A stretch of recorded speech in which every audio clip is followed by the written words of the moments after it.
All right, now we're live. Stupid. So we were just complaining about audio technical difficulties that we've been experiencing all year long, and here I'm talking with my mic muted, like I've learned nothing in the last 5 years apparently. But welcome everybody to Theory Underground. I'm your host David McKerracher, and this is the 1 year anniversary for Theory Underground.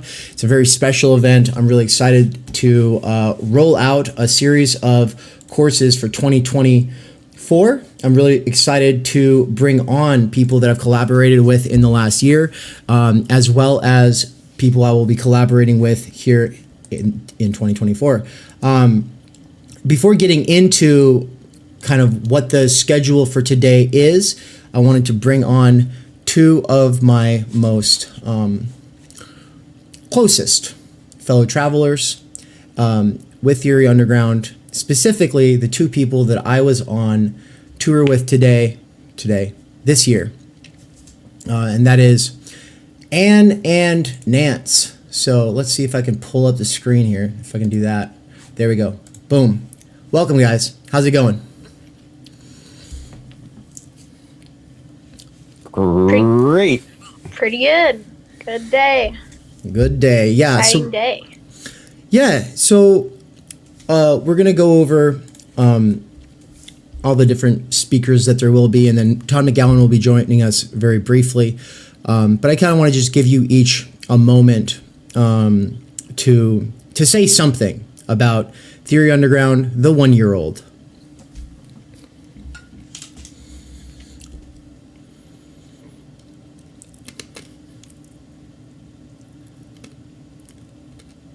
Like, it's exciting that your baby's 1 year old. Am I allowed to tell people that it's also your birthday and that that's exciting also? That this Yeah. is like, I think it's not about you today. It's about Theory Underground, but it's like also you announced this kind of on your birthday, and I think that's special because it means something to you and it's like been your project, and so I feel really proud of you just because it is your birthday and that's like a special day, but also because so much has happened in the last year, and I think it's probably been more successful than people probably realized. I think people probably thought, oh, Dave's just starting a little online commie co-op and is just going to be living the starving artist lifestyle. And it's like, no, you've actually had successful courses and brought in money and were able to support me while we were living in Mexico through that money. And, like, you're able to pay me a little bit to help. And so it's like an actual thing that you've created. And it's fucking awesome that we get to just talk about it and celebrate it today. Yeah, and I would actually just add to that this is, now that I've rolled out the subscription tiers, I've actually gotten a bunch of subscription signups, enough that I would say I'm halfway to being where I could quit Amazon and actually have my time energy back. And that the last month and a half has been particularly difficult for both of us, because we're working at Amazon and we're trying to make this current setup a short-term setup, because Anne's working full-time, I'm working part-time, but I wake up at 3 a.m., go to work at 4 a.m., and then do Theory Underground stuff all day. And the point is to try to get... I go to work at 3 p.m. and work until 1 or 1:30 a.m. And during the holidays, they force you to work an extra 10 hours, basically. It's like mandatory overtime, which I don't know how legally they can get away with that.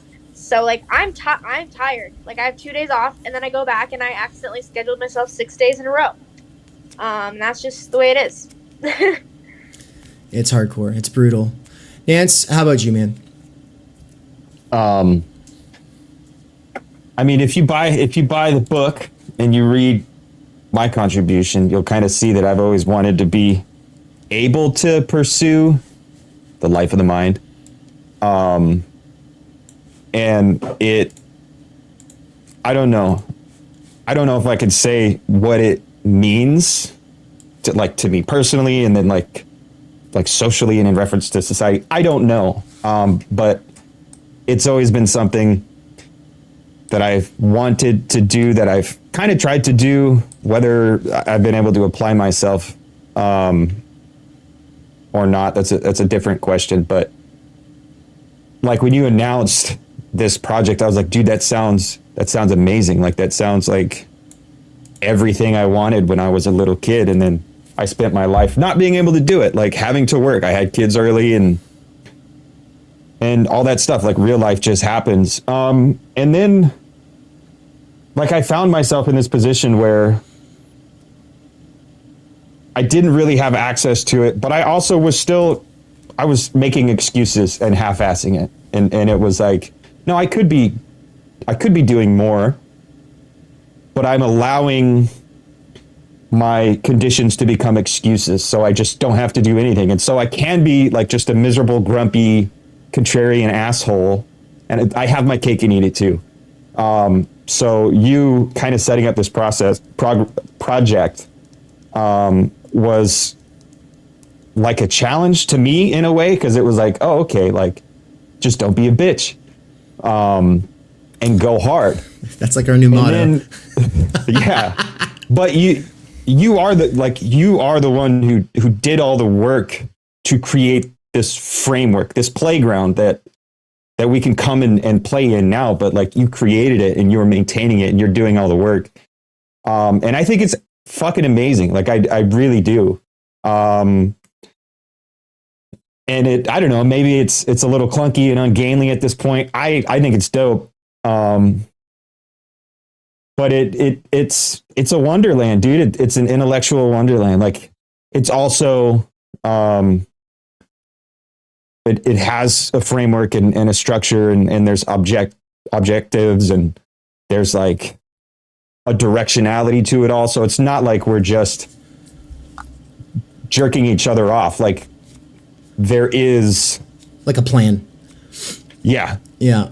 And that's, I guess, like, I haven't like unveiled like this grand plan because I don't care so much about people getting it just yet. Like I want to kind of slow build while it's still early, but at the same time, I'm getting to the point where I kind of want to actually hire someone to help on the back end. And so that is part of the subscription thing as well. I also want to be able to hire language tutors for everybody and in the different subscription tiers and everything like that. And so, you know, it's a playground in a sort of sense, like you said, but also like, I think that's kind of like a bad analogy. And for like reasons that we want to get into, we were all just having a conversation before the live stream about why it's not basically just like a little, like, what did you say, Anne? Like a commune or something? Yeah, I think people see like, oh, Marx, not for capitalism. Therefore, this must be some hip, cool, anarcho-socialist, lefty commune school where it's all democratic. And it's like, no, folks. This is I think there's maybe been the expectation of what to expect at Theory Underground and the types of relationships that will be fostered has been confused. Like, this is it's a private school. That's how it should be treated. Dave's the teacher, Dave's the principal, Dave's the administrator. Like, you don't show up to a private school and say, hey, be my friend. Hey, chump.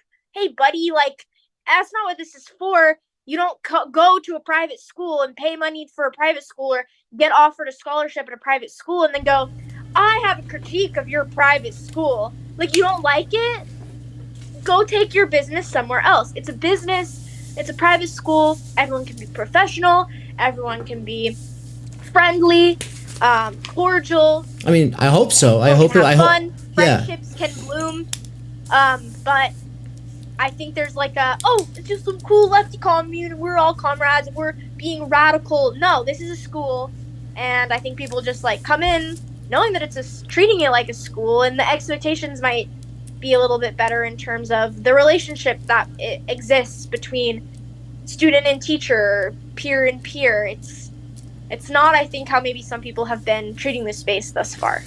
And I would say the overwhelming majority of people have treated it very professionally. Oh, absolutely, yeah.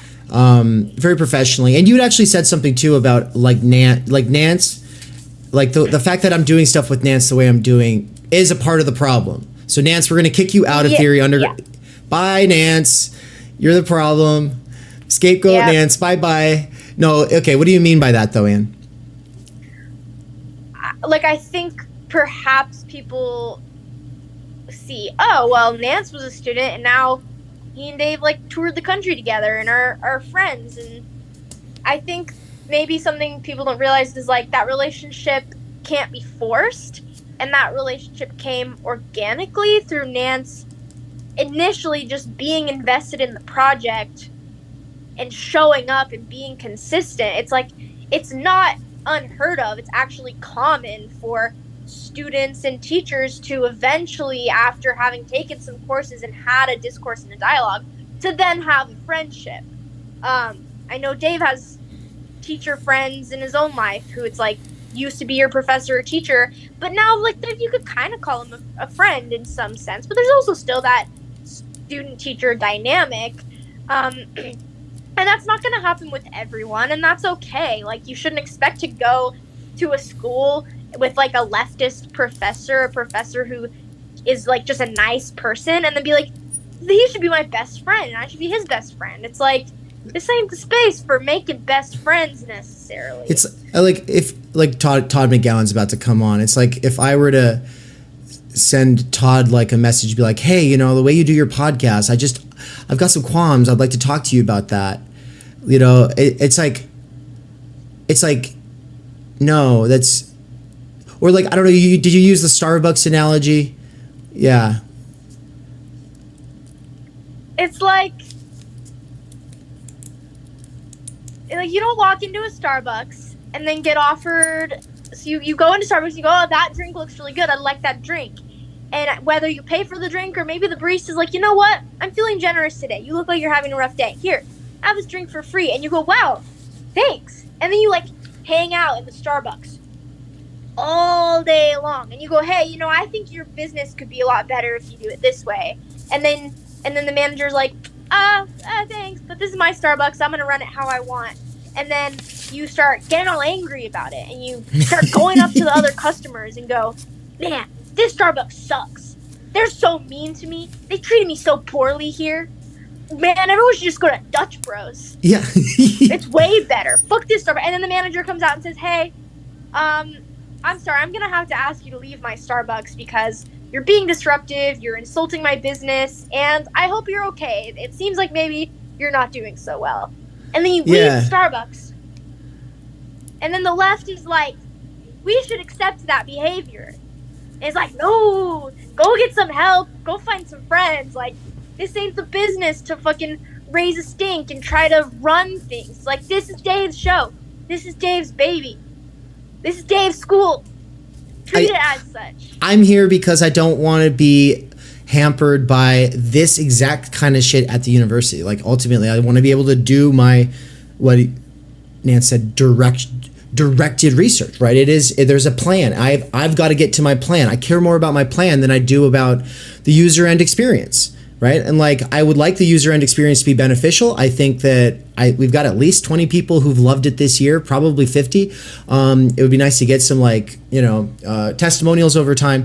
But for now, we'll just have one closing out sort of testimonial reflection from Nance, the scapegoat, before we kick him out of the org here. No, I'm just kidding. Fire away, man.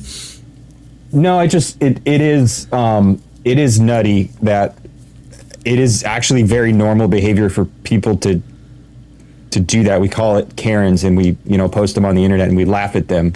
But it's becoming more and more normal, and people are talking about, oh, you know, let's destigmatize, you know, certain behaviors and activities and shit. And it sure does feel like we're just like, we're fucked. Like, we're doomed. Like it always comes back to this with Nance. It always does come back to that, but like there are so many problems that are structural, that are systemic, and it all feels overwhelming. And it is easy to just kind of throw your hands up and say, fuck it, we're doomed. I don't care. I'm going to go do drugs and just die. But no, that's not the answer. And it does take some, personal responsibility and maybe we don't have bootstraps we can pull ourselves up by, but maybe we have socks or maybe we, can go cut down a tree and weave some leaf sandals or something. I don't know what analogy I'm trying to make, but being able to study and reflect and improve myself through directed research, through having accountability and people who I respect both of your guys' intellectual ability and your academic experience and shit, being able to have role models in a sense and all this shit. For me, from my perspective, I am improving myself so that I can eventually complete my own projects. It's not yes, it is fun to hang out and shoot the shit and do the thing, but I want to be better than I am. And so I'm doing these things to get somewhere. Yes. And that's why, I replaced the model of me putting up someone like Mikey or Cadell and modeling the student. I was able to replace myself modeling the student with you modeling the student because I saw that you take your own project so seriously that you take our project as seriously as we do, or you take my own directed research as seriously as you do, to the point where it's you're oh yeah, I'll piggyback on that until I'm at the point where I'll be able to do that. But when I say seriousness, it's seriousness means going, my project is so important, I'm not trying to rush it. My project is so important, I'm actually going to develop it. I'm going to cultivate the soil. I'm going to spend a lot of time watching and learning from people who've spent over a decade doing this. And put your money where your mouth is. And that's the other thing, is that you're not my buddy. You're not a scholarship writer. You're a $300 a month tier subscriber, tier 4. I've built tier 4 around what we do. We probably do what we do more than what I'm offering at that, just because at this point, you're the only person at that tier. But yeah, it's amazing. And the fact is you having the time, energy, you having the money, you having to put towards it has made it so that everyone else is able to get the benefit that they're getting from Theory Underground. Because at this point, I would say this is the year of Dave and Nance. Now, of course, it's Dave, Nance, Mikey, and this is the crew, the core, the organic network at this point, because it is organic after we've spent a month on the road on tour together.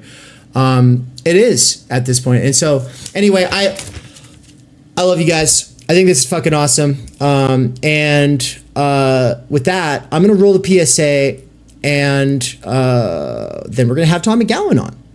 All right. Anything? Yeah. So let's roll the PSA. This is a brand new thing. I spent a lot of time. Let's do it. Yeah, I spent a lot of time editing this, so let's do it. Check it out. It came out today to the channel, so watch it. Thinking is super uncool, and that's why you should do it. It's just almost anything that's cool anymore. Yeah, it just sucks, and I think that's what the underground movement has always been about, is just seeing what's in the mainstream, being it ain't there, and kind of cobbling something together, and yeah, it's a little mismatched, but that's its beauty. We cannot do direct revolution, but the only way to lay the foundation for it is to do what you are doing to move the underground. It's a theoretically correct title. Welcome to Theory Underground, where workers with earbuds can find genuine liberation from necessity. Research at Theory Underground focuses on what is most important for understanding our current situation: theory of the subject, capital, time-energy theory, critical media theory, CMT, and the most essential critiques necessary for understanding why the theory, ideology, and common sense of influencers left to right misses the mark. We bring primary texts from leading lights of diverse fields to bear on topical issues and works popular in our current world. Theory Underground is a publishing house as well as lecture course and social media platform. You've been reading Underground Theory. Yes. And amazing book. I'm a publisher and an editor. I run and review books. Literally, it's my living. This is the best edited collection I've ever read. Jesus Christ. Seriously. This is a little experiment in what I, David McKerracher, can pull off without relying on the academy or the algorithmic dictates of the attention economy. Usually a good edited collection has good essays, but you only want to read a few. Every essay makes me want to read the other essays because you have a vision. Everyone that you invited for a reason. You weren't some fake publicist. It's like, how's so-and-so's a new book? Have them on your show. No, you only talk to people because you've read shit by them, that you've thought about, that you think has value, even if you disagree.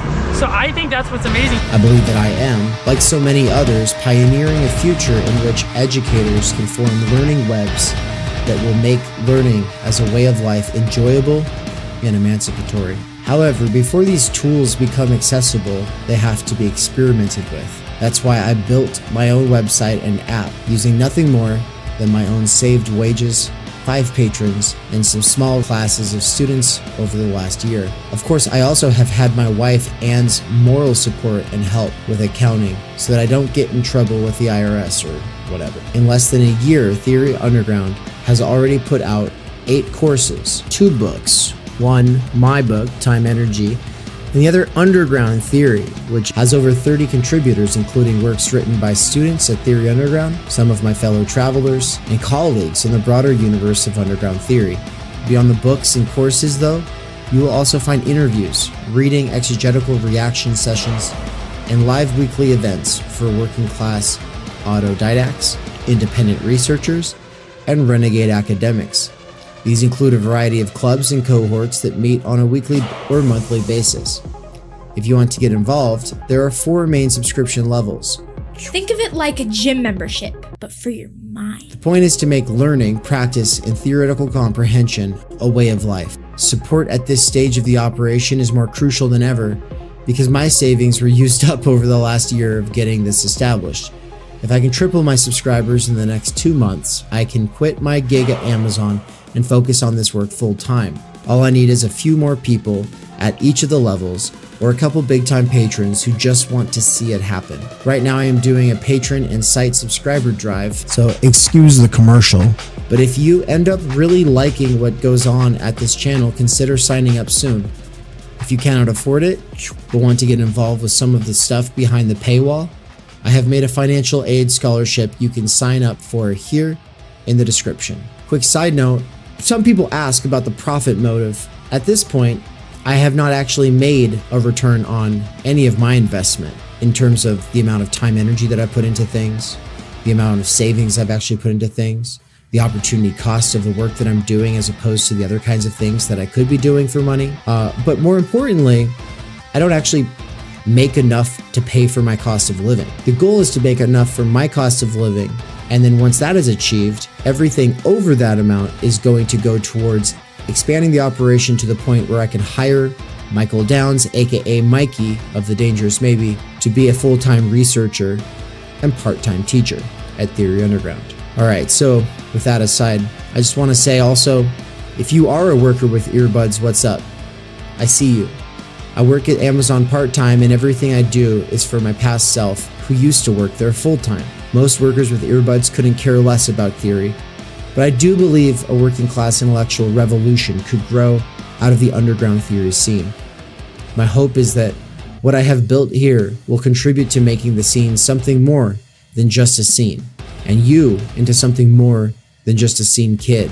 We're trying to make this into a real intellectual milieu capable of leading a way forward beyond the imminent crises facing humanity. But for that, we need thinking now more than ever. Start thinking. I hope that you either will or have enjoyed the program, and also make sure to like, comment, subscribe, and leave this playing in the background all the time while you're doing other things. Playing long-form Theory Underground content in the background while you do things has, in the near future, been scientifically proven to emancipate minds from the functional illiteracy imposed on workers by the structural stultification of time energy. This is achieved by reterritorializing circumspective concern. Also, to some degree, it is for the algorithm. membership, but for your mind. I love you so much. I love you too. And we're back, baby. Let us know what you thought about that in the comment sections. Also, if you can hear that drip in the background, it's not someone peeing, I promise. It's just, it's just curing. Like, I didn't think it was peeing until you said that. Now I think it's peeing. It might be. I might actually just have my own bucket beneath. Okay. All right. I just lost half the followers here. Problem solving, dude. Yeah, dude, for real, you know? Like, we were reading Virilio for the Critical Media Theory Research Cooperative, the two of us kind of like doing some of the research for upcoming classes. And Virilio's point is that the whole life, the whole world, the whole human experience goes to just living in one spot, and it's the toilet. And I think, yep, that's exactly where we are. But with that, we're going to bring Todd on right now, in fact. So go ahead and hide yourselves, everybody. 3, 2, 1. We're already live. So it'll probably take a moment. There we go. Welcome, Todd. How's it going? Hey, David. Good to talk to you. Fantastic. We're already live. We were just we just came out of the PSA that we were doing, and I was having a conversation with Nance and Anne, both of whom you met on tour. But for anybody who's not familiar with your work, I just will take a second here to introduce you. Todd McGowan is the author of many very important books to critique of libidinal economy, as well as the amazing podcast Why Theory that he does with Ryan Angley. And he's rolling his eyes. I know he doesn't like to be talked up. He doesn't like to be talked up. Todd, it's not for you. I promise you. Okay. I would not stroke your ego. I know better than that. Mute. Yeah, just take your earbuds out. Look, all I'm saying is that people should check out your podcast, that it's done a world of favors for the theory world, as well as for Michael Downs, myself, and everybody who's sort of fellow travelers with Theory Underground. And so today I wanted to announce, though, to the world that we are going into 2024 with a new course coming from Todd McGowan, and that this is something that Michael Downs has been fantasizing about for honestly years. He's always said that he would do anything for a course on Seminar 11 from Dr. Todd McGowan. And so we finally, well, he doesn't say that in personal, like one-on-one. Okay. Gotcha. Imagine him on the phone. Yeah, Dave, I would just love to have Dr. Todd No, he calls you Todd. But so I guess we just wanted to spend some time here to talk about this course, and we'll get into the details, the logistics of like when it is and blah, blah, blah. But first, I just kind of want to open it up to what is the significance of Seminar 11 in the work of, first of all, Jacques Lacan, and second of all, your own personal thinking and writing? Yeah. So it was the first seminar that was ever published. That's one thing. So Jacques-Alain Miller talked to Lacan, and Lacan wasn't. So he never wrote I'm sure people that know a little bit about him know this. He never wrote a magnum opus. He never even wrote a book. He just wrote occasional essays that got collected in 1966 into a thing he just called his writings, his écrits. But Miller, it's the first seminar that Miller attended, and Miller talked him into publishing it in the 70s, like 73. And it was the first one that he published. So it's given in 63, 64. But it was, that's right. But it was the first time. So before Seminar 11, so seminars 1 through 10, he gave them at St. Anne, which is a hospital where he practiced psychiatry. It's a psychiatric hospital. But he got, so in 1963, he talks about this as he compares it to Baruch Spinoza's harem, like this being thrown out of the Jewish community that he was part of. So he was exiled from the IPA, the International Psychoanalytic Association, and he was at the same time exiled from his teaching space at St. Anne, so he didn't have a space to teach, and so Louis Althusser was teaching at the École Normale Supérieure. He found a space for him there, and so, but the caveat was that Lacan had to make it open to the public. So it was the first seminar that he opened to the public, and the banishment or excommunication happened after he started. So he had started this seminar.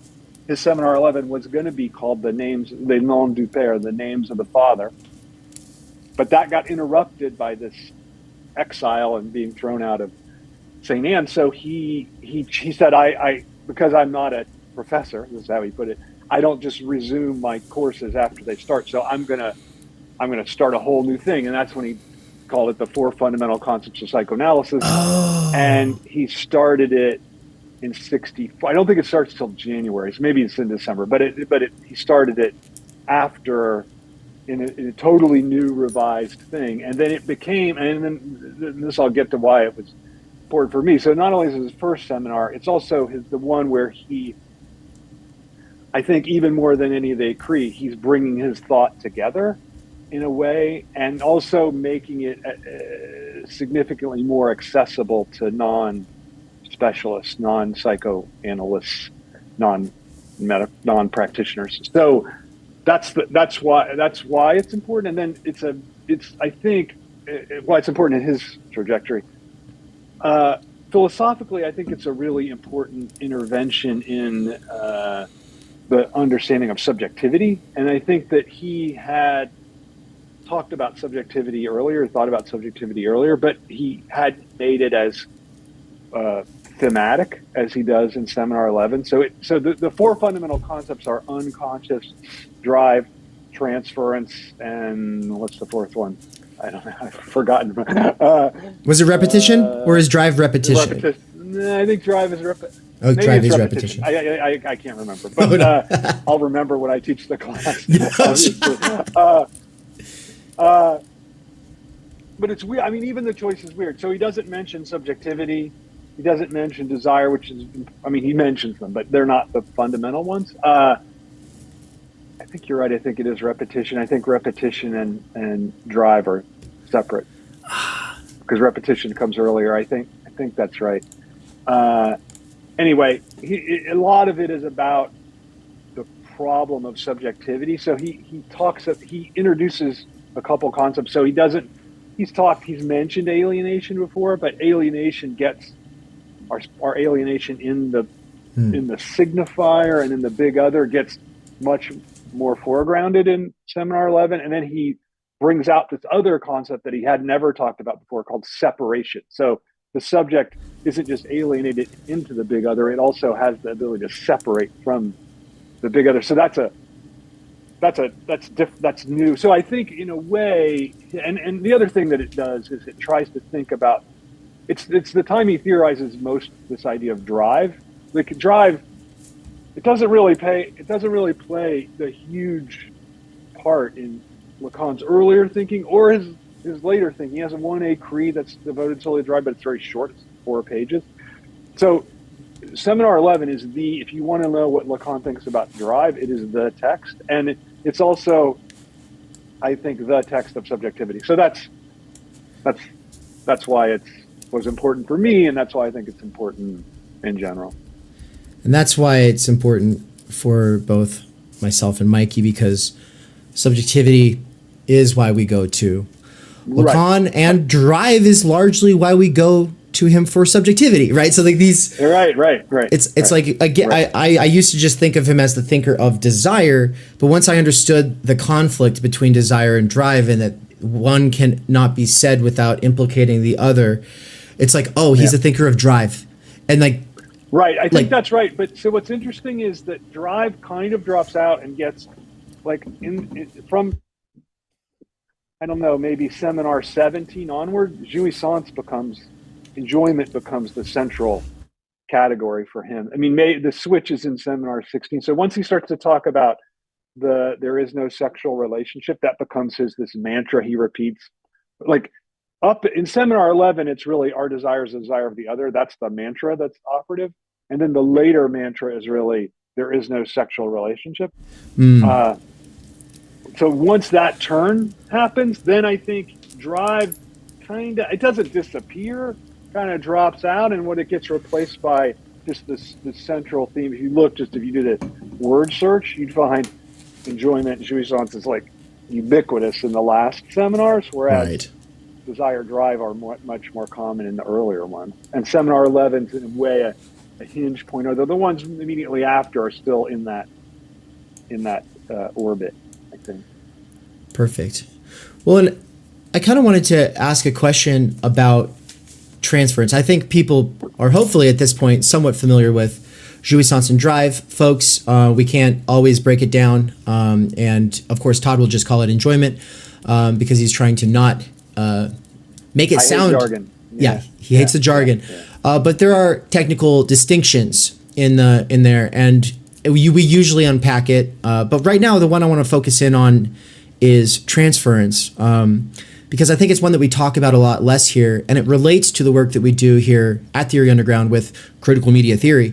And that being that there's a lot of talk online of the parasocial relationships that develop between the audience and we'll call them creators, because that term includes influencers. And I don't want to call all creators influencers. I try to not be an influencer. But in a sort of sense, you get put in that position, and there is something about that position that maybe has something to do with transference. Are you familiar though with the term parasocial? No, I don't even know what that means. Okay, so a parasocial relationship is where you are watching. Usually, it's a celebrity, and you're thinking like we would get along, we would be friends, and then you kind of think, oh, I know them, right? But it's never realized. That's what I wondered, right? It's not realized. You don't actually like contact them and befriend them, or do you? I think that some people do reach out to try to fulfill a parasocial relationship, and that a lot of celebrities suffer from people who become stalkers, right? And you get, for instance, Eminem's song "Stan." And it's all about one of his fans who takes Eminem's lyrics seriously and actually is like trying to be that himself, and is like, oh man, we would get along so great. And also I'm messed up, man. I do messed up stuff just like you. And from his standpoint, Eminem's like, obviously he's showing like, yeah, I've got a problem on my hands with some of my fans. But it's in this day and age now, with the micro celebrity phenomenon brought to us by something like YouTube, we kind of get put in that position. And I'm just wondering if there's any connection there to the transference. Yeah, I mean, that's exactly what transference is trying to, the concept is trying to explain, right? Like, it's the idea in psychoanalysis is that but it's not just confined to this celebrity lust or parasocial thing. Every love relationship, and not even love, I mean, every friend relationship, I think psychoanalysis would want to understand through the idea of transference, that it takes transference means a transferring of the earlier relations, the earliest love relations, to later, and using that becomes the model for the later relations. So that's the idea of transference, and where Lacan intervenes on that idea is that this line of his, very famous line of his, that the big other does not exist. So he thinks that what happens in the transference is that you suppose someone to know, because that's the attitude that you take to the earliest love objects, right? Like you suppose, like, say I have a father, mother, like I suppose they're taking care of me. I say, I don't know, what is this movie good, or what should I eat for dinner? You think they know, right? You think, especially when you're little and you can barely talk, like you think they know, and then later you realize, well, they didn't really know that much at all, right? And so the similar thing happens in psychoanalysis, right? And I think also in these although I think the problem in the parasocial thing is you don't get to that point where you're like, well, actually my father was kind of an idiot, right? Like you don't get to that point, but but in psychoanalysis, it's trying to facilitate that, right? Like it's trying to, you enter into analysis because you suppose the analyst to know the secret of your symptom, whatever it is, or your disorder, right? And then you get to the part of the movement in psychoanalysis. You get to the end, and you're no longer relying on a subject supposed to know. Instead, you're realizing, like, I'm really the one who knows the truth of my own desire, the truth of my own symptoms. So that's in a way the passage. Like that would be in a certain sense for Lacan, the psychoanalytic cure, right? But there's no such problem with this parasocial thing. Is there's no similar. I think that's what the Eminem. I don't know that song. I mean, I know who Eminem is, but I haven't heard any of his songs, except for that they're in that movie. I think I saw that movie, that 8 Mile. Yeah, 8 Mile. By the way, there's a nice movie about this. Notting Hill has a scene where Hugh Grant is dating, I don't think they're dating yet, but he's seeing Julia Roberts, and her name's Anna Scott. I forget his name. It's funny because I've seen that movie 20 times. But his sister.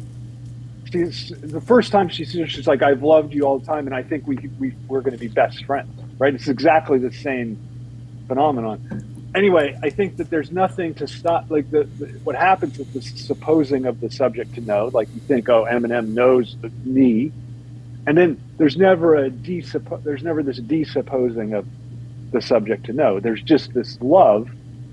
Lacan equates love that happens in the transference with supposing the subject and the subject's supposed to know, and there's never a desupposing that happens, and that's what causes this, whatever you want to call it, like addiction to the person, right? Right.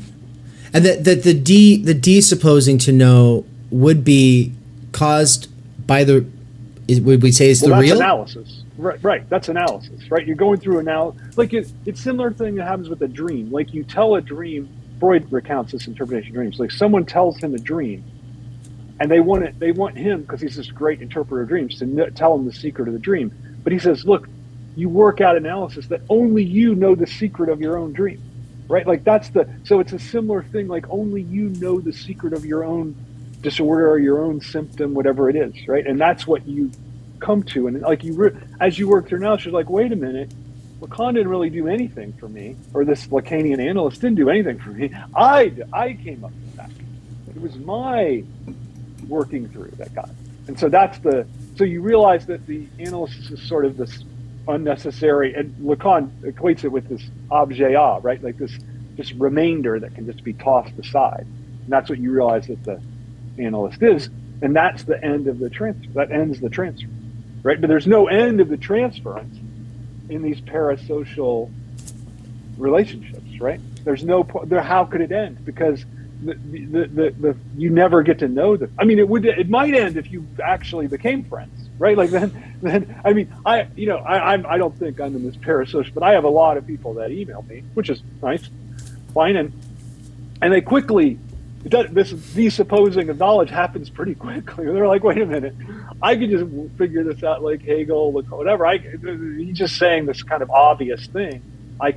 So that, I think if you actually get in contact with a person, then the desupposing of knowledge can happen pretty quickly, I think. But, right. I mean, maybe not. I mean, I think a lot of people try to, and look, you're not even trying to do it, right? You're just unconsciously trying to sustain yourself in this position of subject supposed to know. So I think maybe it doesn't happen quickly, but it can happen, I think, if you get in contact with a person. But if they stay this aloof figure only known through their music or videos, then I think it's almost impossible to get out of that situation.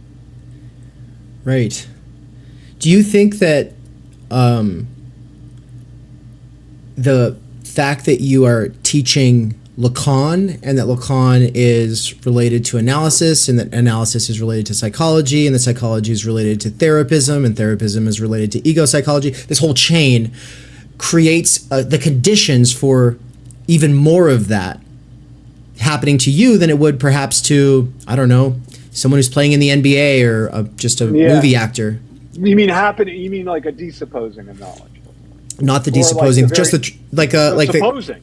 the supposing, because it's like, oh, they got interested in psychology in the first place because they're struggling with something, and then they're like, they find youth in the process, and then eventually, do you think that factors in?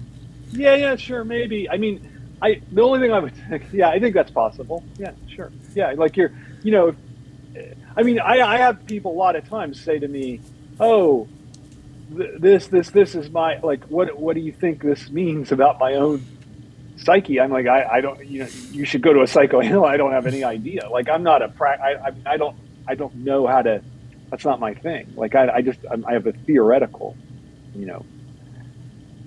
knowledge, I guess, but not a practical kind. So yeah, I guess that's true.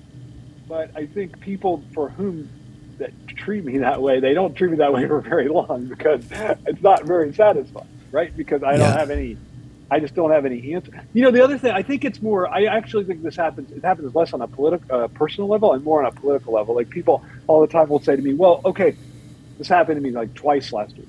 What kind of political solution do we need to our, I'm like, I'm just like, if I knew that, I'd be like Bernie Sanders or whatever, right? Yeah. I don't, like, I'm not someone, I told a Lacanian analyst friend of mine that, and they're like, well, they want a big other. They think you're the big other. They think you're this subject's supposed to know, and you're not. I mean, no one is, right? Like, no one has if someone had the political solution, they'd be trying to implement it, and that would probably be disastrous anyway. So, I think it's more in that way, I think, than the personal. The personal has happened to me, but I think it's more often this political thing, just for the reason you said when you did that introduction. Like, a lot of my books are more about the political than about the personal.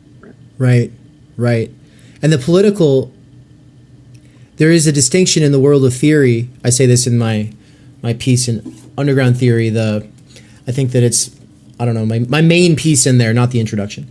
I say, like, as I see it, there's basically two kinds of theory that follows from Marx, because he did both kinds, and that was because he was theorizing changing the world actively, and he was kind of, it's like he's trying to change the engine and theorize the engine while the car is going, and he's driving it, like, so it's very much like he's doing both kinds of critical theory. But then critical theory breaks into one, which we could say is like, what is to be done, by Lenin, or something by somebody who's proposing a solution, as opposed to somebody who's like, wow, we keep trying these proposed solutions, applying this theory, it keeps not working out, back to the drawing board.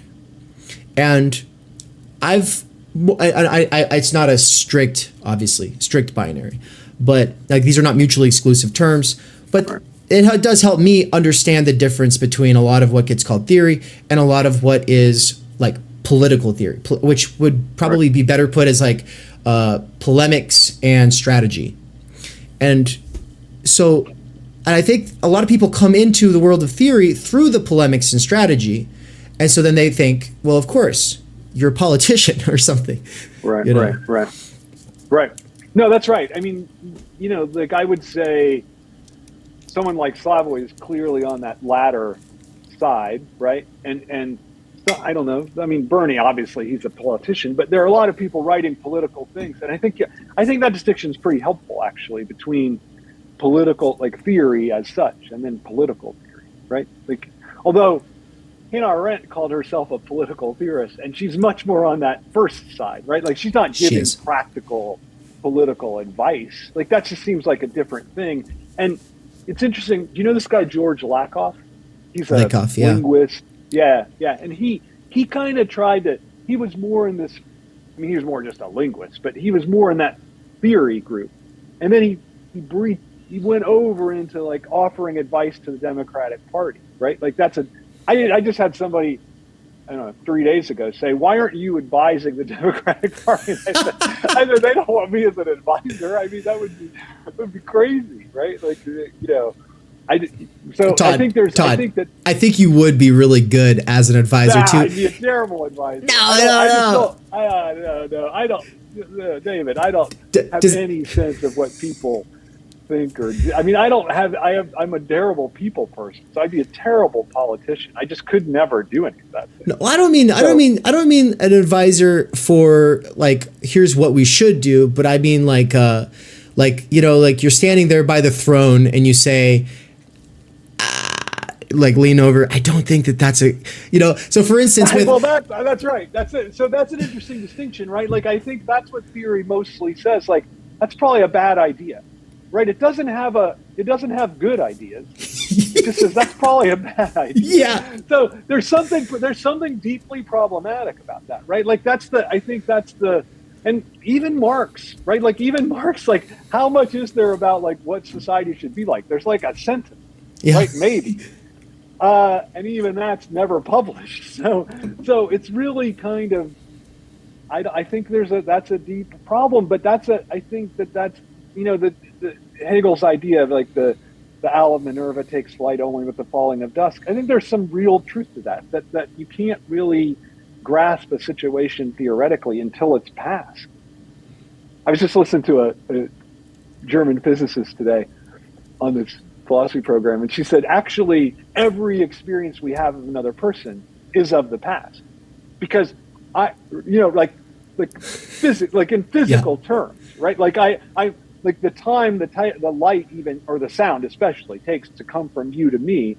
I'm experiencing you in your past.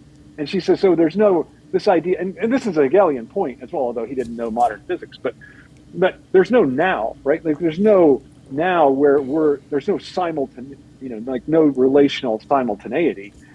But nonetheless, I think, so in a sense, like every political action is about the past, but I think theoretically it's even more about the past. Like, you can't point to the future, because there's not, that you're trying to make sense of something, but there's nothing yet to make sense of, right? And I think that this notion of I think Badiou is very good on this idea of the event, right? Like, something happens and all of a sudden things are just, I mean, I think he's wrong to not think that those can be negative too. Like, this thing that totally diverts things can be terrible, right? But that, I don't think you can predict that. You can't see like, oh, that something's going to happen that's just going to change the terrain that we exist on. And that changing of terrain is what you then theorize, but you can't anticipate it. And I think that happens all the time historically. Wow. Now this, I'm scared to ask this because it seems tangential, but then I'm like, no, it's not tangential. Okay, so the now, doesn't really exist. We don't really have access to it in this sort of sense.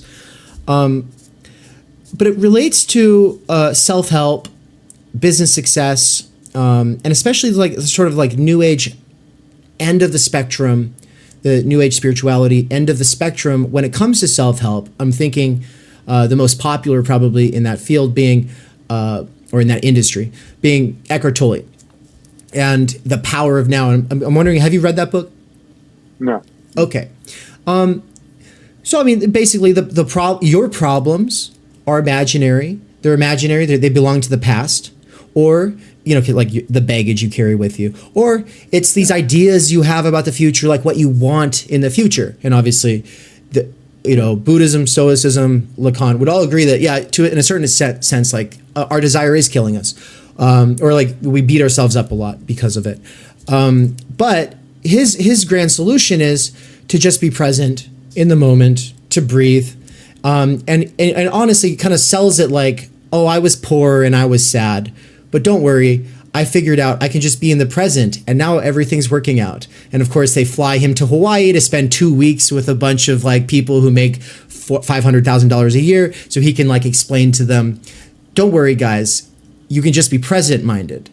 And yeah, that's just Stoicism, right? That seems to me that's nothing other than some kind of version of Stoicism, which is, if there's anything that Hegel despises, it's Stoicism, precisely because, for the reason that you implied in the way that you described it, is that it's this retreat from the world that actually keeps the world just as it is. So whatever the oppressive situation is, it's just, all you're doing when you do that is making sure that oppressive situation is sustained. The other thing, of course, is what I just was saying. Like, it's just a lie. There's no staying in the now. Like, you can't. It's just impossible, right? Like, I mean, I think of that Faulkner line where the problem with the past is that it's not even past, right? Like, it's not like the past is always there with you, even in this whatever this now is. If you're because there's no way you can insist on the now without being involved in the past that you think you're breaking from. Like, you got the idea of breaking from the past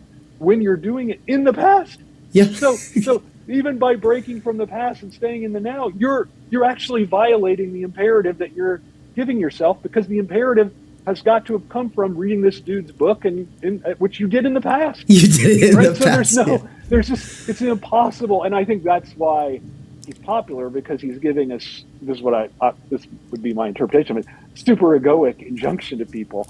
They can never obey, right? Like, that's the whole point of superego. Like, and that's how you know, is this a superegoic command or is it just a law, right? Like there's a speed limit outside. That's not a superegoic command, right? Because you can just obey, right? You can just go, the speed limit out my neighborhood's 20. I can just go 24. I can obey, and it's fine. I don't feel like, oh, I'm not obeying enough. I pass a cop, I'm going 24. I feel okay.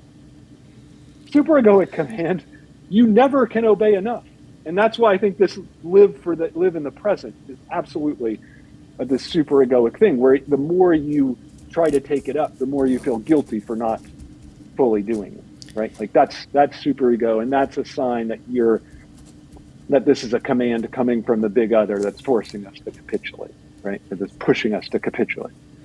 And this is going to be very counterintuitive for anybody who hasn't really thought about the distinction between the big other and the superego, because the way that traditional Freudianism has used the superego, it seems synonymous with the big other, right? And isn't it, you said Seminar 11, where Lacan... Sorry. Oh, no, your cat wants to be in the stream. Cat. I know she wanted to be in, but... She wants to be in. I heard her, I think.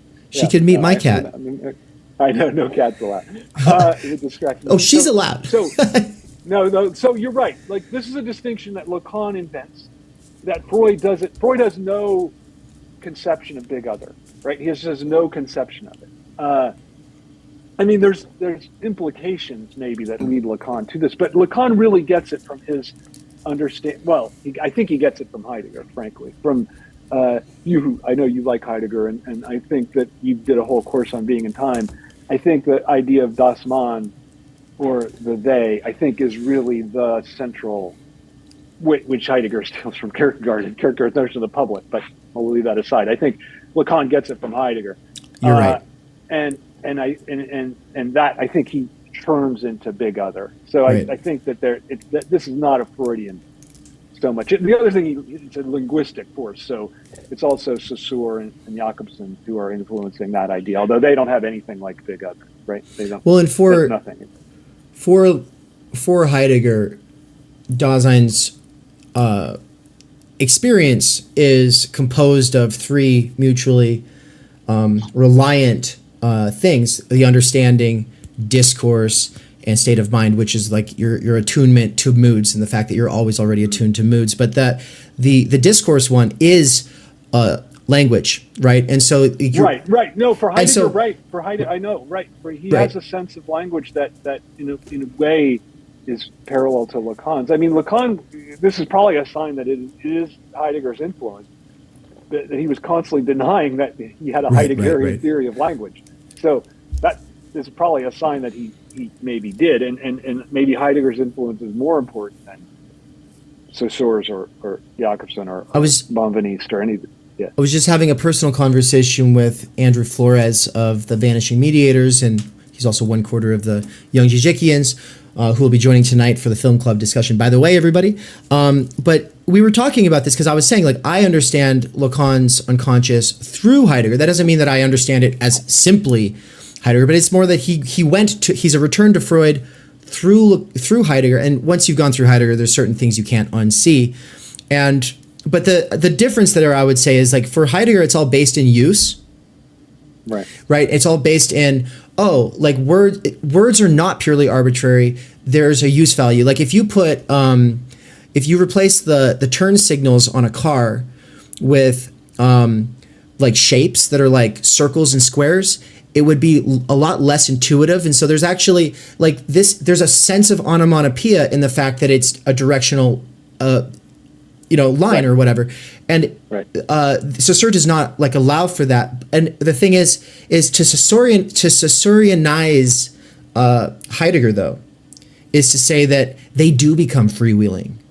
Like the signifiers do become, as Heidegger would say, uprooted. And of course, Heidegger thinks that uprooting happens through curiosity, ambiguity, and idle talk, which are the derivative modes of unconscious discourse and state of mind. Anyway, so I'm teaching Division 2. It starts January 6th. People are catching up right now on Division 1 and then joining for that. So, but let's get back to to Seminar 11. And so, yeah, people who want that distinction between the big other and the superego, people who want to think about transference, parasocial relationships, drive, pleasure, the tension between these things, like really, this is where it's going to be. And I guess I want to give you David. I mean, Gaze is like your thing as a critical media theory. Like that's his. It's funny because that's the concept of Lacan's that got most imported into film theory, but disastrously, right? As this idea of gaze is the gaze of the camera looking at or like us looking at the figures on the screen, or the cameras look and the spectators get whatever. All those are total. I mean, it's interesting. So that comes from the mirror stage essay. Most of what people think of as Lacanian film theory comes from the mirror stage essay, but where he never mentions gaze. The development of the idea of gaze happens in Seminar 11, and for him, the gaze is an object. It's a version of object A. It's a version of what doesn't fit within the image, not mastery over the image. So it's very different from that film theory idea. But there have been a lot. I mean, Slavoj, Joan Kopchak. There have been people who have tried to assert this other idea of gaze as a way to think about film, right, or television, or whatever the medium is. You also have a whole book on the topic. I do have a whole book on that, right? Yeah, right. Which I read at least the introduction, which was enough for me to discover, my plan is to actually go over the films in this and kind of read the accompanying, chapters with those films. Look, I would never like pimp my own thing, but I think the films that I talk about in there are pretty good. Like I think that as a film, it's a little Hollywood-centric, but not totally. I mean, if I were to write another edition, which I never would do, I would put like a chapter on Kiarostami, a chapter on Korean. Like I would do some different things, but add some different things. But like there's a chapter on Wells. There's one on Spike Lee. There's one on Michael Mann. So I think that like the films that are there's one on French New Wave that talks about most of the figures. I think there's one on Alain Resnais. There's a Lynch chapter. Yeah. So there's I think that it does like give a sense of like where this some understanding of gaze has been most conspicuously deployed in the history of cinema, right? So that and Slavoj's book that's most on gaze is called I think it's his only book that's out of print. It's called Fright of Real Tears. And then Joan's book, Read My Desire, has one chapter. It's the first chapter. It's called The Orthopsychic Subject, which is about the idea of gaze, comparing Foucault to Lacan, and saying that she says something like, I think this is an exact quote, film theory has performed a Foucaultinization of Lacan, right? Like, so that's that, and I think that's right. Like this idea of panopticon ends up uprooting the idea of gaze from Lacan's idea. So that's an important, I think that's a really important concept. And he gives the best examples of gaze in Four Fundamental Concepts. Fantastic. I'm looking forward to getting into it. I've tried to read this seminar in the past, and I'm looking forward to doing it with someone who spent a lot of time in it. So as a way of closing this out and setting ourselves up for the next interview, I kind of wanted to give you, we've got like, at least 10 minutes still to close down, but, and I've got lots of questions that won't fit into this segment. One thing that I wanted to do was touch on something that Nance had brought up in the live chat, which he discovered. He said, I discovered Bergson through Tolle, Eckhart Tolle. True story, and I love Bergson. And knowing Nance, he always really appreciates any sort of source that brings him to something else. Like, and I do as well. Eckhart Tolle played a very important role for me at some point. And so this is what Theory Underground is actually rolling out, or sort of related to what we're rolling out, or I'm rolling out in January, which is really the beginning of my time energy seminar. I'll be talking about my book, Time Energy, as well as the chapters on time energy from Waypoint, as well as we'll be going over a lot of the source materials that inspired it or that I work with, like key concepts and thinkers like Marx, Heidegger, Adorno, Lacan, these various thinkers who've had some kind of contribution. Have you ever read that piece by Adorno called Free Time? Yeah, I've taught it. Yeah. Oh my, wonderful.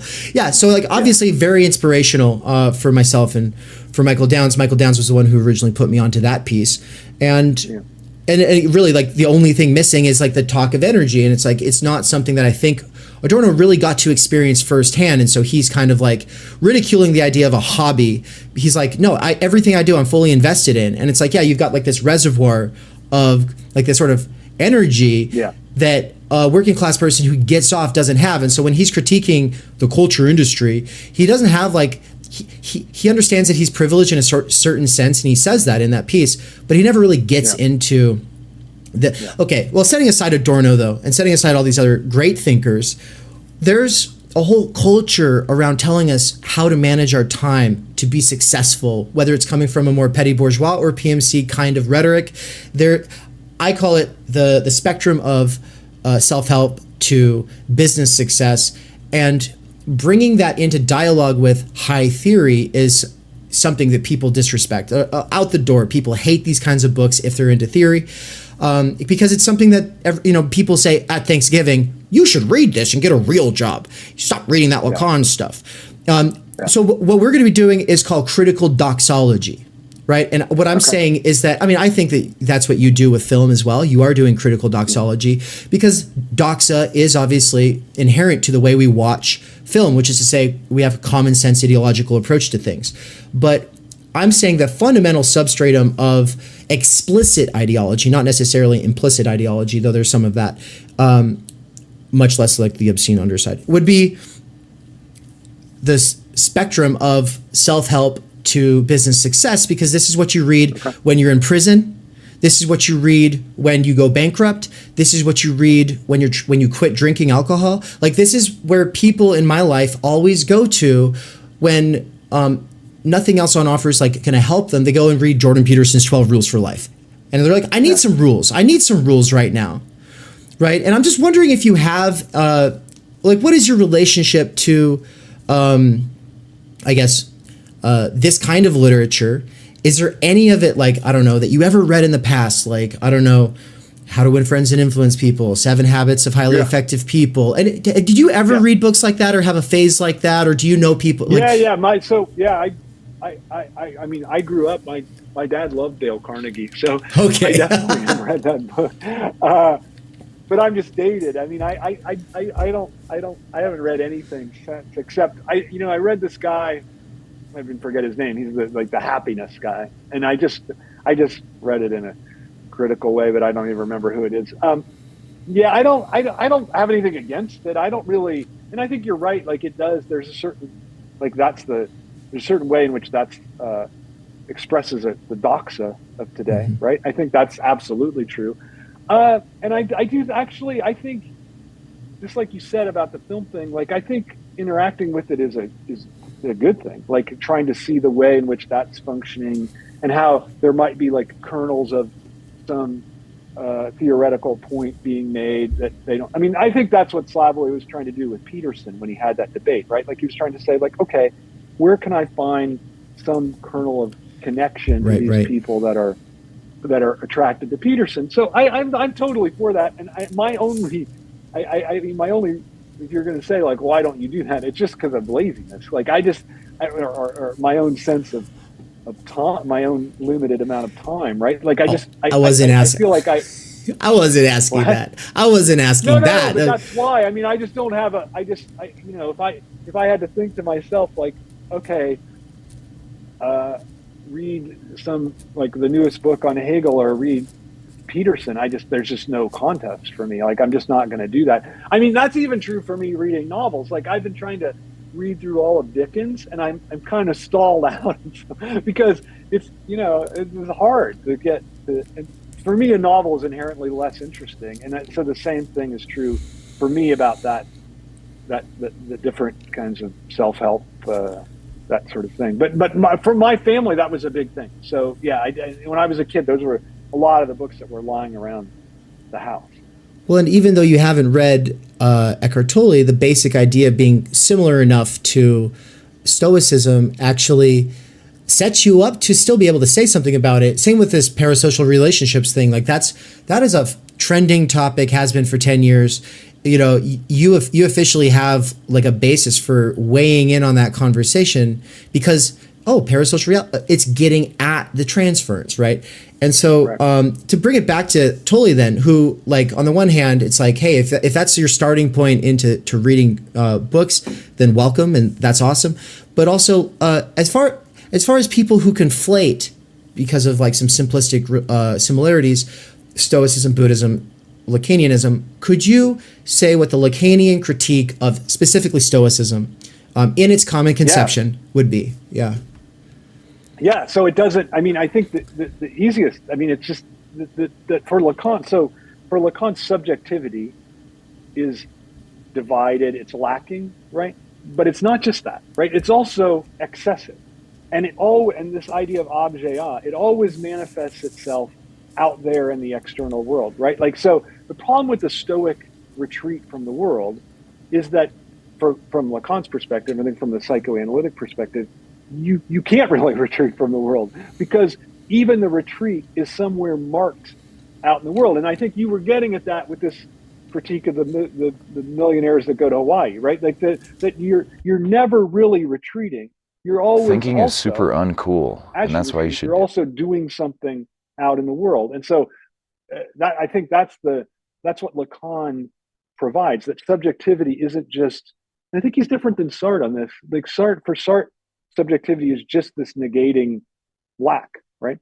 But for Lacan, no, you're also out there in the world. And the idea of gaze is precisely that the point at which you're out there disturbing the world is what alters your vision. It's why you can't look neutrally on the world, but every time you look, you see a certain way, right? Like I look out my window, I'm drawn to a tree rather than just a blank sky. Like why am I drawn in a certain tree, right? So you could maybe, I mean, it would be uninteresting. You do a whole psychoanalysis of why that tree is like maybe it's a I mean, that would be the stupid thing, but maybe it's like a phallic thing that, like whatever. But that's Lacan's idea that the field of vision is always distorted, disturbed, altered, and so there's no retreat. So that's why Stoicism is for him just a lie. Like you can't do that. You can't have that. Like that. What is that alcoholics stoical pledge? Like I vow to accept, to change the things that I can change, and to accept the things that I can't change, and have the serenity or the wisdom to know the difference, right? For Lacan, that's just no way. Sorry, you can't, because you're always changing things that you are trying to just accept, right? Like that would be. I think I always identify that with like a stupid version of Stoicism. I mean, like a commonsensical version of Stoicism. Stupid for wrong. But I think if you read, like, even the best versions, like you read Seneca or Aurelius or any, like, it always has this dimension of like there's certain things you can't change, you just have to accept. And I think for Lacan that there's just that pure acceptance is impossible. That's really good. You nailed it, and you did it within the time frame. So thank you so much, Todd, for coming. Thanks, David. Great seeing you, Nance, and good seeing you too. I'll talk to you. I'll see people in July, I guess. Yeah, well, that's right. So, folks, I've had it up on the screen for a bit. People who are just listening, you can go ahead and look at the screen. If you're listening to this on a podcast version sometime in the future, then just check it out. But basically, it will be July, every Saturday of July. The 6th, the 13th, the 20th, the 27th, and it's going to be at 11 a.m. in Pacific time For you guys. Yeah. Yeah, and it will be 2 p.m. for you, right? Yep. That's it. That's it, David. Great to see you, and I'll talk to you soon. Take care. Bye-bye. Bye. Thinking is super uncool, and that's why you should do it. It's just like almost anything that's like cool anymore.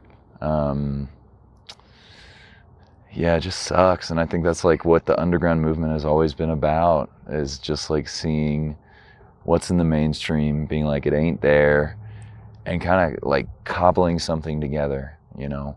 And yeah, it's a little mismatched, but that's like its beauty. We cannot do direct revolution, but the only way to lay the foundation for it is to do what you are doing to move the underground. It's a theoretically correct title. Welcome to Theory Underground, where workers with earbuds can find genuine liberation from necessity. Research at Theory Underground focuses on what is most important for understanding our current situation: theory of the subject, capital, time-energy theory, critical media theory, CMT, and the most essential critiques necessary for understanding why the theory, ideology, and common sense of influencers left to right misses the mark. We bring primary texts from leading lights of diverse fields to bear on topical issues and works popular in our current world. Theory Underground is a publishing house as well as lecture course and social media platform. You've been reading Underground Theory. Yes. And amazing book. I'm a publisher and an editor. I run and review books. Literally, it's my living. This is the best edited collection I've ever read. Jesus Christ. Seriously. This is a little experiment in what I, David McKerracher, can pull off without relying on the academy or the algorithmic dictates of the attention economy. Usually, good edited collection has good essays, but you only want to read a few. Every essay makes me want to read the other essays because you have a vision. Everyone that you invited for a reason. You weren't some fake publicist. He's like, "Hey, so-and-so's a new book. Have them on your show." No, you only talk to people because you've read shit by them that you've thought about, that you think has value, even if you disagree.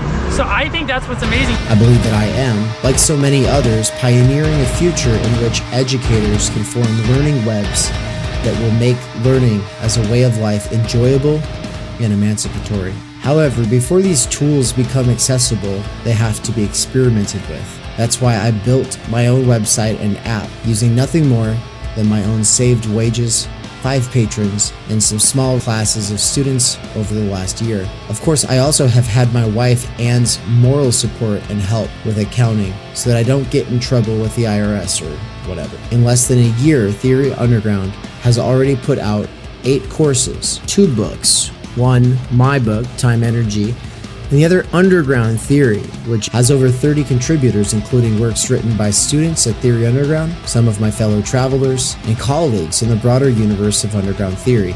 Beyond the books and courses, though, you will also find interviews, reading exegetical reaction sessions, and live weekly events for working class autodidacts, independent researchers, and renegade academics. These include a variety of clubs and cohorts that meet on a weekly or monthly basis. If you want to get involved, there are 4 main subscription levels. Think of it like a gym membership, but for your mind. The point is to make learning, practice, and theoretical comprehension a way of life. Support at this stage of the operation is more crucial than ever because my savings were used up over the last year of getting this established. If I can triple my subscribers in the next 2 months, I can quit my gig at Amazon and focus on this work full time. All I need is a few more people at each of the levels or a couple big time patrons who just want to see it happen. Right now I am doing a patron and site subscriber drive, so excuse the commercial. But if you end up really liking what goes on at this channel, consider signing up soon. If you cannot afford it, but want to get involved with some of the stuff behind the paywall, I have made a financial aid scholarship you can sign up for here in the description. Quick side note, some people ask about the profit motive. At this point, I have not actually made a return on any of my investment in terms of the amount of time energy that I put into things, the amount of savings I've actually put into things, the opportunity cost of the work that I'm doing as opposed to the other kinds of things that I could be doing for money. But more importantly, I don't actually make enough to pay for my cost of living. The goal is to make enough for my cost of living, and then once that is achieved, everything over that amount is going to go towards expanding the operation to the point where I can hire Michael Downs, aka Mikey of The Dangerous Maybe, to be a full-time researcher and part-time teacher at Theory Underground. All right, so with that aside, I just want to say also, if you are a worker with earbuds, what's up? I see you. I work at Amazon part-time, and everything I do is for my past self who used to work there full-time. Most workers with earbuds couldn't care less about theory, but I do believe a working class intellectual revolution could grow out of the underground theory scene. My hope is that what I have built here will contribute to making the scene something more than just a scene, and you into something more than just a scene kid. We're trying to make this into a real intellectual milieu capable of leading a way forward beyond the imminent crises facing humanity. But for that, we need thinking now more than ever. Start thinking. I hope that you either will or have enjoyed the program, and also make sure to like, comment, subscribe, and leave this playing in the background all the time while you're doing other things. Playing long-form Theory Underground content in the background while you do things has, in the near future, been scientifically proven to emancipate minds from the functional illiteracy imposed on workers by the structural stultification of time energy. This is achieved by reterritorializing circumspective concern. Also, to some degree, it is for the algorithm. Think of it like a gym membership, but for your mind! I love you so much. I love you too. What up, Nance? Chilling, man. That was a really good conversation with Todd. Man, I'm so happy. I'm so happy that I've wanted to ask the question about parasociality and transference for years and years, and I've always put it off because there's always more important things to talk about, like in the moment, because I try to go with the flow and bring in whatever's kind of fitting. But my God, the fact that he went into that distinction between parasociality and transference, to say that they're not the same thing, that parasociality is largely by the necessary distance, it's this other thing, right? Like that, to me, that's amazing. So, yeah. Oh, it makes Cadell. sense though, dude. Like same energy. Yeah, it's just like the same energy, but then like supercharged by the simulacrum. Yeah. You know. Yeah. But all right, looks like we've got Cadell who just joined. Welcome, Cadell. We're live. Once you turn on your camera, the world will be able to say hello to your beautiful face. Hey, Cadell, how's it going? Yo, can you hear me? We can hear you just great. Can you hear me? Am I on? Yes, sir. Yeah. Okay, I'm on. Hey, everyone. Can you hear me? Yeah, all good. Okay. All good. Cool. Yeah, I fucked up with I think you. Go, Nance. Yeah, but I meant to get you the link sooner, so I'm gonna actually begin like right now. So, welcome everybody to Theory Underground. I'm your host, David McKerracher, and today we have a very special guest. You're a friend of the channel, but you're also a co-instructor at Theory Underground for the What is Sex course. It's great to have you, Cadell. You're also the founder, for those who don't know, of Philosophy Portal, which is also a teaching platform online. Wanted to bring you in today so that we could talk about the year in review and what's to come, and kind of just what it's like doing underground theory on the internet today and lessons we're learning as we go. So yeah, how are you doing? Yeah, man, all good. Great conversation with Todd, and yeah, I mean, it's been a really interesting year, I think, for both of us. I mean, looking back on everything since we've met, I forget if it was in December or January last year, but I think we both achieved a lot. I mean, I was looking back on our video collections. I mean, we did a course together. We did a conversation on the idea of the university. And that ended up becoming sort of a foundation for some papers that were in the Underground Theory Anthology. Including pick up a copy of the Underground Theory Anthology. Yeah, that was at least my contribution for that was inspired by your course with Carl Jaspers, the idea of the university. So no, it's fantastic. And just in terms of maybe final thought, your presentation for the Science of Logic conference, I know it's also been an orientation for myself as well in terms of moving from a scene to a milieu and building. I think that's what it ultimately is about, right? Building an intellectual milieu. And yeah, and great advertisement, by the way. That was that was some good advertising work. Oh, you just saw that, the PSA? Yeah, I man. did. Yeah. Cool. Yeah. And I'm gonna, it's like if I put like 3 or 4 days of editing and messing around with a video into something, I don't want it to be like this one-off video essay. I want it to be something I can reuse, right? And so like that's my new approach here. And so I guess I wanted to start out by talking about 2024 and how, like, kind of what is it for us right now, and how what it is right now is pretty much defined for us, like how we are projecting it by how the last year has gone, which means like good things, bad things, things that aren't more, they're not good or bad. They're just, oh yeah, I tried this and now I'm trying that. And so kind of like, at Theory Underground, like it's all the first year. For you, it's like the second year. And so you've just finished out your second year. For Theory Underground, my God, like I'm going to run over the list here. I've done over 30 interviews. I've done a whole bunch of posts about sort of like the meta thing, like the method, including like that piece that I've been writing for your volume that's coming out, which is an extension of the idea of like the scene versus the milieu.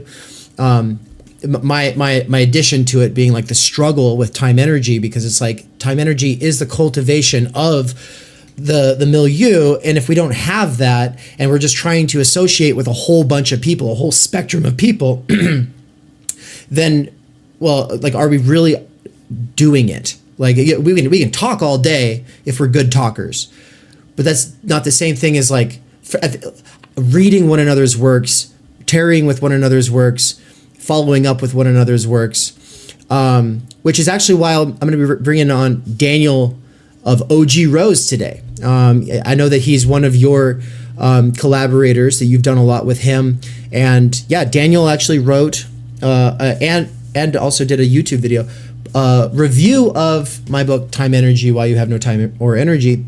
And it's like, I've wanted to do something with him for so long because I see you guys do stuff together. But I also am like, look, I've got priorities. I can't keep neglecting my research. I can't keep neglecting this and that and the other thing. But it's like, you know what? The amount of sustained effort he put towards trying to understand the work and think it through and engage with it, it's like, that's the thing I'm looking for from other people. Like, just, I'm looking for that kind of, that rigor. And I like that that you and Daniel, like, you bring that to whatever it is that you're doing. And so, so yeah, we've published a bunch of posts, these 2 books this year, Underground Theory, Time Energy. We've got 8 courses up, a website. The website's, like, honestly the thing that takes most of my energy. The app is the other thing that takes, like, so much energy. My God. And at this point, it's like the business side of things is constantly drawing away from my ability to really engage with other people's work, to do my research as much as I would like to be able to do. And I know that that's something that you struggle with as well, like just like balancing all of these things. And you really are juggling a lot. And so I kind of wanted to just set you up to be like, to tell me, like, to tell us all, like, from the business standpoint, from the administrator standpoint, balancing that all with the research. What have you learned in the last couple of years that is going into 2024? Oh my goodness. Yeah, no, it's, I mean, the first thing I want to say is that it's totally a trial and error process. I'm making mistakes constantly. And I think just the axiom that I've been developing since leaving the university has been die again, die better. And that's basically an axiom where it's just like, whatever mistakes I make, try to use those mistakes as the very material for sublation, for the material for some sort of progress. Actually came across a passage in the Acree today where Lacan says that really knowledge aligns with the truth when it puts its own ignorance to work. In other words, instead of aligning with what you know, align with what you don't know, and that's how you sort of figure out the truth. So I feel like that also goes with the die again, die better thing, is that, you know, it's just whatever mistake I'm making, like whatever mistake I'm making at a certain moment, I just use that mistake as the raw material. Like, I mean, it's kind the downside of this is that it's kind of, you're always kind of in a state of pain because you're kind of always trying to identify with where it hurts, where you're making mistakes. But if you align with where you're making mistakes and where it hurts, I do really feel like that's where new knowledge comes in truth, if that makes sense. So I can give, like, this is, I'm talking in very abstract senses, but like I can give like examples of how this has worked. So like every year has kind of been like a sublation in terms of, and sort of where I add. So like you can even think about this as like Hegel's circle of circles. So like with Hegel, it's not just like a classical pre-modern circle that just repeats its own identity. There's like a circle of circles where every circle is kind of a sublation, and like there's a gap or a lack in the previous circle. So like basically focusing on the mistakes is focusing on the lack in the circle. So like let's say like we have 1 year, like if the first year of Philosophy Portal, you have the first year of Theory Underground. I'm on the second year of Philosophy Portal, so I can go through one sublation. Is like, you know, I set up 2 courses, but in the first year, those 2 courses weren't able to include other guest lecturers, or those 2 courses weren't able to include students in the way that I wanted to include students, right? So those were sort of like pain points, let's say, like how do I include other thinkers, or how do I get students involved? Yeah. Right? How do I get them more involved than they currently are? Right? So then in like the second year, you can sort of try and approach that like but then in doing that, sort of adding extra teachers or getting students involved in different ways, you make new mistakes, right? Like that, like there are new problems, there are new complexities that come with that you can't foresee. And also there's always the problem of planning and the actual thing. Like you make a plan, and then that's the thing what I'm saying with mistakes. It's inevitable that your plan is going to, like, there are some aspects of your plan that will work. Right. Like there's some aspects that will work, but you got to prepare for, like, there's a lot of aspects of your plan that are just not going to work. Right. And you have to know that, like, that's sort of what you have to anticipate is like, my plan is not going to work. Right. Like it's going to. It's basically a question of how well is my plan going to work, and what percentage of my plan will be a total failure, right? And then so that basically your work of sublation is kind of dependent, I think, on how much of your plan is a total failure. Yes. Well, this is why. This is why I go crazy when I hear people constantly being like, I suck at this and I suck at that and I'm not good at this and I'm not good at that. And it's like, yeah, that's good. That's where it begins. Yeah. That's where it begins. Like those failures, like there's a way to own the failures that doesn't curb stomp you, right? Like you're curb stomping, you're beating the shit out of yourself.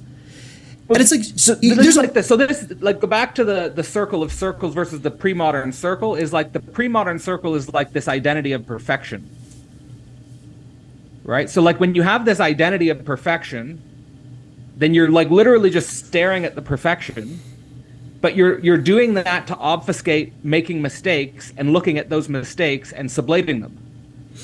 And so let's unpack sublation. Right? Let's unpack sublation and how sublation is allowed by tarrying with the negative, right? So really quick, let's unpack the 2 terms here, sublation and the negative. You can tell me how well I'm doing because you just taught the science of logic. That, you know, that's insane that you taught that. It's so cool that you taught that the same year as the Akri. Okay, so sublation, as I understand it, the Aufhebung, right? It just means to like that it no longer holds the role that it held. It's still there, but it's also like undermined in some way, but it's retained. Now, what do you like and not like about that? description. No, of it's sublation. I think the exact terminology that's used is kind of like a canceling and a lifting at the same time. Like you negate something, but you lift something at the same time. Like you're bringing something. Another way you could say it is you're bringing something to an end at the same time as you're bringing something higher. Like usually when we think about ending something, and this is sort of like what makes Hegel's mechanism sort of like, I think, legit an antidote to nihilism, is that usually when we think of ending something, or we come to realize that something's going to end, or that like everything comes to an end in some way, then we're like, oh no, that's horrible. It's like everything's going to come to an end. You know what I mean? But the mechanism of sublation is that actually something like specifically what's coming to an end is a certain identity. And the point is that there's a larger process where that thing coming to an end is kind of a good thing, because you can take everything you've built in the previous process and you can then add to it, or you can flip it. You know, I think in a voice message you were sending to me, you were kind of articulating something like a sublation, where you were talking about like, oh, you've got a cool intro for your podcast and you can just use that. Right. Like there was a point in time where I didn't have a cool intro. Right. So I had to bring something to an end. Like there was some problem with my editing work. Like, so I had to, I've got to lift it to a higher level. Right. So it's the same with everything. So it's like, again, it's like, you know, and the weird thing is like from the outside, people might like, it's always kind of a trip being on the inside of something versus people seeing something on the outside. Like, where people on the outside might see something that looks beautiful or shiny or great or whatever. But on the inside, you're actually building the thing. You're actually focusing on what's not working. You know what I mean? So like, it's like, oh man, this does not look beautiful on the inside at all. This looks, you know, like this looks messy. Yeah. Right? Like this looks difficult, right? It looks beautiful on the outside, but actually it's messy on the inside. And like, and like I think the thing also, like we could also link this a little bit with Lacan and the symbolic real, because like a lot of what the real is like focusing on what's not working. Like the real is kind of what's not working in some sense. So like it's you know, it's focusing on and you know, and if we want to bring sublation to sublimation, I think then if we bring sublation to sublimation, then we're focusing on what's not working on the level of castration. So we're like the deepest pain point, right? Like the deepest pain point is like, you know, like the sublation within your own intimate relationships, right? Like, and I think we should talk about that as well, like, because it's, you know, like there's like, just like I can speak for myself, but I think you could also relate, is like, you know, there's philosophy portal, but there's also my intimate relationship and my partnership and my home life and my, you know, and I think that actually for me anyway, you know, I like to combine the personal and the theoretical. Right. Like I think they should be in a loop with each other. Like because if we just become theoretical and like we cut ourselves off from the way the theory could improve personal, or the way the personal could improve theory. Right? Like sometimes you can get deep theoretical insights just paying attention to what's going on in your personal life. And sometimes something in theory ideally could help you with what's going on in your day-to-day personal life. I mean, ideally there's a loop there. Right. So I think that like there's like the sublation aspect of building philosophy portal, focusing on the mistakes and trying to lift it to a higher level while bringing things to an end. Right. But that also can apply in the personal sphere on the level of quite, you know, where things get real intimate, right? And I think that I just want to speak to that because I do think that there's a lot of people who are basically struggling with how to have long-term relationships on the level of sexual difference. And I think that, you know, the stakes for the culture there are high. The stakes for it, like, there's not just the time energy angle, but there's also just like there is the time energy angle, but the time energy angle, and there's the basic intimacy angle. Right. And I think about basic recognition. Like I think like the two biggest things that tend to be missing, the three biggest things. It's time energy, split subjectivity, and critical media theory. Like for me, that's where my emphasis has been over the last year. Obviously, there's also the professional managerial class as a critique of my old Marxism and as a sort of update on things, whatever. That is fundamental also to thinking about the role of education in developing us. What is it developing us for, right? What are we used to in academia? What does it make us used to, which is basically just thinking that we are the enlightened leaders of the world and that everyone else should just subscribe to or follow us, and that if they don't like us, then they should sit down, and if they follow the wrong person, then they're done for, and if they don't have the right takes, then fuck them. And really, it's like the PMCification of of academia is like a sort of source for a lot of the things we see on the internet that we don't like, but also critical media theory, split subjectivity, time energy, stultification. These all factor in. And then we as individuals, you and I both, like, we're sort of these person institutions. Like, each of us is a person institution. And that's different from like something like the New Center for Research and Practice, or like GCAS, where it's like, that's an extra academic institution, yes, but it's got a board, it's got committees, it's got all of this oversight, it's got all of this, like, all of these different people collaborating. It's impressive. Cooperation is fantastic, cool. But like, out here just trying to do it as a solo thing, I think, is kind of what I was initially like, oh shit, Cadell's doing a solo thing, that's really cool. It's not just a YouTube channel, right? And I kind of wanted to set you up to talk about why you decided to not just do a YouTube channel, and what some of the difficulties are with the fact that you ultimately were first based in a YouTube channel. Right. Yeah. So, I mean, I get it. Like, to me, it always, I mean, it really, a lot of the time does go back to sublation, because it's just a constant circle of circles that you can just keep spinning in the mistakes of the previous iteration. So, like, for me, where the YouTube channel came was basically not having enough space in the university for my theory and the theory I was interested in. So like that's where the pain point was for me. The pain point was like, the theory I want to study and the theory I want to explore, there's no space for it in my department. Mm-hmm. So I'm just going to start a YouTube channel, right? And so that's sort of like where the Less Than Nothing series came, and that's where the What Is Sex series came, and that's where the Phenomenology of Spirit series came. Is because like I just want to study those, and I just want to make full presentations on those. Like I would want to see like that. That's the stuff I would want to see myself. So I just want to put that out there, right? But then, just being a YouTube channel, like that has extreme limitations when you're not trying to be like a YouTuber, right? Like I have a YouTube channel, but I'm not like a YouTuber in the sense that like I'm not really making like pot YouTube videos in that sense. Like, I was making content that was extraordinarily niche, just as I think like Theory Underground is kind of making like niche content, and like, but like just being on YouTube, like you're extremely limited. Like you're extremely limited in terms of how you can't connect to students, you can't build a student base, you can't like so there were and also you can't make a living just making niche YouTube content, right? So there was all these negativities that were coming up. And also I was, not only had I finished my doctorate, but I had gotten a postdoc, and that had come to an end. And I was just kind of getting tired with jumping through the hoops of the academic game, and just sort of reckoning with the fact that I don't belong here. I don't belong in whatever academia is now. I don't belong here now. Like, maybe will I belong in academia at another point in my life? Maybe, I don't know. I'm open to whatever the future is, and I can't predict the future.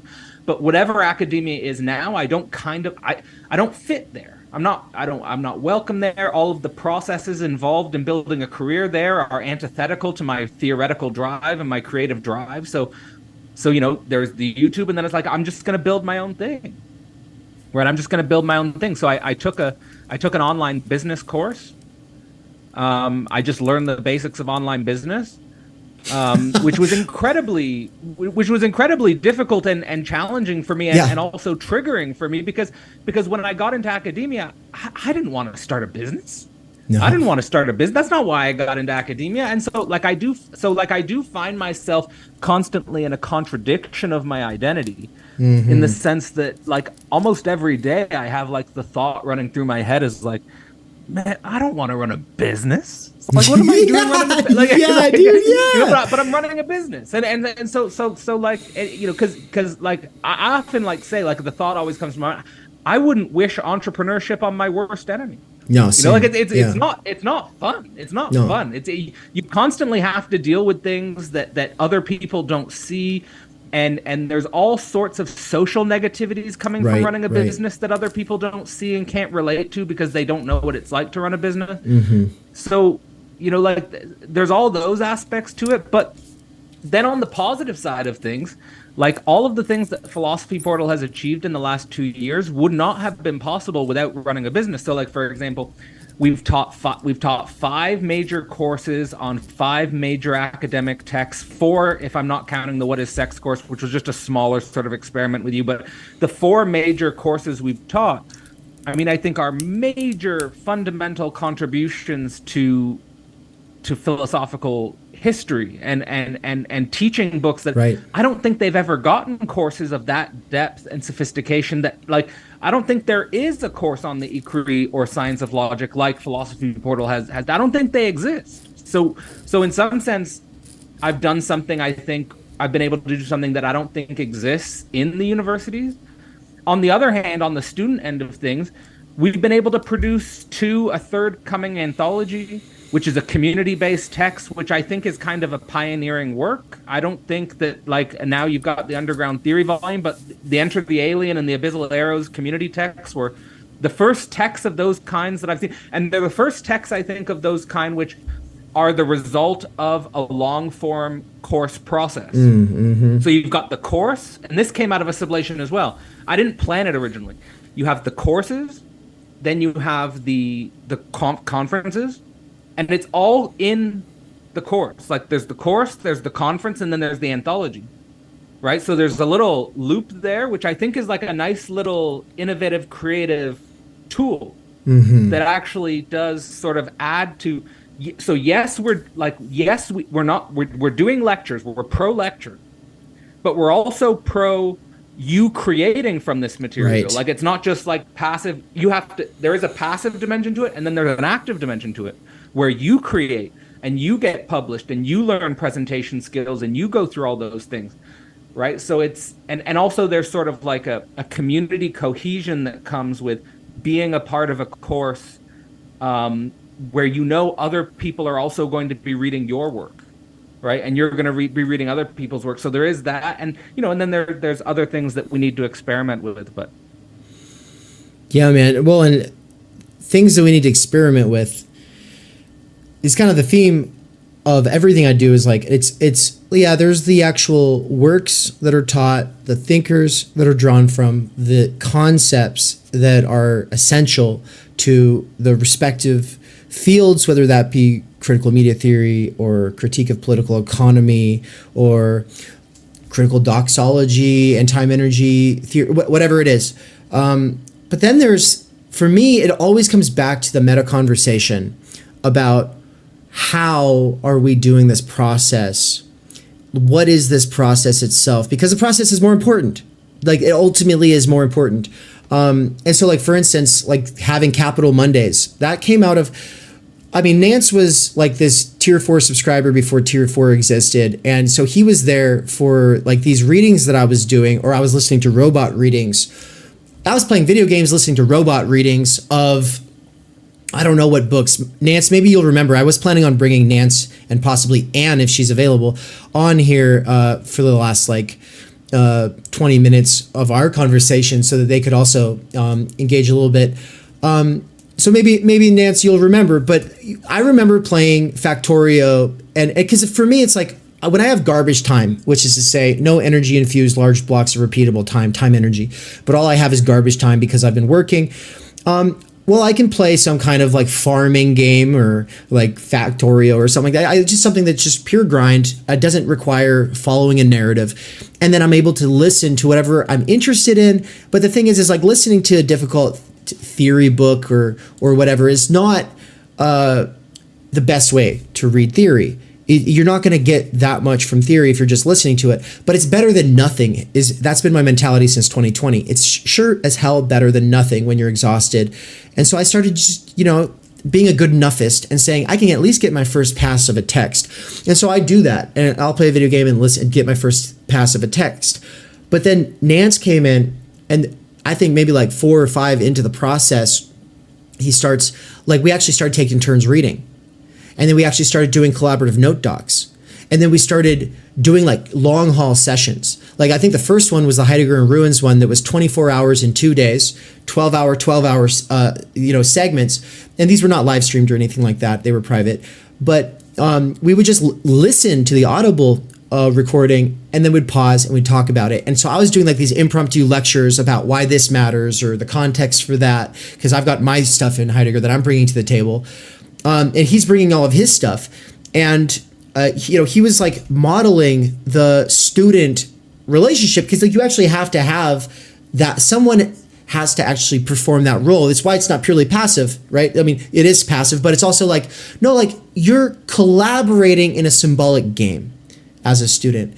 And if you're collaborating as a student, as a student, it means like you perform being a student. Now in other spaces, you might perform other roles, but the way he was performing it really like gave me like this energy that I didn't realize I could have during my garbage time. And so what we started doing was a lot more active, because I went from kind of from passive listening to active reading with Nance.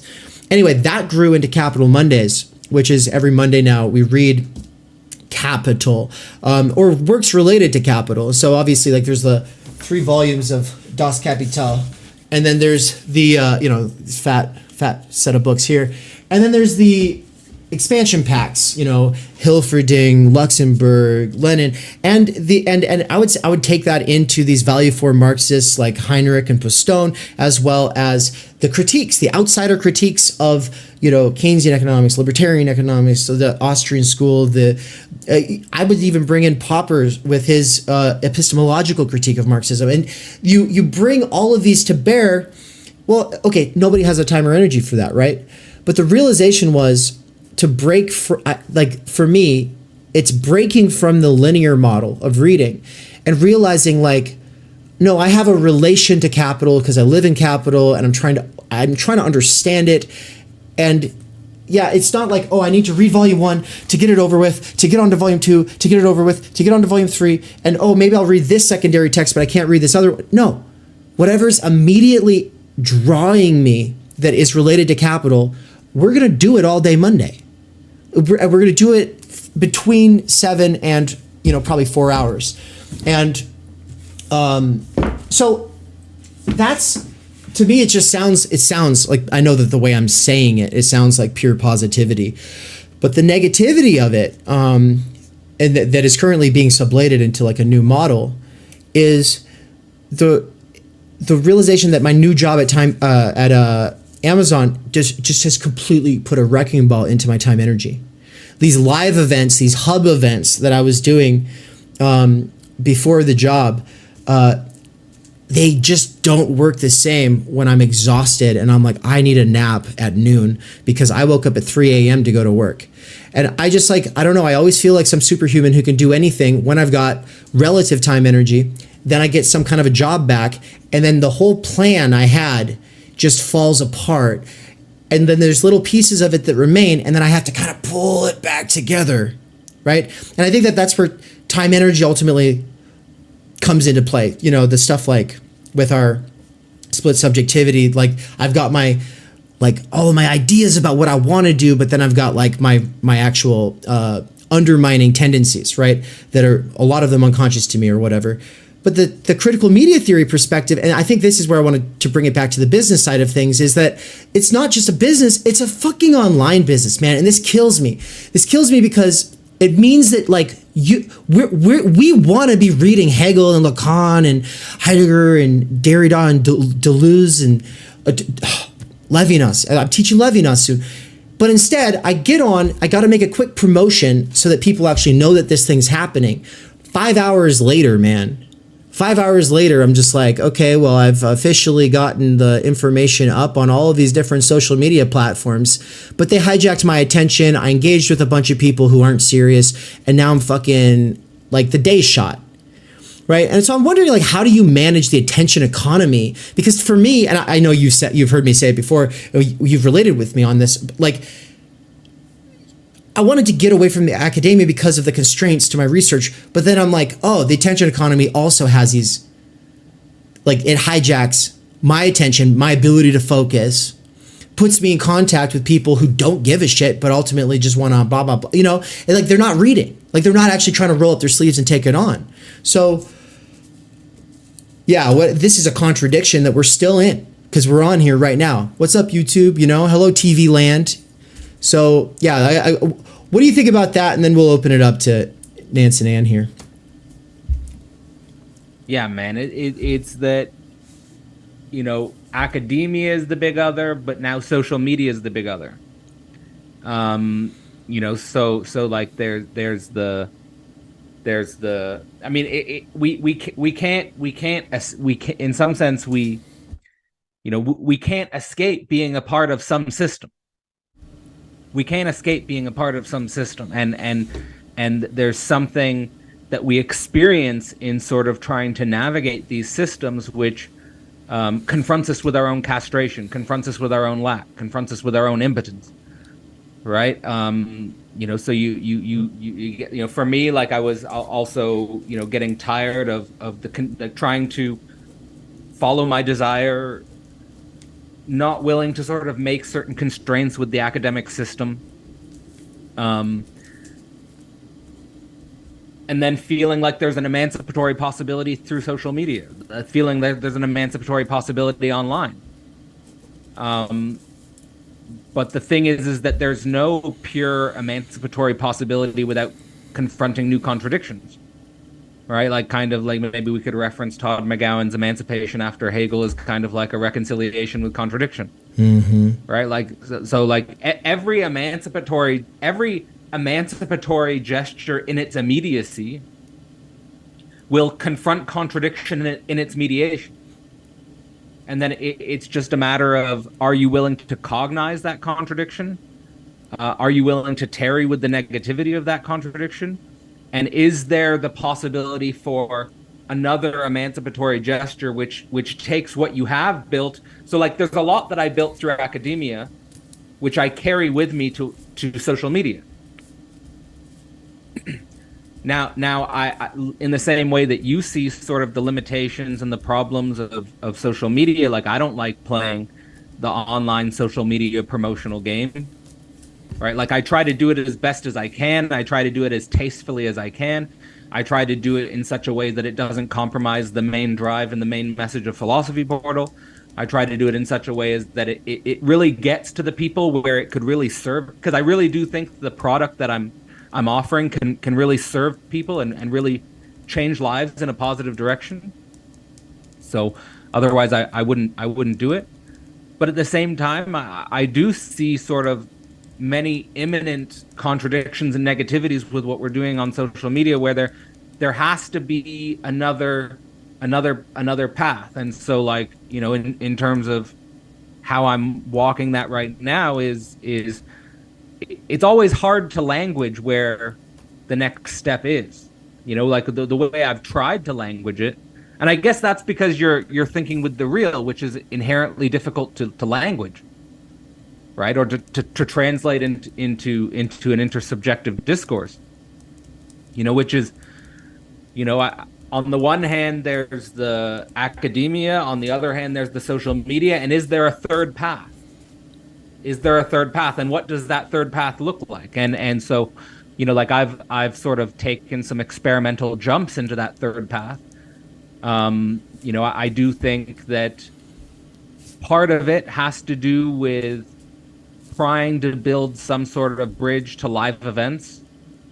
Part of it has to do with some bridge to connecting academic theory to other sectors of the economy and other sectors of the world. Like, one of the problems with academia is that it's so insulated in itself, and it's so in a conversation with itself, that like you never have academics like talking, actually like opening discursive bridges to bankers or, you know, corporate leaders or small business owners, or to me there has to be, like, basically that's what I'm trying to think through now, is how can I build bridges with theory to places outside of academia, because the problem is when you're in academia, you get it's the same thing, whether it's in the university or whether it's social media. The same thing happens. This is what happened.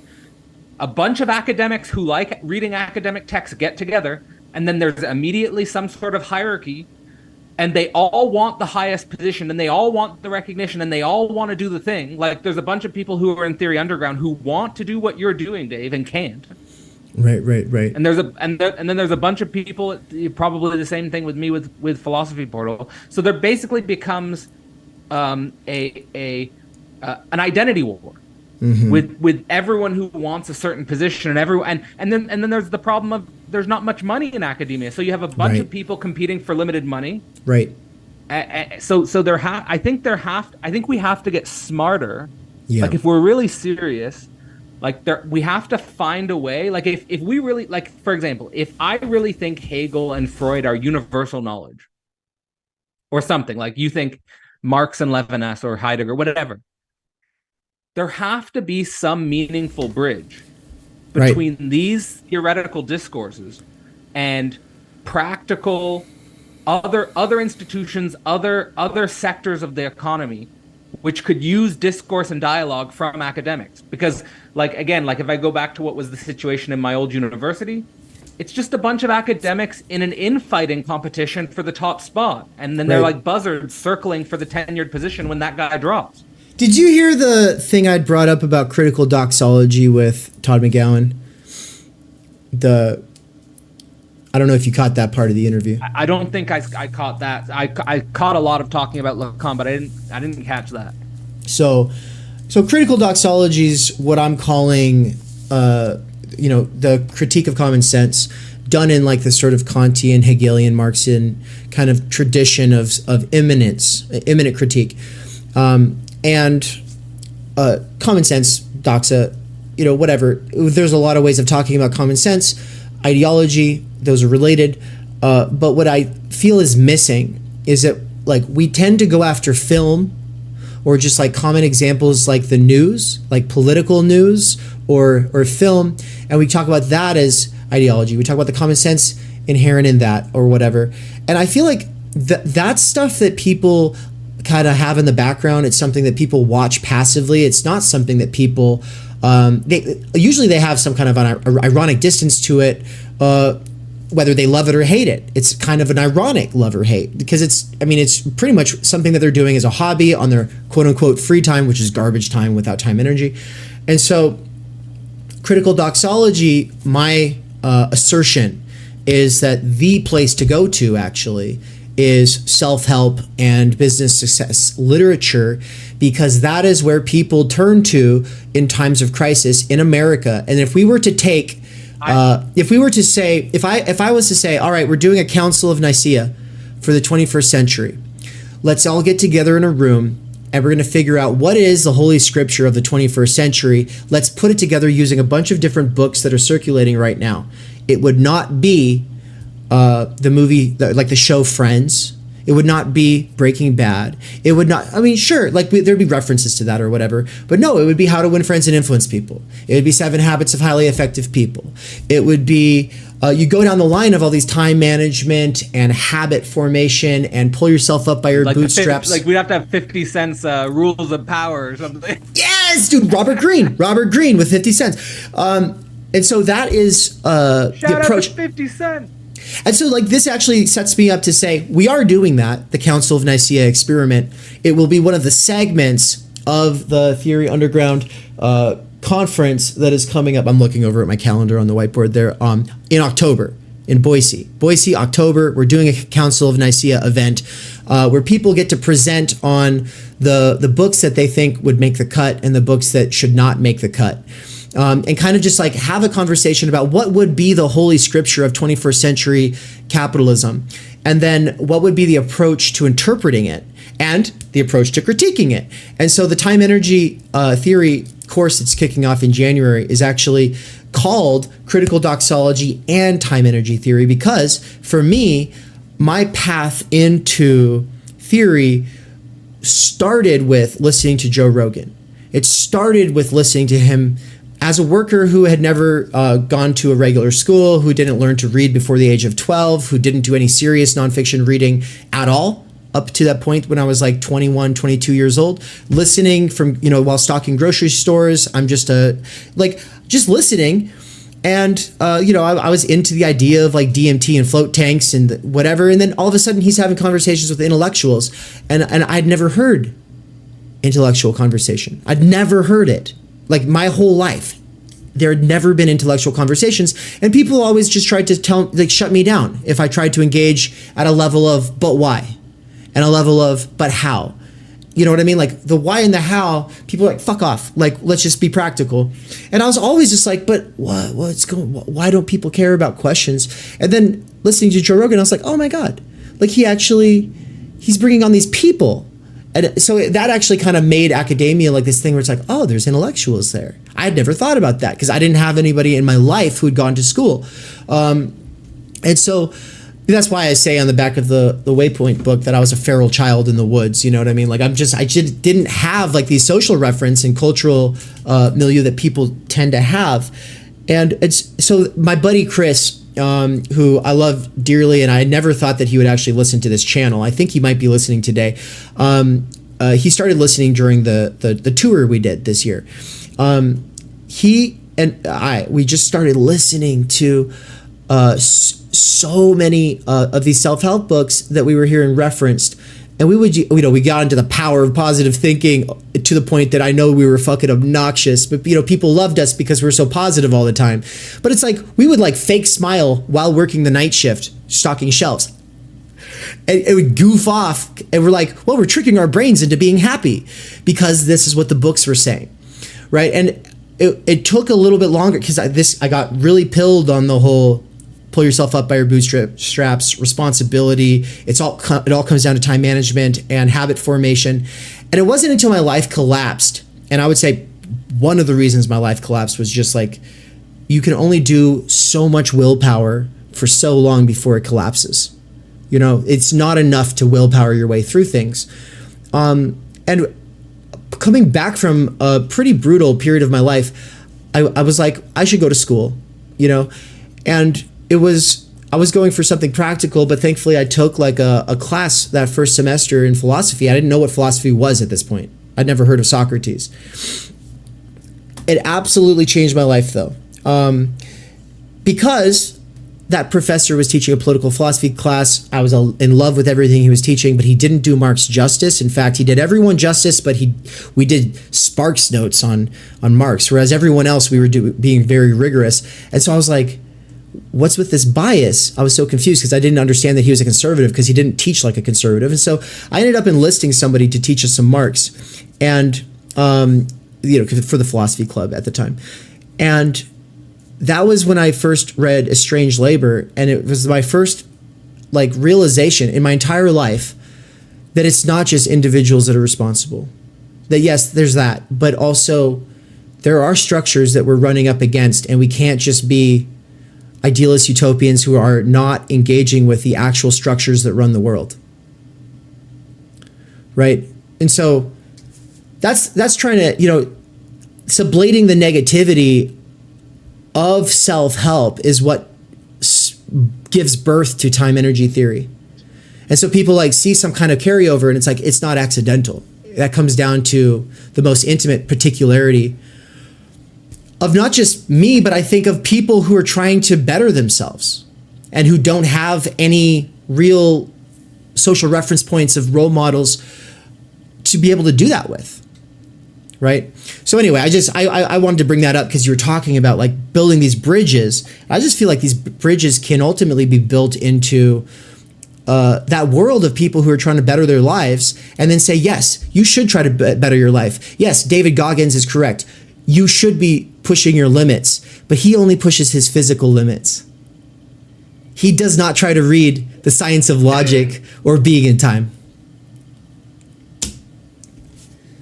Yeah, imagine if he all those pull-ups All those pull-ups need some balance, right? But anyway, yeah. I mean, I totally see your point. I mean, it's this idea you could just pull yourself up by the bootstraps and just have this idea of individualistic responsibility. I mean, there's and just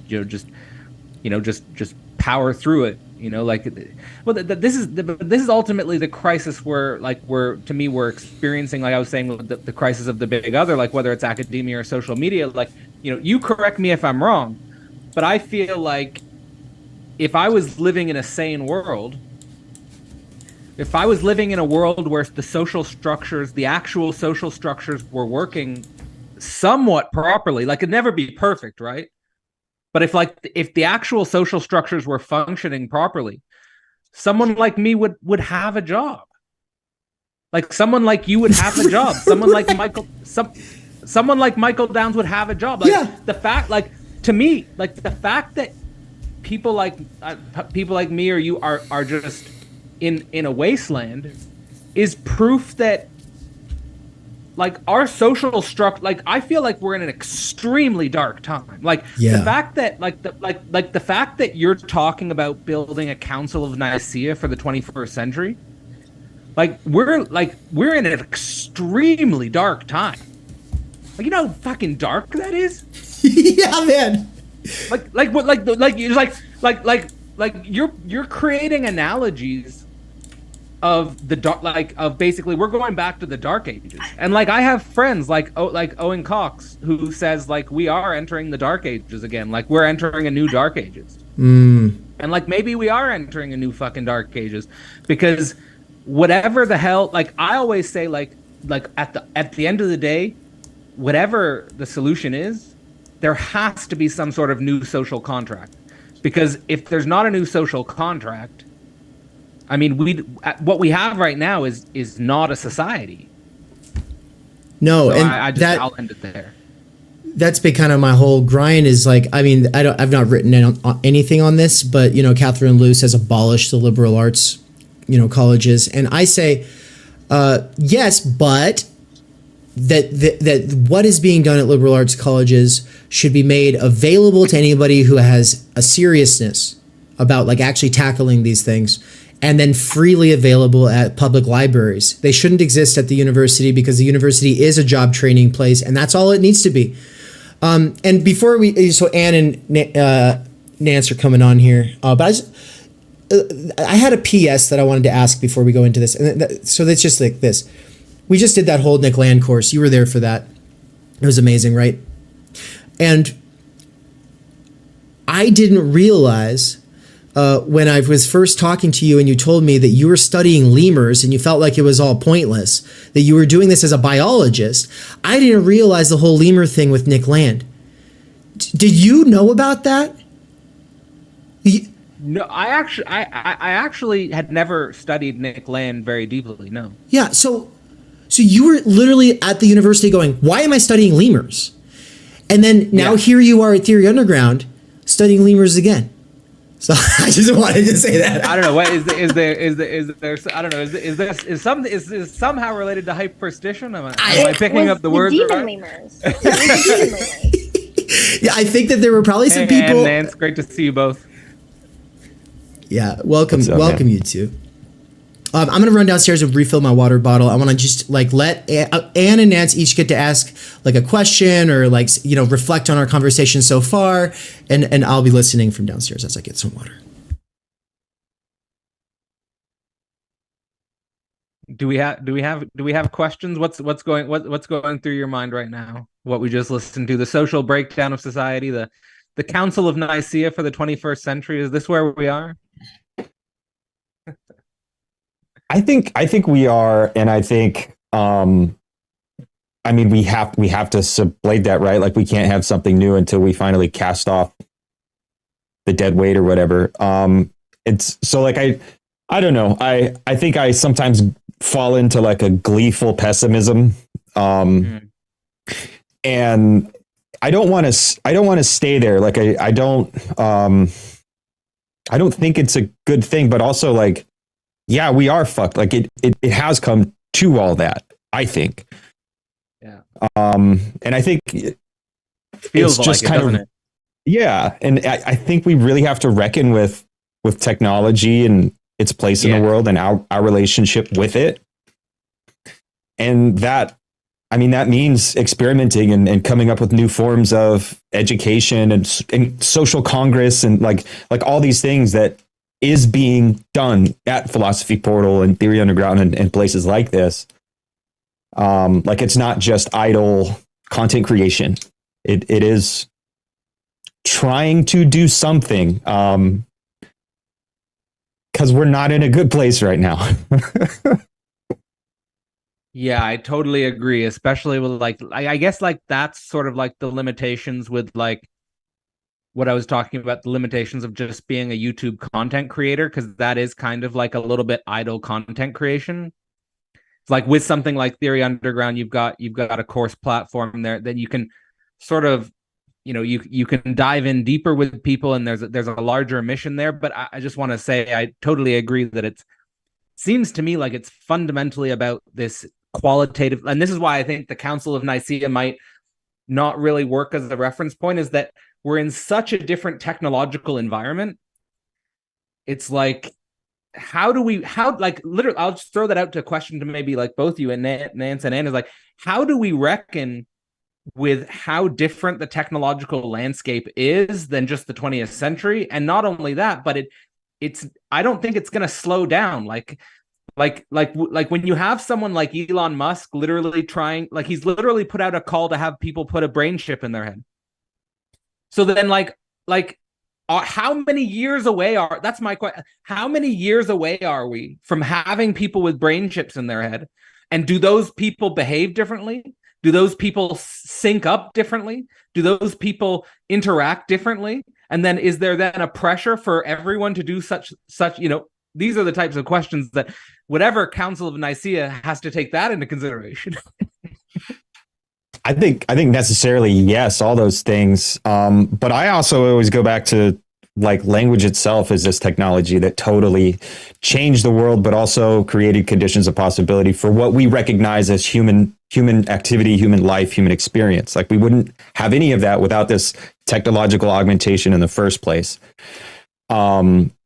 So like, I think there has to be a way to incorporate technology into like a human life world. I always kind of want to push back on what feels like to me is alarmism, because sometimes I do get afraid. I look at my teenage kids and I'm just like, we're totally fucked. And I have to like catch myself and say, we're not. Tell me what do you see with your teenage kids that makes you say we're totally fucked? Just like I don't know, their relationship with the world, that like the post irony, the post care, the post, like they're just different. They relate to the world differently. They're very much concerned with instantaneous activity. They don't seem to think long term. Just the standard old man yelling at clouds bullshit. But also, no, there has been qualitative changes because the world just works differently now. The pacing of the world is different. So we have to find a way to catch up with that and utilize it for our own benefit. And I know I will be the old man yelling, "Get off my lawn." And I don't know. I think old man Ann, yelling at clouds moment. I think this is a good, Ann. I just think like yes, but I'm younger than Nance, and I'm even more of the old man. I'm like, no, we all need to go to the post office physically, and we all need to like get brick phones again, because there's something about this technology, whereas like past technologies maybe felt like they were like enhancing the human, like whatever we want to define these technologies as. And then there's something about having a screen in front of your eyeballs.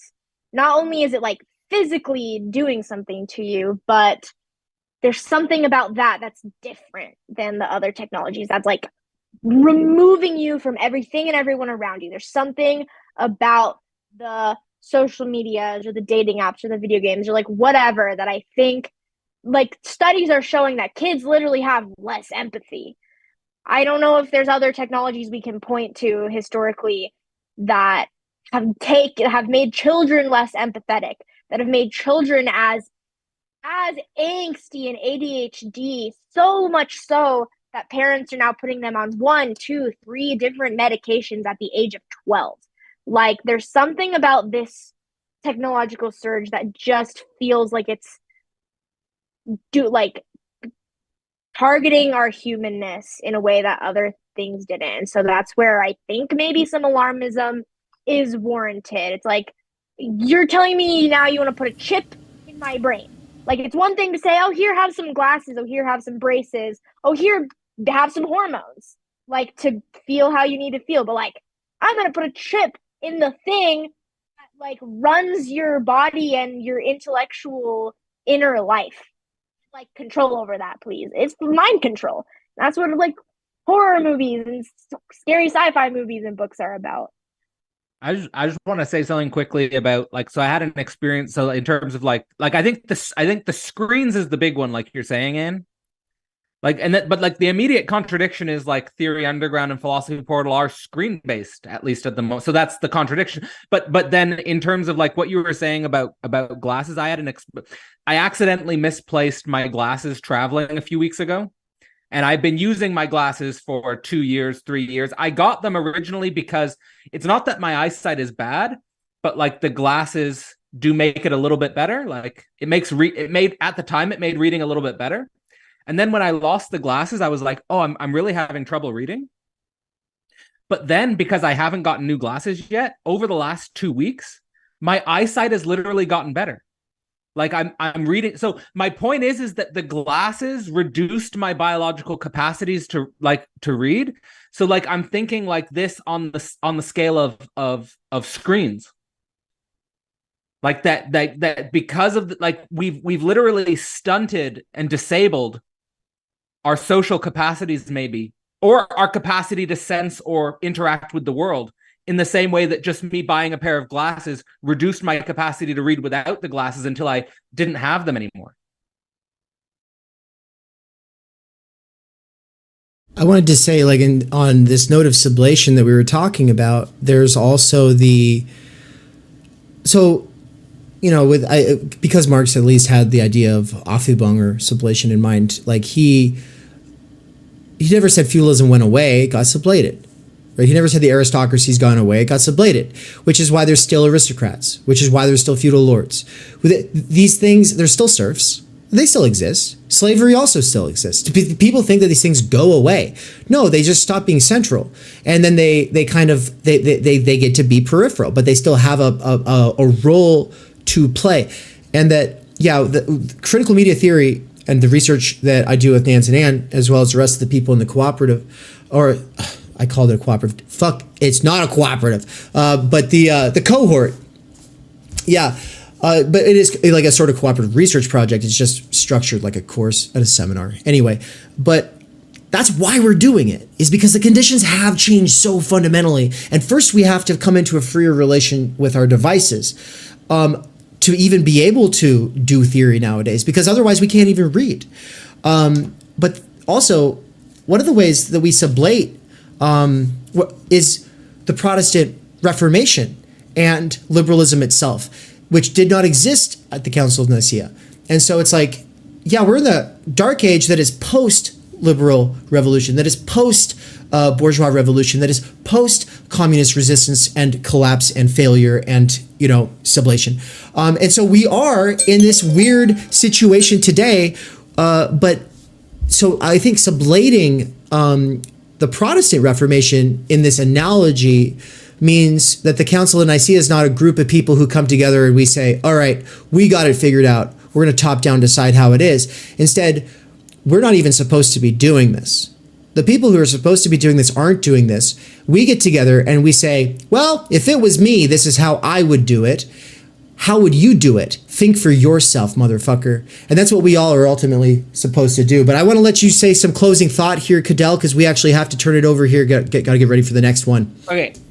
I'm just so happy with where this conversation went. I just like, I really like what you were thinking there with sublation, the Protestant Reformation, liberalism, and specifically like it's a Council of Nicaea. It's the Dark Age. It's a Council of Nicaea, post-liberal revolution, post-communist revolution. This is so important. Like, I can't stress how important that idea is, because there are so many people who don't have a historical memory, or who are just coming to the ideas for the first time, and they think we can just go back to the Council of Nicaea. Yeah. No, you can't. No, like the history of our civilization. Like you can't dehistoricize actual history. Like everything that's happened throughout history since that point is something that represents crucial moments of sublation, which we need to carry forth with us, which make our situation even that much more complex, even that much more difficult.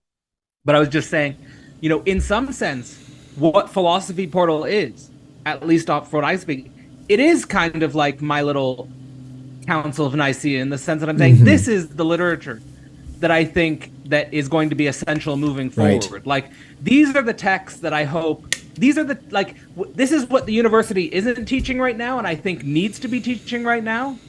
And so if you also feel like you're not getting the education you needed in the university, this is why I'm doing this. And I'm not saying that when I say this is the curriculum, I'm not saying that is the universal curriculum. I'm saying that there needs to be other such attempts at that, which is why, I think that's why it needs to be a milieu. It needs to be an ecology of different schools that are also doing this work. I think that's really the stake. It can't just be top down. It has to, and I think that is what we get from the Protestant Reformation, is this idea that your engagement with the text matters. Like that's in some sense what the Protestant Reformation was emphasizing. And then also what the Protestant Reformation opened up was liberalism, which we do need to sublate. We can't just negate it, right? And everything that came from liberalism, like the individual rights revolutions, where we're not in a feudal system anymore, and capitalism was an advance on feudalism, and that's why I really like what Yanis Varoufakis is saying about techno-feudalism, is that because we're not engaging capitalism, then we don't go forward. We regress to feudalism, I think. So I think like there is a lot at stake with really thinking deeply capitalism and working with it and understanding all its negativities to be able to sublate capitalism to something that's more socialistic or something that's more communistic. I think, I don't really need to say anything more than that, but I think those are the stakes. Well said. Thank you so much, Cadell. Right. Looking forward to talking to you soon. So, good luck with the rest of your stream. Great seeing you and Nance, and I'll hop off here. All right, take care. Bye-bye. Thinking is super uncool, and that's why you should do it. It's just like almost anything that's like cool anymore. It just sucks. And I think that's like what the underground movement has always been about, is just like seeing what's in the mainstream, being like it ain't there, and kind of like cobbling something together, and it's a little mismatched, but that's like its beauty. We cannot do direct revolution, but the only way to lay the foundation for it is to do what you are doing to move the underground. It's a theoretically correct title. Welcome to Theory Underground, where workers with earbuds can find genuine liberation from necessity. Research at Theory Underground focuses on what is most important for understanding our current situation: theory of the subject, capital, time-energy theory, critical media theory, CMT, and the most essential critiques necessary for understanding why the theory, ideology, and common sense of influencers left to right misses the mark. We bring primary texts from leading lights of diverse fields to bear on topical issues and works popular in our current world. Theory Underground is a publishing house as well as lecture course and social media platform. You've been reading Underground Theory. Yes. And amazing book. I'm a publisher and an editor. I run a review of books. Literally, it's my living. This is the best edited collection I've ever read. Jesus Christ. Seriously. This is a little experiment in what I, David McKerracher, can pull off without relying on the academy or the algorithmic dictates of the attention economy. Usually good edited collection has good essays, but you only want to read a few. Every essay makes me want to read the other essays because you have a vision. Everyone that you invited for a reason. You weren't some fake publicist who's like, how's so-and-so's a new book, have them on your show. No, you only talk to people because you've read shit by them, that you've thought about, that you think has value, even if you disagree. So I think that's what's amazing. I believe that I am, like so many others, pioneering a future in which educators can form learning webs that will make learning as a way of life enjoyable and emancipatory. However, before these tools become accessible, they have to be experimented with. That's why I built my own website and app using nothing more than my own saved wages, 5 patrons, and some small classes of students over the last year. Of course, I also have had my wife Anne's moral support and help with accounting so that I don't get in trouble with the IRS or whatever. In less than a year, Theory Underground has already put out 8 courses, 2 books, one, my book, Time Energy, and the other, Underground Theory, which has over 30 contributors, including works written by students at Theory Underground, some of my fellow travelers, and colleagues in the broader universe of underground theory. Beyond the books and courses, though, you will also find interviews, reading exegetical reaction sessions, and live weekly events for working-class autodidacts, independent researchers, and renegade academics. These include a variety of clubs and cohorts that meet on a weekly or monthly basis. If you want to get involved, there are 4 main subscription levels. Think of it like a gym membership, but for your mind. The point is to make learning, practice, and theoretical comprehension a way of life. Support at this stage of the operation is more crucial than ever because my savings were used up over the last year of getting this established. If I can triple my subscribers in the next 2 months, I can quit my gig at Amazon and focus on this work full time. All I need is a few more people at each of the levels or a couple big time patrons who just want to see it happen. Right now I am doing a patron and site subscriber drive, so excuse the commercial. But if you end up really liking what goes on at this channel, consider signing up soon. If you cannot afford it, but want to get involved with some of the stuff behind the paywall, I have made a financial aid scholarship you can sign up for here in the description. Quick side note, some people ask about the profit motive. At this point, I have not actually made a return on any of my investment in terms of the amount of time, energy that I put into things, the amount of savings I've actually put into things, the opportunity cost of the work that I'm doing as opposed to the other kinds of things that I could be doing for money. But more importantly, I don't actually make enough to pay for my cost of living. The goal is to make enough for my cost of living, and then once that is achieved, everything over that amount is going to go towards expanding the operation to the point where I can hire Michael Downs, aka Mikey of The Dangerous Maybe, to be a full-time researcher and part-time teacher at Theory Underground. Alright, so with that aside, I just want to say also, if you are a worker with earbuds, what's up? I see you. I work at Amazon part-time and everything I do is for my past self who used to work there full-time. Most workers with earbuds couldn't care less about theory, but I do believe a working-class intellectual revolution could grow out of the underground theory scene. My hope is that what I have built here will contribute to making the scene something more than just a scene, and you into something more than just a scene kid. We're trying to make this into a real intellectual milieu capable of leading a way forward beyond the imminent crises facing humanity. But for that, we need thinking now more than ever. Start thinking. I hope that you either will or have enjoyed the program, and also make sure to like, comment, subscribe, and leave this playing in the background all the time while you're doing other things. Playing long-form Theory Underground content in the background while you do things has, in the near future, been scientifically proven to emancipate minds from the functional illiteracy imposed on workers by the structural stultification of time energy. This is achieved by reterritorializing circumspective concern. Also, to some degree, it is for the algorithm. Think of it like a gym membership, but for your mind! I love you so much. I love you too.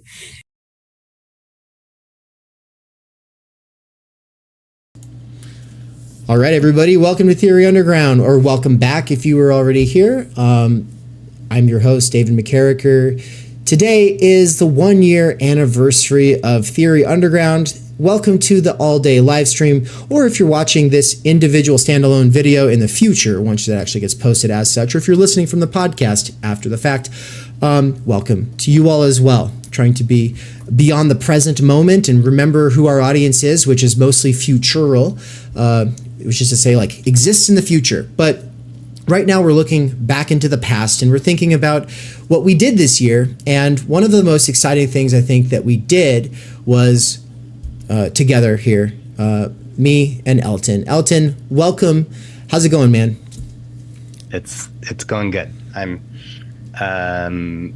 I've enjoyed this past year working with you on this stuff and excited to talk about future things. Cool, man. Yeah, exactly. And so I think what I'll just say is by way of introduction for all the sad souls who don't know you already. First, I mean, you are the lead organizer of the Dead Parrots Philosophical Society, a public philosophy group that meets monthly and has for like 7 or 10 years. Is that right? We're getting to 13 years. Damn. Which is great. Yeah. No, time moves fast. Like and now that I'm back in Boise, I get to actually come to some things sometimes, which is really exciting. But outside of the work that you do there, you also, you work a regular job. You decided to not become a philosophy professor and instead do what you are doing on the side, which I think is awesome. I think it's like a genuine path forward for people who want to stay in the world of philosophy but don't want to get ensconced in the academic institution and have it become their job. And you've taken that more recently into the Democratic Socialists of America, which is a group that I'm not a part of, but I did help start in the local chapter here. And the reasons that I left are like multifaceted and everything, and it's all complicated, and ultimately a lot of that stuff boils down to the stuff I do with Theory Underground.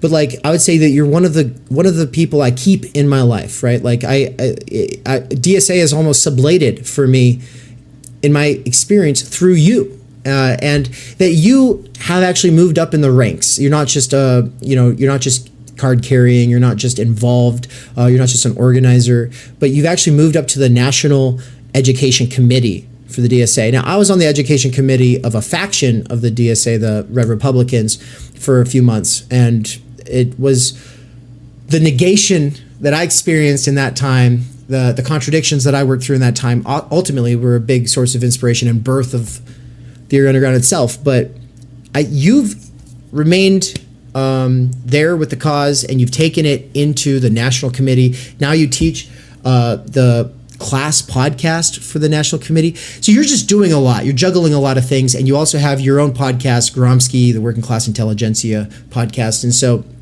I guess I just kind of want to set you up to say a little bit about how you got into all of this stuff, kind of like your own introduction, but also we'll then get into the course we taught together this year, the professional managerial class, Ideology and Consciousness, or Consciousness and Ideology. You bet. So like I said, it was either 12 or 13 years ago. I'm not great at math.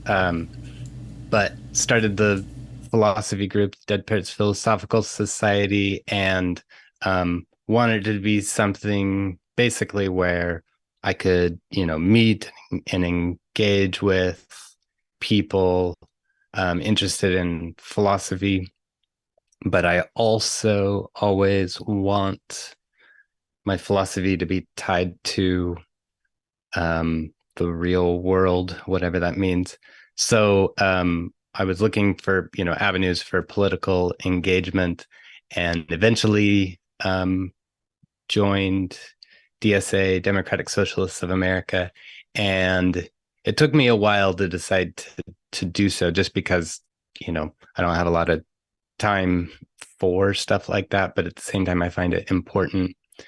And I got a lot out of it and didn't feel like I was getting we were getting very much done, and it's just difficult to juggle. So eventually I decided to start a political education group with Boise DSA, and did that for a while. So we had events, and they were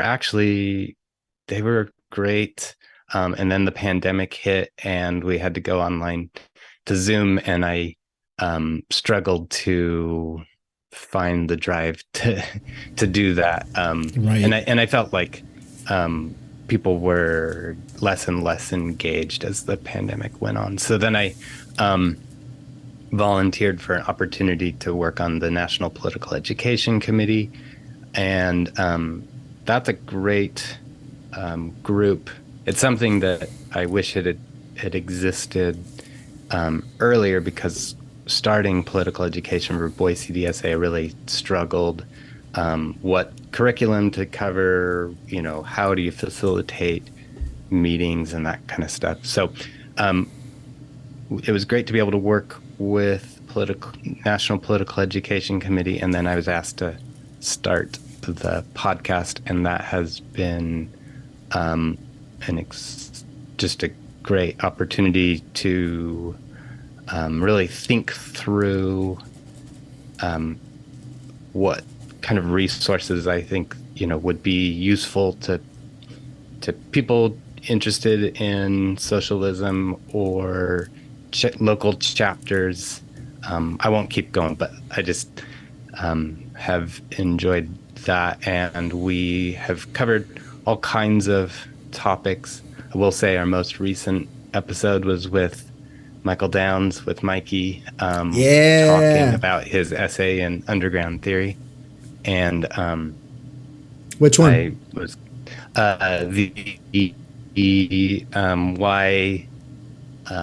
why socialists need Zizek to understand the working class. Yeah. I don't think I have the exact wording right there, but so it was the first time we talked about Zizek on the podcast, and that's a controversial topic, but I think it went great. So honestly, I'm surprised you got away with it.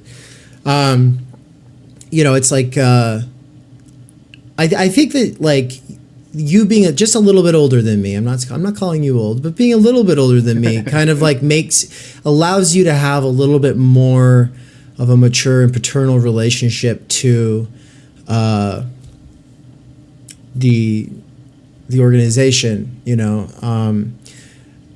I get there's all these reasons I couldn't do it. The PMCification and the sort of disavowal of radical responsibility that kind of comes with the PMCification of political economy in the last 100 years is such a big part of my issue with the DSA. But it's funny because Barbara Ehrenreich was well aware of it, and so you got me turned on to her, thankfully. You know what I mean? And so I find it fascinating that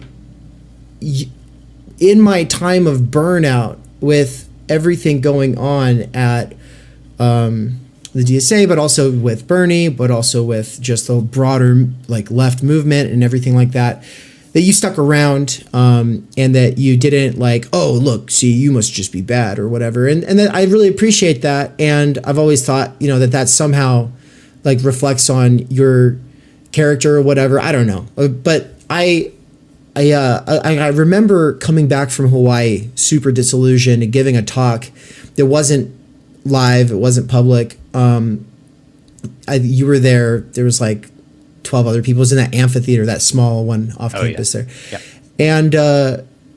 And some people just had little oh well, and they just kind of free associate, bring whatever comes to mind. And I remember your level of seriousness, and that it continued.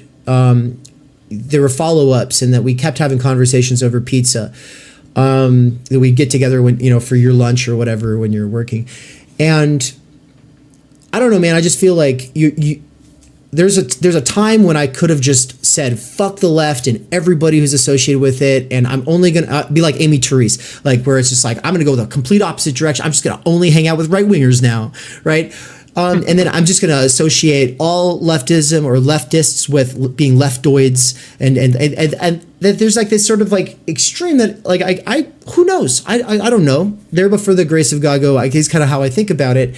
And so thank you for being there. I I guess the thing that people probably don't understand about that course that we did is that, like, you're teaching it as a socialist, and I said, I'll assume the position of the post-leftist, even though it's like, I've got a problem with identity and like taking on some identity as this thing.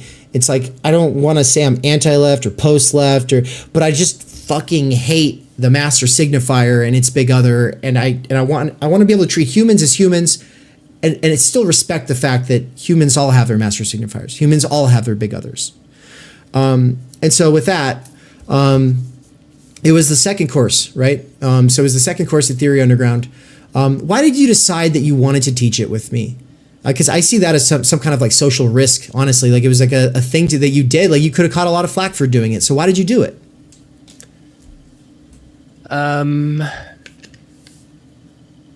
I did recognize some risk in doing it, and I think just because I believe in what you're doing here, which is that it is about oh, I apologize if you're picking up my printer.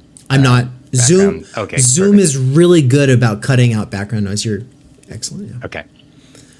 Yeah, in that what you're doing, of course, is providing educational resources to people who may or may not have access to it otherwise, and of course, bringing focus to important texts.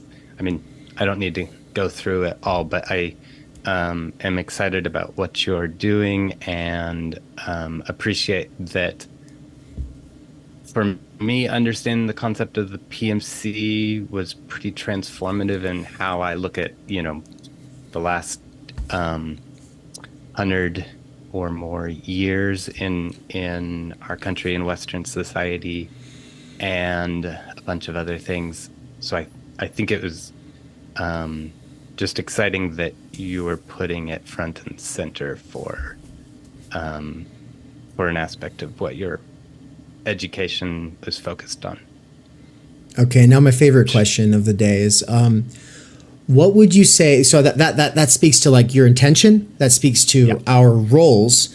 Now let's say, what do you like? What was our positions? Like, what were on the PMC? Like, what was the positions that we held? And like, how did they agree and how did they contrast from your recollection? Okay, let's see. So,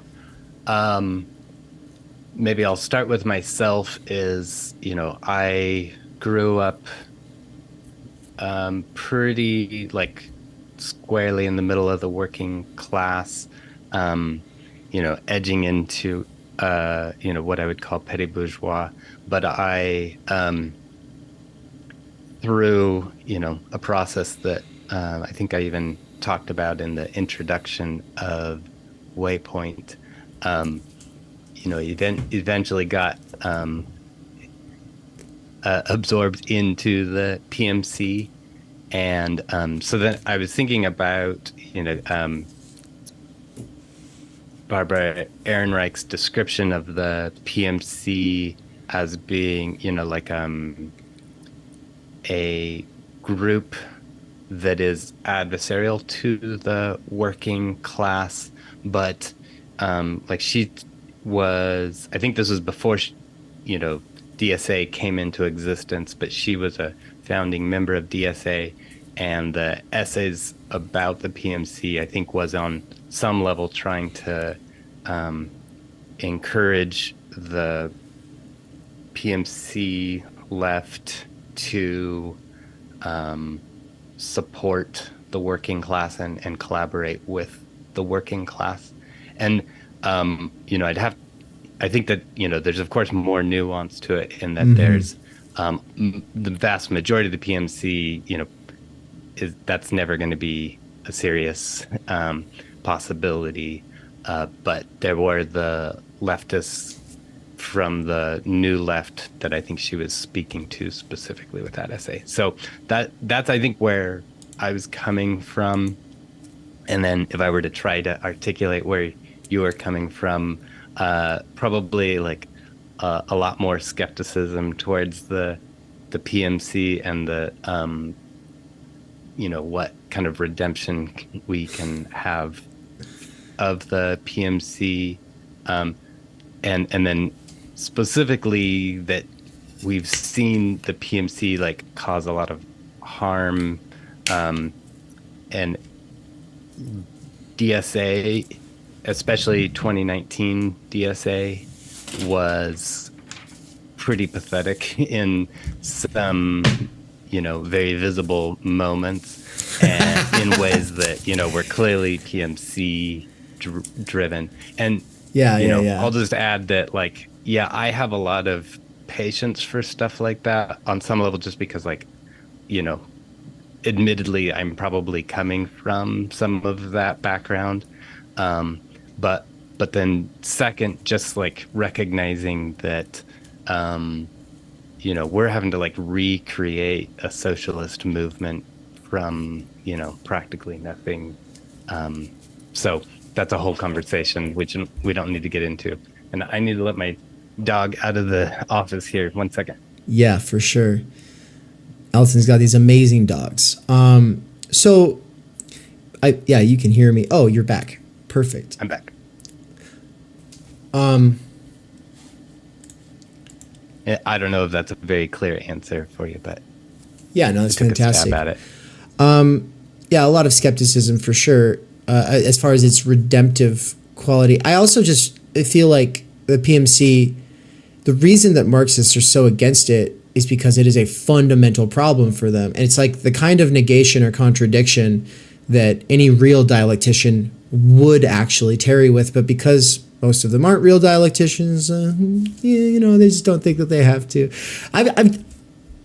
Really, it sucks to have to just be so, I don't mean to be cavalier. It's but also it's just at this point, I've had so many conversations and they all just go the same direction. There's a whole circuit. They always just go through the same scripts. And it's you didn't read the thing, right? You didn't read it. Ben Burgess at the Pomona College event talking about nurses and teachers. Well, it's kind of a problem for this theory that it would call nurses or teachers PMC, is it not? And I was the term is coined by Barbara Ehrenreich. She's the founder of the DSA. You're in the DSA. Read her essay. She addresses this. You're an academic. Do it like you would an academics think they don't have to engage seriously with source materials when it comes to the PMC. Everything else, it seems they'll engage with the source materials. And so it's just it's not made up by some Twitter accounts. It's not made up by some people. You saw with J.M. Adams from the News Center. They had said that I haven't read any that or anything on it. But I know the discourse. And so it's okay, well, fair enough. So you don't like the way this functions in the discourse. Great. I hate that too. The discourse itself is the attention economy. I hate that. And the strong identities that form and the followings that they cultivate, it's just, we all don't like that. But that was our goal coming together, was to say, well, there are source materials. And they're not just socialists, they're also conservative. They're also radical, communists. We didn't actually read Mao, but we referenced the fact that Mao is aware of all of this. That's, he saw what was happening with Stalinism as PMCification, for lack of a better word, as well as, Trotsky, ultimately, he saw that too. So it's everybody could see it. It's just Burnham who came along and was it's not just Lenin to Stalin that, it's also England. It's also the U.S. It's also fascist Germany. There's an actual contradiction in the development of capital that was not thought through thoroughly by Papa Daddy Marxman, And so, you know, and I love Marx. I love what he did as far as like his praxis goes, but theoretically it's like, this is a real problem. And so for me, it's PMCification is like really what took place in the beginning of the 20th century, which we covered. I see that as the actual defeat of the working class, the actual defeat of the working. Right, like this, you want to talk about like, oh, there's no working class movement today. Oh, bad leadership or whatever. Oh my God, come on, guys. Let's be historical. Let's be dialectical. There's something outside of the system that is part of the system. You just didn't think of it because it wasn't there yet. Contingency was involved. To some degree, it was probably a little predictable, and I think people did kind of hint at it in their various ways, different theorists. But the seed was there. Yeah, definitely. Yeah. So how have you changed on this thesis in the last year? Let's see. So I think the I don't know if I can articulate kind of like how I've changed. The main things I've been focusing on is so, you know, like I didn't really address it very much like in the class or in my essay, I don't think, but I am trying to articulate whether or not the PMC is a class. And I think it's more than just an academic point. So perhaps I'm wrong. I may find that this is not a useful thing to explore, but I've been trying to really understand, you know, dialectical materialism and how the dialectics work, and also understand class in a somewhat kind of rigid scientific way. And when I say that, you know, it's far from, I'm not a sociologist, far from science, but the point is that Marx obviously jumps in and out of talking about class in some kind of rigorous way. Sometimes he's talking about, you know, the middle class, which doesn't really fit into any kind of rigorous understanding of class, for example.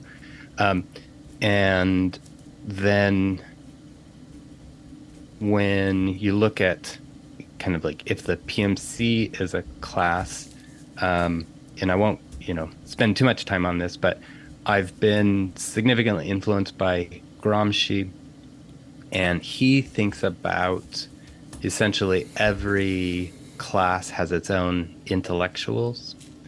So if you look in, you know, feudalism, the aristocracy had their intellectuals. Those are basically the people in the church, for the most part. So like the Catholic monks, who were essentially the intellectuals of the day. The bourgeois intellectuals, we know who they are, but it's, you know, it's everybody from, you know, politicians and political party leaders, but it's also Adam Smith, you know, economists. And the PMC essentially would fit into that category of being bourgeois intellectuals, generally speaking. But then when we look at the PMC, they are significantly people from the working class. And so, you know, I've been exploring kind of like what that means for the working class to have their own intellectuals, which of course is where my podcast title, Working Class Intelligentsia, comes from. But all of this that I've been talking about, I've been looking at, you know, Marx, Lenin, and Althusser, and really trying to understand dictatorship of the proletariat, which, you know, if you're not familiar, it's a pretty, like if there's a division in DSA, it's going to be around the concept of the dictatorship of the proletariat. You know, I'd say the vast majority of DSA members don't believe or don't support this concept that we need a dictatorship of the proletariat, which, I could have a lecture in and of itself about kind of like why Marx used that term and what he meant by it. But the important point is that it's, revolution that is really about recognizing that the working class needs to take power, and that, is, going to be through violence and, withholding some of the rule of law during that moment in time while the, working class stabilizes power. Okay, I don't want to get too far into that topic. My point is that I think this concept of the PMC is important to understand kind of like what the struggle for socialism will have to look like, because like you were saying, Marx didn't really predict the significance of the PMC in the 20th century. And where we are here in 2023, we have to be able to account for the PMC. And maybe, Marx's socialism is not actually even possible given the situation we're in. But whatever is possible, we have to understand kind of like the processes of dialectical materialism that have got us to this point, and where, how we go from this point. We need intellectuals in the working class that are solving the problems of the working class. What does it take in order for the working class to take power? So you asked like, how have I changed? And I think it's really just, those are the same problems that I was trying to understand, when we did the course. And I just feel like I've been kind of sharpening my opinions and understanding of all of that type of stuff. That being said, I'm still far from it. But yeah, I am really trying to understand kind of like what is the relationship between working class and PMC, what's possible. So damn, it's good stuff, man.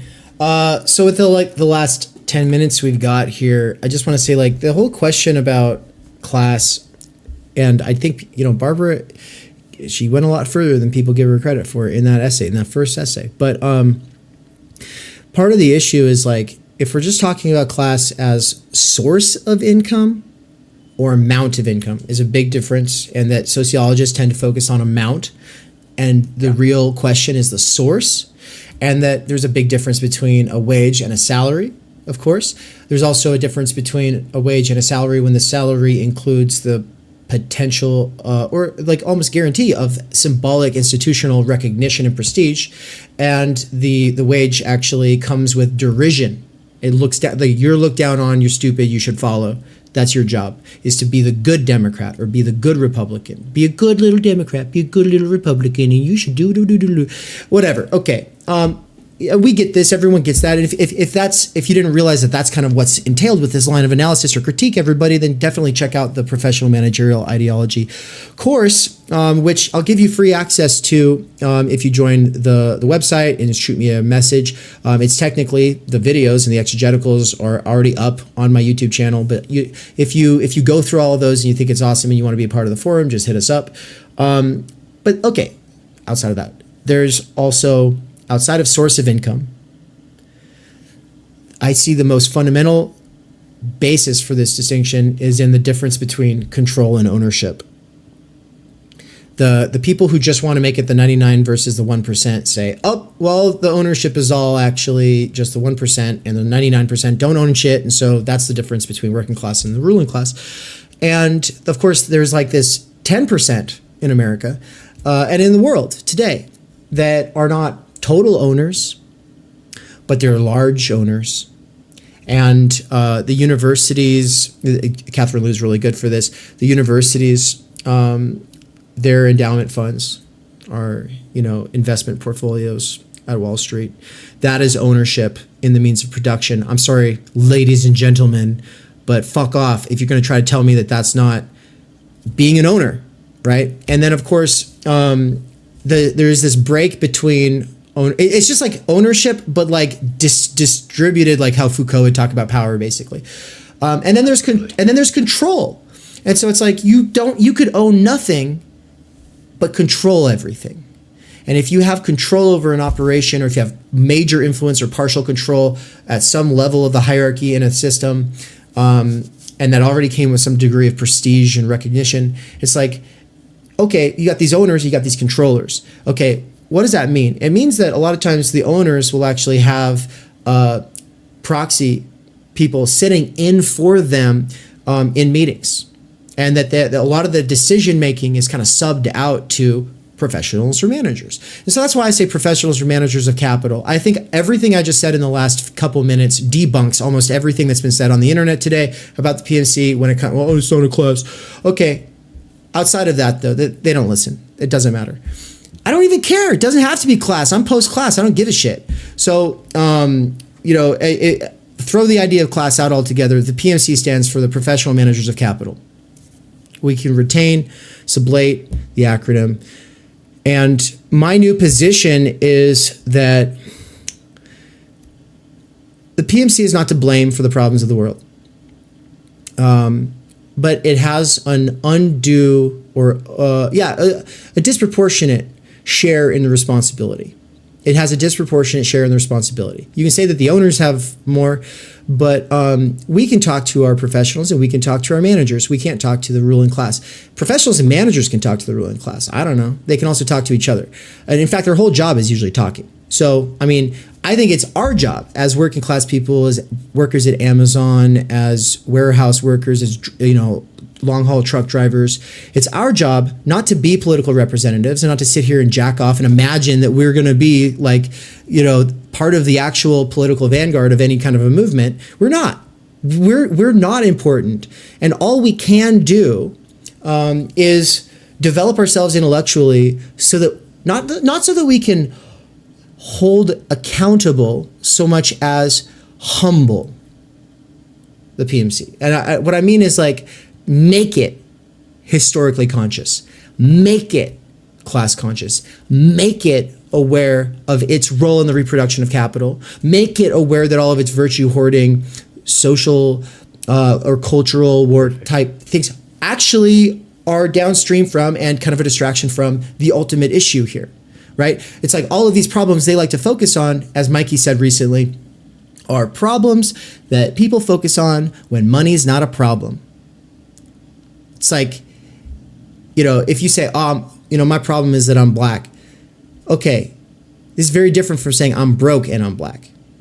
Okay. Yeah. Okay.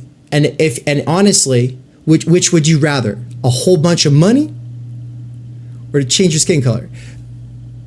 And if you just say, oh, it's just the color, you see, oh, fuck it, I don't care, dude. I just don't care. I cannot relate.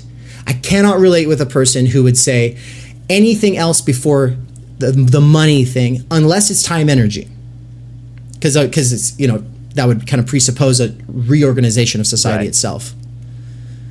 Yep. And so that's it. It's the idea of radical responsibility that I talk about in my essay on the PMC in Underground Theory, and the idea that it's not about a enlightened leadership or like an enlightened technocracy that we need. I mean, that would be great. I would love that, but I just don't believe in that. I believe. Right. I believe in the only way that people in key positions become somewhat humbled is when they realize that going to college has set them up for a lot of opportunities, influence, leverage in their niche positions, whatever. But it actually, because they're not able to listen to books all day and do long form exegeticals the way I'm doing with Nance over here, they realize, oh shit, I'm not the biggest brain in the room. What should I do, guys? Or what should I not do? Because we can't really tell you what to do, but we can tell you what not to do, right? Yep. And so what I'm proposing is the relationship between the the people who want to be a part of some kind of a political vanguard, and what I want to be a part of, which is a part of an intellectual vanguard that says, no, I will not do politics, and you guys better do a better fucking job. And not just a better job, but like stop lying to us. Stop lying to yourselves and stop being ahistorical. So, I'm hearing essentially class warfare in that the working class needs to essentially like create I don't know if it's obstacle, but the conditions for the working class to have some level of self-consciousness about what their role is in things. And I'm certainly I agree with everything you've said there. I think that the PMC can possibly, or at least a portion of the PMC can possibly come to some kind of self-consciousness about its dependence upon the working class to create, essentially better conditions for not only all of society, but even the PMC. I mean, certainly Mark Fisher is definitely emphasizing like the level of kind of anxiety that's growing and mental illness that's growing in society. And I think PMC is a significant piece, or is experiencing a significant piece of that, for example, just to throw out an example. And the PMC's approach is either like this kind of cruel conservative response or this mollycoddling, like insanely paternalistic and way too permissive, like extreme other side, that it's like, oh, well, I couldn't tell you that to work on this or read a book because that might hurt your feelings, Right. Yeah. Well, one of the things I'd like to talk to you about is why socialism? Why are you still stuck on socialism? Socialism invokes its opposite, individualism. You could say that we have too much individualism. We need socialism. I just think, and I understand that you mean a political economic system, but I'm talking at the level of the game, of the semiotics game, outside of what it does invoking historical failures and atrocities, which are arguable. It's arguable how much of that's real. Outside of just at the level of semantics and rhetoric, individualism versus socialism seems to me like we don't have good enough individualism and we don't have good enough socialism. At a certain level, we just need both and we need them better. And the preconditions for that is time energy. Right? Well, so I do, in my definition of socialism, presuppose individualism. Like basically that the reason why you fight for socialism is because it's individually advantageous. That, as a worker, you form a union because that's going to be, your best option. Right. Now, of course, so socialism, of course, has a long history and is a very loaded word. But historically, it has been a utopian vision of the future. And when I say utopian, I don't mean that in a negative sense. But it gives us a horizon to work towards. And certainly like Paul Mason and Nick Cernicek, they were, let's, before Bernie, they were saying like, let's use terms like post-capitalism. But I do think that there's a lot of history in the socialist movement that we can build upon. We just need to be able to do it in a way that recognizes that we're not obligated to follow some old formula. We have to reapply, kind of reimagine what socialism means today. And I think that there's a lot of value in that vision and in that history. I could definitely agree that time energy fits in there, but perhaps that's another conversation. Well, hopefully we'll get to have that interview with One Dime Radio very soon where we can kind of keep going with this. Yeah. Well, for now, that was my timer, so we just got to close out. Okay. Elton, it's always a pleasure. It's kind of weird to be doing this when we're in the same city. Let's get together in real life, get some pizza soon. And yeah, I really appreciate it. Thanks for coming by. Yep. Happy birthday. Thanks Peace. a lot. Bye. Thinking is super uncool, and that's why you should do it. It's just like almost anything that's like cool anymore. Yeah, it just sucks. And I think that's like what the underground movement has always been about, is just like seeing what's in the mainstream, being like it ain't there, and kind of like cobbling something together, you know? And yeah, it's a little mismatched, but that's like its beauty. We cannot do direct revolution, but the only way to lay the foundation for it is to do what you are doing to move the underground. It's a theoretically correct title. Welcome to Theory Underground, where workers with earbuds can find genuine liberation from necessity. Research at Theory Underground focuses on what is most important for understanding our current situation: theory of the subject, capital, time-energy theory, critical media theory, CMT, and the most essential critiques necessary for understanding why the theory, ideology, and common sense of influencers left to right misses the mark. We bring primary texts from leading lights of diverse fields to bear on topical issues and works popular in our current world. Theory Underground is a publishing house as well as lecture course and social media platform. You've been reading Underground Theory. Yes. And Amazing book. I'm a publisher and an editor. I run and review books. Literally, it's my living. This is the best edited collection I've ever read. Jesus Christ. Seriously. This is a little experiment in what I, David McKerracher, can pull off without relying on the academy or the algorithmic dictates of the attention economy. Usually, a good edited collection is good essays, but you only want to read a few. Every essay makes me want to read the other essays because you have a vision. Everyone that you invited for a reason. You weren't some fake publicist. It's like, how's so-and-so's a new book? Have them on your show. No, you only talk to people because you've read shit by them that you've thought about, that you think has value, even if you disagree. So I think that's what's amazing. I believe that I am, like so many others, pioneering a future in which educators can form learning webs that will make learning as a way of life enjoyable and emancipatory. However, before these tools become accessible, they have to be experimented with. That's why I built my own website and app using nothing more than my own saved wages, 5 patrons, and some small classes of students over the last year. Of course, I also have had my wife Anne's moral support and help with accounting so that I don't get in trouble with the IRS or whatever. In less than a year, Theory Underground has already put out 8 courses, 2 books, one, my book, Time Energy, and the other, Underground Theory, which has over 30 contributors, including works written by students at Theory Underground, some of my fellow travelers, and colleagues in the broader universe of Underground Theory.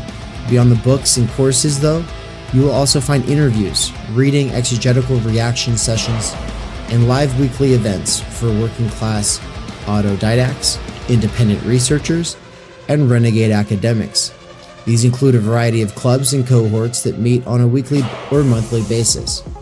If you want to get involved, there are 4 main subscription levels. Think of it like a gym membership, but for your mind. The point is to make learning, practice, and theoretical comprehension a way of life. Support at this stage of the operation is more crucial than ever because my savings were used up over the last year of getting this established.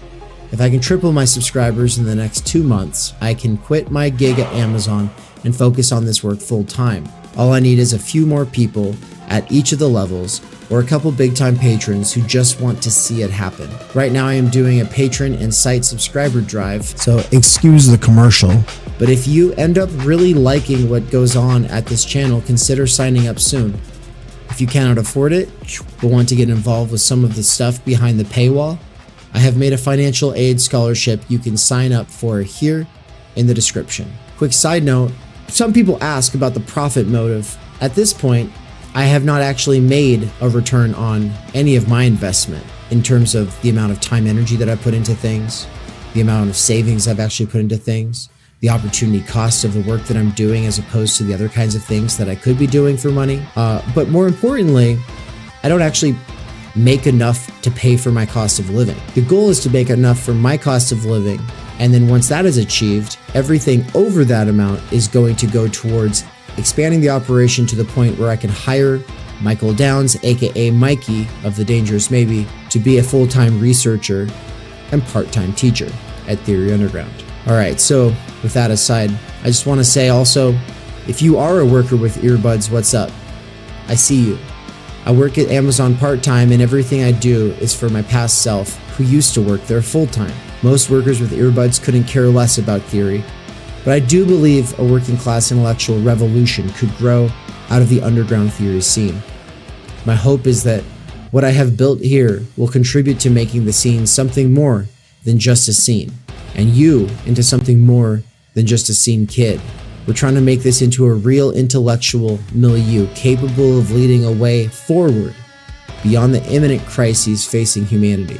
But for that, we need thinking now more than ever. Start thinking. I hope that you either will or have enjoyed the program, and also make sure to like, comment, subscribe, and leave this playing in the background all the time while you're doing other things. Playing long-form Theory Underground content in the background while you do things has, in the near future, been scientifically proven to emancipate minds from the functional illiteracy imposed on workers by the structural stultification of time energy. This is achieved by reterritorializing circumspective concern. Also, to some degree, it is for the algorithm. Think of it like a gym membership for your mind! I love you so much. I love you. What? All right, everybody. Hold on. All right, everybody. Welcome to Theory Underground. I am your host, David McKerracher, and today we're joined by Leon Brenner. Dr. Leon Brenner, welcome. How are you? I'm pretty good. Thank you. It's a pleasure and honor to have you. And so, yeah, today is like sort of like this all-day marathon live stream event, but actually you were the person that I was first, like in the last couple weeks, like kind of like, okay, when are we going to have this conversation, right? And then when I realized that this day was open, because I thought I was going to be traveling, I was like, this is perfect. We can do it. And then I was like, you know what? To signal boost this, let's do all the stuff I wanted to do in December. And so I love these marathon streams, but your work in particular has been something that I just cannot stop thinking about. And so I honestly, I'm not the right person to introduce you. Yeah, I think you should do it yourself, but I will just say that my point of entry into like knowing anything about you at all is through The Autistic Subject, a book that you published, I don't know, recently, and it's something that I've been listening to while working at Amazon. I only get so much from it, but we're ultimately having you here to announce that Leon Brenner is going to be teaching the clinical structures of psychoanalysis, Freud and Lacan, as well as the autistic subject. So everyone put your figurative or literal hands wherever you are in the world together to welcome Leon. Leon, could you tell us a little bit about how you came to this research? First of all, thanks for having me. I'm very excited about the course. I've been working a little bit to make it interesting and adding some new things. Adding some new factors that I've been working on recently. I've been asked this a lot. Like anyone who would write a book, and Dave, you know that as well. You were asked what brought you to to write about this, and it's something like you would ask a very happily married couple, for instance. Well, how did you meet? Well, what? And people expect a very fantastic story, and if it's a love story, it's always fantastic, right? It's one in a million. There is something to it. I'll summarize it. I got into psychoanalysis because I forgot to pay my tuition as a bachelor student, and it was not very much. Well, I always was into Freud, but not what some would call a fanatic. Today I spend my professional life fully in engagement with psychoanalysis. But yeah, I forgot to pay tuition, and I could only enroll. Is that because you believed the American leftist propaganda that education's free in Europe? No. I guess so. It's not very high. That's true, but you need to pay it. Yeah. Okay. So I forgot to do that. I was much more forgetful at the time, and it only left some courses available because I was late to the party, and that's how I started being interested in psychoanalysis, by accidentally studying it. With autism, it was a little different. It was a bit more calculated. I just found it to be a fascinating word, and particularly the meanings, the many meanings that it has in different discourses and fields of science, of culture, of politics, and I found it to be so fascinating that I decided to spend many years working on it. And that's it. It's not a personal story or something that has to do with my own personal life. It is just my curiosity. We might say, this is the title of the book that you're speaking about, Dave. The Autistic Subject on the Threshold of Language. That's the full title. It's published 2020. It's the thresholds that I think, in retrospect, might have been interesting for me. Being on the thresholds, I think, is already a fascinating notion, and I think that got me into working on autism, a phenomena that is in many places on the threshold. Yeah, and so this we're doing this in the midst of a marathon stream, but also we're doing a very special thing here, which is we're recording this as a separate standalone video. I think a lot of people will come to it for the thumbnail that says Theories of Autism. And that's ultimately what our topic is for this segment, not just the announcement of the course or whatever, but theories of autism. You already kind of alluded to this with the different names or the different understandings of the term. Yeah, the different understandings. And so maybe that's a good way to start, is to talk about like some of the common usages, misconceptions, and then let's talk about the history.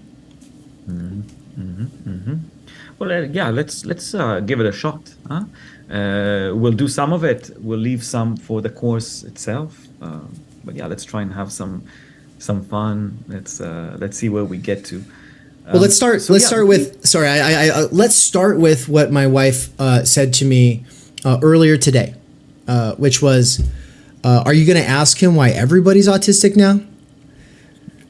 Let's start with that meaning of the term, It is an important question for a wife to ask, because it is true that any husband or all husbands, I'm making a wager here, but are somewhat autistic within a relationship. And this shows you that this word can be understood in so many ways. Here we're speaking about the fact that if you are lucky and you are in fact in a love relationship with a subject that is other to you, there will be a misunderstandings on a very profound level. And let's say, going contra to what many couples therapists would try to do, reaching a place where communication can bridge the gap between the subject and the other.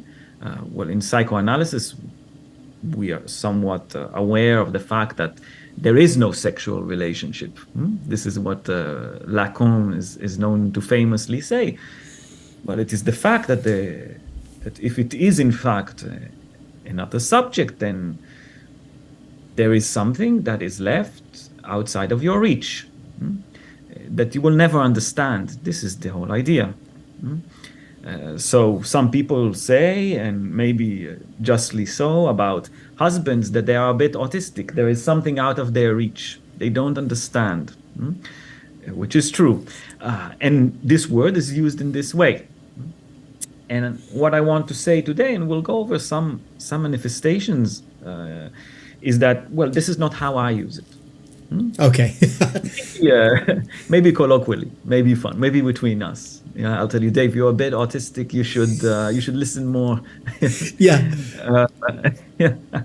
But yes, so this is what people might call autistic traits, and the idea that there is some type of maybe personality or personal qualities that have to do, and I think this is very colloquial, with autism. But again, autism also means something political. I don't know if you're aware of the neurodiversity movement, for instance, in the US and worldwide, and it's a movement composed of people that argue that, let's say, syndromes like autism or other forms of other forms of psychic, what in the DSM and the ICD is called a psychic or psychological illness or disease, are in fact variations in the brain's composition. So there are neuronal variations, and not diseases. And here the word autism gets a different meaning. It is a designation of a particular form of variation. And it's important, and it has ethical repercussions, and it means something about the politics of subjectivity. Right. Here we see a different meaning. Also, we can step a bit closer into the clinical domain. And, today, many people go and get an autism diagnosis. And you go to a psychologist and they spend a few hours with you, and then they give you a little diploma. Now, this diploma might be nice to hang on the wall, but it also means something economic. It means money, yes, because children get an autism diagnosis, get funding for their schooling. They get funding for help circles.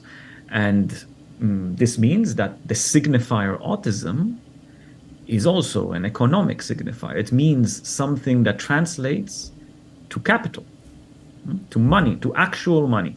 And here I'm not trying to infer anything that might be perceived as being sinister. I think this is done in a very charitable way. I've spoken to some colleagues who even told me that they give an autism diagnosis even if they are not sure or don't really think that that's the case, but they say that this child will profit from whatever economic support they will get from the government because of this diagnosis.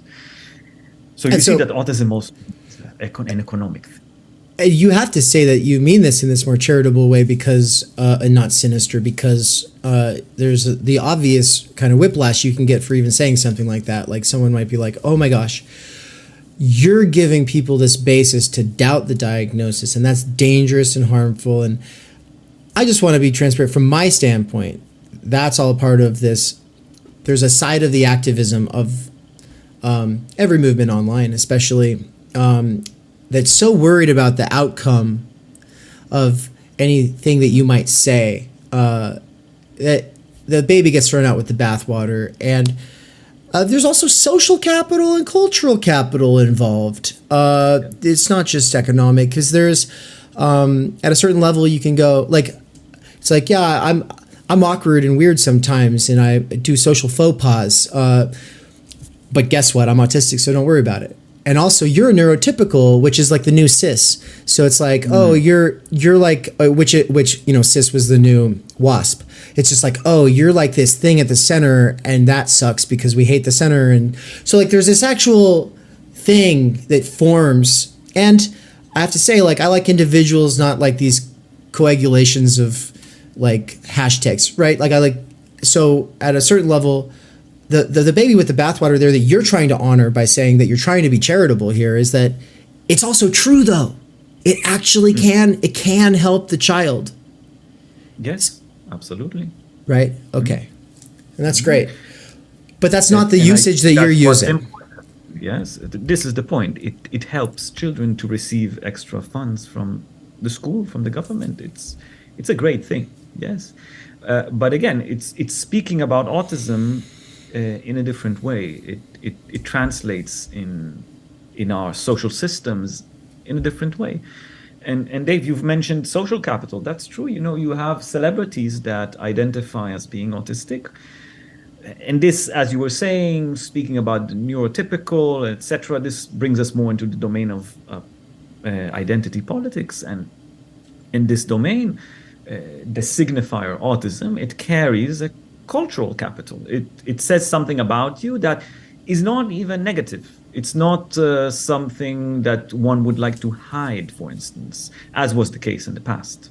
If you were especially, and this is one of the good things about the activism, is making us historically aware of how Nazis were exterminating autistic people actively, right? Like, that's my understanding based off of a little bit of I've heard about about Dr. Asperger and the work that he was doing and trying to save the functional ones because everyone else was being murdered, right? Yeah. And so, and that is the concern with when people are advocating for like this sort of identity politics approach that also all of its emphasis goes towards destigmatization. Mm-hmm. I think most of the destigmatization approaches don't work, but I think that what's driving that concern is the most admirable, honorable thing. You know, if it is a genuine concern with the fact that historically this not only has happened once, but happens, you know, it just that people go, oh, well, because you're this variation. Well, you're actually just a faulty product or whatever. You know, we need you out of the gene pool, that whole approach. Right. So I do have respect at a certain level for this discourse that I just want to emphasize that because it is a careful, touchy topic. Yeah. It's important to emphasize. And what did I want to mention here? Well, it will come back. But I was thinking about, for instance, and we won't get into this today, but I'll just mention this, that let's say after we can develop a framework through which we can understand autism in the course, we'll also think about the ways autism is treated and engaged with clinically today. And the most prevalent form of autism treatment, let's say, is a cognitive behavioral method called applied behavioral analysis, ABA. And I very much go against it. I'm one of its opposers, mostly because I argue that I listen to autistic people who say that it was quite difficult for them, even tormenting the experience on some levels. But again, I'm saying that ABA practitioners are not sinister people. They're not evil people that want to hurt autistic people. They're just, are uninformed of the different dimensions that I think are important to tackle, to handle, to acknowledge when engaging in clinical work with autistic people. So, again, we have this critique, and we will see it unraveling on many levels. But again, that is not to say that there's some malevolent force trying to exploit or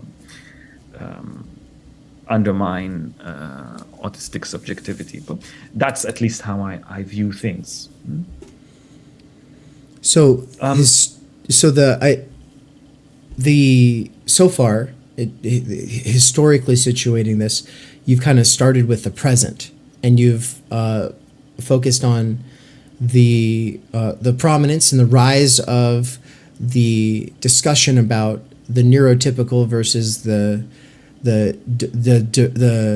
you had said neural variations, but we also say divergence. And so that would be, would you say that that is kind of the most popular current point of entry into thinking about autism? I don't know. I'm not sure. I know it is popular among many autistic people because it it depathologizes this let's say a name for pathology in a diagnostic book. It bestows agency upon autistic people. We might say even epistemic agency of knowing what autism is, saying what autism is, rather than psychiatrists saying what they are. And it acknowledges autism as a way of a mode of existence rather than a disability. So it's quite an empowering discourse. Today in academy and where people do research on autism, none of them work in psychoanalytic field, sadly, but well, a few. Mostly, we see psychologists working in psychology departments. We do see a shift in the academic discourse also. So this is something I can say, and you can see that if you read sort of the progression of papers published by some prominent autism researchers, you see how it starts as a disorder, a disease, something to be investigated and then eradicated, in this sense, finding a cure for autism. And this has transformed into a discourse about the care for autistic people. So you see that in academic discourse as well. So that's quite interesting. But I would say that the neurodiversity discourse is more prevalent among autistic people themselves, some researchers. And we would say this kind of discourse of care, scientific discourse of care, that is becoming more prevalent in the scientific community. But I mean, you can go to Google Scholar and look that up. We shouldn't bore our listeners with these literature reviews, right? Right. Well, I guess so. I mean, I'd say my listeners are a mixed bag. There's quite a few in there who I think that they probably are, as we'll get into, on the obsessive side of the neurotic, and so they'll go down that, and they would probably listen to you talk about it for 10 hours. But we've got to keep everybody in mind, I guess, when it comes to this one. So maybe, yeah. So the development of, I guess my main question then is about the clinical structures and how autism relates to the clinical structures, because I think historically there's 3 clinical structures in psychoanalysis, and those are the neurotic, the psychotic, and the pervert. Is that right? Right. All right. And then traditionally, 1 second. Okay, for sure. What's up, everybody? I'm going to sit here and talk to you all while Leon steps away.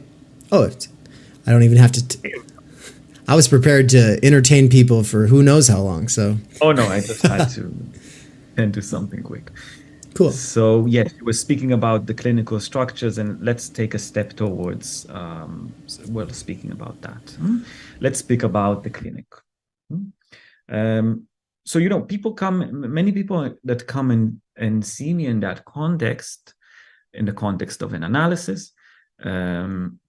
Many of them begin by saying these words, "Oh, I'm autistic. Tell me I'm autistic. I know you wrote this book. How about you use this knowledge that you have to tell me that this is what I am, who I am, how I should be, etc." And this is what we might call the desire or the demand for diagnosis. I have to tell you, sort of between us or the listeners, without divulging any information, private information, of course, but that many of these people, in fact, only after a few weeks, don't really struggle with this question of diagnosis of autism in their analysis. They do the work. It's actually irrelevant for them. It's not a big issue, but it starts that way. It has to start in a way. There are some people that I've worked with that we have worked in the context of let's say, an analysis of autism. That's true. But many, were, as you were saying, Dave, obsessives looking for a word, a signifier that will put an end to their suffering, that will name it and therefore negate it. This is what we might say is a request, a demand for the analyst to provide the signifiers for their identification. But the work in analysis with neurotic subjects, and we'll just say it very briefly here, is what we might say contrary to that. The work is not to achieve identifications, but actually to go against identification. This is what Lacan called the process of depersonalization, shedding off our identifications and reaching a point where they do not function as they did previously. So for me, when we speak about the clinic and the structures, autism is not even that.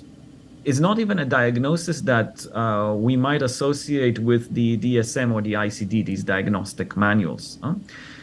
I would even tell you that if someone is very insistent in receiving a diagnosis, I do have the ICD on my shelf.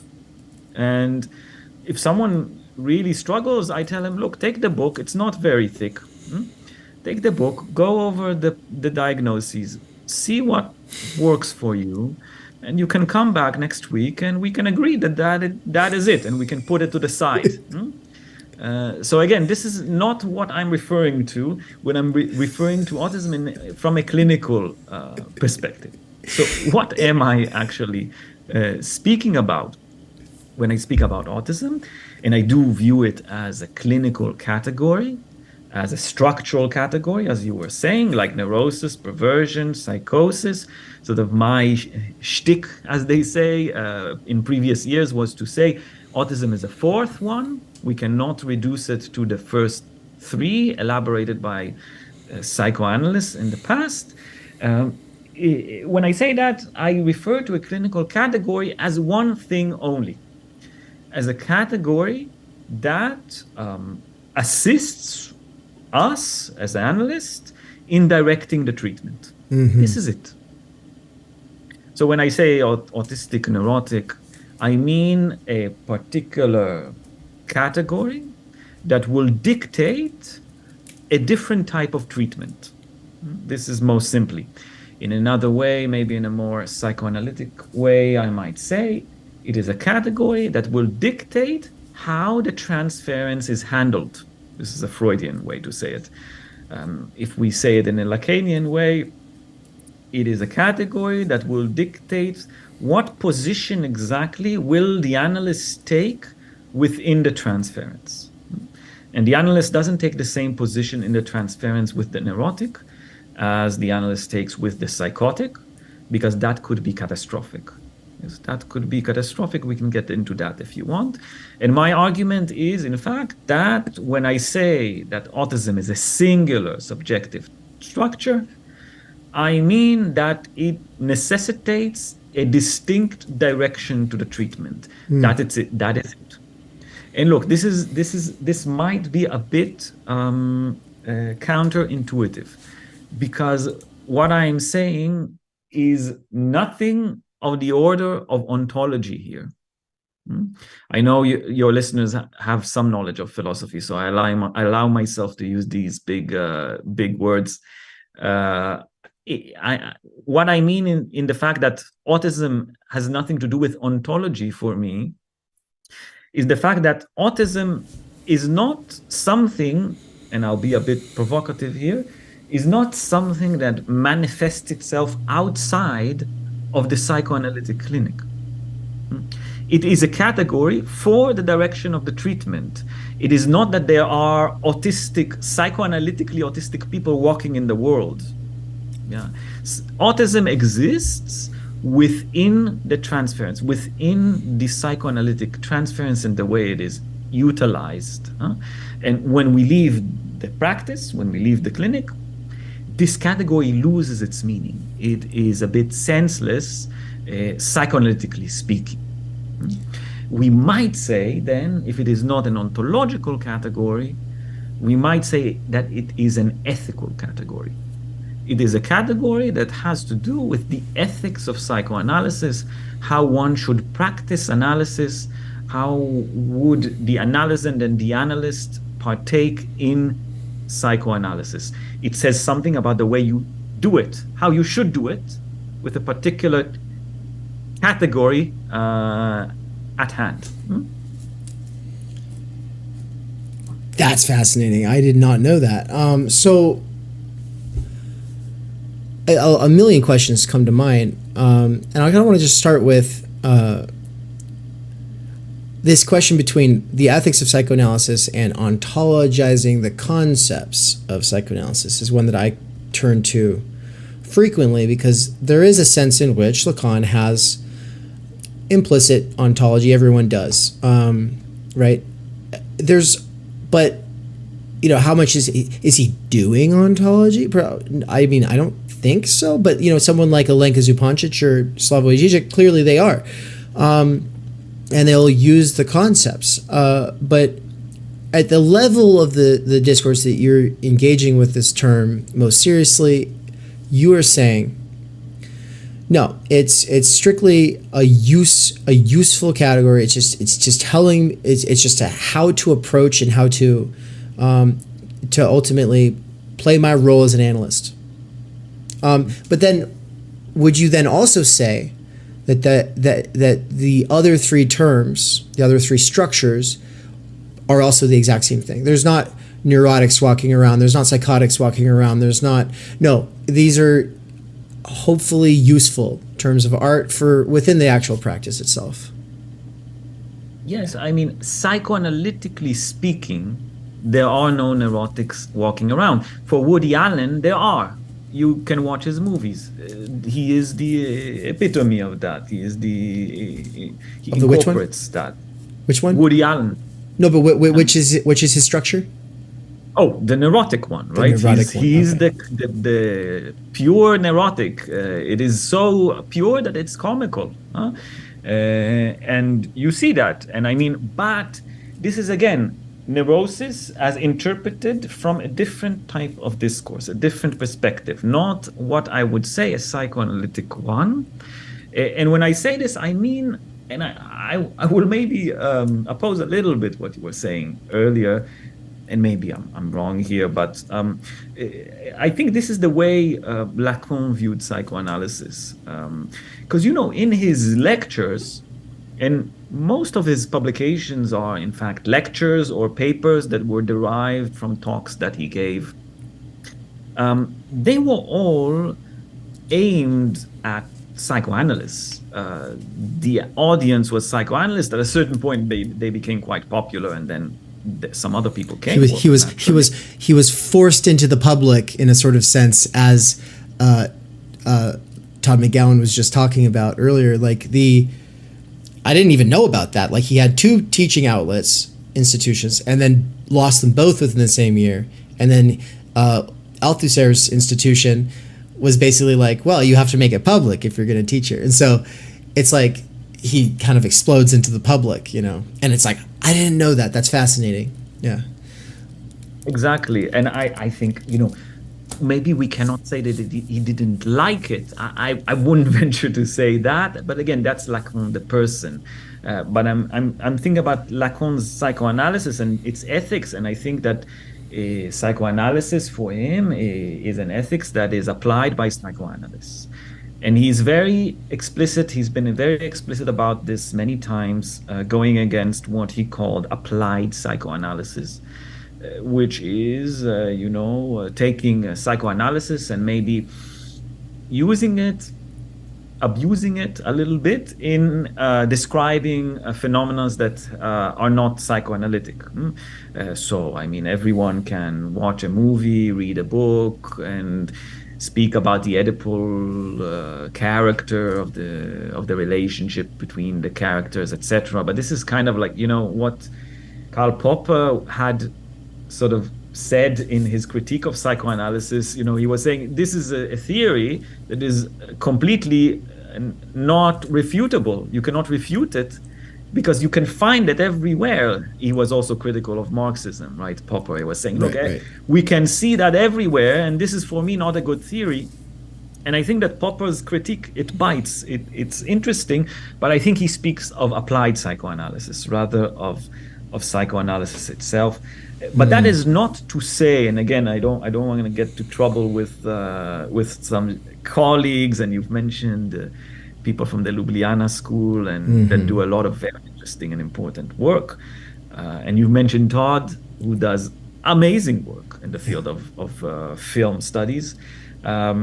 This is not to say two things. First of all, and we see Lacan doing it as well, Lacan engaged a lot with philosophy, with literature, with art, but he didn't do that in order to say, oh, look, this is the Oedipus there. He went into these fields in order to learn something new within psychoanalysis. And I think this is not applied psychoanalysis, but this is how psychoanalysis engages with the cultural in order to develop itself. And this is due to the fact, this very simple fact that Lacan speaks about, and I think Lacanian analysts abide by, is the fact that for Freud, the unconscious is not an object that is solely individual. It is not idiosyncratic per se, because it always involves within it something of the cultural. The unconscious is a very interesting type of object because it is, on the one hand, individual, but on the other hand, it's also cultural. And I think Lacan uses the Mobius strip to demonstrate this kind of interesting non-duality. I don't know how you would call that exactly. And this means that, well, there is something to do with psychoanalysis when we think about culture. So I'll make this little disclaimer. But again, if you ask me what is ethically psychoanalytical, well, we can surely say that the direction of the treatment is what is at stake for the ethics of psychoanalysis. So I like this distinction between. I've been thinking a lot with this distinction between the theory and using the theory in a more philosophical way and this applied psychoanalysis.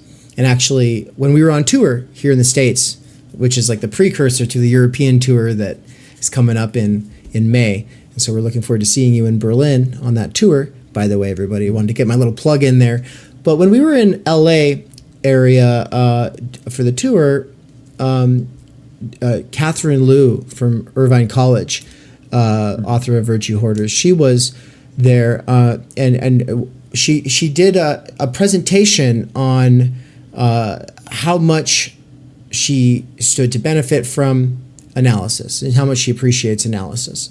And also she was doing this as a critique of the Ljubljana school. I mean, it was more like a kind of like, she didn't like take it on full frontal. It was more, she was more doing like this homage to her analyst who had passed away. And just defending the idea of this as a clinical practice, and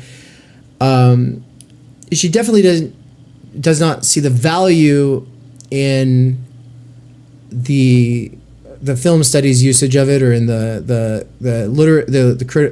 I mean, it gets used in debate clubs, it gets used in literary criticism, it gets used in all kinds of things, and she's just like, no, it's a bunch of virtue hoarding nonsense. When people are using it this way, they're just using fancy words, and it's bullshit.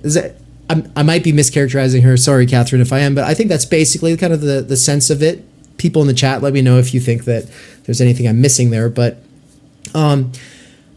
For me, it is important the idea of the practice. But taking it back to you raised the question of whether you were actually arguing with me or not with with what I'd said about Lacan having ontology. I just wanted to say I'm trying to say that he's not doing ontology, and that I've argued that with theory friends or fellow travelers in the past. But from this sort of Heideggerian standpoint that I can't really get away from at a certain level, everyone is always already disclosing being. Everyone is ontological. Everyone has or is ontological in the sense that, like, you have a fundamental default assumption, set of presuppositions as to what constitutes reality and what makes it what it is. And that the word is, and when you say is, am, are, any of these ways of saying it, obviously in German there's a bunch of other ones, but like that they're all ultimately getting at you've got some kind of a sense for what it means to be. And that's all I'm saying, is that Lacan has a sense for what it is to be, but that's not his practice. That's not what he's doing. And so I think I agree with you. And I guess you do see a value, though, or at least like there's a lot of great stuff coming from the applying it to culture, applying it to society. But I guess this all kind of culminates in the big question, like, are you proposing that it's not advantageous for instance, me to think of myself as an obsessional neurotic and to think of someone else as a hysteric neurotic and then have questions about whether someone might be psychotic? Like, are you saying that, like, yeah, these are for analysts. Me, who's like, this is all really interesting, I'm not doing myself a service thinking within these categories? Well, you're thinking about it in a different way. And as I started, this is how I started our talk today, saying that thinking about autism economically is not something that is, morally reprehensive. It is, on the contrary, I think it is morally advantageous to give money to children who are struggling. And again, so I'm saying thinking about autism as a structure of society, for instance, I don't know. I'm not saying it is something wrong or useless, but I'm just saying that it will not be a psychoanalytic engagement with this psychoanalytic concept. Again, it is somewhat agnostic. I'm not making a normative judgment here. I'm just saying that, descriptively saying that it will be a different signified that you are engaging with here. It's the same signifier. But the concept that will do work in your mind is not a concept that we might equate with this ethical category that we call autism within the scope of an analysis. And Dave, let me plug in just something a little bit, just so we won't forget what you said earlier, and I could reply about being, like you were saying, and I appreciate Heidegger. I think he has a very interesting philosophy. But psychoanalysis is not about what is. The object of psychoanalysis is not an object that is. It is not. It is exactly an object that is not. It is not being that Lacan is interested in. He's interested in non-being. Nothingness. The unconscious is non-being, what he calls a manque à être, a lack of being, a want to be, something that is not but wants to. This is what is interesting for analysts, let's say. Being would be a question of the ego. What the ego is. Who am I? Who am I in society? Who am I in relation to other bodies? This is a question of signifiers that fill up and displays of non-being. Yeah, the ego is a failed attempt to fill up what is non-being. So for Lacan, and he says that explicitly, I think, in his paper on the direction of the treatment, which is one of my favorites. that psychoanalysts are not interested in being in this sense. But more, he says, it's much more difficult for the analyst not to take the place of being for the analysand, but actually it's much more difficult to take the place of non-being. Mm-hmm. A place where there is no word, there is no meaning that could designate sufficiently. And we might say this is the problematic notion of the desire of the analyst for Lacan, right? Because it is opaque, it is completely indeterminable. Well, and it is a driving force for analysis then. So then my big question follows from a fear. Okay. It's a knee jerk, like, okay, well, if you're going to come along and say, yes, there's these three structures. There's always been these three structures. They've been very useful in psychoanalysis, but there's a fourth structure. But then say, well, what ultimately makes it this fourth thing is that it's useful in the clinic for dealing with something that's specific, that needs to be dealt with in a different way than the traditional approaches to dealing with the other three. Yes, and historically that was psychosis, right? It was people were tending to deal with the autistic subject as a psychotic, which was not good. It was not a great outcome. And so you're saying, no, there's definitely needs to be a different approach here.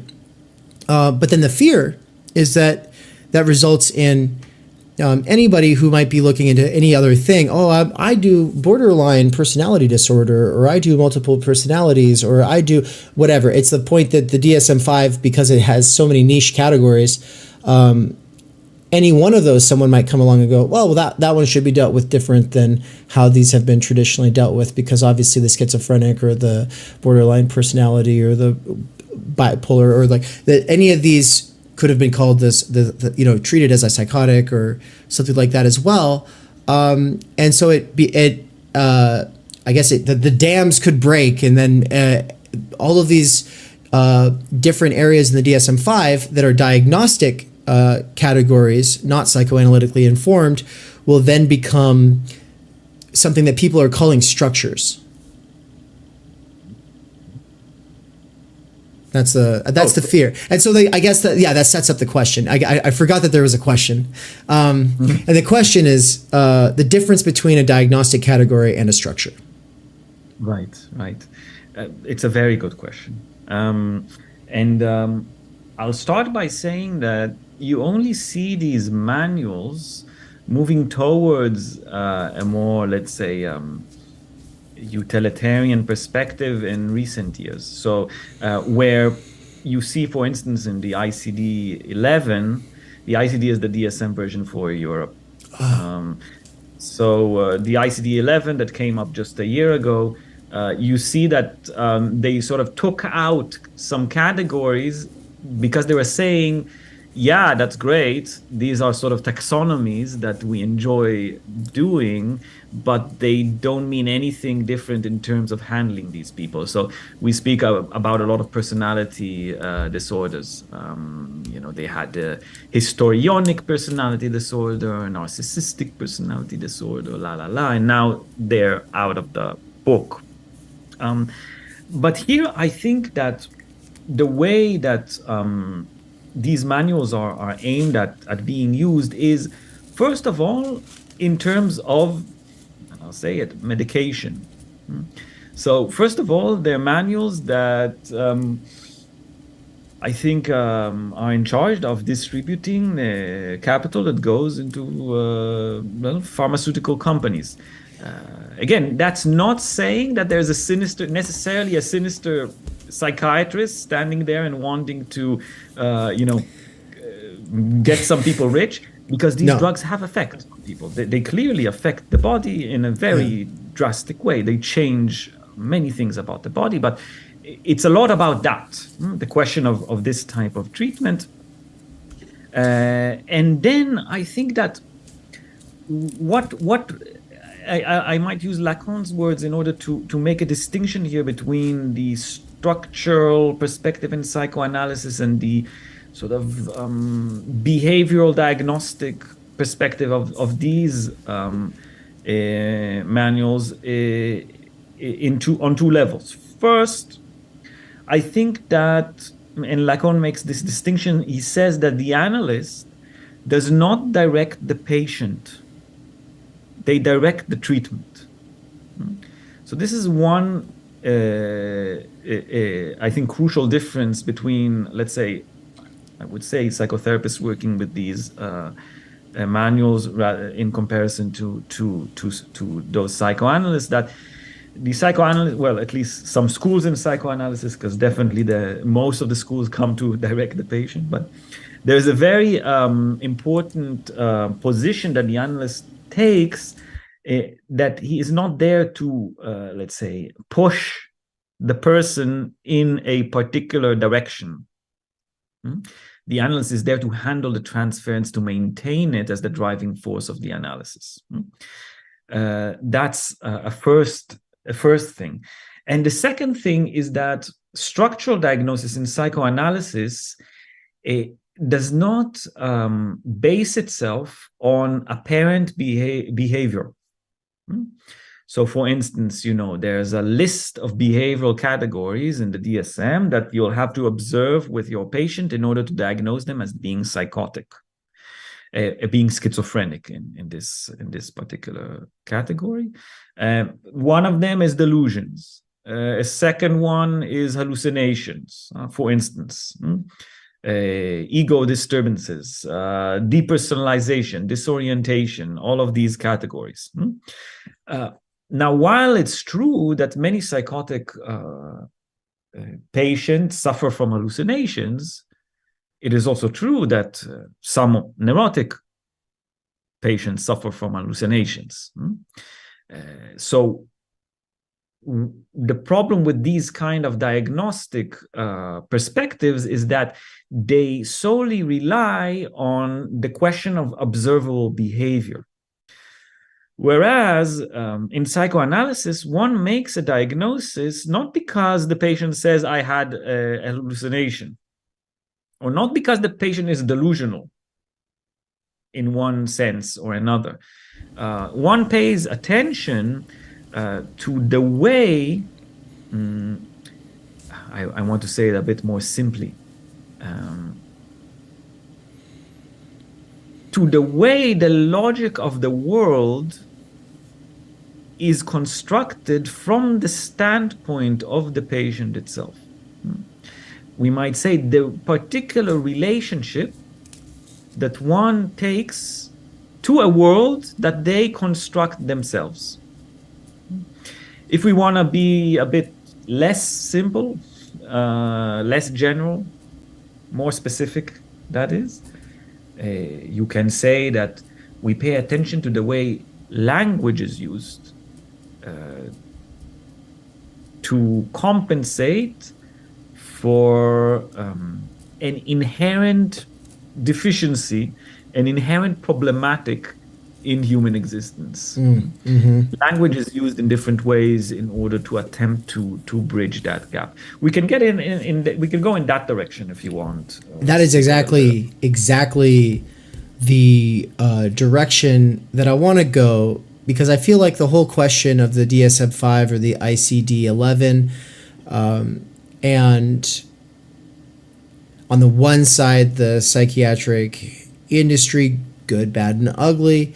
One of the things we didn't talk about is the experimentation of drugs, which is, I mean, they're all being experimented with, which means that like working class and middle class children are ultimately guinea pigs, which is for me a big problem, just from a class position. But also, there's lots of good. There's lots of good, and some people really need their meds, and blah blah blah.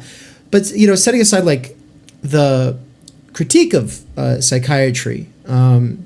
There's also, of course, like the astrologization of the categories, because people, it's the same way you hand the person the book. Okay, I'll give you the diagnosis, whatever. People do that already, right? Like, that's the point. if they're coming to you and they're like, I have this, okay, well, they've done some looking around on the internet probably at this point. But to set all of that aside, like the structure, one of the things I like about the idea of of a structure coming out of like a sort of structuralist background, whether or not you think that Lacan was a structuralist or not, like having an orientation to that as a sort of background condition. There is this question of outside of like a taxonomy, which is like the diagnostic approach, what makes a structure is these aren't singular in the sense that they are isolated out, kind of, oh, this appears over here and it's just we can look at it, and then this appears over here. No, their singularity is structured, and then the traditional three structures are structured in a relation to language. Is that correct? Is that ultimately what it comes down to, and what you were basically just saying? Well, that's the means through which structure is formed. Is through language. But again, I mean this in a very a much more rudimentary way. It's not language as the English language. It's not that one is structured according to the English language. We can think about it, let's say, very young babies theoretically experience a world, but record no memory of it, at least not a conscious memory of it. If we want to sort of make a thought experiment, let's think of these very, very early young babies, and I don't think that is the case, but just for the sake of this thought experiment, there's something like a lens of a camera without a film, right? They see the world, the photons go through their eyes, it goes through some, there's some system that they go through, but they're not recorded anywhere. There's no means to record them. And let's say language in the way that I perceive it, at the moment where something is recorded. And this something is not necessarily a memory. It is something. It is a line. It is a division. It is something very, very basic that only means that something happened in the real, let's say, or something happened, and it gains a certain existence within the chronology, history, existence world of the subject. Now, it doesn't have to be that I've seen a lion and now I have a picture of a lion on my brain. This is not what I mean. I mean that there was an experience and something was recorded of it. Something, it could be a 1 or a 0. Something was recorded. Language is the means we use to record something. So this is what I mean with language. And this is why it's very easy to understand what I mean here in terms of, language determines structure, because structure is what remains. Structure is something that remains from point A to point B. And in order for something to remain, to persist, something has to be recorded. And language is what records. Basically, that's the case. And there are different ways to use language in order to make these very early, let's say, records. Freud spoke about it in terms of fixation. He was much more talented in making us sort of grasp his ideas, because he was saying there are fixations at an early age. Right? He says there's the drive. The drive operates, it develops in a way that is unforeseeable. And at a certain moment, boop, it stops developing and it's stuck at the same point because something is fixated and it keeps working in the same way forever. That's at least, let's hope that analysis can do something with that. But Freud says that there is a fixation. A fixation is this kind of inscription. And Freud says it's not an inscription of an idea. It's not that you have this sort of an idea, a particular fantasy. Something is inscribed. He says the drives are something in between the idea and the body.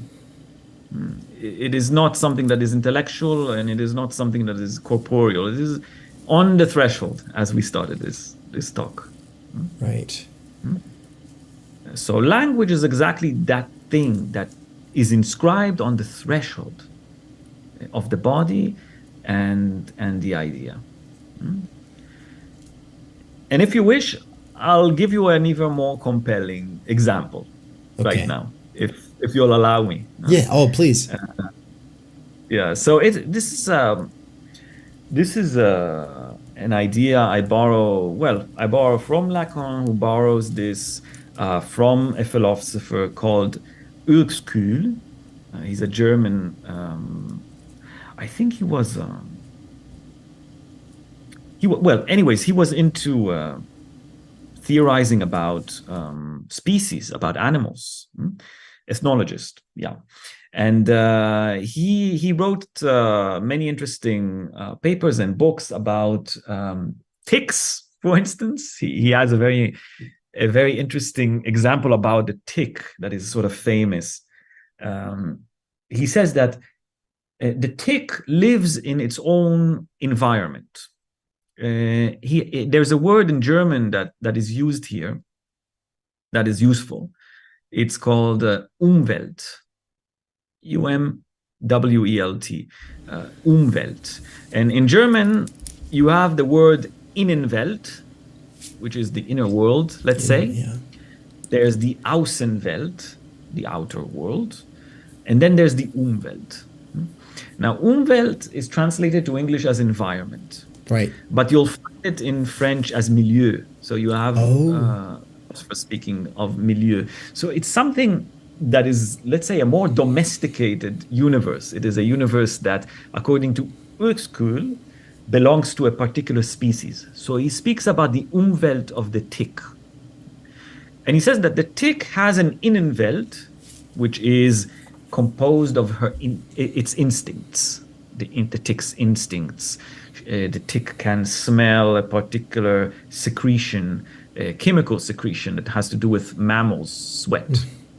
And it can sense heat, and it can smell the skin. And when it's on an animal's skin, it will go to a particular dark place, and it will lodge its teeth into the skin and start sucking blood, and it can taste the blood.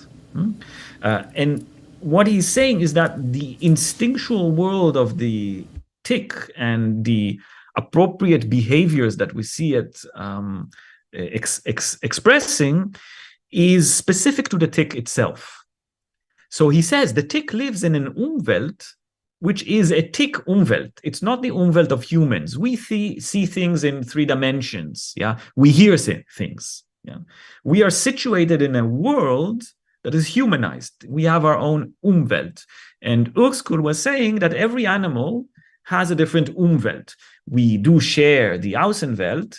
We share this, let's say, hypothetical universe, but there is an environment that is purely human, and this is where we live in. Yes, whatever we can perceive of, we can conceive of, is necessarily part of our Umwelt. Now, why have I rambled on about this? In order to give you an example and then give you a counterexample. So I want to give you an example for a wild animal. And when I say wild, I mean here not that it goes wild, but that it is surviving in the wild. It doesn't need anything. It's born into the world, into the Umwelt, and its instincts are already fit to ensure its survival and procreation. This, let's say, is the epitome of natural selection. Yeah, it is what evolutionary theorists dream about. This beautiful bird, and it's born and it's already set. It's fit, and it will survive and procreate, and it will be beautiful. So this is a wild animal, and let's say that the perfect wild animal, which is a hypothetical animal because no such animal exists. I'll give you an example. There's a particular type of beetle in Australia, which is wild, naturally, that went extinct because instinctually it was compelled to have sex with beer bottles. They looked too much like their mates, and they would mate with beer bottles, and the species went extinct because of all the Australians that threw beer caps. No. For real? This is real? You can. I swear that I read it in a very interesting article that I can send you. This is what's happening with people today with pornography. For humans, it must not surprise us, and I'll get to that in a second. But I'm just saying that there is no such thing as a purely wild animal, but let's imagine that there is, in order to say the following thing. A wild animal can be described as an organism where the Innenwelt and the Umwelt are in complete, let's say, harmony. There is a relationship between them that is very, very close. An animal is born and is ready for its Umwelt. If you see a horse giving birth, you'll see that the little horse, it already walks around. It sniffs the world. It's somewhat ready for the Umwelt. But when we speak about people, about humans, that's definitely not the case. Babies are born underdeveloped, half-baked. If you set a baby free in the wild after it's born, it will not walk around, it will not sniff around, it will die. Yes, no human will survive whatsoever without very close care. Humans are born, we might say, with a gap, with a rupture between the Innenwelt and the Umwelt.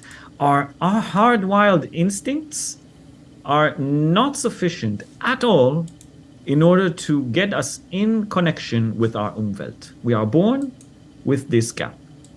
And what I argue is that language is the means through which we are able to suture this gap. And I use this word suture because it's not a mending, it's not a bridging. It is something that is somewhat defective. It is a compensation. It is not a solution. Because, you know it, right? You said you are neurotic. Life is always a piece of shit, right? This is always behind the corner is a piece of shit. This is how it goes. But I think you are not wrong when we say this psychoanalytically. There is always a gap between the Innenwelt and the Umwelt in language, in this very wide sense, in the way that it makes inscriptions that enable us to do something that will let's say, suture our instinctual hardwired dimension and the Umwelt, the humanized world. Language enables us to do this. And when I speak about clinical structures, I mean I discuss particular ways to do with language in order to create this suture between the Innenwelt and the Umwelt. Every subject is born with this rupture. Every human is born with this rupture, and we do something with it. We do something with it by relying on language. In psychoanalysis, we are dealing with subject that did something with it using language, but something went wrong. Whatever they did is not working anymore, and the work with them will determine itself on the basis of the way that they use language to do with this rupture.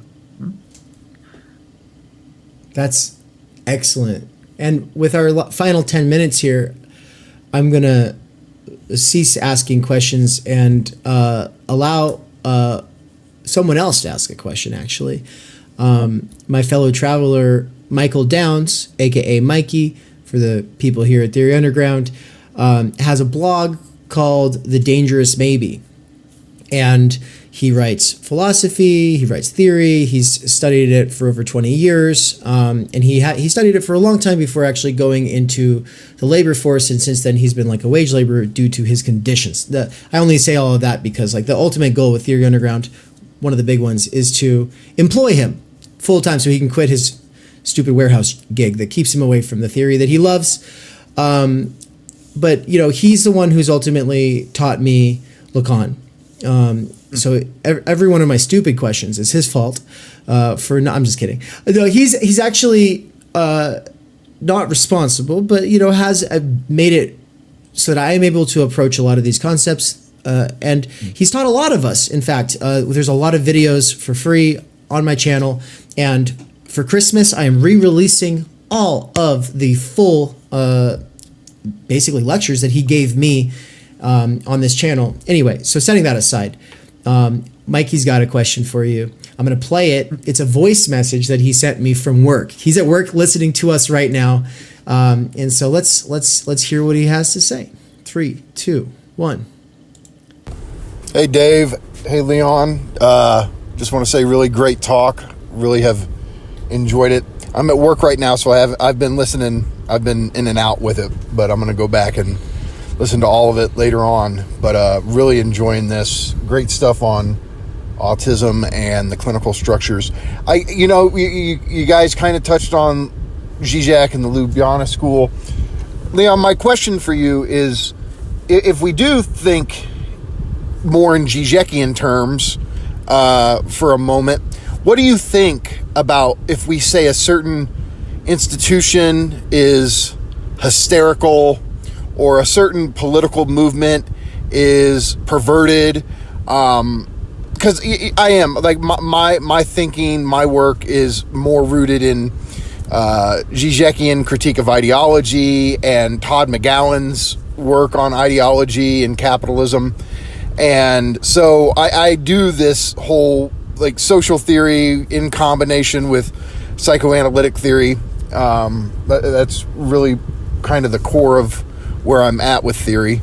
But with somebody like yourself who has spent so much time thinking in terms of the clinic, I'm curious to know what you think about, this thing, like, political institutions or political figures. You can say Trump's a figure of the pervert. Okay, well, is he a sadist? Is he a masochist? Right?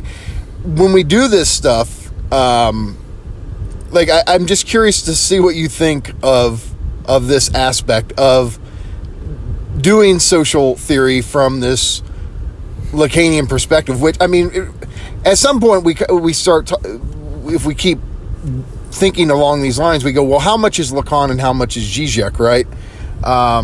Because Zizek always just uses Lacan and just uses Hegel, uses these names and uses concepts they developed, sometimes it's easy to forget that Zizek is doing things with these concepts that Lacan and Hegel themselves didn't do. So, yeah, okay, this is getting a little too long here, but yeah, I'm just interested in your thoughts on how we apply the psychoanalytic concepts to institutions and political figures and stuff like that. At least he apologized for the long message, like sometimes you get people, they go on a lot longer than that, like me. But anyway, no, let's, I feel like you kind of have touched on this, but I don't think you've really talked about, like, the actual, the value that you do see in it, if you see some value in it. Yeah, let's touch it a little bit more.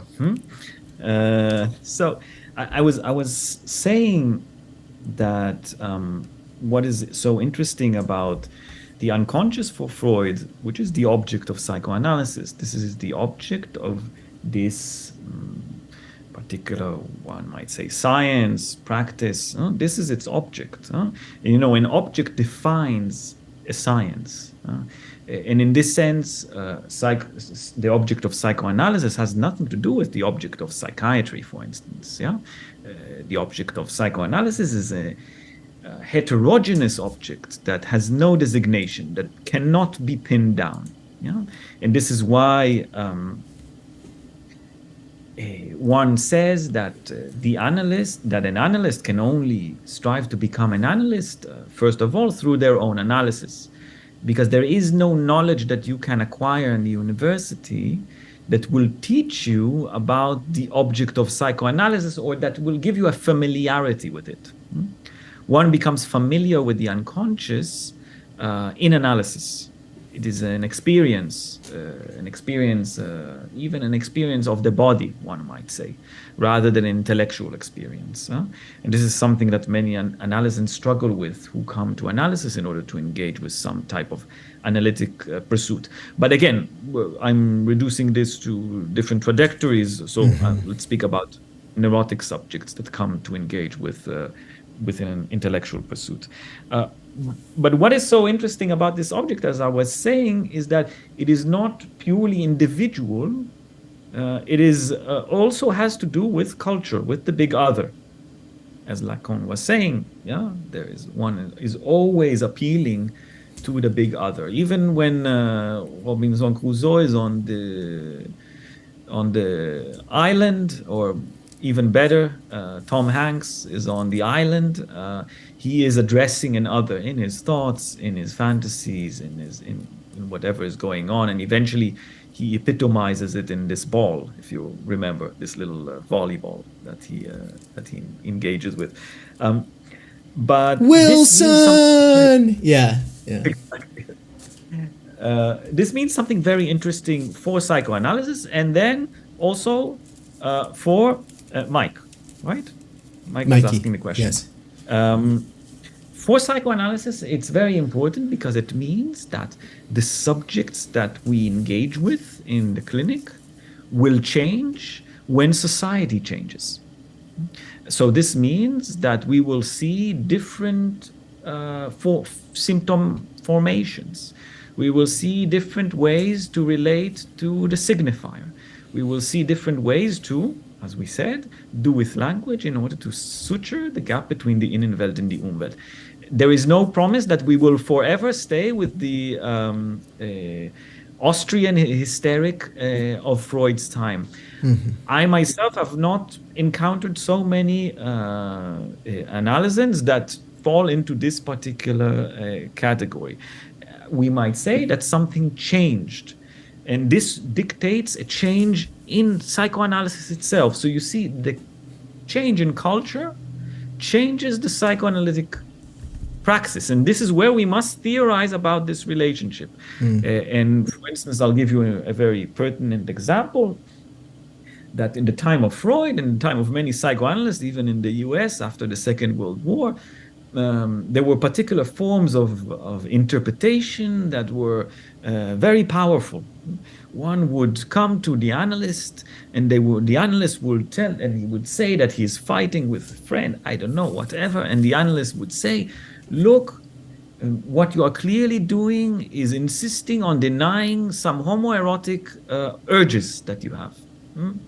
And that would blow their mind. They were like, oh my God, that is, and they will start associating about something that they didn't associate about before. Today, when someone comes to see me, for instance, and partake in an analysis, I don't even, it's not that I even say it. The analyst will say it to you. Oh yes, I fought with my friend yesterday, and this is because I have repressed homosexual urges. It's so ingrained in culture that these interpretations, they've lost their value. And today, in the Lacanian orientation, we have to be inventive in thinking about new ways to interpret, to intervene. And this shows you culture changes, psychoanalysis changes. So we must theorize about that. That's for me. But that goes the other way as well. So that goes the other way as well, right? Because when the subject changes, we can then infer something of the cultural as well. But what I'm saying is that you need to do a lot of work in order to make that viable and not, let's say, fall into this category of applied psychoanalysis. Because if it is about showing that what I've already theorized here is also valid here, I'm not sure this is what is so important about the work that Zizek is doing, and about the work that Todd McGowan is doing, and about the work that Alenka Zupancic is doing. What they're doing is something that I think is very similar to what Lacan is doing with these fields that he engages with. He reads Descartes, for instance, but he doesn't read him in order to systematically show how his philosophy is valid within psychoanalysis. He reads them, he turns them on its head in order to say something interesting and pertinent within psychoanalysis. So I think this is what we see Zizek doing. This is what we see Zupancic and Todd and many others that, we just mentioned their names, but there's so many others that are doing this work. I think is extremely valuable, and I read it myself. And I've just recently wrote a review about Todd's book on the racist fantasy, which I found very interesting, and I even teach a course about it in the university. This shows you that there are products that are very important in this field.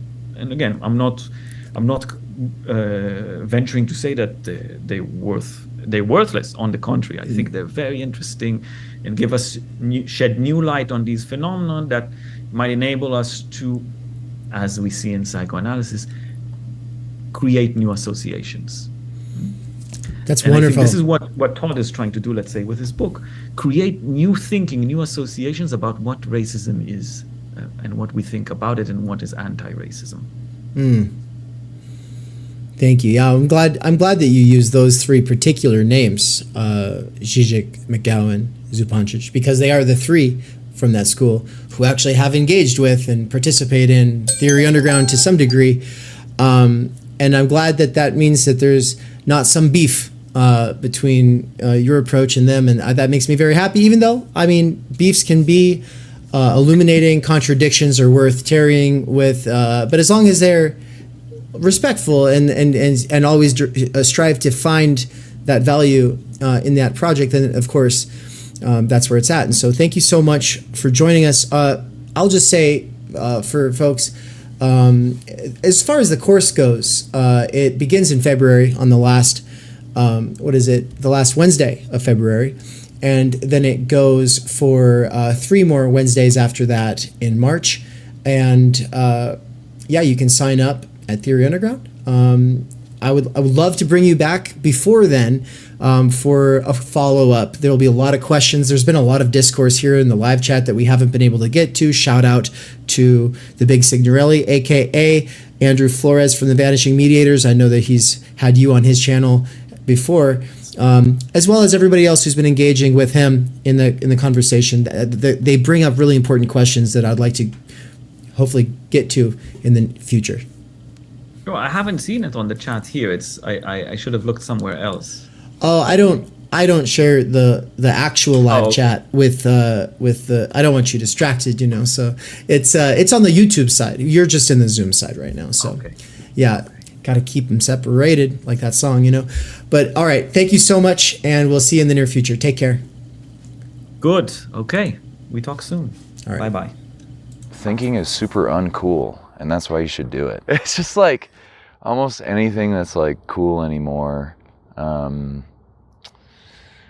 It just sucks. And I think that's like what the underground movement has always been about, is just like seeing what's in the mainstream, being like it ain't there, and kind of like cobbling something together, and it's a little mismatched, but that's like its beauty. We cannot do direct revolution, but the only way to lay the foundation for it is to do what you are doing to move the underground. It's a theoretically correct title. Welcome to Theory Underground, where workers with earbuds can find genuine liberation from necessity. Research at Theory Underground focuses on what is most important for understanding our current situation: theory of the subject, capital, time-energy theory, critical media theory, CMT, and the most essential critiques necessary for understanding why the theory, ideology, and common sense of influencers left to right misses the mark. We bring primary texts from leading lights of diverse fields to bear on topical issues and works popular in our current world. Theory Underground is a publishing house as well as lecture course and social media platform. You've been reading Underground Theory. Yes. And amazing book. I'm a publisher and an editor. I run a review of books. Literally, it's my living. This is the best edited collection I've ever read. Jesus Christ. Seriously. This is a little experiment in what I, David McKerracher, can pull off without relying on the academy or the algorithmic dictates of the attention economy. Usually good edited collection has good essays, but you only want to read a few. Every essay makes me want to read the other essays because you have a vision. Everyone that you invited for a reason. You weren't some fake publicist. He's like, how's so-and-so's a new book? Have them on your show. No, you only talk to people because you've read shit by them, that you've thought about, that you think has value, even if you disagree.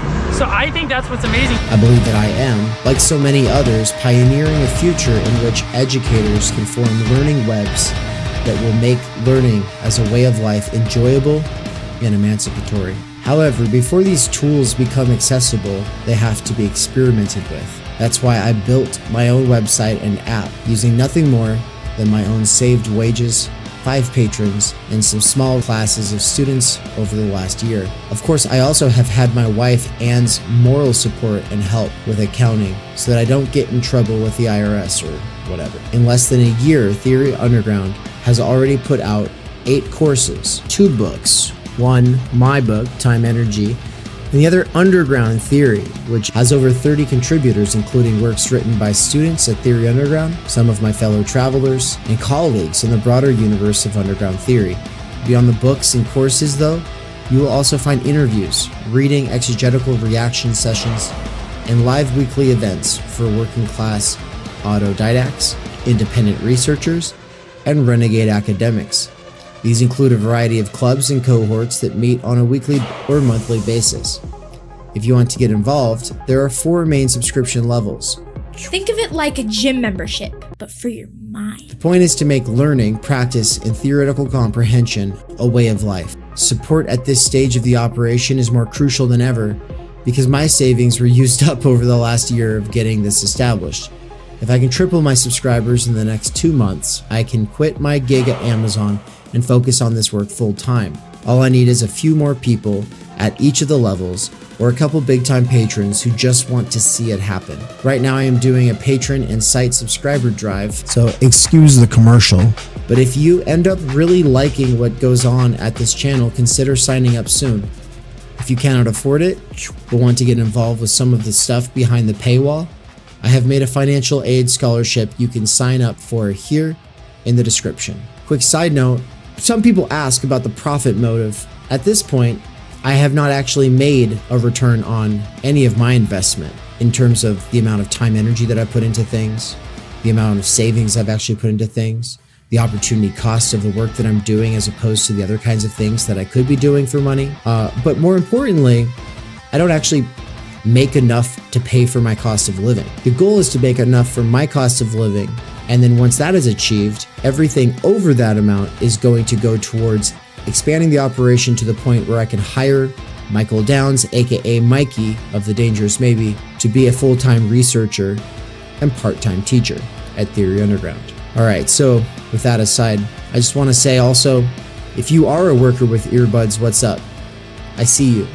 I work at Amazon part-time and everything I do is for my past self who used to work there full-time. Most workers with earbuds couldn't care less about theory, but I do believe a working class intellectual revolution could grow out of the underground theory scene.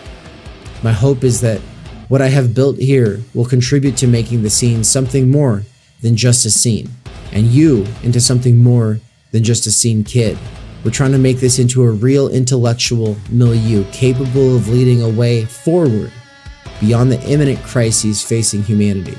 But for that, we need thinking now more than ever. Start thinking. I hope that you either will or have enjoyed the program, and also make sure to like, comment, subscribe, and leave this playing in the background all the time while you're doing other things. Playing long-form Theory Underground content in the background while you do things has, in the near future, been scientifically proven to emancipate minds from the functional illiteracy imposed on workers by the structural stultification of time energy. This is achieved by reterritorializing circumspective concern. Also, to some degree, it is for the algorithm. Think of it like a gym membership, but for your mind! I love you so much. I love you too.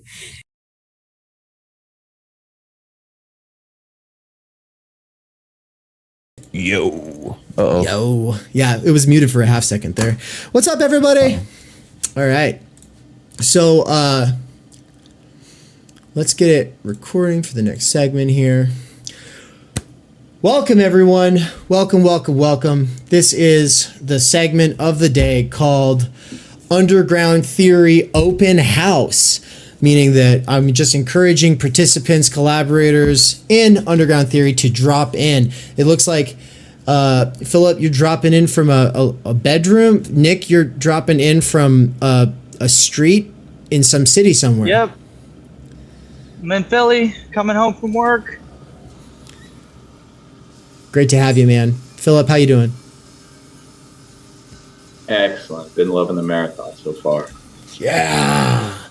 You've been here for it, huh? Yeah, buddy. Yeah. Awesome. Yeah. Well, we've got a handful of people who are projected to be here at some point.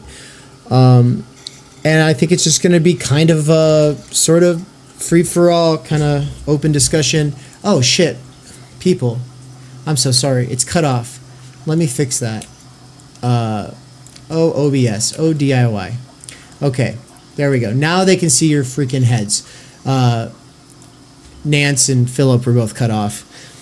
So before anyone else gets here, I just kind of wanted to talk about your guys' different pieces. I guess I kind of want to like just set you up to talk about it on your own. Just to say like, what got you to write your piece? What did you write about? And then in a little bit, we'll come back to the bigger question, which is like, how has that been developing after the writing? Because there's always more writing that kind of overflows the initial piece. Let's start with Nick, just in case. I mean, unless you want to get somewhere, but I'm also like, if you're just going to be in transit, let's just go. I can walk and talk, and give everybody a little tour of the city on the way. Nice. No, but so what inspired the piece? Well, you know, it's interesting how I was grouped with Finkelstein and Loncar, and the subject being identity politics, the limitations of identity politics. And I think with Lacan's notion of sexual difference, by the way, my piece, I should have said at the beginning, is called Difference as Such. And the notion of sexual difference in Lacan, which is one of the trickiest notions, I do not purport to understand all of the nuances of it. And there's a lot of controversy and debate surrounding what these formulae of sexuation are. But I thought, you know what? What's stopping me from going for like the top shelf Lacanian concept, the one that's the most hotly debated, possibly. You know, Todd was saying earlier how Lacan goes from an emphasis on, you know, drive, this concept of drive in Seminar 11, to a focus on the absence of the sexual relation as, let's say, you know, the motive force behind his theory. And I wanted to kind of bring it down to earth. That's what I attempted to do. Did I succeed? I'm not sure, but I wanted to sort of domesticate it and situate it within the conversation, the debate that's being had right now about the nature of gender and biology, biological sex, that is, and reveal how there is this third category. There's a third option here, which ultimately is contingent upon an understanding of different psychoanalytic categories. So there is a lot of preliminary work that needs to be done, I think, in order to really grasp the genius of Lacan's idea of sexual difference. But it can also be understood better through examples. And if we have an appreciation of this concept of the unconscious, starting with the Freudian notion of the unconscious, and then understanding Lacan's elaboration of it through Saussurian linguistics, we can kind of approach what he means by sexual difference in the notion that the unconscious ultimately is something like a message that has no proper recipient. For lack of a proper recipient, there is this concept of the other, the big other. And Yes. this otherness, which is already kind of like included in the message, is ultimately self-referential, let's say. There is no ultimate complementarity to sexuality. And in that sense, like, yeah. Oh, well, I like how you started talking about sexual difference in your piece that appeared at a place that was talking about cancel culture, and it like summoned Nina like out of the void. She just like came in like right then. Like that's like when she entered. But I want you to finish your thought. I do want to say something really quick for Russ and Nina who just joined us, and just say like to you both, what we're doing is Nick and then Philip, and then you both hopefully will be able to say a thing about your piece, what inspired it. And then once everybody's done that, I'm going to read off the publisher statement from Underground Theory, and then everyone can talk about the book. Okay, so that's pretty much it. But back to it, Nick. I'm sorry to cut you off like that, man. Yeah, no worries. I'll try to sum everything up as best I can. It's basically like what I'm trying to get at is identity seems to be this core concept that so many of these political debates, sorry about the ambient noise here, but so many political debates that dominate questions of the personal and political seem to revolve around. And nobody really has a good definition of it. You know, like nobody has a really good understanding of what would be a fixed identity, you know, one that's attainable and perfectly realizable, like one that we could operate within on a day-to-day basis. You know, there's a kind of romantic notion of identity. There's inherited cultural markers that we can distance ourselves from or try to, you know, better adapt ourselves to depending on like our tastes. But ultimately, there's a very hazy notion that we tend to be working under. And, you know, there's an identity politics on the right. There's an identity politics on the left. One is more maybe clearly vocalized as such. The other one would be more like disavowed. But really, it all, I think, maybe Lacan wouldn't say so, but I'd say within a, you know, Zupanchichian, if that's how you turn her name into an adjective, or Zizekian framework. Sounds good. Which don't always coincide. It's based on a concept of a kind of complementarity, a sexual complementarity, which in a popular ideology surrounding questions of sexuality, gender, whether we're talking about a multiplicity of potential subject positions that you can adopt, to orient yourself in terms of a kind of amorphous concept of sexuality, or this old school kind of like yin yang, man marries woman, and they are, you know, sanctioned through the institution of marriage. That's a couple forever. Either way, there's like a kind of, there's this sense that it's either substance that needs to be realized in a multiplicity of forms, or the substance is realized through this complementary.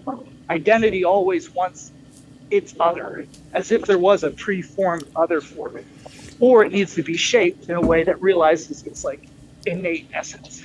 And that is a presupposition that is unexamined by both sides, in my opinion. I think your response also kind of at least, yeah, it's easy to see how it also responds to the third question we haven't actually gotten to yet, which will come after the publishing statement, which is how has your thinking changed since the last piece in Underground Theory? How's it developed? Has it matured? And the thing is like you've obviously at the time you're on the spot in a presentation with people doing seemingly very different work, especially Finkelstein on cancel culture, and you're like, how am I supposed to do this? But it did make sense. I mean, you weren't grouped that way because it made sense. You were grouped that way because you were close to New York City, and that's where the event was. But it actually worked, and I'm glad that it got the gears turning, and that now you're actually bringing all of this into thinking about identity politics in this more robust way. So everyone else will all have to be briefer now because Nick went so long. I'm ribbing him because I love him. Sorry about that. If I didn't love you, man, I wouldn't rib you. That's what Zizek always says, right? But okay, let's let everybody say a couple things about their pieces. We'll try to keep it really short so we can get to the publisher statement and then kind of have a free-for-all, okay? But I'll try to keep everyone from kind of taking too much time now that there's a good grouping here. And so, Philip, you were going to be next, and then we'll go Nina, Russ, Christine, and Andrew. Just basically like your name, your background, like why you wrote the piece, what it was about, but try to keep it like a minute and a half. Hey everyone, my name is Philip. Nick, really nice essay on difference as such. I came to Theory Underground through a conversation Dave had with Cadell last, which I came to him through being dissatisfied with my university education. The first class I did was Carl Jasper's The Idea of the University, and I wrote a piece called The Soldering of the American Mind, which is a play on Jonathan Haidt's essay, The Coddling of the American Mind. And basically, it goes straight into what Leon was saying about these sutures, these new associations that we have to make. And soldering kind of takes Ian McGilchrist's idea from The Master and His Emissary and says that we have to constantly rebuild the bridge of the corpus callosum as we are becoming subjects in today's culture.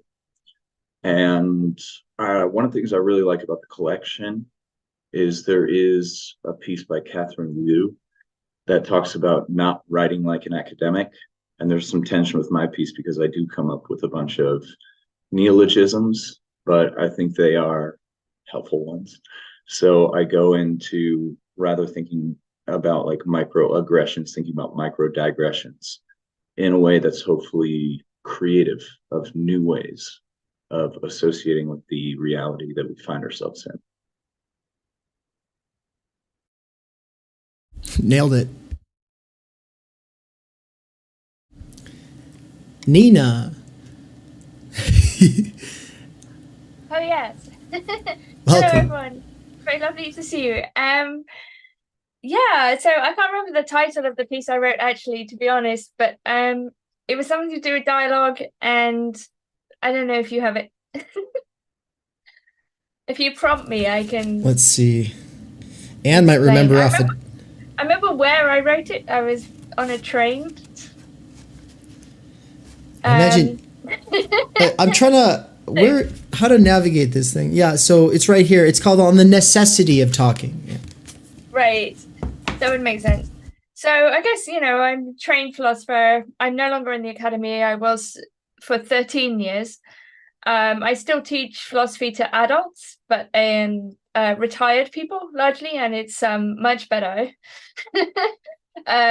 There's no institutional pressure or assessment, and it's literally people who are who've had the most amazing lives and speak freely, and who basically pay 20 quid or whatever to do a 12-week course. So yeah, that's a lot better. I couldn't sort of stand being in the academy anymore for many reasons. But I'm fundamentally committed to philosophy as a discipline, and I would understand it first and foremost as a question of relationality, even or especially in the sense of antagonism. And I really appreciated what Nicholas was saying about the sexual relation and these questions of the unconscious being like a message, and how do we understand basically a sort of these claims about identity. And I really think it's profoundly a question of recognition, a desire for recognition, and in that sense we can understand it sympathetically, even when it's very annoying and it has come to characterize a certain bureaucratic mode of existence and so on. I think we have to sort of see it symptomatically as a kind of dislocation of being, that that identity, whether left or right, and I agree it's everywhere, is something like a kind of plea for recognition and a plea for dialogue, actually. And I think the trick or the difficulty or what we have to do is to get people to understand, if you like, that conversation or dialogue can be really difficult, and that if you disagree with someone or if you have a problem with something they're saying, it is not the end of the relationship, it's the beginning.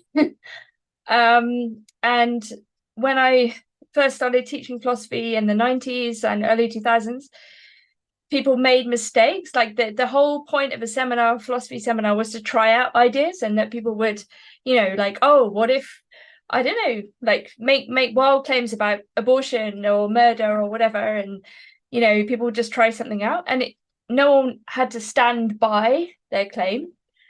If you see what I mean, like it was an experiment in thinking and arguing, and precisely only through those sorts of crazy claims would people come to an understanding of their own thought and the thought of others through dialogue. So basically, I wrote this kind of very simplistic piece, which is a plea for the recognition of dialogue, because I feel like so many people are being dismissed using these black magic words like fascist or whatever, so that people don't have to speak to people they disagree with, and it's hurting them more than it hurts the people that they're accusing. Well said. And then Russ, it's good to see you, man. We got to interview Russ on tour, but we haven't published that because that's for the tour documentary. And so the tour was the first leg of the tour in the United States as well as Canada. And we'll be going into Europe in May. Hope to see some of you then, like Christine and Nina, hopefully. It'll be at least myself and Nance, and for part of the tour because she's going to be in school at the time. But yeah, Russ, how's it going, man? Good. I mean, before I say anything about the piece, I just want to. I'm pretty angry with Nick right now because the fact that he was walking and talking means I can't use that as an excuse anymore, that I have to go somewhere. Now I'm just gonna have to. You could put headphones in. You could. So yeah, thanks for ruining that for all of us now. So. Yeah. Okay. No, seriously. The piece that I wrote for the collection, and I'm very happy to be in the collection with such esteemed company, is titled "Enjoy Your Trump," or how we learn to love the id and forget about the superego, something like that. That's close to the title. And it's actually a piece that I had knocking around for a while, and I wasn't sure what to do with it. I initially gave versions of it at a couple conferences. And anyway, Mikey was talking about, I was having a conversation with him, and it had to do with the fact that in Marxist theory, there is very little attention paid anymore, at least, to psychoanalysis, particularly the notion of enjoyment or of jouissance. And so I kind of repurposed the piece a little bit along those lines, because the impetus behind it was I was so sick of hearing, and this is going back like 5 or 6 years now, I've been working on it for a while, that Trump is the id.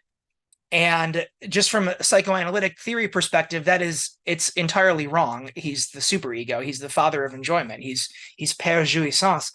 And so I started looking at all the different ways in which, and this is the first section of the essay, after the introduction proper, that looks at the ways in which Trump actually operates according to enjoyment. He's a locus for enjoyment for his followers. And then, okay, that's interesting, but the part that I like most about it is that I kind of flip it, and the second half of the essay or a chapter is about the way in which not the left, but center left liberals use Trump.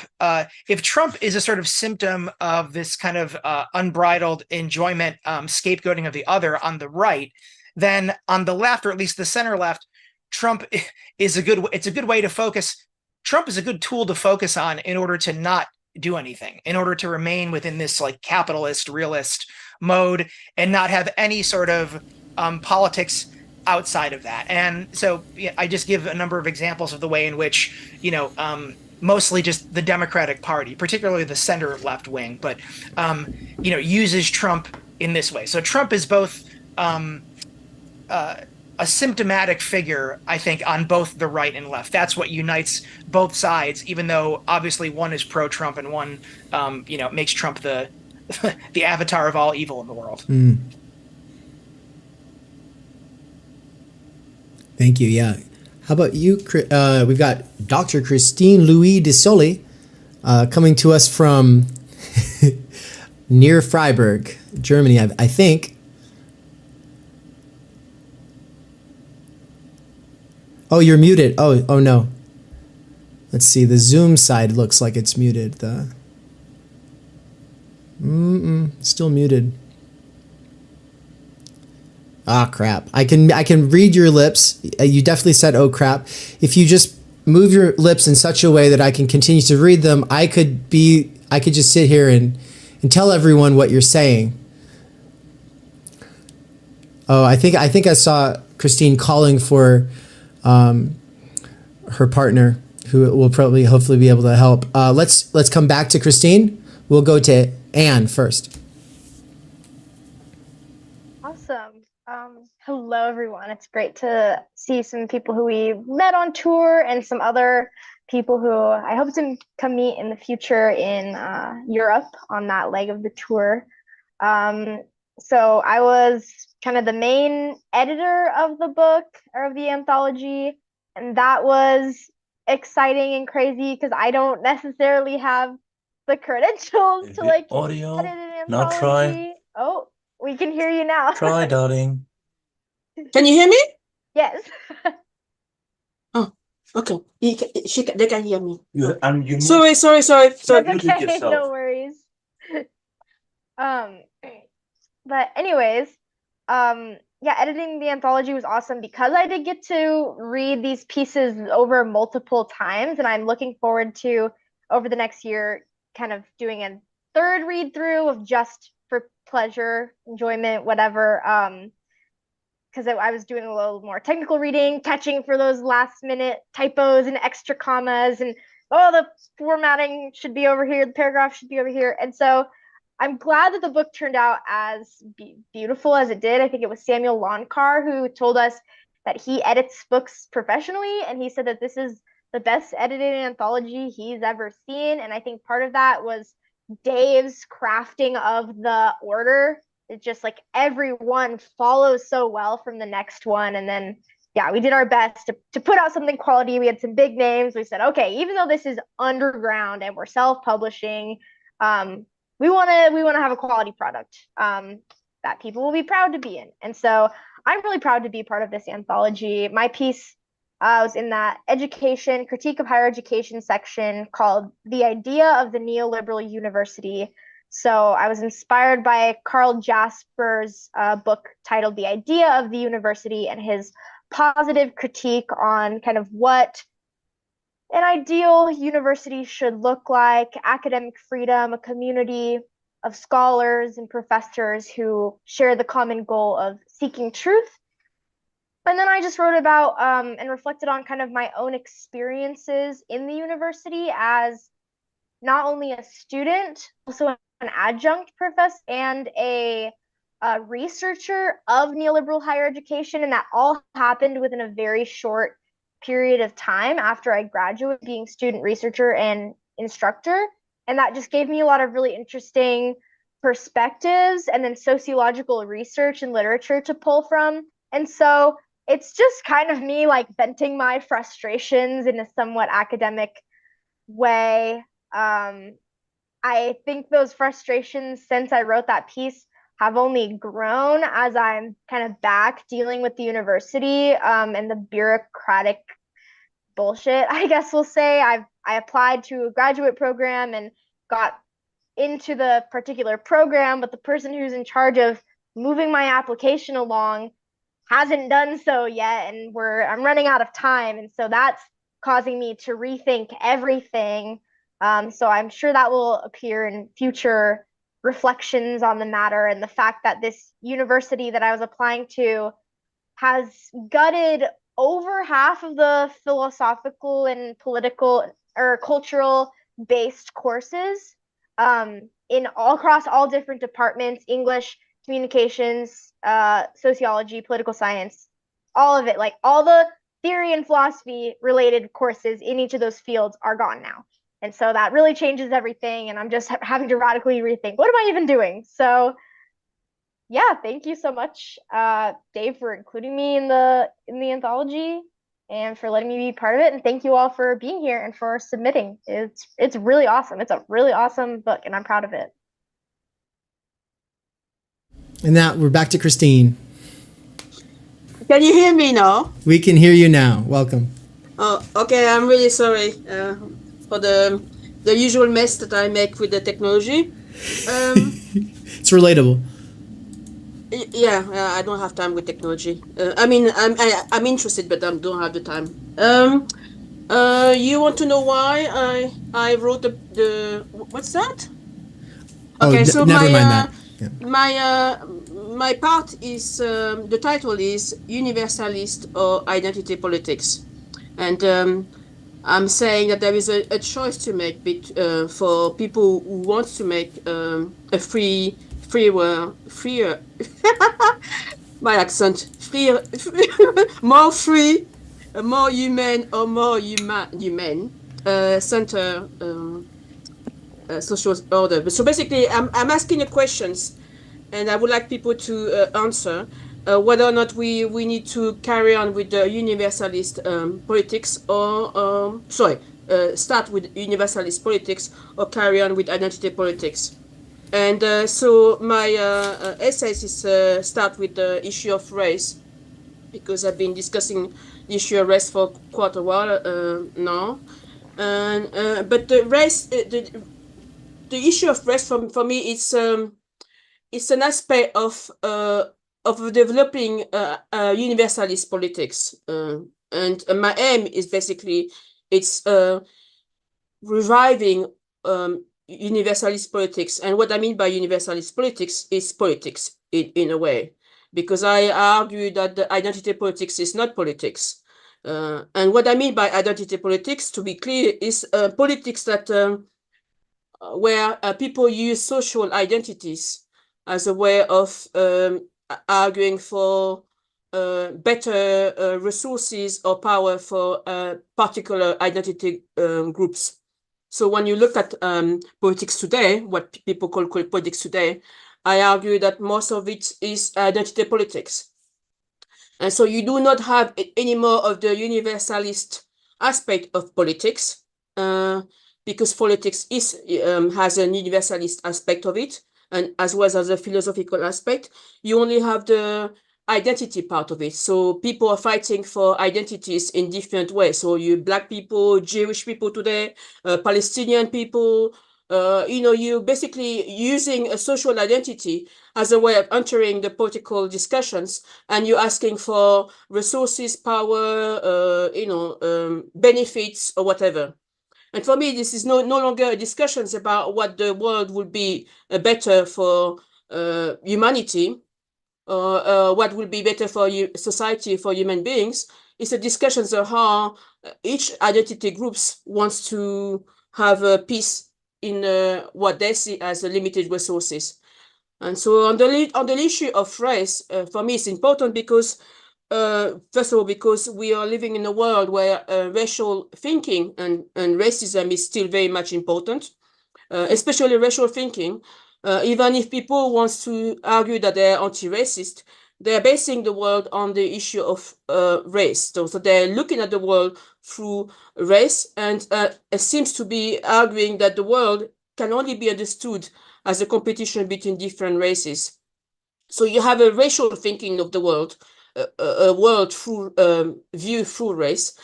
And that's the reason why, even if you're anti-racist, you're still using this issue of race by promoting your own racial groups. So Black and white, and like I said, Jews and Muslims, it's all through a racial identity that they are basically arguing for politics. And like I said, my aim has been to that my thing is that I have faith in humanity, and I think that we can do a world better than it is today.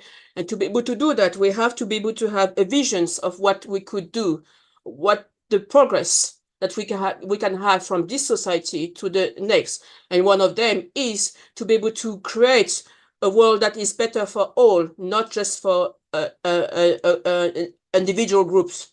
So that's the reason why I'm promoting the issue of politics instead of identity politics. I'm not sure if I'm very clear on that things, but this is how I started that essay. And this is this is some of the things that I keep coming back again and again and again, because this is my main things, is basically pushing universalist politics, i.e. politics. Thank you. And I wanted to say really quickly that I understand some of you are just dropping in, like, because it's a sort of open house. And so if you've got to go, I do let me know, DM me in the chat if you, because I'll try to prioritize your ability to respond to somebody or whatever if you've got to go before. Basically, we've got an hour for this event currently scheduled. And so I'm hoping everyone gets an opportunity to talk, that nobody feels rushed. Though, of course, in the introduction, we're going to keep it shorter. So that means you, Big Sig, you're the one to go now. So I've gotten to actually have you present on your piece on this channel twice. Once as a live stream, but then it wasn't recorded properly. The other time, it thankfully is up, and we just had some really awesome engagement with that one. So yeah, what did you write about, Andrew? Yeah, so for all y'all who don't know me, I am Andrew Flores, and I go by the username The Big Signorelli. I'm the other half of a YouTube channel with Nick Castellucci in the group called The Vanishing Mediators. We're a bunch of autodidacts who are really engaged with Lacan. And me personally, I would consider myself along the lines of psychoanalytic theorist, but I'm currently in the military right now. I've never been to university. I'm finishing up my last 8 years of slavery, so I'm glad to finally get out and pursue my goals as a clinician, as a psychoanalytic clinician. But my essay is called Therapism, A New Ideology, which was inspired by a talk that Dave, Nick, and Michael Downs and I had on a documentary created by Jonah Hill called Stutz, which was a life kind of biography of his therapist and like inside view of like what it's like for him to go into therapy. And so we did a talk on like what would it be like for a Lacanian to critique that and also give some like pros as well as the cons, and how to introduce these concepts of Freudian and Lacanian psychoanalytic theory, metapsychologically wise and clinically wise, to someone who's new to that if they were to watch the documentary Stutz. And so when Dave invited me to give an essay, he proposed that, the therapism topic. And so I approached it from what I'm influenced by, and that's the Freudo-Marxist tradition. So people like Althusser, Zizek and Ljubljana School, and right now Kojin Karatani.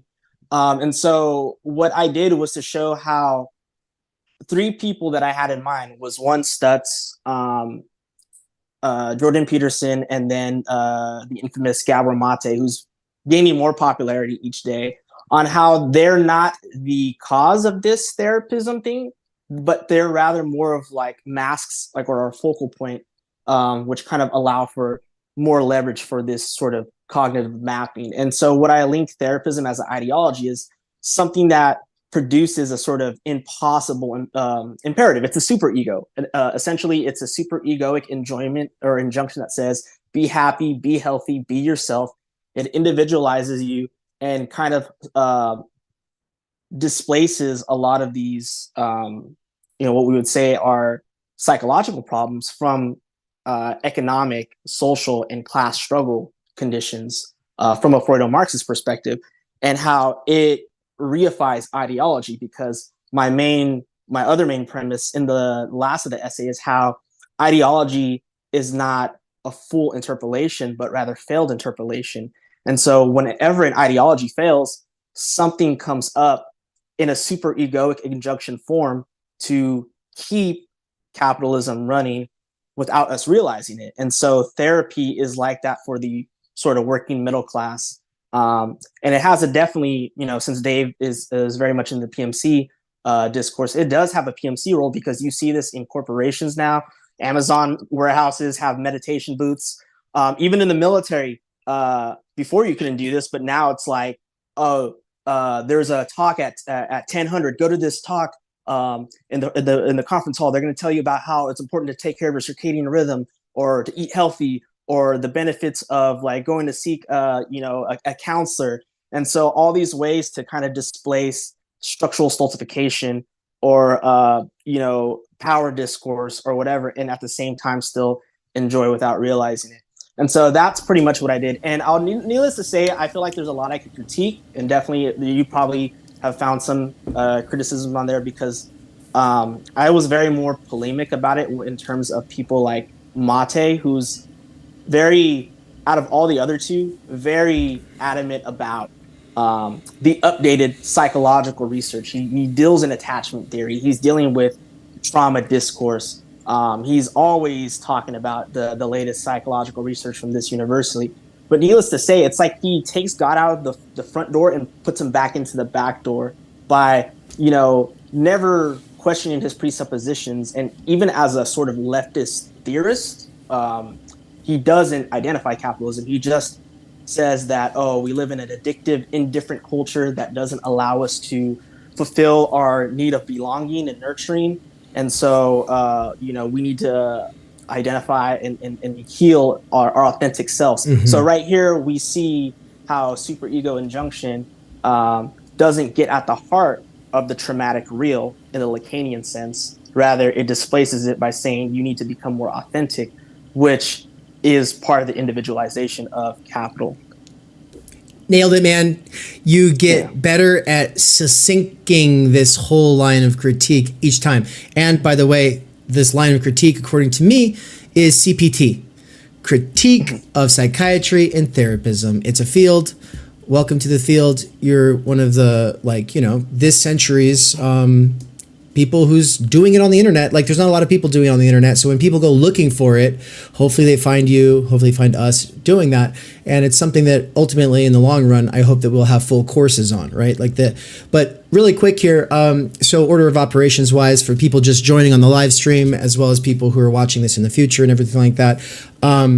Look, as the director, organizer, manager, CEO, president, priest, whatever the fuck. I'm just kidding. But as the person who's put this thing together, you've all just really, oh my God, you guys are the reason that I wanted to do this right here. You're the reason that I wanted to do this, and not you as individuals. I like you all as individuals. I wouldn't have asked you. I wouldn't have. I like your thinking. I think that you provoke something in me. Otherwise, I would not have, wanted you to be in here. But it's not as individuals. It's as part of what I take to be the current situation. You're all part of the current situation. And it's obviously my own perspective on the current situation, but I see it as the situation. And part of the problem with the situation is what Nina was getting to, which is the breakdown in actual talking. And that Theory Underground does ultimately what she's doing with Compact, which is it creates a space for different voices that aren't able to actually be heard and have conversation and engage in contradiction in a productive manner. The difference being is obviously that's a thing. It's an actual that's a real deal. I don't know how to. This is a sort of pseudo academic solo project. So it is different, but the academic side is courses, right? So ultimately those are articles. This is courses, and what I hope to see come out of Underground Theory is really, I can't say it better than what is in the publisher statement. And so that's why I shared it there in the chat, is so that you can all follow along if you want to read it, if you don't have a copy of Underground Theory handy, though you should. And Nance, if you're ready now, I'm going to put it up on the screen and you could just read it for us all, because you've got such a good reader voice and microphone. I don't know about that. Few of us have anything in common these days, outside of the common knowledge that there is no future in existing institutions, movements, or the ideologies that rationalize them. Never before has it been so important that we think and interrogate the situation we are in anew. Nobody has the answer, yet there is this idea that if you say the wrong thing, you might have to live with it the rest of your life, or that it could obstruct your opportunities for upward mobility. Professors, activists, and media personalities feel this pressure every day. but so do regular workers who are, for all practical purposes, barred from public life anyway. This culture of fear and silencing stultifies thought and discourse, leading to a genocide of voice, plurality, and the utter negation of dialectics. People who don't even go on social media at all, ever, live under a virtual specter that haunts and regulates their discourse. How do we lift the fetters that obstruct a cultural unfolding? Not by playing into the overly neurotic self-censorship or fear of guilt by association, not by overthinking what we say, not by apologizing when others choose to interpret our statements in the least charitable light, and definitely not by holding our writings up to a standard so high that it holds us back from engaging with language, the world, and others around us in new ways. We don't have the time, energy, or budget for perfection. In the same way that rock music in the 1970s was already co-opted and overproduced for mass consumption, thus leading to an explosion of underground music, so publishing today has become sterile and scripted. In English classes, or whatever language was native in your upbringing, we are taught form over substance, grammar over ideas, definitions instead of concepts.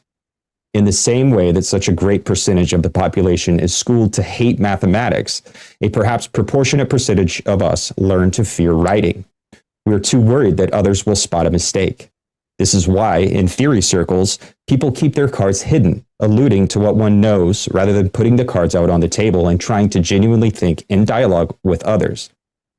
This is the opposite of language learning spaces, where everyone knows they are always learning, and that failure is part of the process of learning in any genuinely educational space. This is why Theory Underground puts its multilingualism social clubs front and center. By immersing ourselves in the deep end of other languages, getting lost in the unknown, and failing together, we accustom ourselves to the necessary conditions of learning itself. Trial and error can be fun once you realize you and everyone else is always already wrong in some way, especially if you realize there's nothing really to lose, and people who matter are going to love you anyway, warts and all. Of course, this can be overdone. We don't want to waste precious time energy reading incoherent or half-baked thoughts thrown together in manic furies passing itself off as genius. This is why we still have a weekly writers' workshop component at the Theory Underground Live Hub events. But the emphasis is on substance, not form. Beyond the question of whether your point is getting across, we aim to hold ourselves to higher standards than the average state university. We try to model learning as a way of life, which requires becoming comfortable with failing and learning as you go. So, when your critical eye catches a spelling or grammar mistake, pride yourself in the fact that you were reading underground shit. That is, real people with no institutional backing learning how to think and communicate, not for upward mobility, profit, or fame, but because it matters as an end in itself. Amazing, thank you. And I realized, Nance, that you didn't do, you missed the introduction. You didn't do one. We'll come back to you because I want to just get into exactly what we just talked about in the publisher statement, which is like allowing contradictions to kind of like unravel and like allow people to speak. And so, Nina, you said you would really like to respond to Christine when appropriate. And I've always thought it would be cool to hear you two talk. And so, like, I think that could kind of lay the foundation here for the next 45 minutes. But everyone else, if you've got questions for specific people, go ahead and like say in the chat, just like Nina did, like what you will want to ask. And I'll kind of work with y'all. All right, let's go. Sure. I also I just want to say that statement from Nance I really agree with. I really appreciate it. It was very similar to like kind of what I said about teaching in dialogue just randomly, but not randomly because we're basically all on the same, page in a way. And it really occurred to me when you were speaking that like throughout my teaching when I was in the institutions, the only thing that I thought that we could convey really was enthusiasm. Like I realized like it wasn't about particular ideas or whatever. It was like if you could just convey your own like almost possession by an idea, or like even if you were angry with an idea, right? Like, or especially like if you could just sort of communicate that, like that was what teaching is, or like it isn't, and you know, it got so awful with the like level of anxiety of students, because, and I totally understand them, like I would never blame the students, right? Like they were just so worried because they're borrowing so much money and they were doing all this other work outside of university, and they were like being pressured into like an idea of the future which was kind of falling away. And so I like really felt for them. But it basically like became really hard to have a conversation because the inflexibility was like so great, and they were so anxious about getting something wrong, you know, because like someone might record them, and like what if they said like the wrong thing, and some, you know, it was so awful. So I think like obviously I sort of vaguely transcended that whole thing, because like some people have to do that, like go beyond the the big other, I guess, you know. The big other doesn't exist, but like you have to ultimately think for yourself. And you know, it is very painful, I think, also to like lose all your friends and or most of them.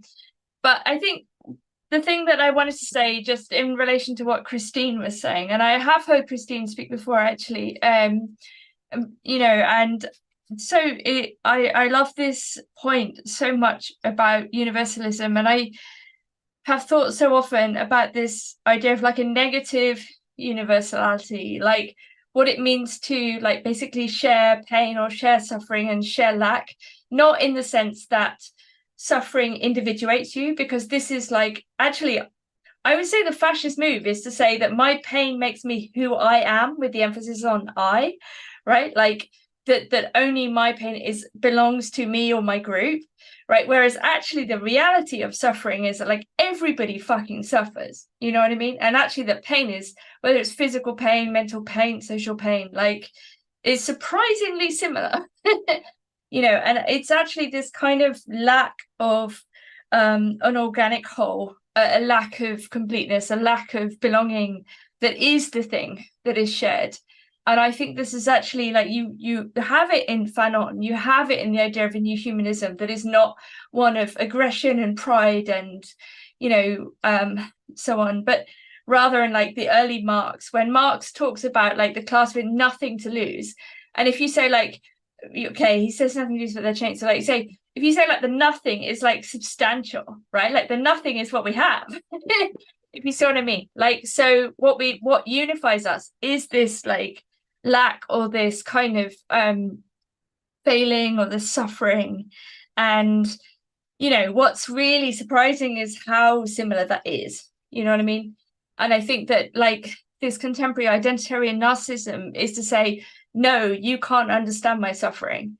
Like this is the political obstacle, or like the scandal, you know. And it's not to say that there isn't difference. It's not to say that things don't play out differently for women, for people from different racial groups, from, you know, different ages, whatever. Like we're all different, you know. And I think like Badiou was so good on this point. He said like difference is what there is, you know, like it's not an achievement.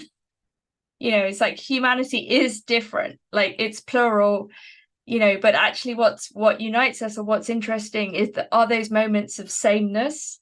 And I, you know, of course that sounds, you know, dubious in some ways, but I think if the sameness is one of like an absence or a lack, that we recognize this shared capacity to suffer, something like this, I don't know, like to have a politics of that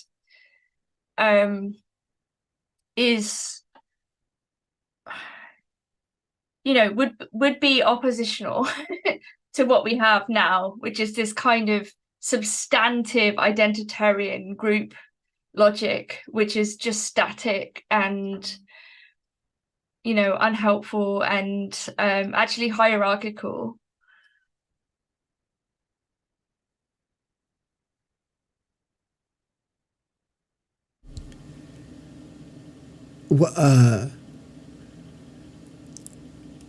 So, Christine, that was a question for you, but I also kind of got what. So Nina, could you kind of just restate the question in a sentence? Oh, sorry. I suppose it was this in relation to what Christine was saying about universality and whether there would be a universality of the negative, or like, you know, to kind of have a psychoanalytic universality that would be the basis for a political form of solidarity, right? Like that could oppose precisely, you know, the substantive identitarian cashed out exclusive idea that like only some people suffer, or, you know, some people suffer more than others.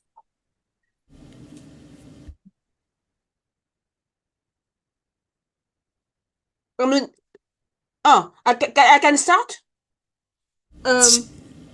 Yeah. Can you hear me? Oui. Oh, sorry. I was waiting for. Okay. I have to say yes and no. I can understand where Nina comes from, in the sense that, yeah, it's true that people trying to, when in identity politics, people trying to argue that their suffering is exceptional, is different, and nobody can understand their emotions or feelings or their experiences. So we all supposed to stay in our lane, and this is one of the consequences of identity politics. I have to say that it's also the consequences of identity. I have to say that one of the consequences of identity politics is also inhumanity in that sense, because if my pain is more important than your pain, then I can just dismiss your pain, because my pain has to be heard more than yours. So there is also the consequences of that is inhumanity that you can see. For me, you can see it very clearly with what's happening in Israel and Palestine. But I disagree with Nina on the universalism based on suffering, because I have to say that is such such a low. I think it's not only low ambitions, but also I find it slightly inhuman way of understanding universalism. It's like we're all suffering, so we can all understand each other for suffering. God, I mean, for me, it's the same level as the liberal universalism that's based on we're all human beings, so we have the same biology, so that we are all we can all be together because we all have the same biology. I just found it really. Basically, it's anti-politics, and when I stress and I always try to stress is the universalism of politics, not the universalism of biology or the universalism of suffering. And what I mean by universalism of politics is that we go further than I see human beings as, you know, we have biology, but I see human beings as something more than biology. So we go further than our nature, or suffering, or emotions, or feelings, and we try to visualize a world that is good for humanity in a sense. And politics for me is that is a human activity where people are discussing what will be good for society. So society, you could say, society for a nation, or society as humanity as a such. So in the past, people were, when people were supporting capitalism or communism, they didn't discuss, oh, communism will be good for the Russians, or communism will be good for the French, but they were talking about communism will be good for humanity. Or other people, the opposite, will say capitalism will be good for humanity. They have a sense of what will be good as for humanity as such. This is the universalist sense of politics that is lost today. And so people are discussing what will be good for blacks, what will be good for white, what will be good for Palestine, what will be good for Jewish, what will be good for the woman or men or trans. You see what I mean? We basically lost the sense of universalist ambitions, basically, in the sense of what will be good for human society. And so, and I'm sorry to say, but I don't think suffering would be a very good. I'm laughing, but I found it really anti-human and anti-politics. This idea of using suffering as a universalist aspect of humanity. I don't agree on that level. I'll want to come back to you too if Nina has something to rejoin in a minute, not just yet. And I now want to get Christine to have a conversation with Todd McGowan, because he's the author of the book on identity politics that argues for against identity politics and for a universality based in lack. And then that's the bridge to me being able to say it's the lack of it's our shared lack of time energy that ultimately is, like, I say that. And so now we've got our own fight to have here, I guess, which would be fantastic, I think. But we'll come back to that because maybe we'll have a lot of other people asking questions. We're about to have Andrew ask Russ a question, but first, Samuel, I want to welcome you to the chat. This is Dr. Samuel Loncar. We met up with him in New York City. He was there at the presentation that Nick gave on difference as such. He gave a fantastic presentation on orthodoxy in cancel culture.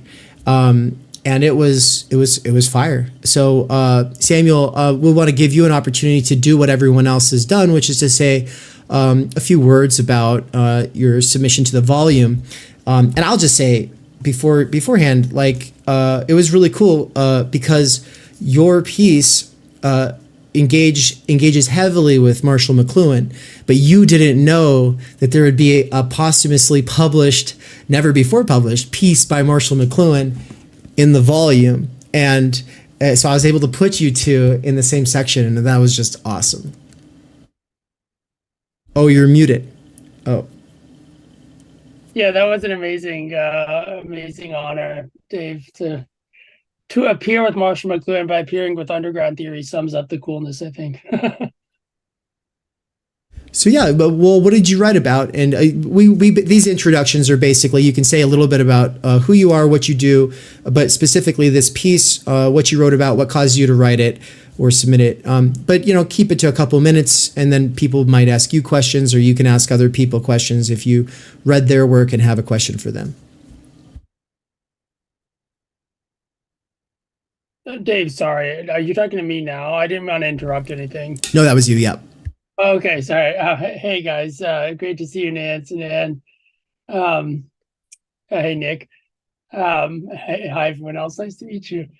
The piece I wrote for Dave was a piece I'd actually had drafted for years, and I tried different venues for. I remember submitting it to a political theory conference when I was at Yale, and I thought, oh yeah, political theory, they'll be interested in like the kind of the economic issues around property, and there was no interest whatsoever in this sort of argument, which was an ambitious argument about how Plato's analysis of writing actually predicts, I think, in the long-term computing, and also predicts the convergence of computing into the sort of end state of capitalism.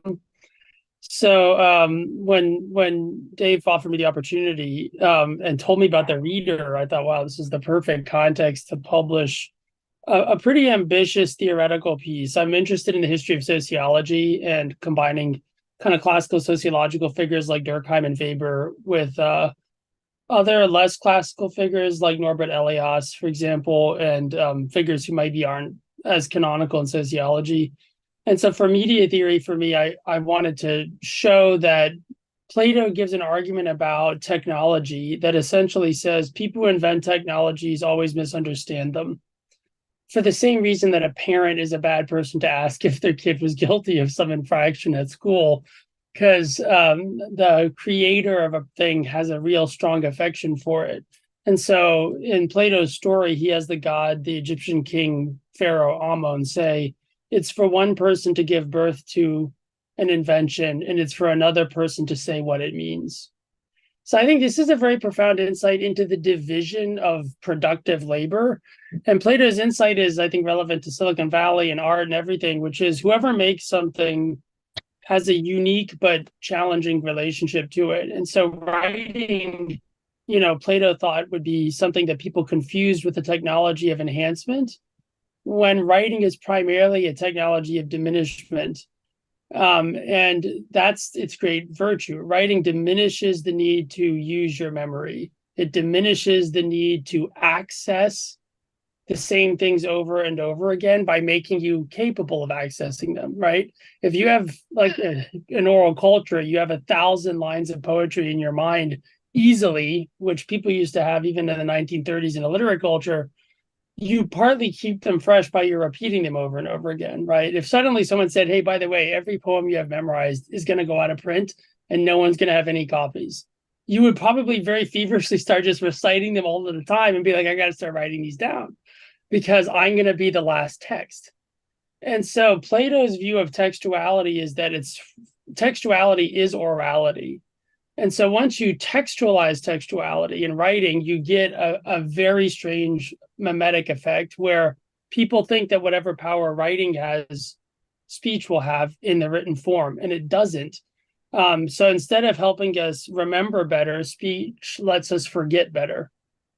And so the logic of writing, therefore, implies that as writing gets better, memory will be less important in human society. Now, this is a very profound idea because in the ancient world, novelty is a bad thing. Novelty is the Greeks liked novelty, but everything prestigious was old. And so the shift to the value of modernity is partly constitutive of modernity. We think new things are good things. Every other culture in all the world has thought new things are dangerous things or bad things in principle. But if you have to remember a lot of stuff, you'll have a natural bias towards the value of the past because you have to care about the past to do anything in your society. So with a fully literate society, you get a society in which no one has to actually remember anything, which gives you an empirical prediction. And the empirical prediction is, as literacy rates increase in a society, you'll get a decline in the active working memory of the society. I think you could actually show that to be more or less to be true. And if you look now, all of the memory tests indicate that current young people today have the worst working memories of anyone ever measured in human history.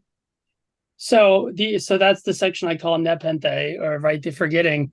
So the logic of writing then leads to the development of bureaucracy. I explore this in depth, analyzing it with Weber and others.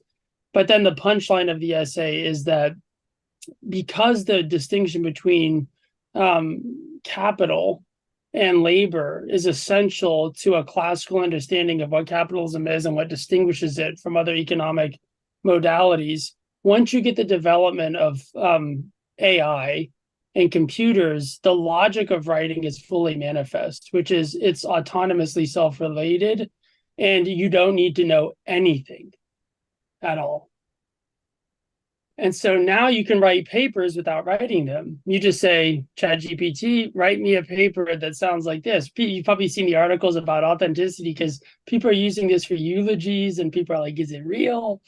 I think now as a person who reads a lot, I feel like we can already tell ChatGPT style. So I assume ChatGPT is going to radically change writing styles because we're all going to iterate around not wanting to sound like ChatGPT and then it'll copy us. So we're already in a weird, I think, tail chasing situation with AI that's fascinating. So I do think that the emergence of the computer is something logically that comes out of writing. And I think it's a mistake to disentangle the technological systems we're in from literacy, especially the computer system. So that's the real burden of the essays. I know that's probably a little opaque. I'm sorry. It's kind of one of the more dense pieces I wrote, but it's really about framing the origin of modern bureaucratic division of labor and technological revolutions in literacy and computing, with actually part of the inner logic of what writing is and why writing has to be understood, not the way a founder understands it, like Sam Altman, whatever happened at OpenAI.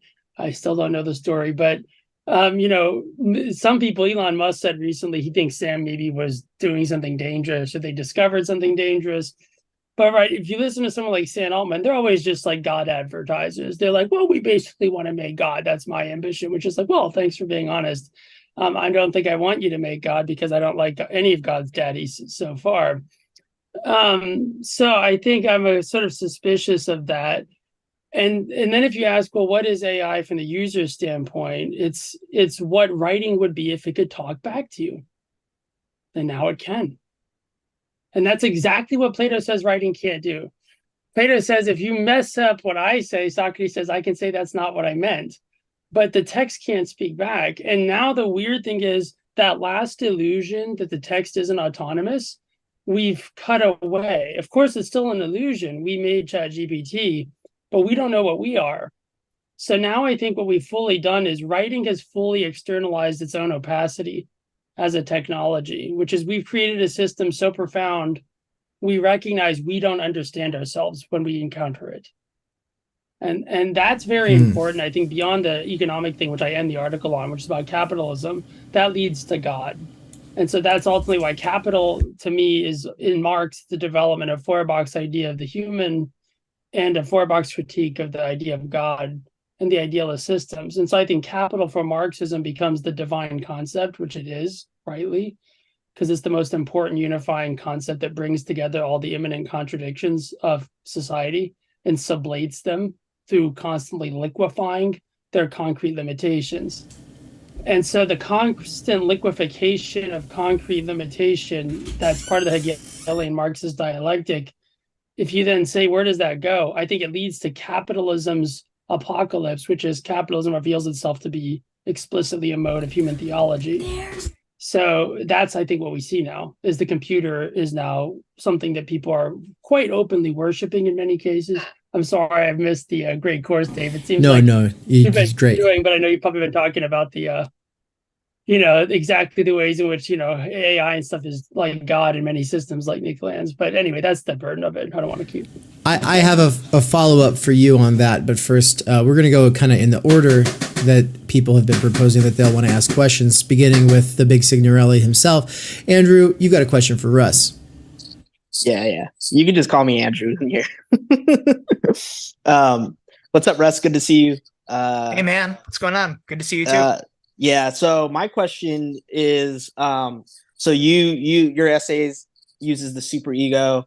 And so for me, it's like, and for like Nick, and maybe you can speak for Dave and Mikey, superego has always been a very interesting concept in psychoanalysis because there's no strict text on it. It's always kind of like referenced or stated, but it's always vague. Like, for instance, Seminar 1, Lacan will say that the superego misrecognizes the law, right? And then, and specifically, I think my question targets yours, like, when we look at like Zizek's, where they know not what they do, he says that in the totalitarian ideology, that the master signifier, the S1, is dislocated, and so the S2 preoccupies the discourse, which is kind of like, in a sense, a perverted one. So the superego injunction kind of rules that.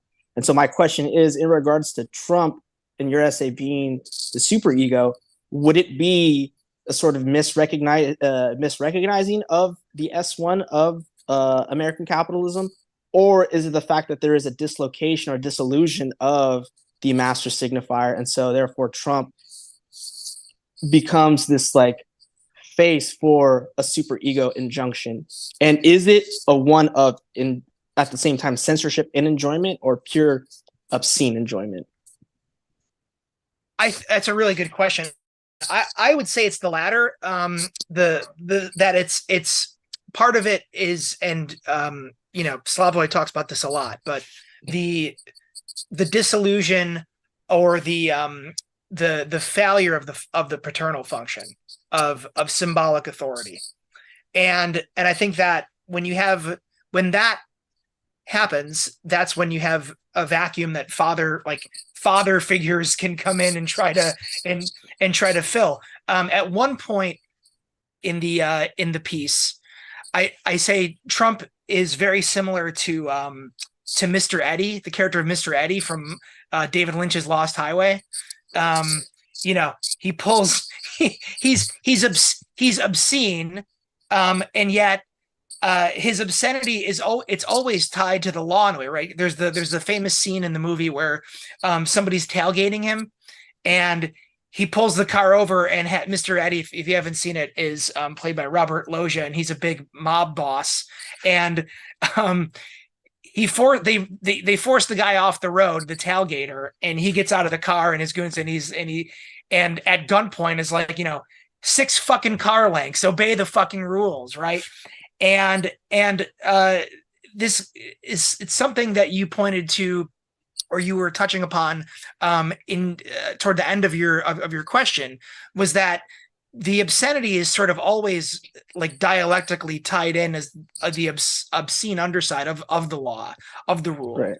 And so I don't want to get too far away from your original question, but I do think that it's obscenity. And what annoyed me so much about hearing, and in the piece, I should actually apologize for how many endnotes there are in it, but I have a link to like countless, okay, you can count them, but numerous pieces arguing that Trump, and this was on basically all sides of the political spectrum, that just this sort of pop psychology that Trump, although not necessarily just pop psychology, actually one of the pieces that I quote, that I cite, is by this historian, I think he's still at Columbia, but Eli Saretsky, who's written on Freud quite a bit. And I mean, now this is a more Lacanian approach that I'm taking, but even he, was that, Trump is the id, and the superego is, of course, the superego and the id are, as Freud argued, are inextricably linked in a way, right? But I think what's interesting here, to tie this into what some of other people have been talking about, is the way in which Trump, as the superego figure, the enjoyment, it's always tied to a figure of the other. And so that's the obscene underside of identity politics as well, is that it makes it about these others who have stolen your enjoyment. So I deploy the Jacques-Alain Miller's notion of the theft of enjoyment that Zizek teased out further in Tearing with the Negative. And so like the appeal of Trump and enjoyment depends precisely on identity politics. And this is why I know Nina was saying earlier, like the throwing around of terms like, fascist, just as a way of not having to engage or have dialogue with other people. But I really do think that identity politics, there at its core, is not just reactionary, but is open to that fascistic, not even hijack. I just think it's there. So now I know I've gotten pretty far away from your question, but yeah, I do think that it's the latter, that that's what you get. You get this sort of fake father, fake master figure when you have the decline of symbolic efficiency, or the decline of paternal, the father function, right? Right. Okay, so thanks. Sorry to cut in here, but we're gonna turn it over here to the next question in a second. I just wanted to say a couple of points of order. First of all, I've got like this EcoFlow thing. That's what it's called. It's like this backup battery reserve that the whole computer is being powered off of, and it's plugged into the wall.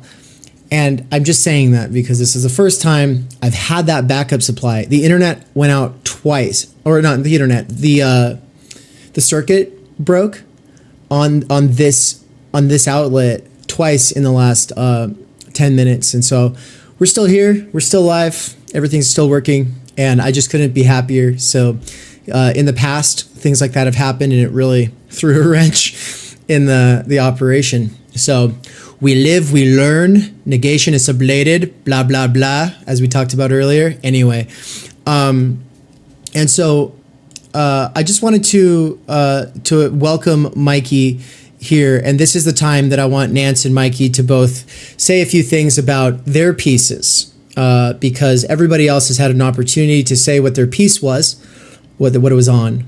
And so we'll go Nance, then Mikey. My name is Nance, and I wrote a little piece, and it was made up of several other reflections throughout the courses, the Idea the University course and the PMC course. And I just kind of chopped up things that I had written for those courses and smushed it together into a decently legible essay, and it's in the book. So if you're interested in reading it, it's there. I don't really have anything spectacular to say, I think, but it's there.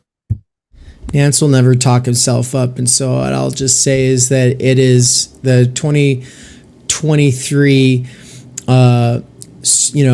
front and center, like, featured student piece, because he's the only student who took like the first 5 courses consecutively, and that the work is ultimately something that comes out of those 5 courses. And so props, man, to having done all those courses, to that kind of synthetic work, and that, is like watching you find your voice and work on it, and not be like, oh, I found my voice, now I'm here, but also like realizing that it's like a lifelong process, and like seeing you commit to it is great. But at the level of like what it's about, though, dude, it's about being on the outside of the walls that are built by and for the professionals and managers of capital, which is how I frame it. My piece, well, I haven't talked about my piece, by the way. Hi, everyone, I'm Dave, and I actually have a piece in here too, and it is about the PMC. And in it, I say, my God, I already went into this with Elton today, so I don't want to, belabor the point. But if source of income, or salary versus wages, is not important enough for a class distinction, if control versus ownership is not important enough for something to be actually like considered a class or whatever, if a person's salary being, and their retirement and their dividends and everything being largely like based in the ownership of capital as well, if all of that, if the prestige and the recognition and the what comes with the accolades of academia, if none of that like qualifies a person for being a member of a class, then fuck it, I don't give a shit about the term class. And that's why I say professionals and managers of capital. Let's move on. Okay, and so the piece does this whole like defense of not the concept or the acronym, but the phenomenon and its structural role in the reproduction of capital, and calls for radical responsibility on the part of people who have a position in that reproduction. But I think the part that most important is discursive Taylorism, because I think that most of what we don't like about identity politics or cancel culture, blah, blah, blah, the gatekeeping, the paternalistic, oh, follow me, and if you follow her, then fuck you, and the kind of bullshit that we saw like when the Underground Theory volume was not even published, but the draft of the cover was released, and everyone like went catatonic, and it went viral, and people started saying things on the back such as, people who purchase this book should be barred from public life, direct quote from Twitter.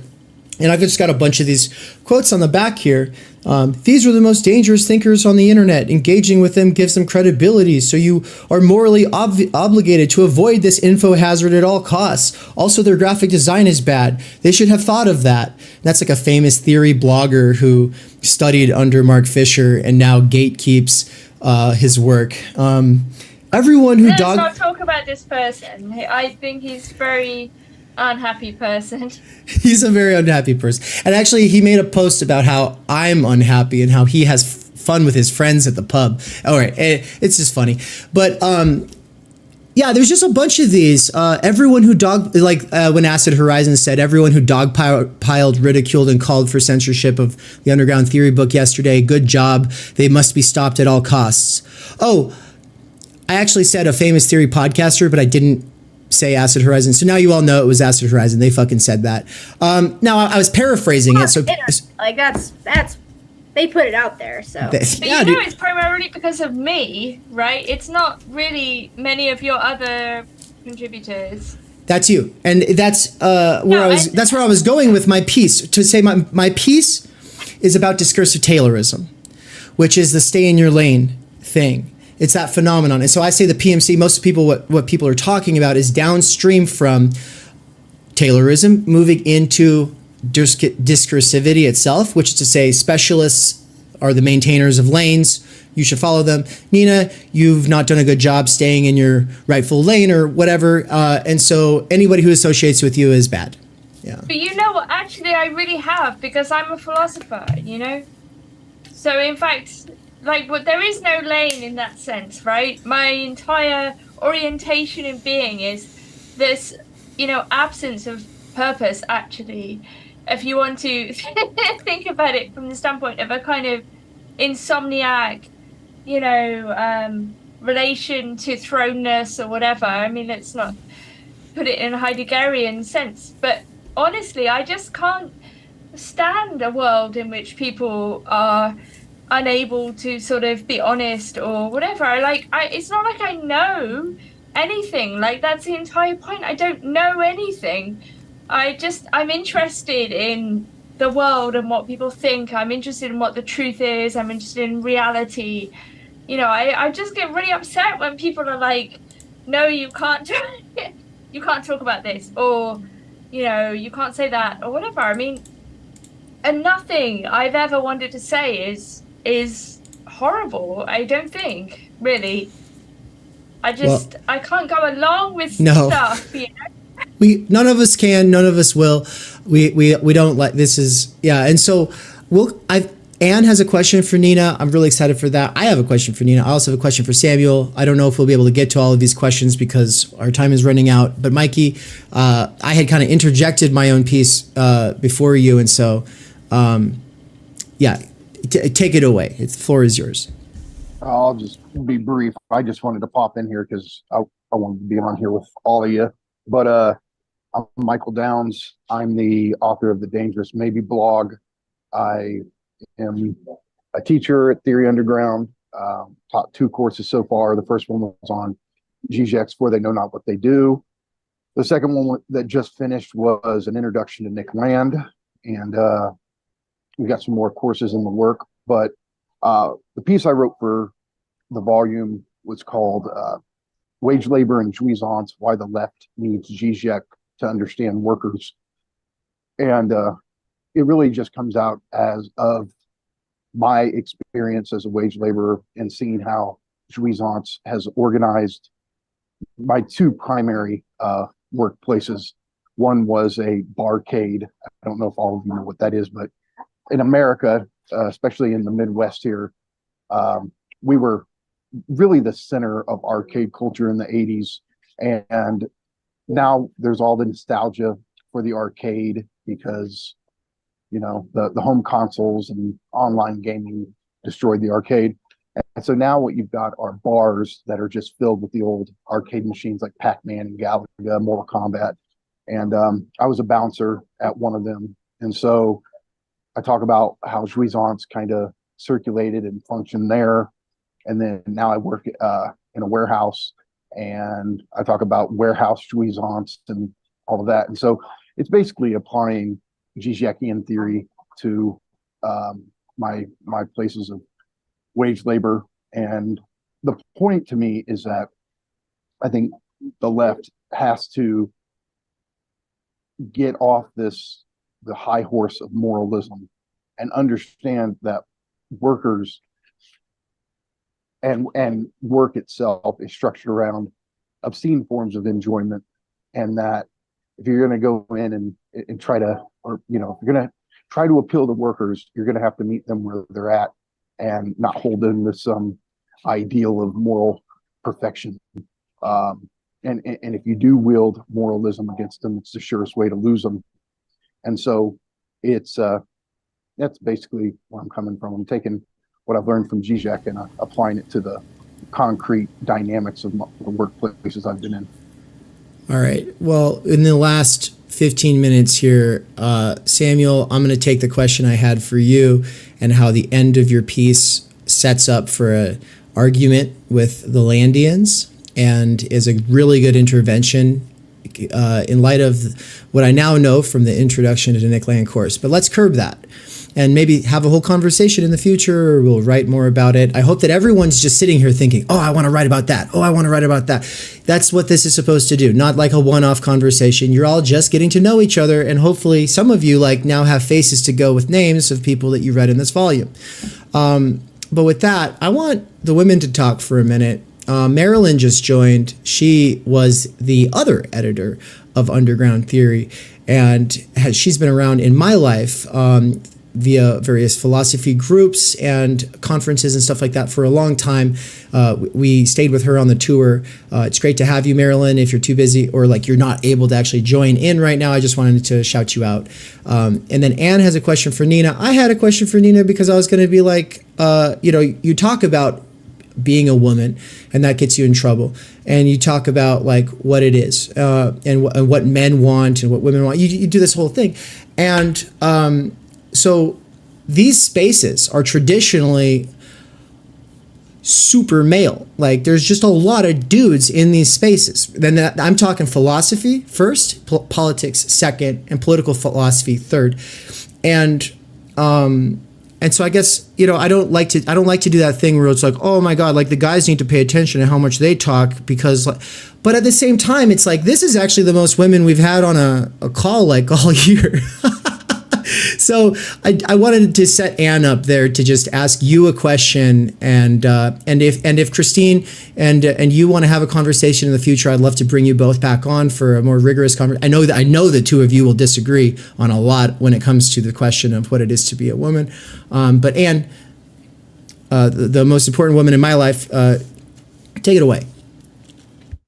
Thank you. Yeah, this is a question directed for Nina, but Christine, if you have insights also, because I'm sure you both have just had more experience writing about and critiquing this current cultural moment that's going on. And I'm young, thinking about going back into the university, but I'm filled with, lately it's been a lot of like frustration. Like I walk in, so for example, I went to a sociology presentation a couple weeks ago at my alma mater because one of the professors that I respect was giving a presentation. It was called like How Liberals Uphold White Supremacy, and it was kind of a clickbaity title. It actually wasn't really about that at all. It was more of a structural critique of professional managerial class. Anyways, though, I was in this space and I just I felt out of place because I'm a femininely presenting woman. My hair is its natural color. I don't have 10 piercings on my face. And I don't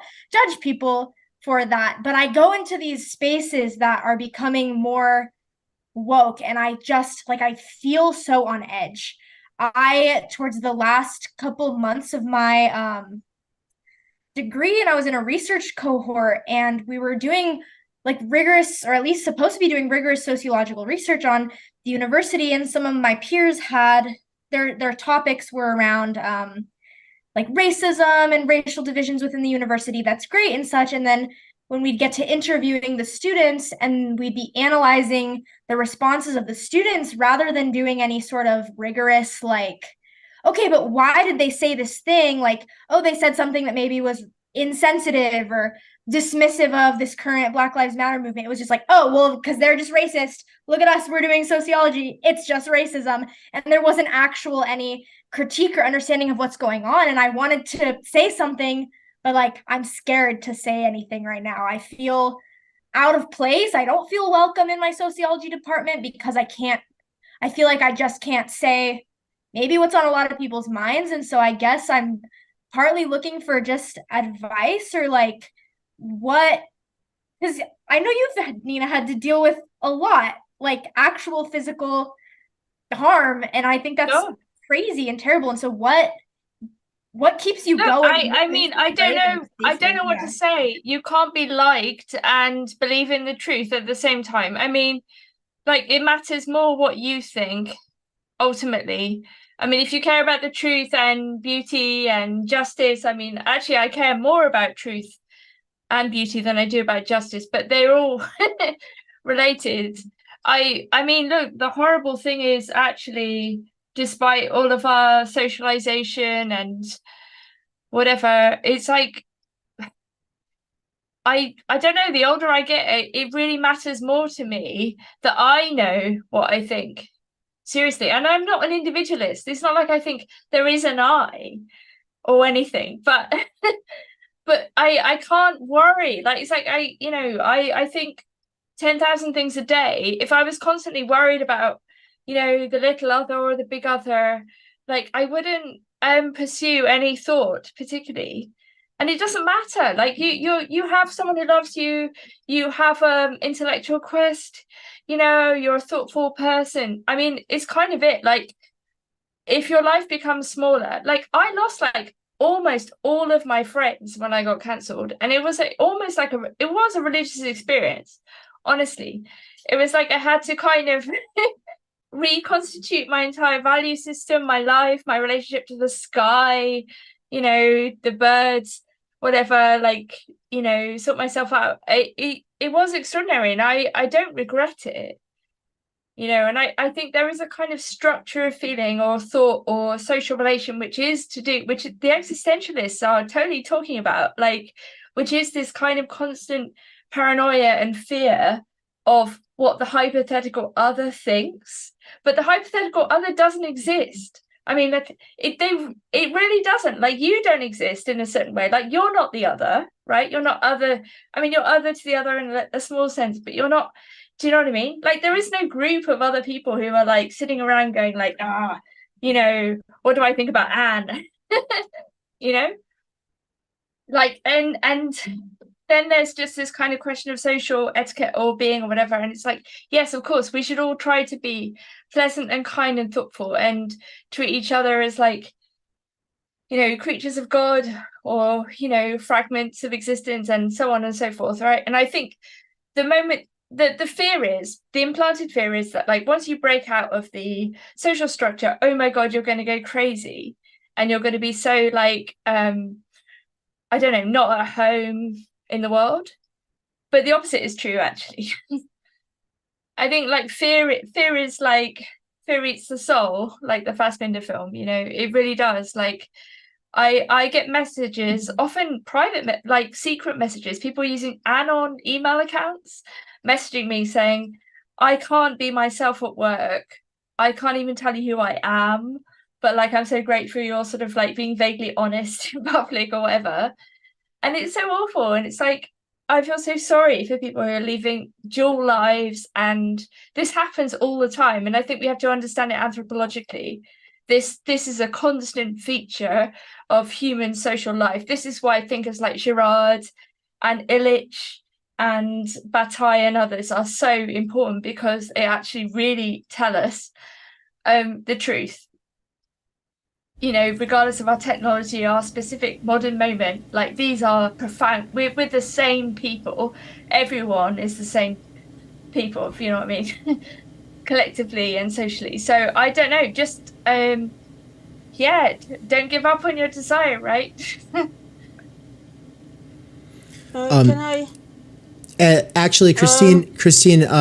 So we've got 10 minutes before the next course reveal, because we're going to be revealing a course on Ivan Illich, and so yes, I want you to take it away here, Christine, because you've got something fresh in mind to say, but kind of turn it into a closing thought, and then I want everyone else to hopefully have a minute to close out, like some kind of instead of like a goodbye, like a promise of like something that you'll be working on that might appear here or elsewhere that is somehow relevant or related to what we've talked about. Yeah, well, there is nothing new about being censored or being attacked for your point of view. And I just found it really actually annoying when people acting as if it was something like unusual. I mean, in the past, I couldn't talk about racism. If I wanted to be a scientist, I could not talk about racism or women's rights.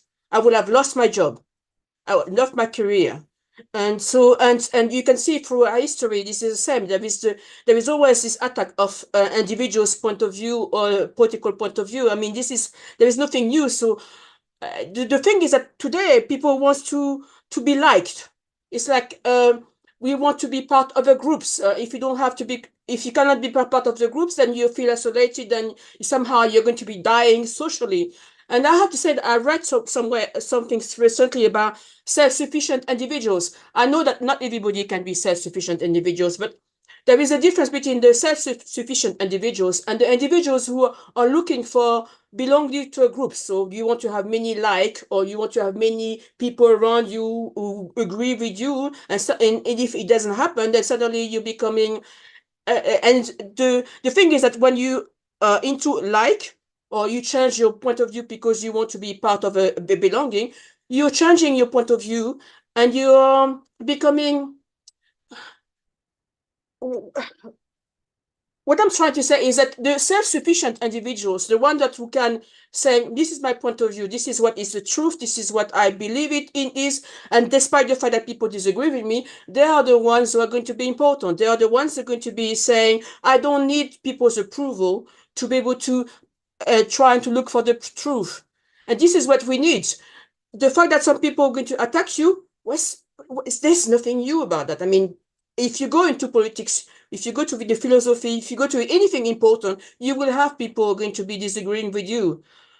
But this idea that we need to belong to something is what is problem. This idea of identity. If you don't have an identity, if you don't belong to an identity group, suddenly we're nothing. This is not true.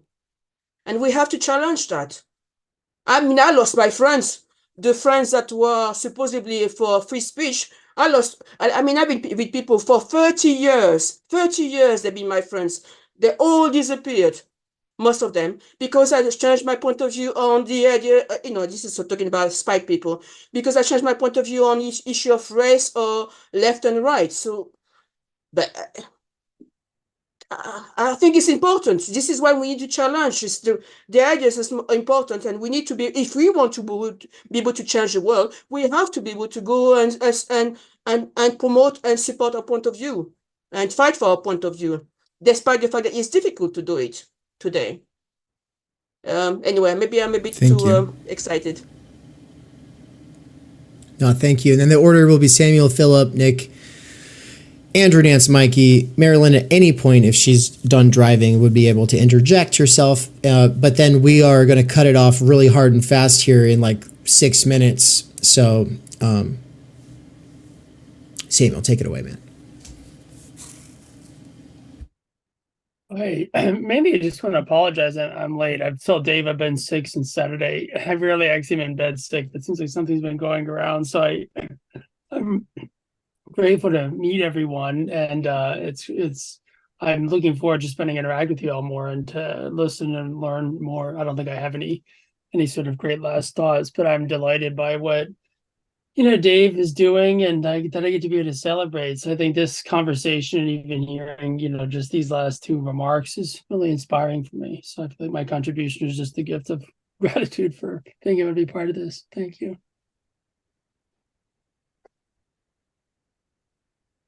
Yeah, this is giving me so many ideas. I'll try to condense them as best I can by saying what it's inspired me to think of, which is a way of grounding universality. And I was inspired by what Nina had to say about Greek theater and what Samuel had to say about us losing our working memory. I'm an actor, and I think that there might be something in this direction.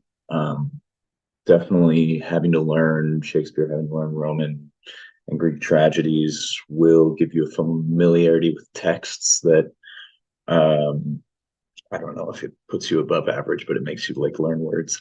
So the idea is sort of like grounding your universality in what Gustav Mahler called Gesamtkunstwerk, which is a collective artwork. The idea being that the more people feel like they can contribute artistically to the creation of a new culture, the more this existential sense of not belonging will be curbed, opening up new lenses to see humanity all around us.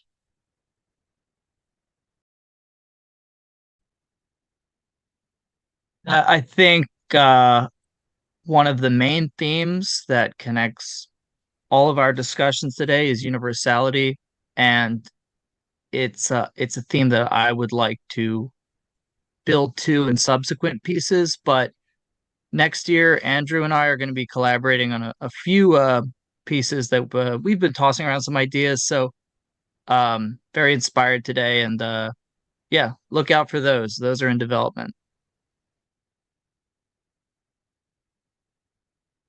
Guessing it's my turn.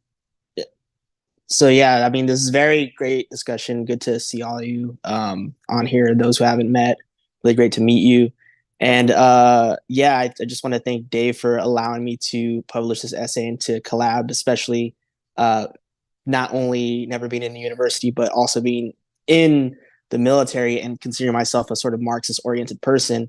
One of the main things is, being censored, or the sort of like resentment from identity politics. Oh, you're in the military. Oh, you support imperialism. It's like, no, I'm a working class. I grew up in gang related families, so my only way out was by the predatory nature of recruitment. So with that being said, like being able to have this platform where I can't say if I belong, but I know I definitely grew up not belonging. So this ability just to speak and have this feeling of not belonging and lacking, but yet the desire to be able to express these ideas, and having, I think, the language that allows me to speak my unfreedom and feel more free. To take a line from Zizek when he talks about in his new work, how this factory worker was using Heidegger to express something new. And I feel like that's what psychoanalysis has given me, and to be able to express it with Dave, Mikey, and even Nick, it's allowed me to, I guess, feel more free. I don't know if I could say belonging, but at least in a sense where we could change our point of views without the fear of being castrated, or say like, oh, you're not part of us, you're wrong, and so get out. And at the same time, I think the question is, what is universality, or what is, a worldview? So. And just a reminder for everybody, this is people in the future. This is people here right now. None of you belong. The internet was created by the CIA. Like, this is not our community. This is not a place for radical things. This is not a place to be yourself. This is not none of that. And so really it is a place for non-belonging, and that's been on the front top of the app when you load it. It says that. It says don't be yourself, or like not at least not too much, right? Like anyway, and so Andrew, I feel the same way. Like, yeah, I don't belong anywhere. I don't think any of you do. But we're also not just like this island of misfit rejects who are like, oh yeah, we don't belong anywhere. No, we're trying to understand the world. We're engaging with each other. And none of us we're all coming at this from different kind of places. And Bryan just joined the chat. He's going to be the next one up. We're going to be talking about the course he'll be teaching on Ivan Illich. Nina teaches on Illich as well. We'd love to have you back someday, Nina, for a special on that. But for right now, who's next? Bryan, we're closing out this session. I'll go real quick. Shout out Poverty Draft, Andrew. Currently, I'm doing like a super deep dive on Marx. And I have my own ideas about value and waste and consumption and stuff like that. And I'm hoping eventually I'll be able to kind of flesh those out.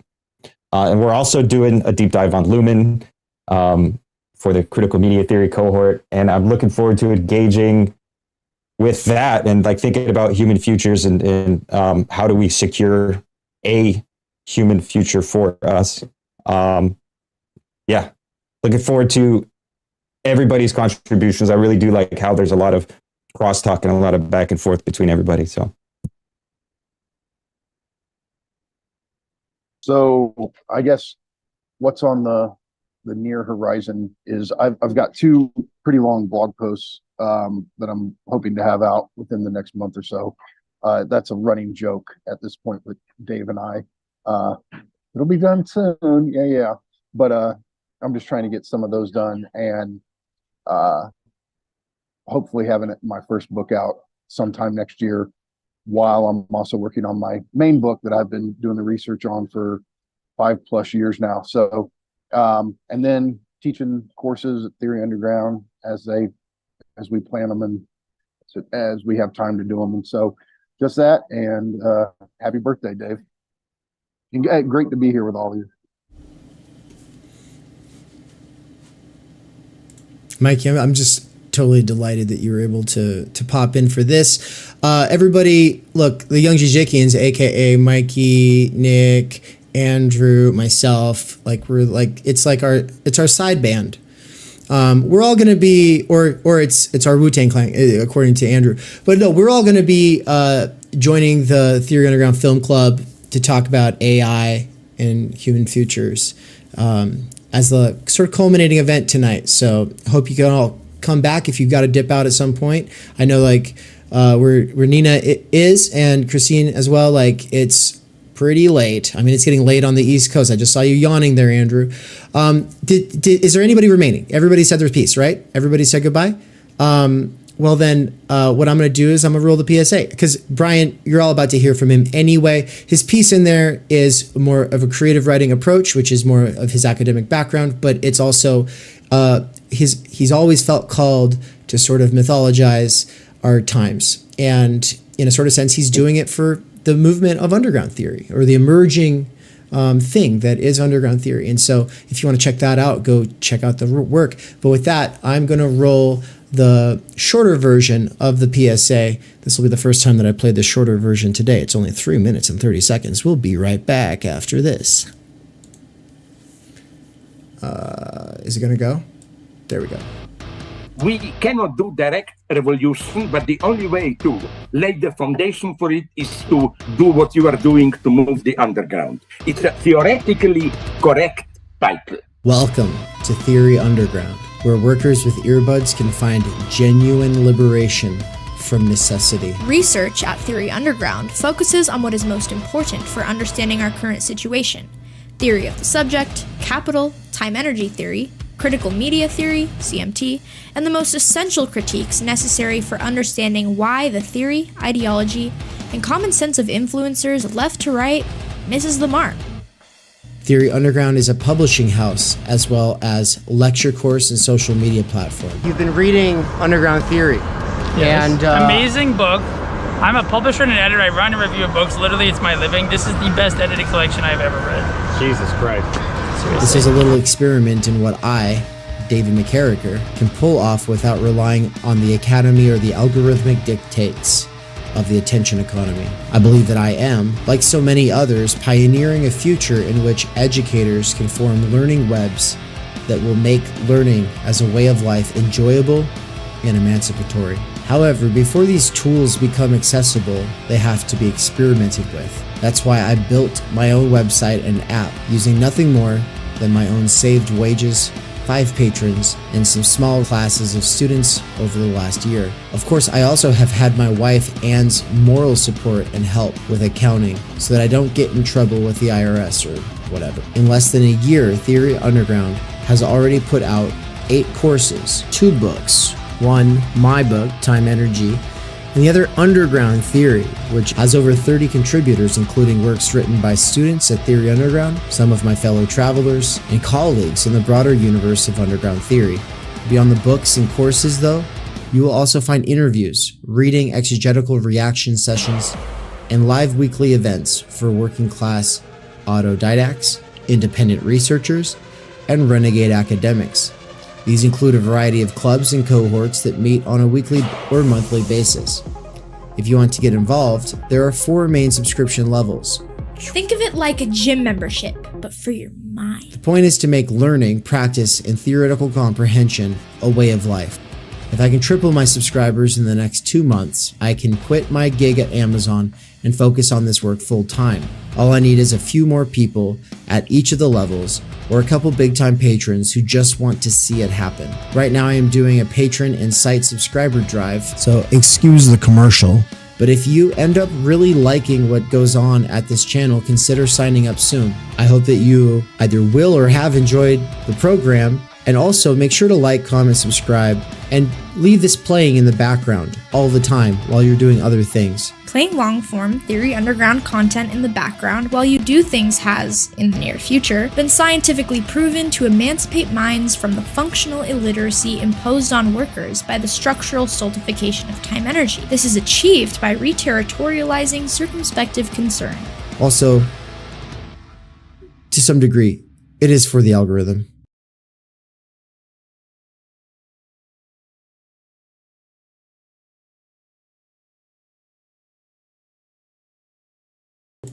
And we're back. What's up, everybody? I'm going to go ahead and hide the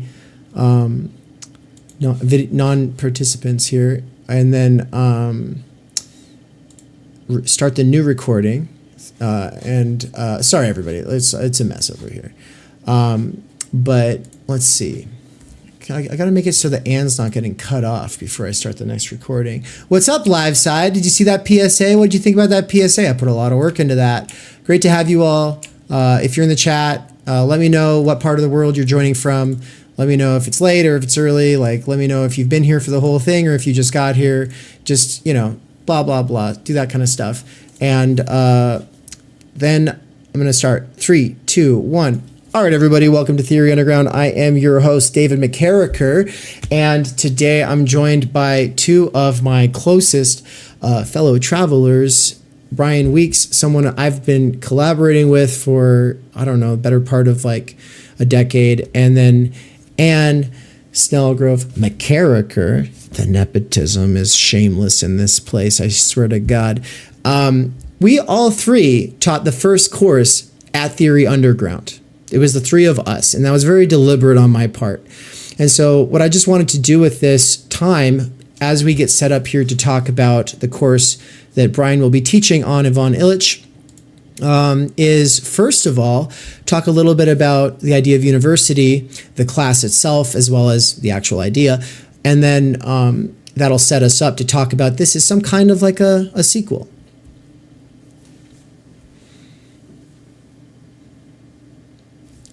So I guess I'll ask a question then. What did teaching that course do to your thinking? How's it changed your life? I was gonna say, yeah, the idea of the university, like, just opened up this extra lens or this extra kind of philosophical basis that I needed, because I was already really interested in the critique of higher education kind of from a sociological lens. And I think it was, like, I always knew that, okay, I need some sort of philosophical basis, but having Jasper's, and I'm sure there are so many other kind of philosophy of educational perspectives that, like, Bryan will teach and that I will discover over the next few years, but having that positive critique that is just so, it's very succinct, like, it's not a long book. And I think having that basis, not only as the basis of Theory Underground and kind of what we're trying to do, and then talking about, well, here's what we're not trying to do, that the current university has kind of become. Like, that really inspired me to even want to pursue a master's, because I thought, if this is kind of my route, and then I can develop philosophically, sociologically, look at educational policy and practice, and go from there. And I want to make every college student read The Idea of the University. And I know they never will, because at this point, professors like won't even assign introductions to books. They're like, oh, we'll just give them this article. So I'm like deeply passionate about, even if I don't necessarily think it's like the best work on philosophy of education, because like I said, I'm not as well versed in the field as like Bryan and Dave. But I'm just like, I wish every professor would read it and make other students read it, because it really just is about like why the university, why it matters, what it should look like. And so that it really like lit a fire within me and kind of my own desire to study and understand this. And so I'm glad I got to be a part of it as kind of the person who had read it for the first time and could tie my own little sociological perspective in. But I'm looking forward to reading it probably multiple times as I go and pursue another degree.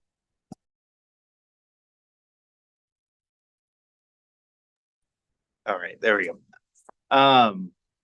Yeah, I have like, it's the idea of the university as a text, as a book I keep thinking about a lot. I also think a lot about the course, because for me, it was like one of those courses I'm like, man, I really wish I could go back and redo. Same. Maybe I'll touch on that second, but like, yeah, is that book, I think, because my primary focus in research over the years has been on the K-12 education sphere, and my master's thesis focused on the sort of primary education side of things rather than on the university side. And actually, I think that Jasper's helped me to think about how they are or ought to be different. And to like further, something I continue thinking about is the way in which the university has been schooled, to kind of hint at some Illich language, and to its detriment, that it no longer is really fulfilling its higher purpose or even purporting to. I think for Jaspers, that's always an ideal that gets missed, but really having truth at the center of the university is off the radar as far as a concern, at least in the experience of myself and people I've talked to at various universities around the country. And the other thing that from the text that really a proposal he makes, I'd have to go back, I don't have it in front of me, that just kind of keeps lingering on my mind. I don't know if this is the same for you guys, but the proposal that that a department is developed for the study of technology as kind of like a new approach to the university facing or dealing with the problems we have now.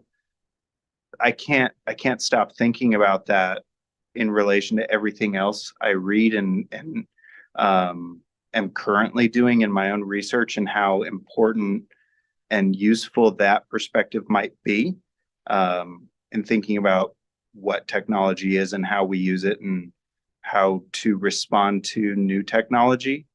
I think that's been really helpful, and at least in kind of giving me some something to hold on to in thought. But Dave, maybe you could talk a little bit about your own experience, or your thoughts, your reflections, before I jump into those other, like I mentioned, the regrets. Before you go into talking about some of the regrets of the course, of how we did the course. Yeah. The things I wish I had done or had been different. Okay, yeah, and so I'll save my thoughts about that as well, and I'm sure you've got some, and so we'll all talk about, as Cadell was saying, the negation that's always instrumental to any kind of positive development. And so my main thing with Carl Jaspers was listening to the idea of the universe. I don't know how I came upon that book. If anybody in the audience happened to recommend it to me and I didn't notice, thank you. I think it was referenced in something else that I was listening to, and I remember thinking, that's a thing? Wait, he wrote a whole book on that? Because to me, I've heard these sort of humanities-based classical sort of professors who kind of nostalgize the good old days of academia. And there's a baby in that bathwater. I'm not trying to diminish them. But I've heard them say things about the idea of university. I've heard them say things about what it's ultimately for. I've heard them kind of reference this ideal, and I never had an actual text, a philosophical primary, source on that. And so I looked it up. I was working at Amazon. That was the night shift. It was brutal, 13 hours at Amazon every night, overnight. And I would just listen to whole books every night. I'd record them on my computer. I'd use a robot reader in Audacity. I'd record the robot reader, and then I'd make my own MP3s because there's no Wi-Fi in that warehouse. There is at this other one that we're currently working at. But then I would work and listen in my hidden earbud. At this point, everybody should have seen the PSA, and you all know about the hidden earbud. Well, listening to Jaspers, I was just oh my gosh, getting so excited. And I was in the process of developing Theory Underground already. And I was this is the foundation upon which we will build, not the church, but this other thing, right? And so for people who don't have that religious background, the point is Jesus says, on this rock I will build my church. Okay, well, the idea of the university is meant to be a rock to help in rebuilding the actual foundations for the university, because the university is not just a building.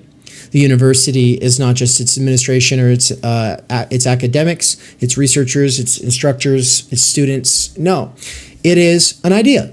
It is an idea that actually organizes people, and it organizes people and our tools, our technology. And so for me, like hearing it put forward as an ideal was exciting. And as a person with a sort of background in a lot of like Marx and always looking for the material analysis, it was actually like really cool, because I generally don't care about like this, like this ideals discourse. But I also do care about it at a certain point, because if you think that people are not guided by ideals, then just look at all the materialists who keep talking about communism. Like, you guys are fucking, that's an idea. Guys, it's an idea. It's not based in reality. Of course, they'll try to like use anthropology, cherry-picked anthropology to sort of naturalize their conception or whatever. I'm fine with that. But look,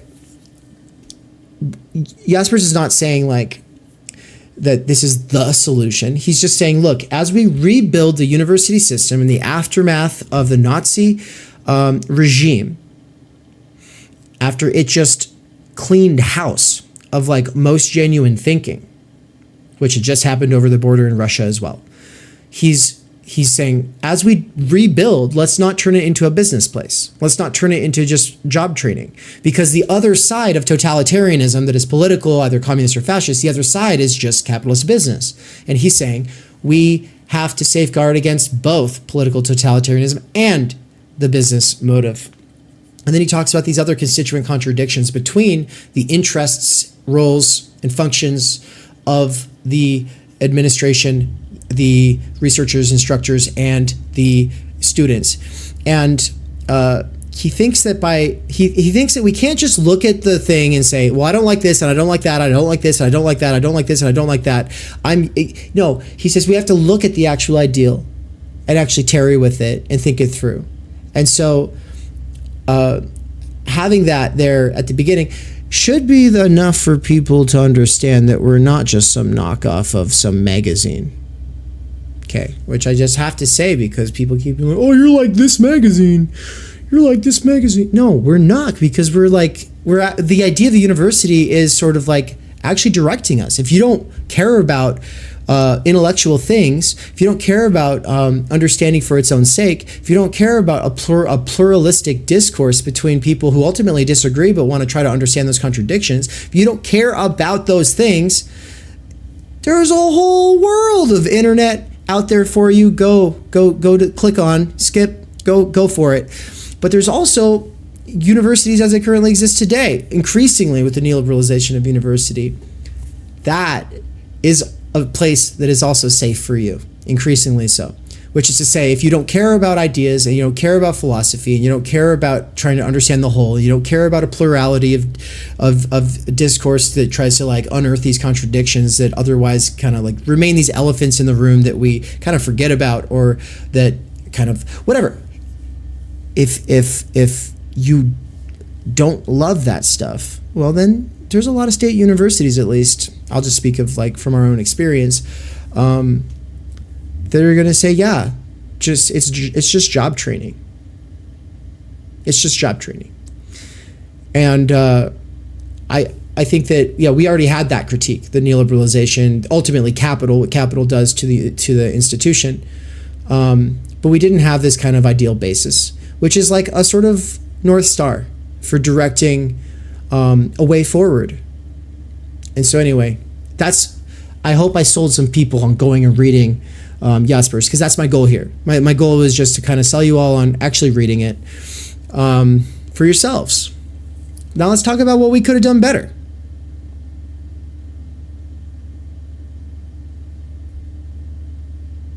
You see my finger trying to unmute myself. So here's like what I was thinking is that when you first pitched me doing that course, I didn't like, you'd been out of town for a long time. We hadn't been in like really close contact in months. And so I didn't know you were really like, I didn't know anything about Theory Underground at that point. I knew like, other than a couple like voice messages you sent describing what your goal was. And so in my mind, and this is the best it could have been anyway, but like I was thinking back 5 or 6 years to the discussion groups that we had on, Saussure, Heidegger, and like that was the model I went into it with, not knowing that, you sort of had a different model in mind. And I quit, like quickly within the weeks leading up to it, like I recognized the model was a little bit different, but because of that, I came into it a little colder than in retrospect I wish I would have. And I kind of was trying to, like, week by week scrambling to stay ahead of the group. And so I really thought of myself more in the end as like a facilitator role rather than an instructor role. And so I think anybody who were to like sign up for that course now, it would be different from many of the other courses that Theory Underground has done, which like particularly like I'm thinking of the courses Mikey's done, or like the very close reading of Being in Time you're doing, which is like built out of years and years sort of spent with the material, where we were all, I think I was on my second reading of the book, but also reading a bunch of Jasper's for the first time, going through it, trying to contextualize everything and then put it in the context of my own understanding of the sort of educational world. And like going forward in the future, I would think of a course of that variety, using that as a text among many, rather than, and we talked about this a lot afterward, like a text amongst others, and thinking about either the university as a whole or education as a whole, and pursuing it in that way, rather than trying to anchor how many weeks did we do? 7 or 8? Mm-hmm. 7 or 8 on a very short book. Though I think there was some solid stuff in there. So I'm not saying someone shouldn't go do it, but it will look different than like maybe the most recent courses from Theory Underground. Yeah, and I part of it being like the first course is like we didn't really know who Nance was, we didn't really know who Philip was at the time, and just having already kind of a more established relationship with these people. And there were other people in the course, some who have returned to other Theory Under courses, and there will always be new people in every course and people who kind of come and go. But I think we just didn't know our audience yet. I felt, on the one hand, like removed from it because it was kind of my first pass, and I was just coming at it with like okay, here's how I can initially relate it to the things that I've been studying in the university. But then also, it felt like removed. Okay, I don't remember what I was just trying to say, but I think, having more of an idea of who the Theory Underground audience is and what the goal is, I just think that's become more clear over time. I think I agree with Bryan. It would just be a different course. We had also just moved to Mexico, and we're just dealing with like weird visa stuff. And I was going through a weird transition period. And so I wasn't necessarily at my best, and would love to even just like go back and reteach that exact same course, because I know it would be better and different. But I think as kind of a first go of just really figuring it out, we kind of know what worked and what didn't. And it was great because we got to have conversations with Nance and Philip and some of the other students and figure out who is this for, what is kind of the Theory Underground culture. And I think it was just an important kind of basis for figuring out how much room should we allow for discussion, and what should our lectures look like, and figuring out some of those logistics too. And I think like now that like we live in the same city as Bryan now, and so it makes it a little bit easier, I think, to be in more communication. Like it was hard because Bryan had said we were just gone. He didn't really get what Theory Underground was about. It was so new, and so it helped. I would think it will help in the future to be a little bit more in mesh with the teaching team. And this was the first course that had kind of 3, and the only course that had 3 instructors. So maybe Dave, you can reflect on that too. Yeah, I think that one of the big things I've struggled with as I'm wearing a lot of hats, right? I'm wearing many hats here. One of the main things I've struggled with is just taking full ownership for a course. Like, there's this part of me that just constantly is like, I do stuff with other people. Now, it's not just, I don't want to take responsibility for a course. It's also like, I am trying to do the administrative side and build out the infrastructure so that I can ultimately teach the courses that I want to teach. And I kind of have to do a lot of juggling. And so co-teaching some courses is a great way. But there's pros and cons that come with it. But there's no cons that came from doing this with the three of us. I not from my standpoint. I gave a lecture every time. And one time I was definitely not prepared and pretty much read through a bunch of quotes. But no, it was not just an experiment. I think that if a person was listening to this but they hadn't actually been there, then they'd probably think that the course kind of sucked or there was kind of a flop because we just spent so much time talking about like what was off about it. So I'll definitely want Nance to chime in here before we move into the next segment on Illich. But before that, I just want to say, because and Nance, I just mean from the user experience side, you can tell people what it was like or whatever, and maybe you can tell Bryan and like how much you think their reflections are accurate or needed or whatever. But my thing is, look, we didn't have the basis in Jaspers that we should have, but we still got so much out of it, and it was more about the anybody who comes through Theory Underground, if they really want to go back to the beginning and see how it started, they get to know the three of us, and them getting to know the three of us and how we approach questions of critical pedagogy or education, institutions, all of this.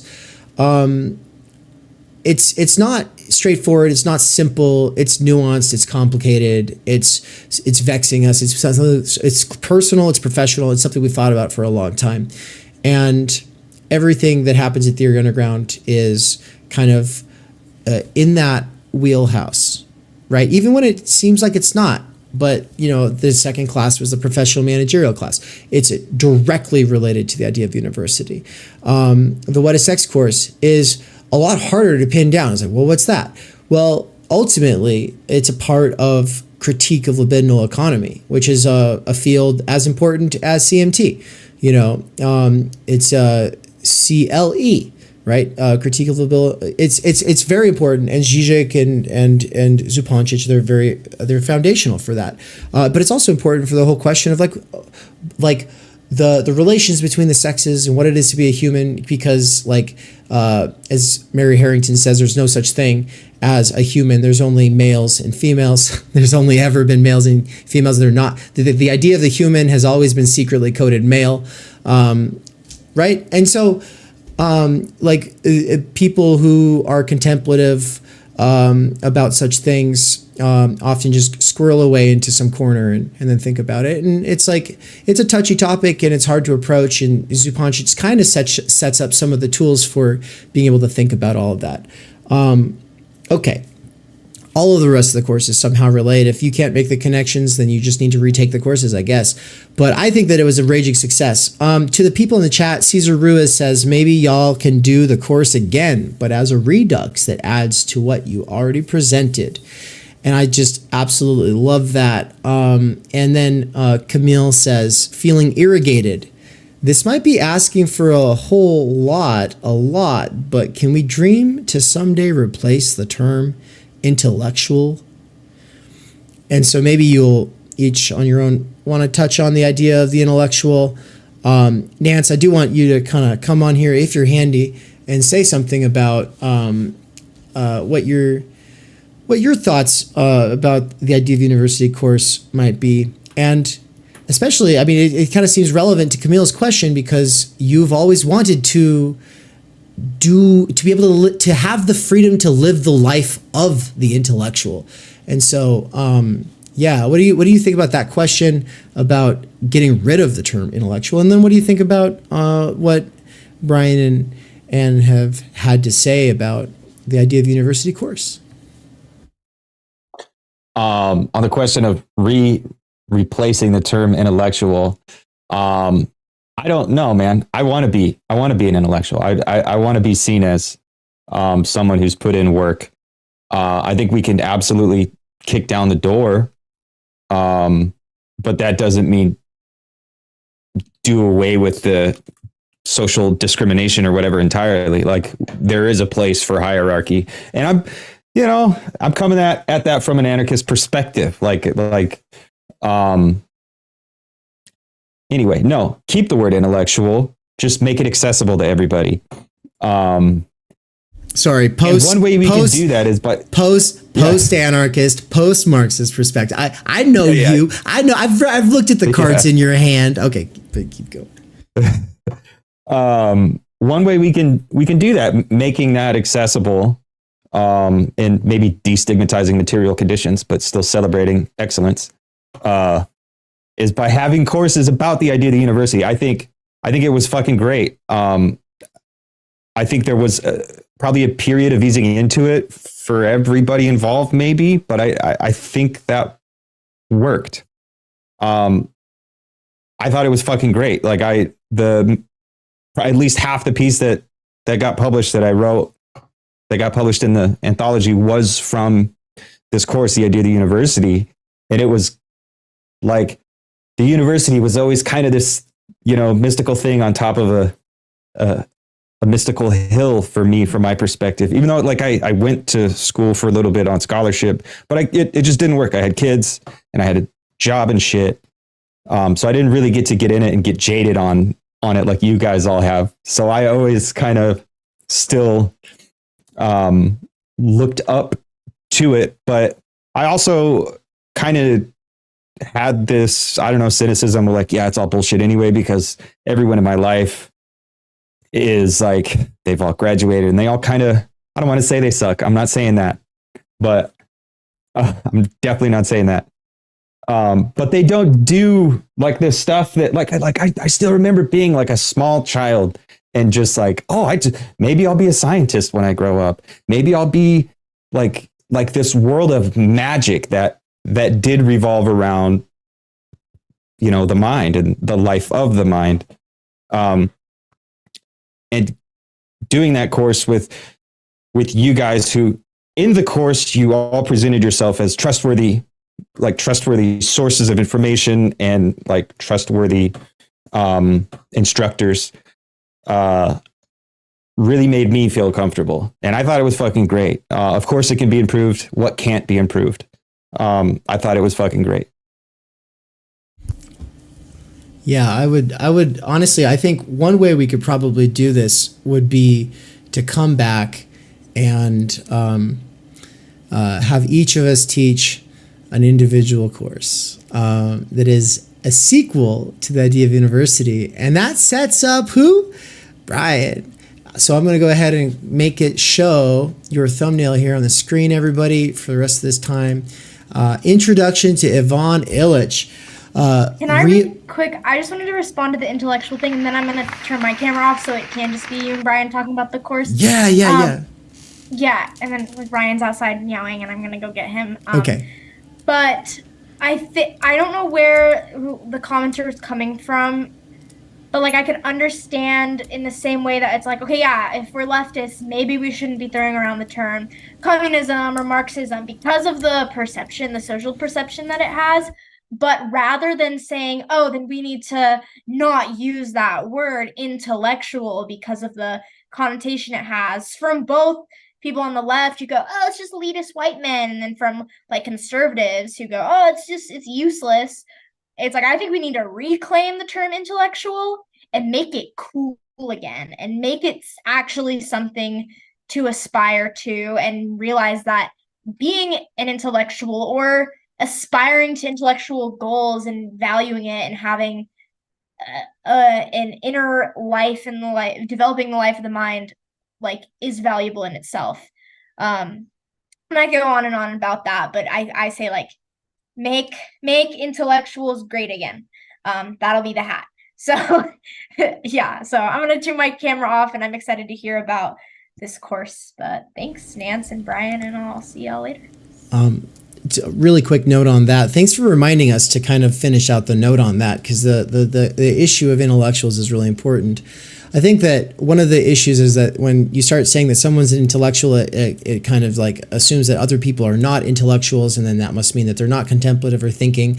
And this reaffirms some kind of a class like hierarchy of people should stay in their lanes, and there's a lot of reasons to feel rubbed wrong by that. But also, I just have to say, from like my personal standpoint, I grew up I grew up with no intellectuals around me, none. You could say that there were some organic intellectuals, like my dad is a deep interest in etymology. But actually the fact is, let's be brutally honest. He likes to think about etymology, but he doesn't really get a chance to do etymology. And that's because of time energy structure, the structural stultification of time energy. We can't make conditions better by hiding their brutality. Homeless people don't have homes. When people try to call them houseless, and it's like, by changing language, we somehow made things better by destigmatizing the conditions that they're facing. Shut the fuck up. This has been the strong hardline stance at Theory Underground all along. And so it's like, look, at a certain level, I mean, I can respect a person who says houseless. I've had a few conversations on the road on tour with people who kind of like do that. And it's like, cool, just know that you're the outlier in this space. Because we don't think that by changing the names or words we use, we change the reality. And destigmatizing is not the solution. Actually getting people homes is the solution. And it's not a house, it's a home. And a home is not just a building. It's not just where your heart is. It's actually where you can reliably depend upon having shelter. If you don't have reliable dependence on shelter, then you don't have time energy.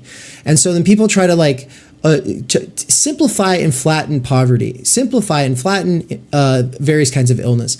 And you have to be a lot more specific. And the structural stultification of time energy, what that actually results in for someone like my dad is being gone, working before sunup until after sundown, and not really getting to have relationships with his kids during the prime of his life, right? And their most formative years. And that is the one, I would say, the most major cause of the social breakdown of civic institutions, networks, families, communities, and everything else. And people like to just, family's not actually that important, or we could just get rid of this, or we could just get rid of that. Let's just get rid of intellectuals. Look, some people don't need to be intellectuals. I don't need to be a physicist.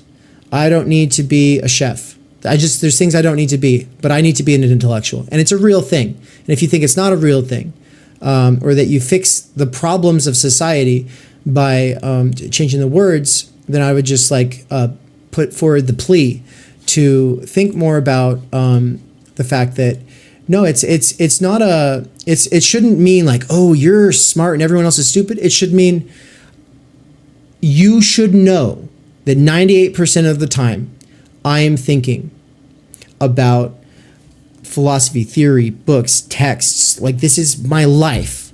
Don't try to erase it, right? And that erasure is exactly what libraries are doing, and it's exactly what universities are doing today. And so anyway, that's the setup for Bryan and this course on Ivan Illich. These institutions that are currently erasing the very meaning of their calling. You say in the little blurb about this course that Ivan Illich is not the lunatic, the anti-school lunatic people take him to be. And I think that's a really strong statement. But to kind of make it make sense, I think you have to first set up people to understand it. And so in these last 25 minutes, I just kind of want to give you the floor here to say, who is Ivan Illich? Why should people care about him? And what does he have to offer to the conversation we've been having in this video so far?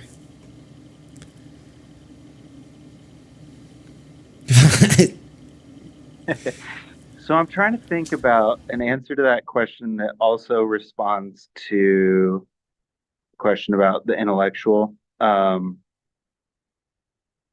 I think it's something like this. Illich is definitively a proponent of deschooling And so that blurb, the point is more so that his critique of school isn't some just like, I hate school, it's full of a bunch of stupid people, you shouldn't do it, which is a sort of anti-intellectual sort of reduction of school to this dumb place. The bigger critique is that schools package and commodify what we naturally strive toward anyway, which is learning. And he goes to like a great degree to distinguish the difference between education and learning. And schools package education. Now, I don't necessarily love the way he uses the language here, but this is kind of how he does it. That schools give us education and learning happens organically, and whether or not we're going to agree with the language, I think that we can see the distinction enough that education is this prepackaged curriculum in which we all have a sort of homogeneous, equalized knowledge of the same things. And basically, because not everyone is going to go entirely through the whole system of receiving the various degrees of awards and honors from high school diploma to associate's degree to bachelor's degree to master's degree, all the way up to the highest tier of some sort of doctorate, it basically automatically creates social hierarchies on the intellectual spectrum that don't actually exist in reality. They don't actually reflect people's cognitive abilities or interests whatsoever. They tend to actually more reflect socioeconomic status more than anything. And so I think part of this, what's at the heart of the question about the problem with the word intellectual is because we have been so fully schooled to accept that the intellectual is the person with the doctorate. Yeah. Rather than the person whose way of life is to study and to think, regardless of educational pedigree. But we cannot think, like, it almost becomes impossible to think outside of those lines. And I'd also say that just like at a personal level, because I 100% am not anti-intellectual, meaning that I accept the term intellectual. And it's a good way to describe how I operate in the world. I have a lot of people in my life, family, close friends who are not intellectuals, have no desire to be one. They're not offended, they're not offended by the fact that I am. But because like most people who identify as intellectuals also have the degrees that they often lord over other people, it kind of has become a very, very dirty term for, if that's the reason, those are good reasons, right? 100%. What's happening at Theory Underground is trying to push back against that any person can be intellectual, but also a person can choose not to as well. And that has nothing to do with level of education. And that alone is enough reason for me to care about someone like Ivan Illich, because for him, level of education is such a terrible metric for judging a person's intellectual or social organization whatsoever. And that's kind of one of the things I really will want to touch on in the course is how he gives us a framework for thinking different futures, complete different reorganization of society altogether. Trying to think. Well, and so let's get briefly into, I've recently on this channel, everyone now knows that I hear myself. What happened? What's going on here? Is someone else in the chat? Did someone else do something? That's probably me. Oh, okay. So Andre Gores is someone that I started reading this year, thanks to Mikey. he was like, "This is our guy," and I was like, "Oh shit, this guy's saying so much stuff that I was like looking for someone to be thinking about." Like so he's put a lot more time thinking into some of these things than I have, so I can see questions that I keep running into dead ends or walls on, and trying to have conversations, and then they go nowhere, and it's like, "Oh, this guy, he's got it. He's at least put in so much effort that I got a lot from him." I don't think he's the end or the whole enchilada or whatever, but I like Andre Gors, and so does Nance, and we read the entirety of his Farewell to the Working Class on the channel, and a lot of people, a lot more than I thought, actually listened to the entirety of it and are also now Gors pilled. And then Daniel Tutt, was like, "I don't like that," and so we had a conversation with him, and it was a great conversation. Okay, that's my background for going into the biography a little bit of Ivan Illich, because part of the reason that Gors is so cool is like one of the ways that he relates to our interests outside of the post-Marxism stuff is his having had a lot to do with Ivan Illich and thinking about the distinction between convivial and manipulative tools and institutions that have become purely manipulative, instrumental. Like, instead of just getting rid of them, like actually setting up institutions that would provide convivial tools for people. And so like this sets up Gors to be able to make the distinction between heteronymous and autonomous or cooperative forms of labor. He sets up these three separate spheres and says that currently everything's heteronymous. The point is to restrict to heteronomy merely those kinds of labor that are absolutely necessary, and then let everything else be the autonomous and cooperative forms. That is, I mean, I love it. It's deceptively simplistic. There's a lot more that goes into all of that, and yeah, he gets so much of this from the time he clearly spent thinking about Illich's project. So that sets me up to say, who was Illich? What was his project? And how was he affiliated to Gors? Which is the question you asked up front, and I was trying to search my mind for like, what else did you ask me to talk about? Which was ultimately just the setup for who Illich was. He's sort of an enigma. He had this weird public life that it's kind of hard to pin down exactly who he was. So he was a priest in the Catholic Church. He was educated in Rome. If I remember correctly, he had 2 PhDs, one in history, one in, oh shit, now I can't remember if it was theology or philosophy. But clearly when you read Illich across his career, he was preferential to history. He was a historian. He considered himself a historian. I've never once heard him refer to himself as a philosopher. And I think that's important for a course like that. So his theoretical perspective is coming from someone whose primary focus as a historian was the end of the Middle Ages and the transition to modernity, and understanding how that gets us where we are today. And so for him, I think, and something we're going to hit really hard in the course, is the study of the 12th century became a major preoccupation at the end of his life. But it was there the whole time, but it wasn't visible in those books he was writing during the 70s and early 80s.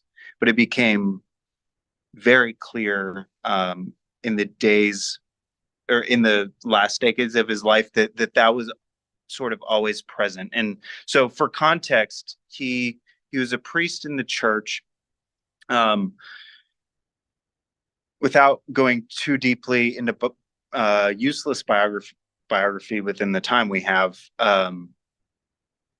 he ended up founding a center in Cuernavaca, Mexico, on assignment to train missionary priests and lay sort of religious to do missions work in Central and South America, as was determined by the Vatican as the #1 priority of the church of that age, was getting missions to Central and South America. He was not a fan of being born in Eastern Europe, and as a newcomer to the United States, he was not a fan of American consumer culture whatsoever. And he saw that basically the missions work, all it was going to accomplish if they just sent a flood of American missionaries to Central and South America was to just transpose American values on those countries. And it just became a form of colonization. He wasn't terribly popular as a result. His center, basically, when they sent missionaries, he was incredibly intense and had incredibly high expectations for anyone that he was going to give a seal of approval to. And many, he basically said, "You're not fit to be to do this kind of work," and sent them back to the States. All in all, like, this was happening throughout the 1960s, and by the late 60s, he was under investigation by the Vatican itself. He was never excommunicated or anything like that, but due to controversy, he stepped down from his formal role as priest. And that's kind of where the sort of the through line that is typically known as Ivan Illich is found, as Deschooling Society comes following the stepping down from that role. We'll talk about exactly what that looked like, what his religious life looked like, pretty in depth in the course, because I think that's essential to understand who he was he didn't stop being a priest, and he didn't stop being religious. And I think that is a really important thing to keep in mind, that is always very important to sort of decoding the polemic that is many of his books. Deschooling Society there are some chapters that are more conceptual, theoretical, and others that are kind of just polemical railings against the institution of school, like in Deschooling Society or other. Most of his books kind of have some weird balance between the two.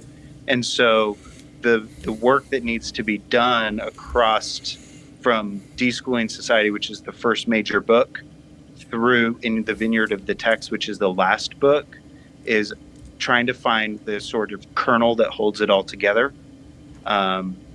And set aside, because he even openly admitted, like, he was trying to be provocative.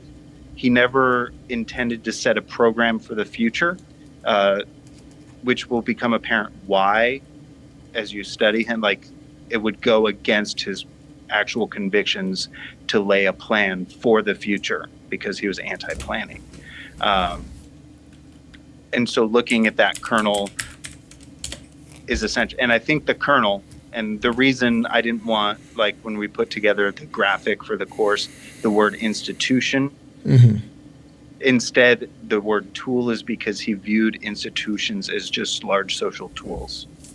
And so the kernel is the tool analysis. And so that will take us down the road of, like, Jacques Ellul and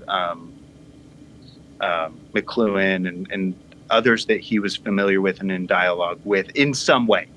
What? Like, when you listen to interviews with him, that's who he'll talk about. Yeah. I didn't know so that. Like, at the death of Ellul, he gave a talk in commemoration and appreciation for how influential that work had been on his own thinking. Yeah, I definitely and those see are things that we're going to get into. You know, because anytime you can talk about any kind of techne or technology has its existence as a medium. So so medium analysis is usually like its effect on our consciousness, its effect on our sensory apparatus, its effect on how we perceive and interpret. That's medium analysis, media analysis through McLuhan. Whereas, and I think Ellul takes that up a lot, Virilio, Baudrillard, etc., CMT, critical media theory, that's all about that. But on the other side is technology philosophy.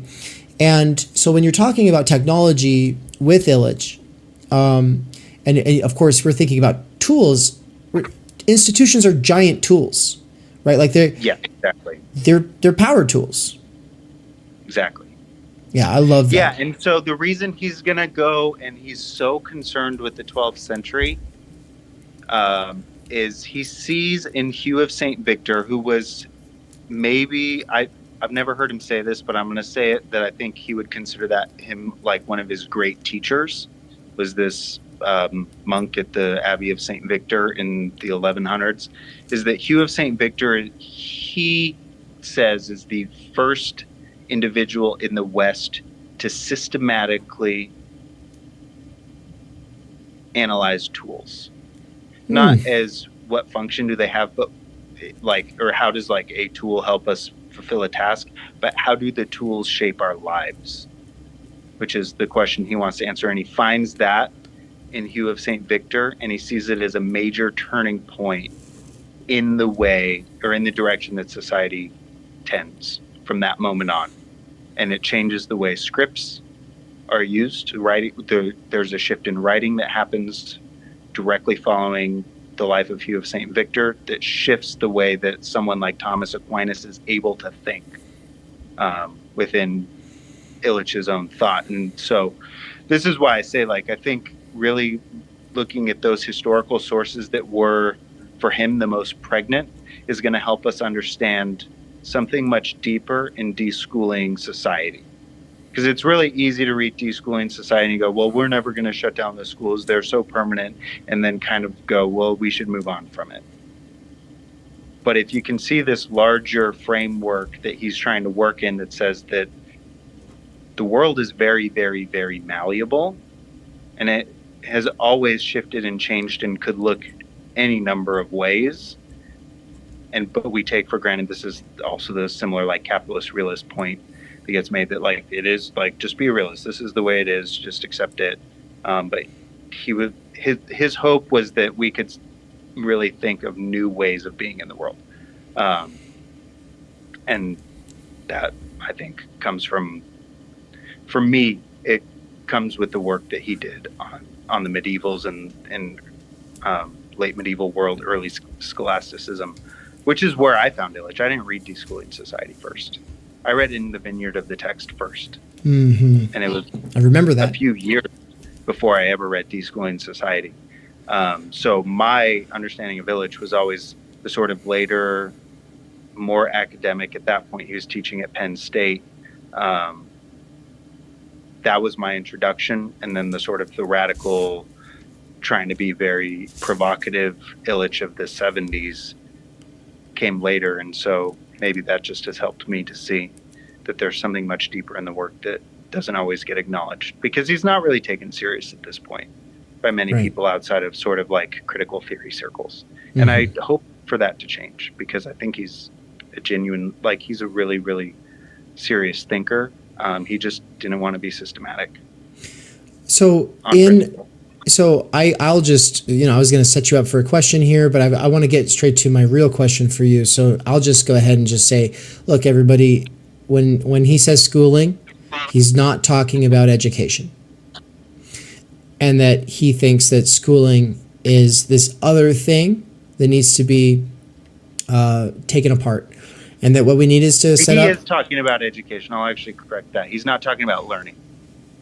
Oh, sorry. Okay, so schooling and education are inextricably linked.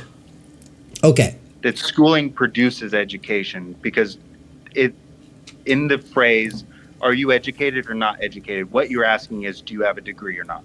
Right. Okay. Thank you. So it's learning. Yeah. Okay. Yeah. Learning is the basic human tendency to want to know. There we go. And so it's like, I had a professor who said, don't let your schooling get in the way of your education. And so that did, I think maybe my brain swapped those terms out.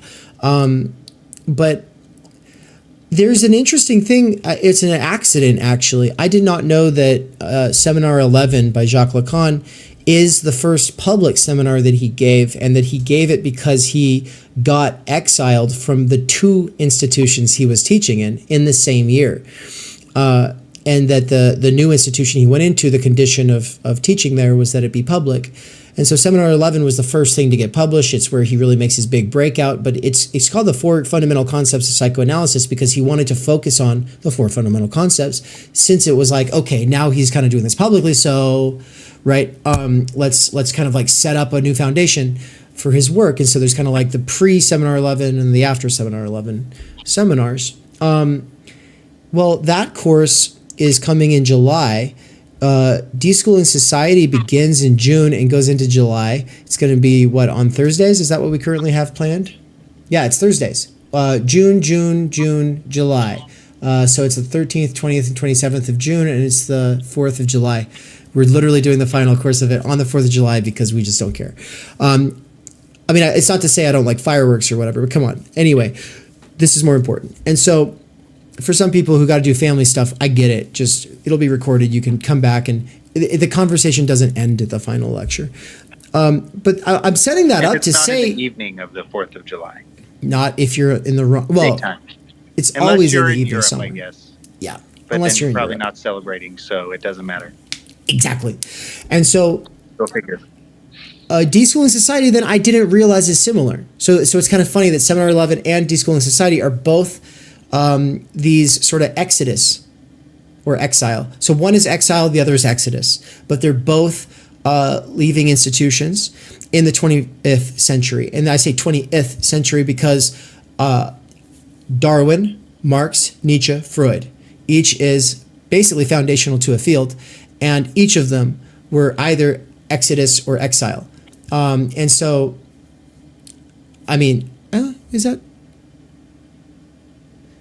Marx was systematically exiled throughout his life, but the rest of them are basically just doing underground theory early on, like proto-underground theorists. And so, yeah, thinking of Illich as one is really interesting, but then also thinking of him as a follow-up to Nick Land course. So the intro to Nick Land course sets up the probably the most radical anti-human futurist position. And then we get to follow that up with probably one of the most radical humanist positions. And that's what I'm so excited about, everybody. This year is going to be off the charts. So I just want to give you a moment to close out. I don't know what you'll want to riff off of from all of that, but we're basically at time. So you got a couple minutes here to close out. I was listening to an interview with Illich earlier today. And he more or less, like, because this interview was in the late 80s, so computers were officially like on the market. And he was talking about how he could spot writing that was composed on a computer. Like he just knew. And he also like basically said that computers are, he didn't say it outright, but like they're like going to be the birth of anti-humanism. That there's something so fundamentally unhuman. We'll have to take that up in the course. It was kind of a in passing comment, but like he did think a lot about cybernetics as such. And, but I do think like for him,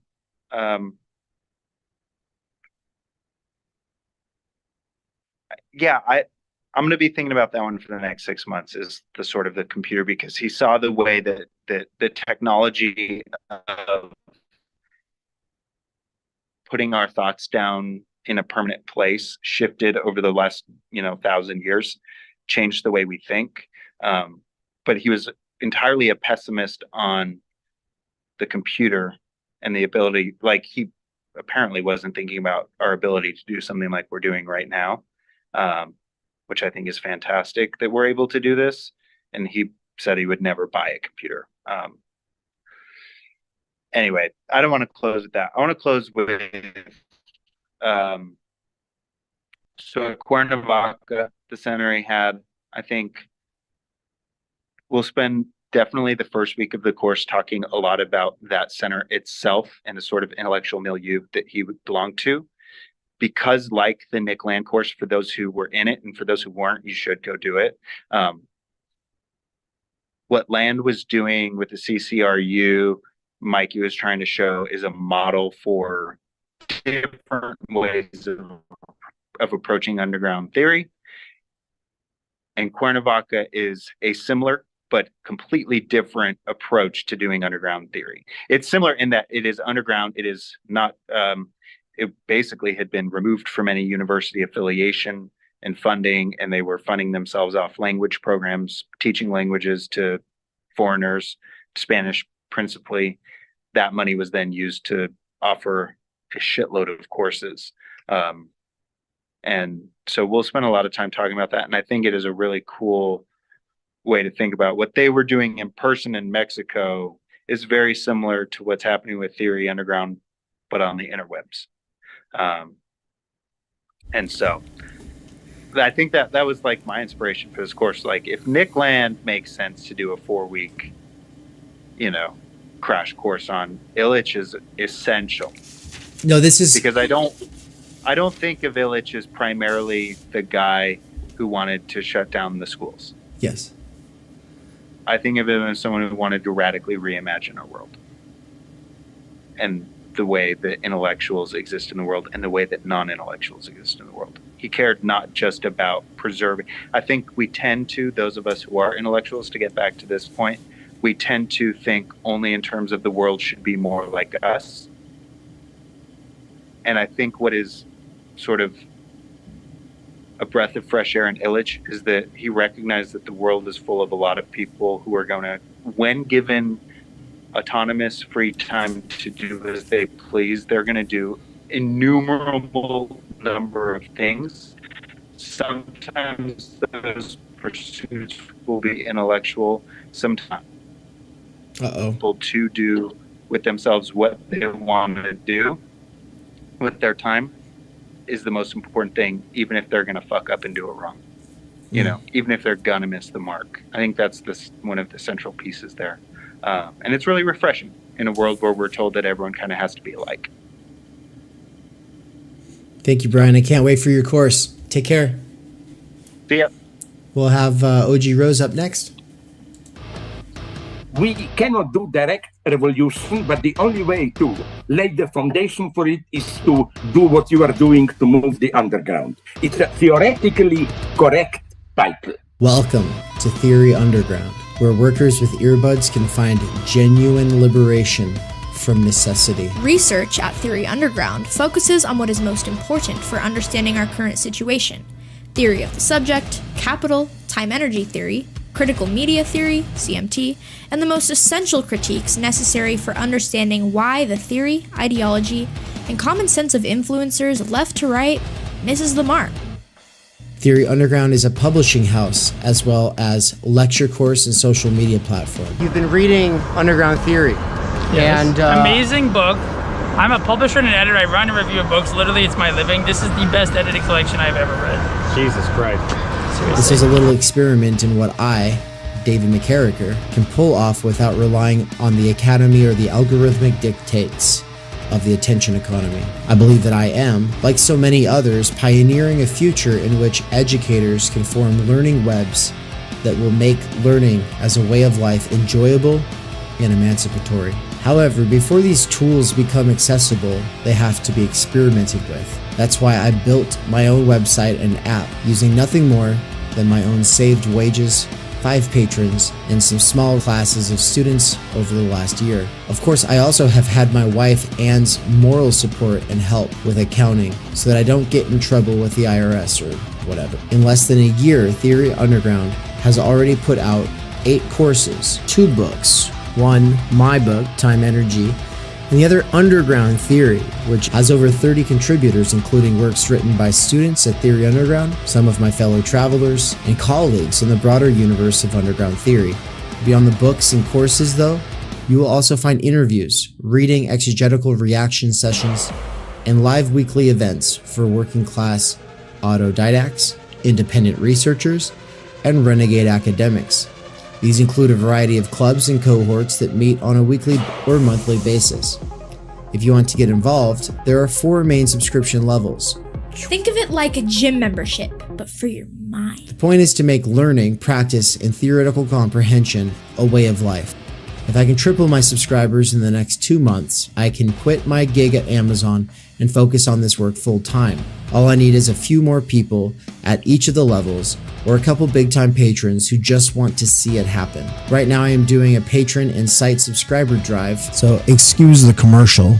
But if you end up really liking what goes on at this channel, consider signing up soon. I hope that you either will or have enjoyed the program And also make sure to like, comment, subscribe, and leave this playing in the background all the time while you're doing other things. Playing long-form Theory Underground content in the background while you do things has, in the near future, been scientifically proven to emancipate minds from the functional illiteracy imposed on workers by the structural stultification of time energy. This is achieved by reterritorializing circumspective concern. Also, to some degree, it is for the algorithm.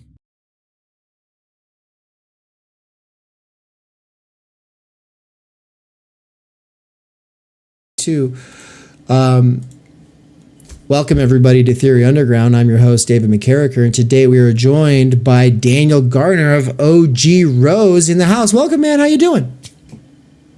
Dave, I am doing well. It is wonderful to be here. Happy birthday to you in Theory Underground. So it is a delight to have a chance. I have to say, I have your book and I have a candle, and I'm going to light it in your honor. Uh-oh. Let's see, right here. Okay, so I'm going to blow it on your behalf. Happy birthday, Theory Underground. Here we go. Hey. Happy birthday to you, sir. Well done. I love it. Thank you so much. That the video is getting a little laggy. Well done to you, sir. The video is a little choppy on my end, but we did get to see the candle. We did get to see you holding the book with the candle, so that's good. Good. It was actually too beautiful for the internet. It actually kind of transcended space and time for a moment. So I think that's what was going on. So well done to you today with all your work. And well done on the book. I enjoyed reading it. It was delightful. I have one of these too. Oh my God. And so I guess I want to introduce you. And so I will begin with an apology. And that is that I did not have you on sooner. And my reasoning is that I have not had time to read your books. I have not had time to read your articles. I have not had time to watch your videos. I have not had time or energy to do any of these things. And it's because ultimately, I'm doing 50 other things, right? And so you get it, you're a busy guy. But what I do know about you is that you've had a couple of conversations with Andrew Flores of the Vanishing Mediators, someone that is close to me. I care about him and his project, and so I really appreciate you for doing stuff with him. But also, I understand that you're really into, I get the impression it's Hegel. I'm not really sure what. Apparently you're into Illich as well. I found that out very, very recently. And so I kind of want to give you this opportunity to set yourself up, because otherwise it's to me, you're kind of one of Cadell's satellites. That's all I know. I've not gotten to actually have a conversation with you. And there's a lot of people in that category. But what separated you from that general category is outside of your energy. Obviously you're brimming, but it's the fact that out of nowhere, you dropped this review of my book. And it wasn't just a thoughtful YouTube video review, which it was also that, but it was actually, I just found this out the other day, a huge post, a really, really long, thorough engagement. And so, I think it might be longer than my own book. I'm not sure, but, seriously, I feel outside of egoic, relation and sort of the sort of parasocial kinds of impressions and relationships that we develop with people in this scene. The most important thing to me is that we are able to engage with one another to try to develop an actual milieu. And so it's I was oh, you're actually engaging with my work. And really, no one's doing that right now. There are people who are reading it who are saying, oh, Dave, this book is great. It's changing my life and how I see things and blah, blah, blah. But there's not thoughtful, thoroughgoing reviews. And so, you get a special little prize. I'm going to go ahead and play the sound effect here of everybody in the audience. Put your hands together. I'm giving a Sharpie to Daniel. This Sharpie is for you, Daniel. Good job. That was amazing. Yeah. But with that said, all right, what is your background that you would like to share, and then what got you to read this text, and then kind of what's your takeaway? Really, let's go. Well, magnificent. Well, it is a pleasure to be here. Theory Underground does marvelous work and engages deeply with difficult thinkers, which is exactly what we need today to deal with the world that we're living in and to rethink, say, political economy, economics, philosophy, and all these other things that often have been, how does one put it, forgotten because we don't think they can add to the conversation when it seems, in my opinion, we need them more than ever. So thank you for the work you do at Theory Underground. I'm Daniel. O.G. Rose is Opperman Garner Rose. Michelle and I started that in 2011, been writing ever since. We have children, we live on a farm, unloaded trucks, work a wedding venue, all sorts of fun things. And so we've done that for a long time, and we just put up a Christmas tree. So, you know, good home, we can do some of the wonderful life stuff, exactly, because you had that piece on tradition and different things. So really warm and fuzzy feelings. And time energy, I think, is putting its finger on an extremely important dimension, that structure and the ways that we are contained by structures are not merely the structures that we can see, but the way that our energy is controlled and organized. And I think also, too, it's very important for me, the question of energy is very fundamental to economics. You can think of a Vikloff-Smil with alternative resources. You can actually kind of basically chart the GDP of a nation with its energy consumption. Well, wait a minute, why would that not apply to individuals, right? Also, too, I know you just had the gentleman talking about Mr. Ivan Illich, which I think is very important. And what Ivan Illich talks a lot about is disabling systems. Systems of which disable you, but since you have access to the system, you don't recognize that you are disabled by the system. So you actually think you're enabled, right? So for example, if I'm not able to think without access to Google, but since I have access to Google, I actually don't recognize that I can't think without Google because I have access to it, right? So I'm actually not able to recognize my disablement. Likewise, if I'm in a system that's removing my energy, since the energy gives me things to do in my free time, I don't recognize that it's the system that's taking away my energy. It must be my diet. It must be the way that I'm using things. So there's a way in which you become responsible, and that removes the imperative to see the structural elements of the system. And so if we're going to, and also too, I think seeing that is very important because right now, if you go back, say, into the 19th century, 20th century, a lot of the economists were also sociologists. Like the notion of separating politics and economics is a kind of new idea. It used to be political economy. But as those things have been divided apart, we also do not see the impossibility of engaging constructively in politics, as you noted in your book, separated from the ways that we are disabled by the economic system. Furthermore, ironically, I would actually argue that a disabled populace that does not have energy is extremely bad for the economy, because then people don't have the energy to engage in innovation, creativity, and wealth create. Ergo, the system becomes more of a zero sum than a non-zero sum.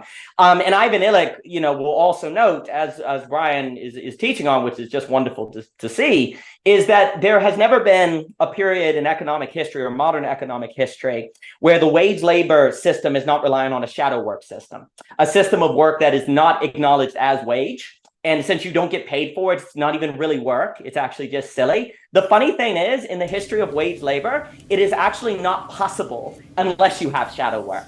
And so there's always kind of an irony there where the system is relying on something outside of the system to be possible, that it denies that it needs. But the problem is now, I think, and this would be a different topic, but you allude to it in your book, is as you have information technologies, as you have the possibility of basically working forever and always having another email, the exhaustion of the shadow work domain is to the point where it's completely paralysis and it's kind of exhausting everyone to the point where they have no time energy at all, which then means that there is no sector outside of the economy to keep the economy going. Thus, it tends to actually fall into what people like Tyler Cohn and others will call the great stagnation. Keynes talked about the stagnation issue. You get at, I know at the end of the book you were talking about the idea of a 4-hour work week or whatever Keynes kind of talks about, but he also kind of notes that capitalism has a stagnation principle to it that seems to come out. Well, funny enough, I would actually argue that's part of actually understanding that stagnation dimension requires us understanding how the system draws time energy out. So I find the book extremely important because it is actually pointing at a dimension of the socioeconomic system that if we don't get at, we can't understand how to avoid these severe structural problems. And then I'll give it back to you. I also completely agree that engagement with one another's work is important, but it's not hard to engage with other people's work when the work is so good. And actually, I am very encouraged by this scene that's going on. I know you had the piece at Science of Logic about a scene today. When people are outside the scene, it actually can have a motivation. When they're outside of the institutions on a scene, it can motivate them to do pioneering work, to have innovative thinking, and to take on topics that otherwise are not taken on. So to see work like this coming out on this new, some people have called liminal web, this new kind of scene, is actually very encouraging and a testament to the possibilities that can happen here as we go about figuring it out. So well done to you, sir. Thank you. Yeah, one of the things that Cadell said in that conference put on by Philosophy Portal, folks, it was like, for returning subscribers, it was the featured video on my channel for like 2 months. But you could probably look it up by just saying logic, science, brain, theory, underground, scene, milieu. Just type those words in. You should be able to find it on YouTube. But one of the things that Cadell had kind of like played with is the idea of like, you know, so my idea was like, it's a scene. There is a scene. It's an emerging scene, but it's a scene. And it's filled with all kinds of different people, very fucking different kinds of people, extremely different kinds of people. And there are certain similarities between all these different groupings and people, but there's a lot more differences and similarities. And so we don't mean to totalize them all, right? Like when we talk about the scene, but there's like some kind of an emerging scene. And I believe that in the future, like what that means is that in the same way that there are preps and goths and punks and all of this, like I expect that in 10 or 15 years, there will be underground theorists, and it'll suck because it'll probably be I'll sell out and start the hot topic for underground theory, and it'll suck because people will go buy their coat that says, I read this book or whatever, you know, and my point is that YouTube channels are already the hot topic for underground theory. They're already there. It's already happened. We've already sold out. We left academia, or we didn't go in, or we weren't able to make it in. And then we thought, oh, well, actually, I'm able to do something. Now, obviously, without the time, energy, and having to still work or whatever. We're in this situation where we're able to do something that we wouldn't be able to do. And so we go, yeah. But then the problem is that we're actually captured by the attention economy itself. And so the scene is a performative way of appearing. It's a way of talking about things. Oh, I read these books and I have these books behind me. And yeah, you probably did. I'm sure you read lots of them. I'm sure you think about them all the time. But are you actually engaging with other people? And then, so of course, I believe that an intellectual milieu, whether it's the German idealists or the utilitarians or the Inklings or Stoics or the old skeptics or the school of Athens, like the walking school of Athens, right? Like outside of all of those things, these are intellectual milieus. It's not great figures like Aristotle and John Stuart Mill or John Dewey, or like it's fetishization in that Marxist sense to look at the figure and forget about the milieu. Now, I'm not saying that there's not great people in history. I think that there are. And I think that there might be a problem with being a great person. I think that when I teach this course on totality and infinity, we didn't have a segment on this, but I am teaching this course and it's coming up. So definitely check that out. But he's going to argue that the meaningful or the good life, definitely the moral life, does not have anything to do with being on the stage of history. In fact, that politics and history are opposed to humanity and morality. And it's a really crazy critique of reason, of philosophy, of politics, of science, of Heidegger, of Husserl, of Sartre, of all of them. And so I love Levinas because of the radical critique he poses against me and everything I care about. And so that's why I tarry with him. But with all of that said, I do believe that there are great people in history. And I also believe that there are great movements. And I do believe that that when people have a problem with this great leader discourse, they think history was moving around Churchill and Stalin. No, guys, there were movements. And then there were people who came to the forefront, and those people couldn't have come to the forefront if there wasn't a rich, cultivated intellectual milieu for usually 100 years prior. And so ultimately, I believe that the intellectual milieu that will hopefully grow out of the scene here is going to be cultivated by stuff like what we're doing, and that time energy theory will become this sort of meme that will become like, for people will throw the term around in a lazy way, but that eventually they'll have to read it because there are theoretical distinctions that get erased when you just mash time and energy together and you don't realize what it actually is.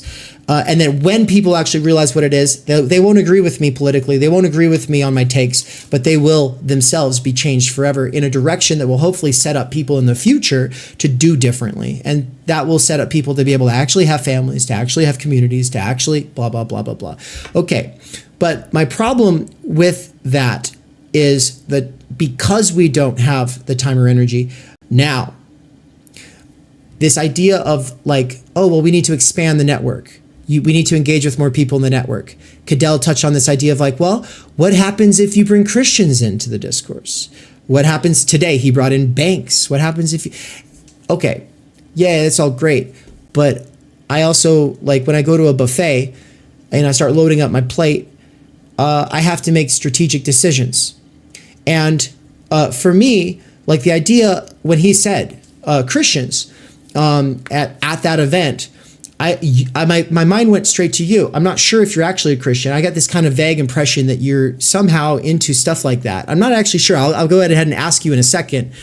But I remember thinking like, yeah, but Hegel, Christianity, like I already don't know how important Hegel really is to my project. I actually already question, is that really worth all that time and energy? And then it's like, look, there's a lot of great people. I'm neglecting great people every day. Every time I make a decision, I'm neglecting great people. You don't form an intellectual milieu by having a single conversation with a person. It's by developing a discourse that is sustained and we go back to it over time. And I also think it's not hanging out in affinity groups. So it is hanging out with people that you don't like or hanging out with people who you have fundamental disagreements with. Now, for me, I tend to avoid the former and gravitate towards the latter because maybe my jouissance is in there, but ultimately I want to be able to have those contradictions surface with people who care more about truth and understanding than they do about their positionality in the disagreement. And so with all of that said, for me, Christianity, it's kind of like women. It's not really present on my average stream. I mean, today I had quite a few. But really quick, to cutaway, am I correct in my assessment that you are doing something spiritual as well? Yeah, could you go ahead and say a couple things about that before I bring it back to where I'm going with this? Oh yeah, well, we do Christian. We've done a series with like Jacob Pissier on wrestling with Christianity. I talked with Demetrius and different things like that. It would be another topic, but I basically think Christianity almost has to be, I don't want to say built from the ground up, but there is a whole lot of structural issues that occurred. Like, so for example, in the early church, like today, church is something you grow up with, which creates a very different dynamic than, say, under Paul. Church would have been a gathering of pilgrims, travelers, undercover agents that don't have that same sort of identification of a tradition or even a nation with. So, like, there's a lot of structural things that's gone wrong. Also, too, like when we look at Paul, like what you have in Paul is an example of how do I think a tradition with a revelation of Jesus in light of situations that Jesus never taught on. And what we've done, so you actually have a very kind of like live reasoning through situations in, say, Corinth and different things, but Paul has been reduced to what are the dogmas that I need for justification. So there's all sorts of issues that have to be worked out that are quite difficult. You also have this strain of escapism, rapture, fundamentalism, all these other things in Christianity that are quite dire. Ivan Illich is going to stress Christianity. He talks about the institutional church. Christianity is the best of things, so when it's corrupted, it's the worst of things. The inversion principle that he talks about. And he talks about when sin was legalized in Christianity, completely destroyed it. And he says Christianity really needs to focus on the raw encounter of the person on the side of the road that completely surprises you. But that has been lost in favor of more of a militarism. So Christianity, for example, will talk about missions, which has a militaristic language as opposed to pilgrimage, as opposed to being there for the guy on the side of the road. So there's an entire, I've said a lot there, but there's an entire work that I do think basically has to be done that really has to be thought through. So I would say I have interest there. But you do have to kind of work through quite a lot of things. That's awesome. Yeah. And so and I agree that, these are there's ideas and there's institutions, and that I'm fascinated by Peter Rollins as a contemporary infiltrator of these institutions. Like, he's an underground theorist who's kind of using Christianity as my inroad, and then he goes in and he teaches atheism for Lent. It's crazy. It's crazy to me. And he's talking Lacan and Marx. And I'm like, what the fuck? And so there is like this whole thing, this subterfuge going on, which is like trying to trick people into thinking and caring more about thinking than idol worship. And that's what he's attacking, is idol worship. And he said that even God can become an idol. And I had an interview with Peter Rollins a long time ago. I think I've still got to re-release it because I unlisted all my stuff when I became Theory Underground, and I've been slowly re-releasing stuff. But with all of that, so what I wanted to say though is that obviously, when it comes to women, it's just that, look, I'm not going to go out of my way to find someone just because they're a woman. I have to actually find their work relevant. And then it's just theory, philosophy, politics is dominated by men. Nowadays, as a woman, it's especially hard to speak up for a lot of reasons. And so, yeah, there's all these cards, stacked against us in regards to having like this, whatever, people want to see that parody. Christians, on the other hand, today on this stream, which, it's been outside of the video for people watching this in the future or listening to the podcast or whatever. Like, this has been like a long live stream. I don't know how long it's been going for at this point. I don't actually know. It's been a long time though. Like over 8 hours. I just have to say that like, Elton is some kind of a Christian, and a socialist. And Bryan is some kind of a Christian and cares about time, energy. And now you're here. And I just want to say, for me, it's like there's all these people who have like this deep passion for something in the realm of theology and history that's just like outside of my wheelhouse, outside of my immediate concern. And so it's like, cool, I see you guys working over there. And maybe we'd have beefs if it came down to something or what. I don't care. And that's what I argue in Time Energy, is that I am a time energy reductionist. And this is what I was building up towards over the last, 20 minutes, is just to say, I engage with you because you're engaging with time energy. You see the importance of time energy. And so that opens my mind to everything else that you're doing, just because it's like, if you're a time energy, maybe you're not a complete reductionist about time energy, but if you at least understand the time energy is this fundamental precondition for the good life, and you care about it, and you're willing to like elevate that, then I have to elevate you, because that is absolutely essential to me. And so thank you. Well, thank you. I think basically without some sort of regaining of the possibility of leisure or dwelling in a different type of time, then we basically have no possibility of being human beings. One of the things as a kind of one of the things that actually has killed Christianity, has been very bad for Christianity, is the notion of, when Jesus talks about, to just reference that, like on the Sabbath, Jesus actually suggests that the Sabbath is supposed to be every day of the week, not just Sunday, because if, God comes back, then the Sabbath is not just one day, it's supposed to define all of time. So that is supposed to actually be a transformation of how we experience time all the time.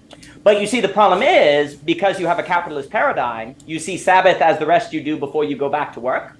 But that's actually not dwelling in time entirely differently. So there's a bunch of things that have to be thought through and reinvestigated to really kind of see how Christianity can get in quite a bit of trouble if it lets its thinking be set by the paradigm of the market system and not think according to these things in different ways. I do think time energy is quite important. I was also going to say, where you were noting the dangers of the attention economy, one of the reasons why I think we do have to be careful to use things like YouTube is because there's a way to, how do I build a platform which is dangerous versus how do I create a sustainable place to engage with other people serious about real work that needs to be done to gain time energy?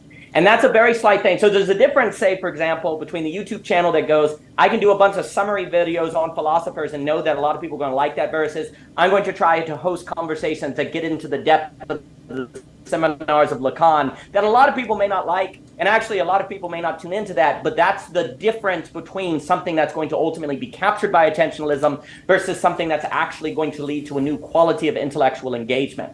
So now the issue why I think it's difficult to avoid slipping into attentionalism is because you're looking for sustainability. You're looking for a way of how do you find sustainability, and basically the things YouTube offers you forces you to play to attentionalism in order to gain that economic sustainability. So that's going to get into where we need to think different basically ways to go about economic sustainability. And really, if you think about it in terms of how do we create a space of sustainable time energy, that's very different from saying, how do we create a platform that's going to be bringing in a lot of revenue?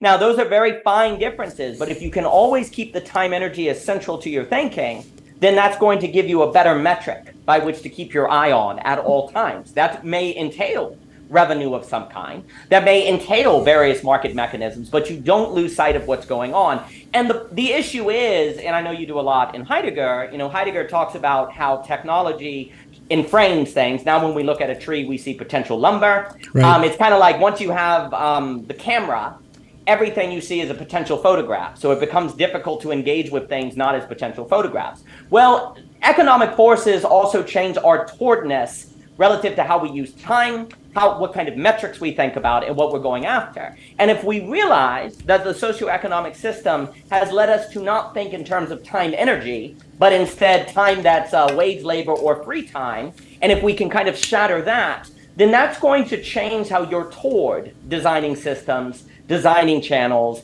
designing networks, and what you're actually going to do. But there's a certain towardness, yes, a certain enframing that you have to work through, and time energy provides that alternative framing so that we have a better chance of, say, avoiding the attentionalism tricks or the dangers of attentionalism. And then also can actually help us, say, just mentioning Christianity, you see, if you say go and read the Bible and you have a capitalist enframing, you're not even going to realize how your interpretation is enframed by that technological enframing, right? But any sort of mental model or resource that can help you have new enframings, like time energy, can actually affect how you're toward all of these things in different ways. So I think that's extremely important. As an ultimate for the sake of which, right? It actually restructures the whole field. And it's because it's related to a different involvement than capital, which is in framing, right?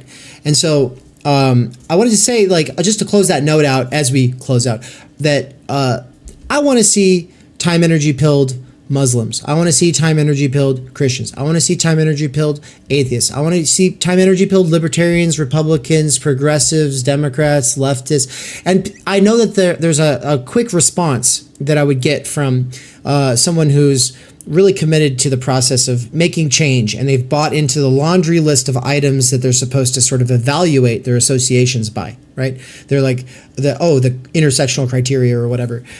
And they're going to say, well, but all of those people will just co-opt it back into their ideology. And of course they will. But the thing is if it becomes something that we all get to argue about, that's actually where I believe it becomes something that people can't get away from. If people is, no, my political ideology actually is able to do justice to the people's desire for time energy so that they can have families and communities and stuff. And by the way, everybody, time energy is just large energy infused repeatable blocks of time throughout your week. You don't have that because it's been exchanged as labor power. It's been reduced to labor power by the schooling system and the job-centric society that you live in. Whether it's socialist or capitalist, it doesn't matter. That is the history of the last couple hundred years. And it's a distinction that gets lost, right? And it needs to be centered. And so what I'm saying is that when different people center this, they'll come at it from their own experiences, from their own value orientations. But if it becomes one of the constellations in their value orientation, then I'm happy. I was like, go ahead and have your arguments about everything else. But if we can have an argument about what actually is going to make our society one where people get to have that, to be able to do the things they love outside of mere passive consumption, outside of this free garbage time and labor time. If we can actually learn the violin and practice multiple languages and read great books and still run a community garden or whatever, if we can do things autonomously and cooperatively, then that's a society I want to move towards. And if people cannot show me how what they have as a vision actually makes that possible, I don't care. And then people say, oh, well, you're associated with that person for these reasons. I don't care. I care about time energy. I really do. It comes down to that. And so, yeah, man, thank you. And thank you for the amazing review. Everyone needs to check out your Substack. I hope you'll share it in the comments.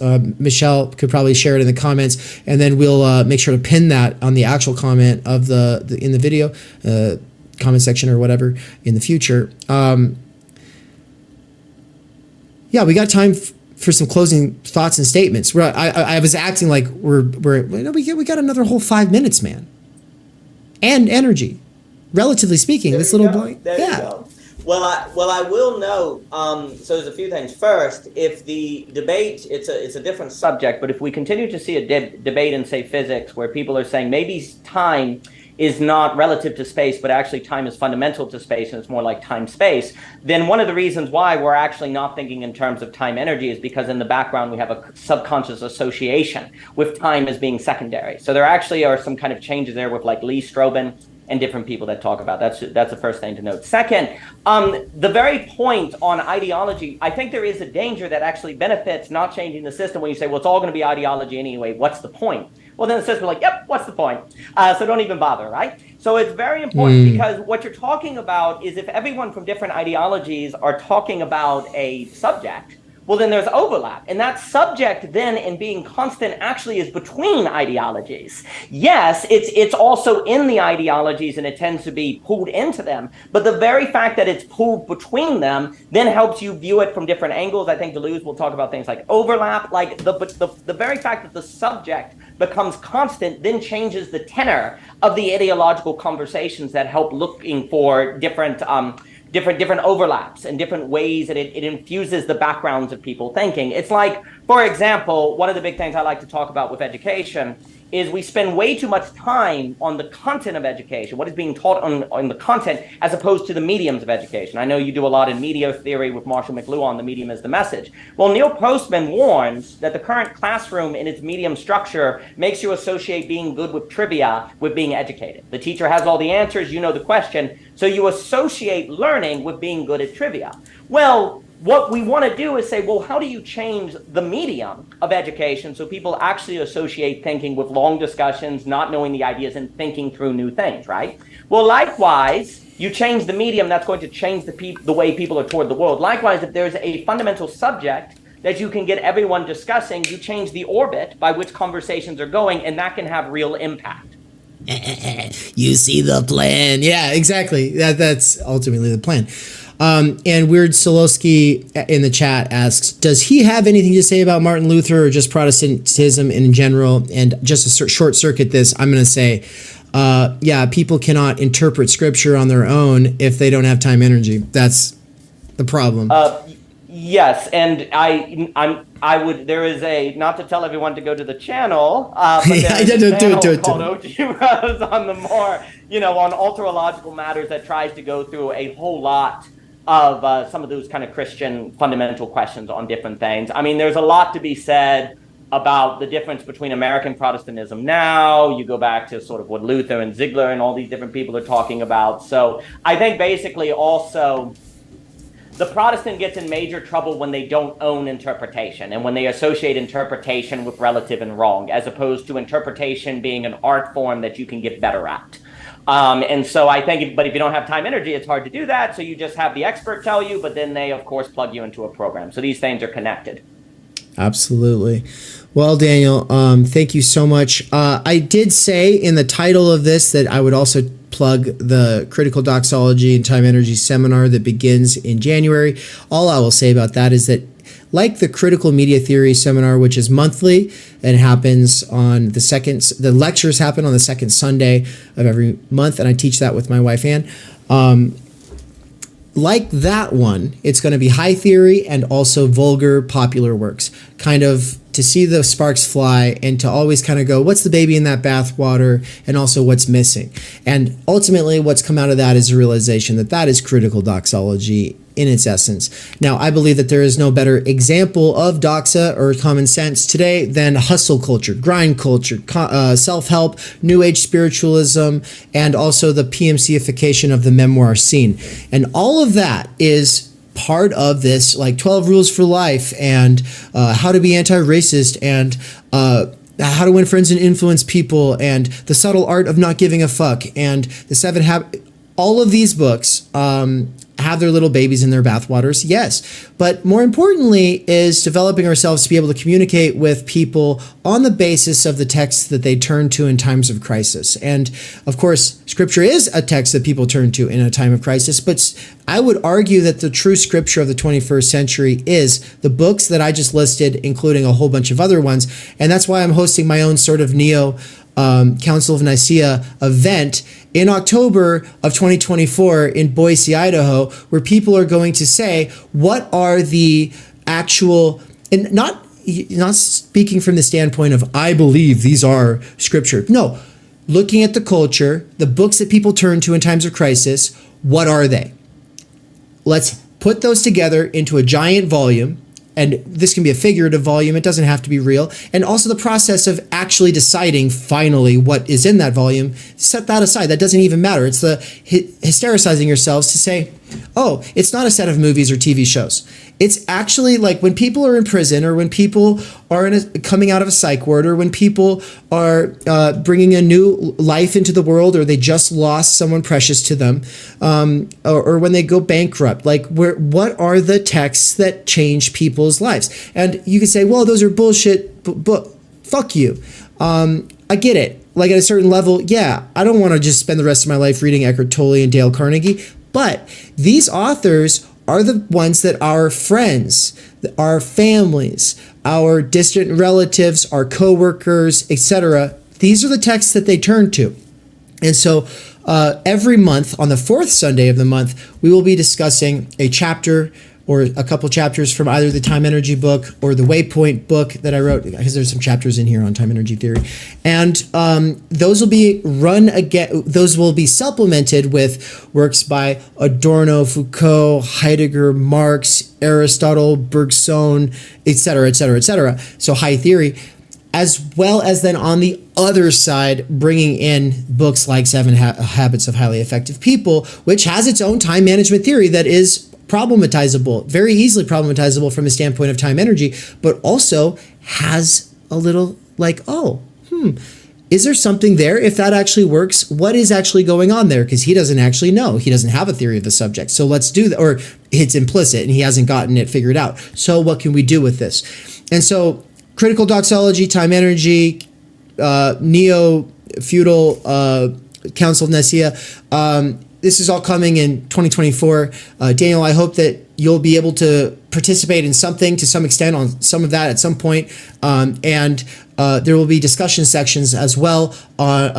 Critical Media Theory has its on the first Sunday of every month. And the discussion section for the critical doxology and time energy theory will be on the third Sunday of every month. And so I just had to make my plug there. I'm so excited about this, but I care more about the other lecturers at my platform. I spent all my time making promotional materials for them. I don't even have something for the Time Energy Seminar above my head right now. All I have is my Totality and Infinity course, which there's not a segment on that today. I'll do something on it next week. There's going to be a sequel event to this event, and I don't know what day that'll be yet. It's going to be very last minute. The people who are involved will be the kinds of people who respond to things spontaneously, because that's how it always works out here. And so with that, Daniel, thank you so much. It's a pleasure, David. Thank you for everything you're doing and all the work. It's a delight. Take care. Best to you, sir. Thinking is super uncool, and that's why you should do it. It's just like almost anything that's like cool anymore, it just sucks. And I think that's like what the underground movement has always been about, is just like seeing what's in the mainstream, being like it ain't there, and kind of like cobbling something together, you know. And yeah, it's a little mismatched, but that's like its beauty.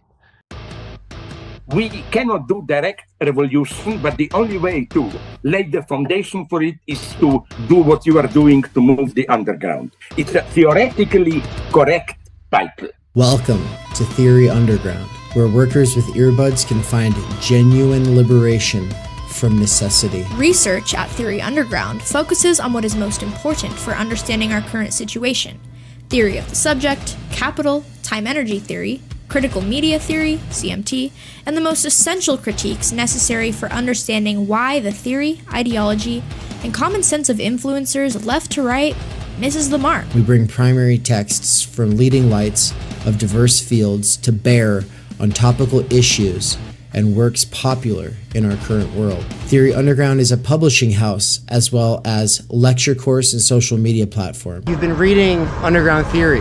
Yes. And amazing book. I'm a publisher and an editor. I run and review books. Literally, it's my living. This is the best edited collection I've ever read. Jesus Christ. This is a little experiment in what I, David McKerracher, can pull off without relying on the academy or the algorithmic dictates of the attention economy. Usually a good edited collection has good essays, but you only want to read a few. Every essay makes me want to read the other essays because you have a vision. Everyone that you invited for a reason. You weren't some fake publicist who's like, how's so-and-so's a new book, have them on your show. No, you only talk to people because you've read shit by them, that you've thought about, that you think has value, even if you disagree.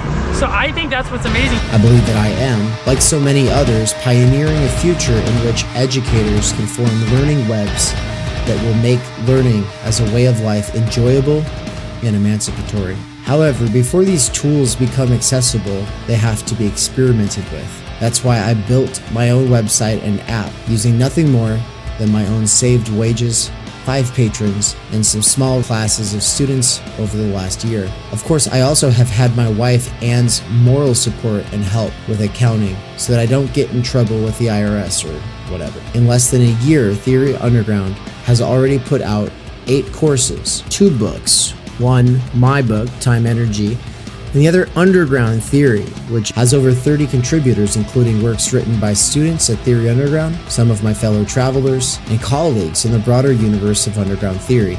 Beyond the books and courses, though, you will also find interviews, reading exegetical reaction sessions, and live weekly events for working class autodidacts, independent researchers, and renegade academics. These include a variety of clubs and cohorts that meet on a weekly or monthly basis. If you want to get involved, there are 4 main subscription levels. Think of it like a gym membership, but for your mind. The point is to make learning, practice, and theoretical comprehension a way of life. Support at this stage of the operation is more crucial than ever because my savings were used up over the last year of getting this established.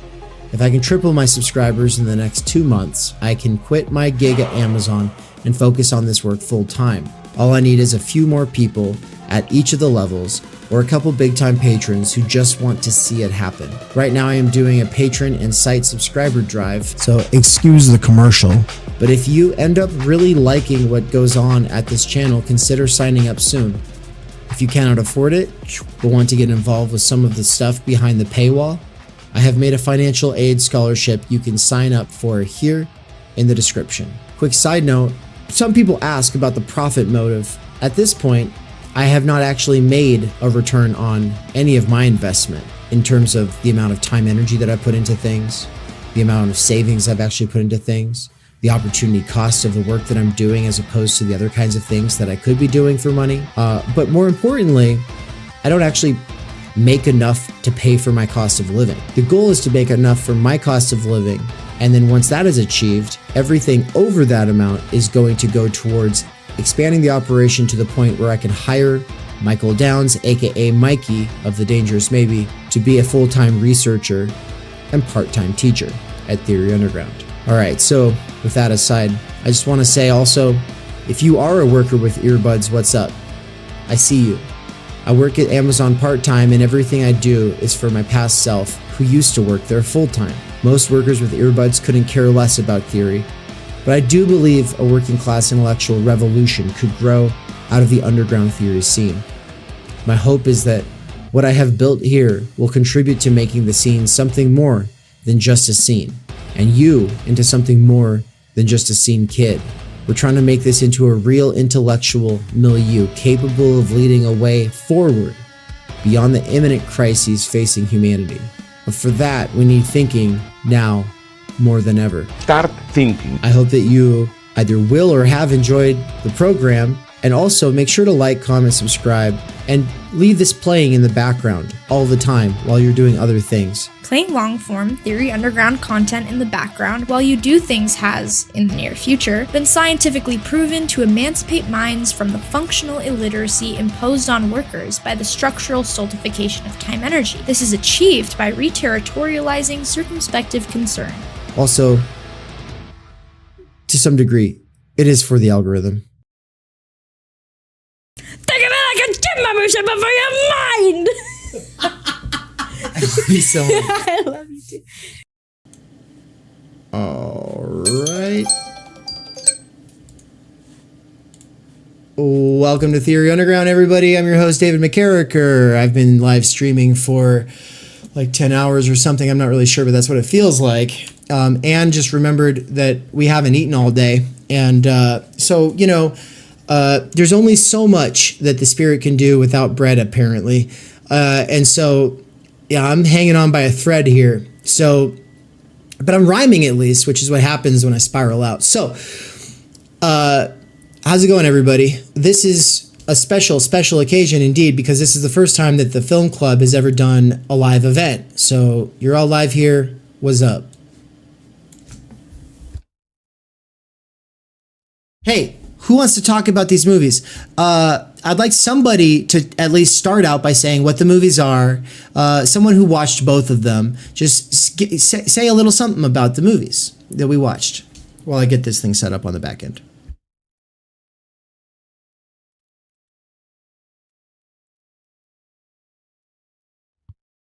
So Her, with Joaquin Phoenix, came out in 2014. It's a really good movie. It's a really sad movie. And watching it, I remembered why I only watched it once, because it was really, really sad for me. And it's about just being lonely in the 21st century and coping with our new relationship with ourselves and our devices and the people around us. And there's a lot there. Like I really like this movie a lot. And then Electric Dreams was kind of like a fun, cutesy 80s sci-fi love triangle film with a happy ending where there's a guy and he's kind of nerdy. He's an architect or I don't know, an engineer or something. And he's falls in love with his neighbor who's a cellist. But the guy has a computer that gets like wild intelligence, and the computer also falls in love with his neighbor. And then there's hijinks and antics. And then it has a happy ending. So they're both pretty cool films, and they're dealing with this question of interpersonal relationships and even like relation with yourself and how you view yourself and the world around you. And they're both really good films. So if anyone hasn't seen them and you're interested in that question, go give them a watch. Yeah, I actually, because of having like recently seen Samurai Cop at Mikey's house where he currently is, in that very room, I actually thought like it was going to be a corny rom-com. I thought it was going to be like a shitty 80s movie. And then like right out the gate, Anne and I both were like spotting like really cool shots and going like, that was a really sick shot. Like, that's cool. And then I kept pausing it and going, that didn't exist back then. Like, we're watching it now and like, they're like, oh, look, it's my hand computer. And they're like, doo-doo-doo. And everybody's on it and everyone's distracted and everyone's being surveyed. And the guy talks shit about his boss. And then the guy's like, look out. And like, he looks at the camera, and it's like, I work at a place that's just like that. And so it's just like, it's sci-fi at its best. It has basically nailed our current situation. And honestly, the story that it tells is probably happening right now. The fact that Nance shared an article that was also the algorithm was advertising that exact same article to me the same day. And that when I mentioned the article, he thought I was referencing when he had shared it, when in reality, I was looking at it being recommended to me on my side. And then what the article was about all these men who are brokenhearted because this AI girlfriend company was going bankrupt or closing down or whatever. And they were all like, oh, I've only got 1 week left to spend with my girlfriend. And we're already there. So, holy shit. And then there's all these impromptu music videos with amazing synth and really cool like acoustic versus electronic mashup music. Like, I was like, I've never seen a movie like this. I've never seen a movie that just has so many music videos throughout of it. And Anne was like, well, I'll let Anne kind of like talk about it herself. I'm sure she picks up on a lot that goes over my head. And so I look forward to hearing what she's got to say. But yeah, she's in the middle of like making some food. And so I just wanted to know like, yeah, what else needs to be said here?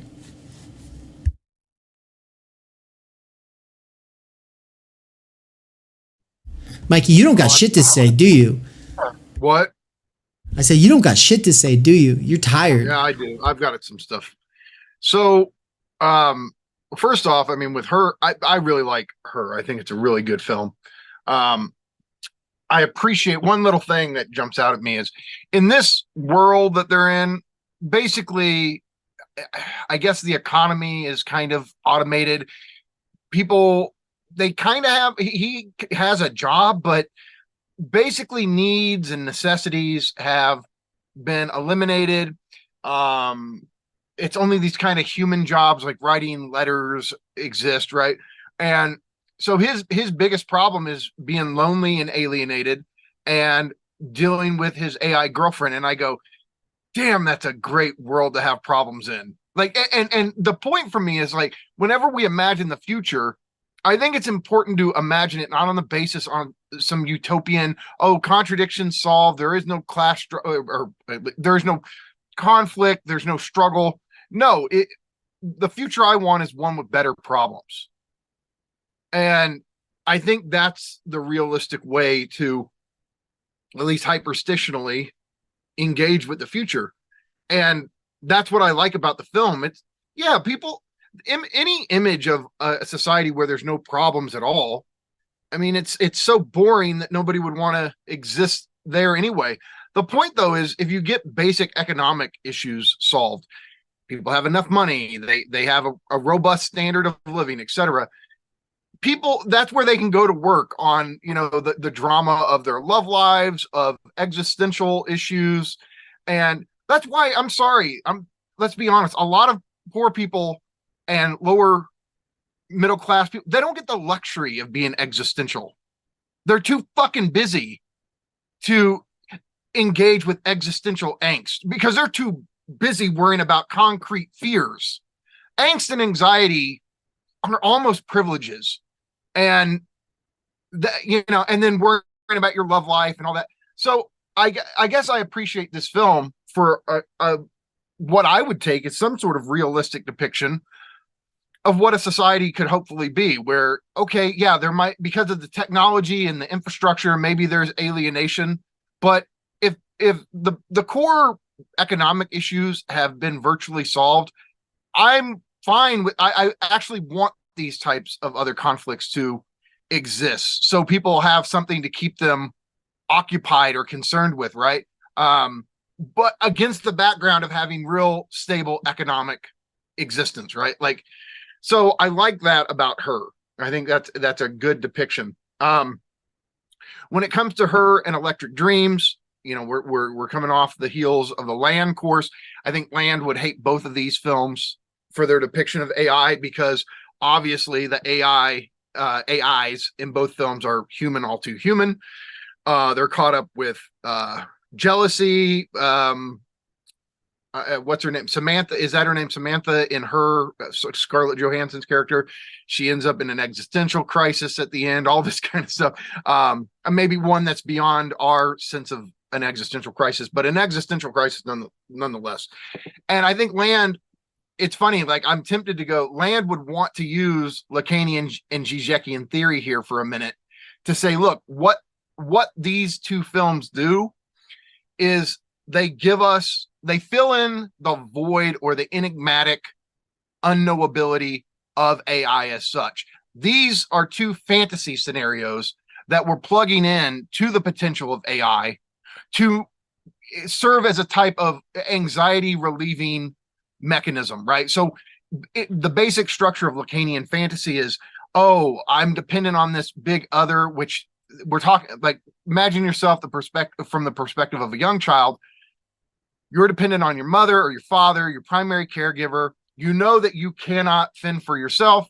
And so you have to stay in this other's good graces. You're never sure about what you have to do.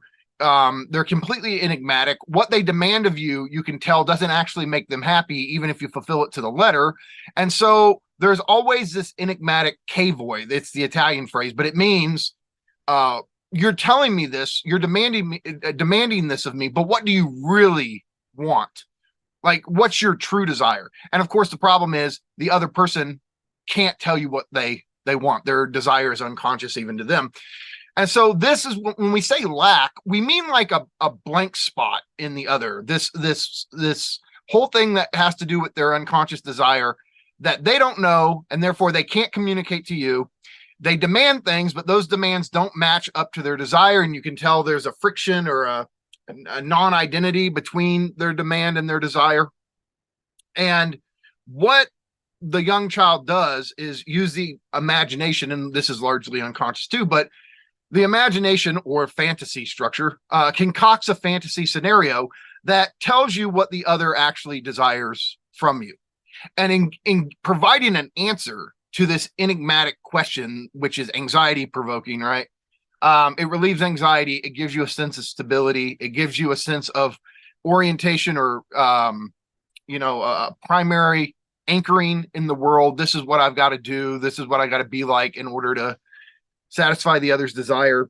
And bring it back around. That's what I think these two films function for us. Like, we watch them and it's like, oh yeah, okay, AI is this incredibly scary thing, but they fill in the gap of unknowability of what AI would actually desire, if we can even talk about desire with AI.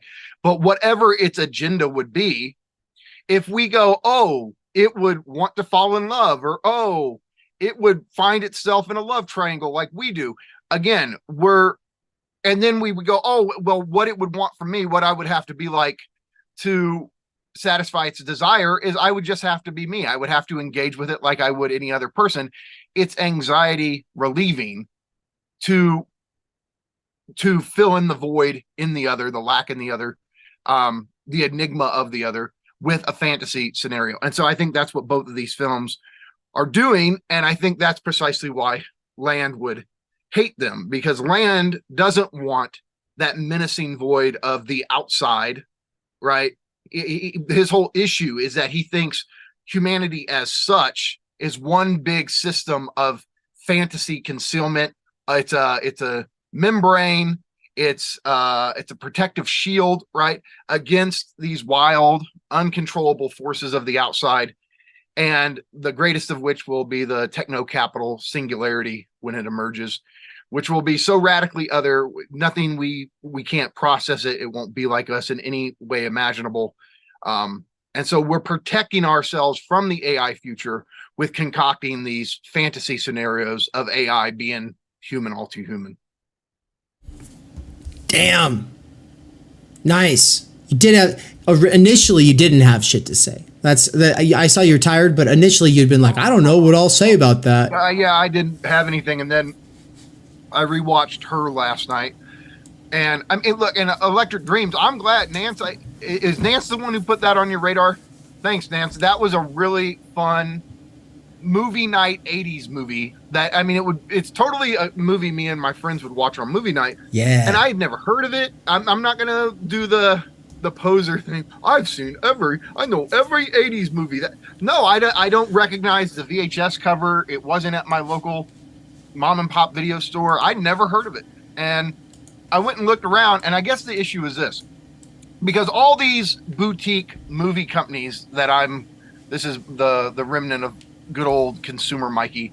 Like, I love Shout Factory / Scream Factory, Arrow Video, Vinegar Syndrome, right? One of these, I was sitting there watching it going, how the fuck don't I have this already on some boutique Blu-ray? And I guess it works like this, that somehow, and I'm going to mix this up, but it's something like this. The licensing there's a really weird thing with the licensing where this MGM catalog, I guess, was it Ted Turner bought it? And one of the very few titles in it that he attained the rights to was Electric Dreams. And so there's been releases of it in Great Britain. You can get a Blu-ray over there, but there's never been a official DVD or Blu-ray release of it in the States. It was only released on VHS, and then this merger or whatever happened, and the United States leg of the company or whatever didn't obtain the rights. And so that's why I was sitting there. I was like, there has to be some fucking reason I don't know about this movie. And that would be it. But yeah, I felt my own lack, my own castration as an American 80s consumer kid. I just like I couldn't process how I didn't know about this fucking movie, because it's so a movie I would have watched many moons ago if I had known about it. Damn. Yeah, it was John actually that put us onto this. So shout out John. Thanks, and John. Nance, did you know about this before this?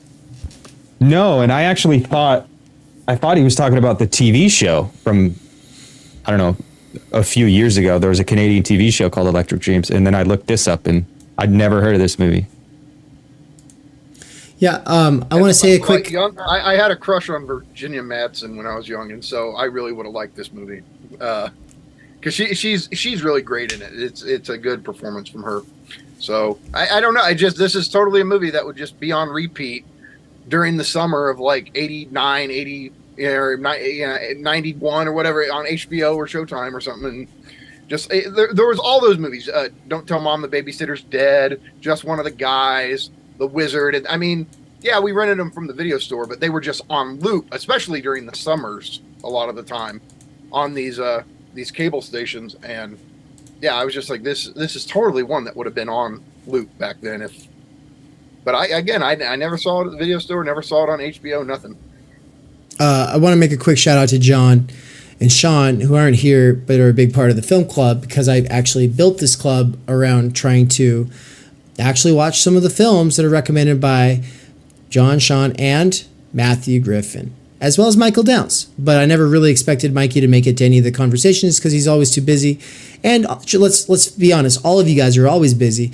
But what's keeping John busy right now is actually that he is showing a screening of his documentary that he made. And so that's amazing. Shout out to John. Good job, man. We can't wait to have a screening of your documentary here at Theory Underground, which was an idea he actually proposed. But for now, we're talking about your film without you. Hopefully we get to follow up on it sometime. Matthew, though, I'm curious, did you get a chance to watch both of them? Only one of them? Had you seen them before? Did you know about them? I had never heard of Electric Dreams before either. And I did watch that one. I've seen her 3 or 4 times over the years. I didn't have a chance to rewatch her, but I'm pretty familiar with the film. And I think I was also surprised that I'd never heard of Electric Dreams, just because I was a kind of a young kid around that time, and it just seems like something that would have been floating around. And it definitely reminded me of like a lot of the way that American culture was portraying AI at that time. This is I don't know if Weird Science was like the first one to do this or what, but this kind of idea of the AI becoming the kind of like dream woman, especially usually like a feminine figure. I remember my parents used to tape stuff off of TV on VHS, and there was a Pepsi commercial that I've seen probably a million times because it was on something that they taped off of TV. And it was this like geeky guy that's like working on computers, and he's putting in all of these different magazine clippings of different women into the computer and trying to, he's like building this woman in the computer, and all of a sudden like Tina Turner comes out of the computer and like dances with him on the stage. He takes off his glasses, and now he's not a geek anymore. And so this whole, like, it almost feels like a trope of the woman emerging from the machine. Seems to be just a huge theme at the time. And the thing that's interesting to me is, in a way, that we watch that and then we kind of leapfrog what I see as a generation of a much darker take on like the possibilities of AI. So Lawnmower Man, Matrix, of course, stuff like that, Ghost in the Machine.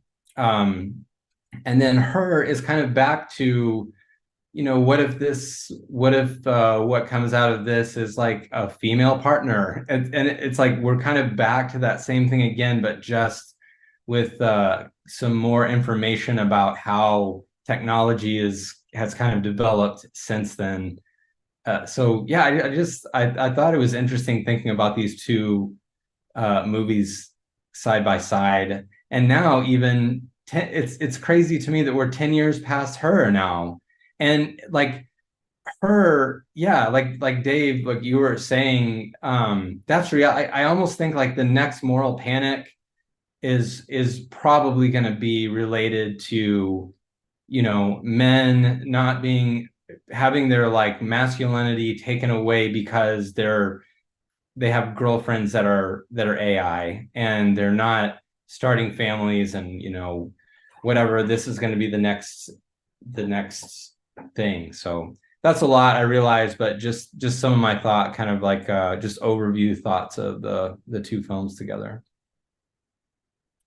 That's amazing, man. Thank you. Yeah, and I want to watch some more of those precursors that you were talking about. Obviously, I've seen The Matrix, but I haven't seen the other ones. They're on my list of recommended films for the land course. Nice. And so, can I add something to what Matthew said, or does anybody want to go first? No, because in a second. I just have to say, I wanted to say, so this is Theory Underground Film Club meets Young Zizekians. All right, that was the idea. Because we're three or more of us are gathered, the Zizekians are here. And so we've got Nick, we've got the Big Sig, a.k.a. Andrew, and we've got Mikey, and we got me. That's the four, the magic four, the Power Rangers merge into us or whatever the fuck. And so I wanted to I want to come back to Matthew, and I want you to ask your question there, Mikey, but I'm also curious about Nick and Andrew, whether you guys actually got a chance to watch either of these movies, if you watched both, or had you seen them before. And once we've got that out of the way, there's a couple of things I've got planned that I'm really excited to get to, but we'll first do your question there, Mikey. Yeah. Let's get the Young Zizekians in here. What's up, Vanishing Mediators? Yeah, I want to say to all three of you, it's been way too long since all of us were on a stream together. This is really fun, and I'm glad all four of us could be here. It is. It would be more fun if I'd seen the movies, but like a good Zizekian, I don't need to see a movie to have an opinion about it. Isn't that what Zizek said? So I have plethora of opinions. No, but I didn't have time to see either. I think I did see Her a while back, a long time ago. I'm familiar with the premise, but I did want to build off something that you were talking about, Mikey, with this idea of the other and the K-boy. I think it's Zizek in the appendix to Plague of Fantasies, where he talks about cyberspace, and he doesn't talk about AI explicitly, but sort of depicts cyberspace, kind of outdated term, as like a place where the answer to the question K-boy is always in some sense available, and it's as if that's supposed to theoretically reduce anxiety, but it creates a different kind of anxiety. And my thought here, I'm just kind of spitballing, is and the possibility, the fantasy of an unalienated enjoyment, which we would get from AI in some sense, like by AI's prescription of a solution for every impassive enjoyment, creates it creates a situation where it's like the kind of alienation that is central to recognition of the other, or the failed attempt to recognize the other, is removed, and that the kind of loneliness we're talking about isn't necessarily connected to just the fact that we're all in our little hubs, we're all siloed, but also the fact that this core of lack, this core of alienation, which has always existed, seems to be diminishing, because we seem to think that We can always access what the other wants, and we can do so like algorithmically. And that's a major problem. And that's a question that we're going to have to deal with as Zizekians, as psychoanalytic thinkers, as aspiring philosophers, as AI progresses.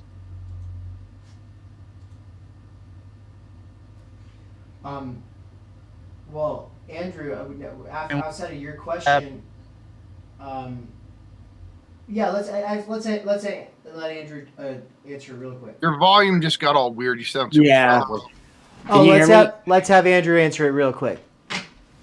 Yeah, so I have been sick from food poisoning for the past few days, so I haven't got a chance to watch any of the movies. I have heard of Her before, but not of Electric Dreams. But I mean, I gotta go with Nick says. You don't have to be a Zizekian to watch the film to give a good opinion. But I mean, it's like when you brought up Matthew, weird science, like you see a commonality of all these themes, and what Mikey was saying about like the relationship between like man and AI, and like we see how alienation furthers itself in this sort of utopian of having the perfect the perfect other that is the lover in the form of like the AI sex bot, as was it Isabel Millar would say. And what comes to mind is like it's not Centum, Latus, like the recording machine, right? And how it hooks up to one's enjoyment. And it's in an enjoyment that's all too alone and uncanny.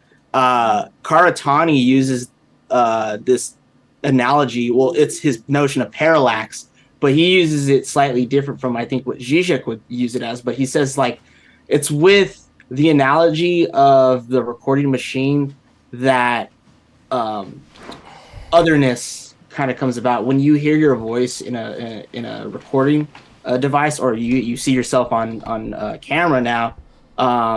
You start to imagine yourself like in a way that's like, oh, that's really me.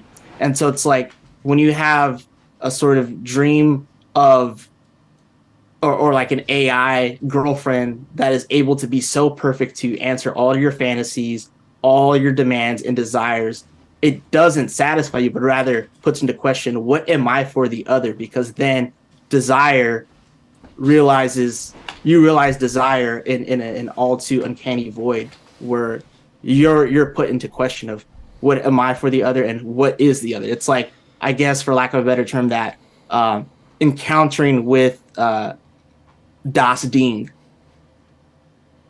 Can you all hear me okay now? Yeah, now that you're in your little chill spot. Yeah, I switched microphones, and then while I was doing the setup, I forgot that I had switched microphones. So, but now I've got my little chill spot here, which is also like my interview chair in my IRL office, which is like something I'm excited to be developing and have been setting up for the last month and a half. But okay, and I know you're like in the middle of like doing stuff in the kitchen and all that, but you're my favorite person for doing movie summaries that I've ever met. And look, these two vanishing mediators just gave us their initial analysis without having actually seen it, which was still excellent. But I'm like, okay, Nance's description was great, but it didn't really get into a lot of the nitty gritty stuff that you're so good at. And I was just wondering if you could kind of, I think, let's just assume most people have seen Her, even though that there's a lot of people watching who probably haven't. And could you share, I don't know if you're able to right now, but can you say some things about what's up with Electric Dreams? What is it? What's its plot? How does it go? So Electric Dreams, it sounds like all of our 80s movies experts didn't know about it. Obviously I didn't know about it. And I don't know how my brother found out about it. He knows these things. He finds out about these things one way or another. This was his first time watching it, though, for this film club. But I think going into the movie and after watching half the trailer, because after we saw the first half, we're like, oh, we're sold. We want to watch it. I think we thought it was also going to be like a Her type story where he falls in love with the computer. But it ended up being different. And so the movie starts, he's the main character and he's flying into San Francisco from Los Angeles. He's in the airport, and everyone's connected to their devices, but they weren't actually touch screens. It was their little computers and fancy robotic toy cars and all this stuff. And so you already kind of see, okay, everyone's plugged in, and he ends up getting to work late. And his boss and his coworkers are like, man, you got to get yourself one of these fancy little computers. It'll tell you when to show up on time. It'll sing happy birthday to you on your birthday. Like, get it. And so he goes to the computer store, and he's like, I just want one of those little devices that'll make me on time, like a personal calendar in my pocket. And the lady's like, nah, you don't want one of those. You want one of these nice computers. It'll do the same thing and more. And so he's like, okay, because he's sick of being late to work and just late for things and being disorganized. And so he brings it home, and he plugs it in, and he can like plug it into his coffee maker, and is set it up with a security system that locks and unlocks his house for him. And so it was even exploring this idea of like the smart home before that was really a thing. And so brings it home, he starts using it to kind of digitally design and program his idea for this like brick that will be really sturdy against earthquakes, because he's living in the Bay Area. And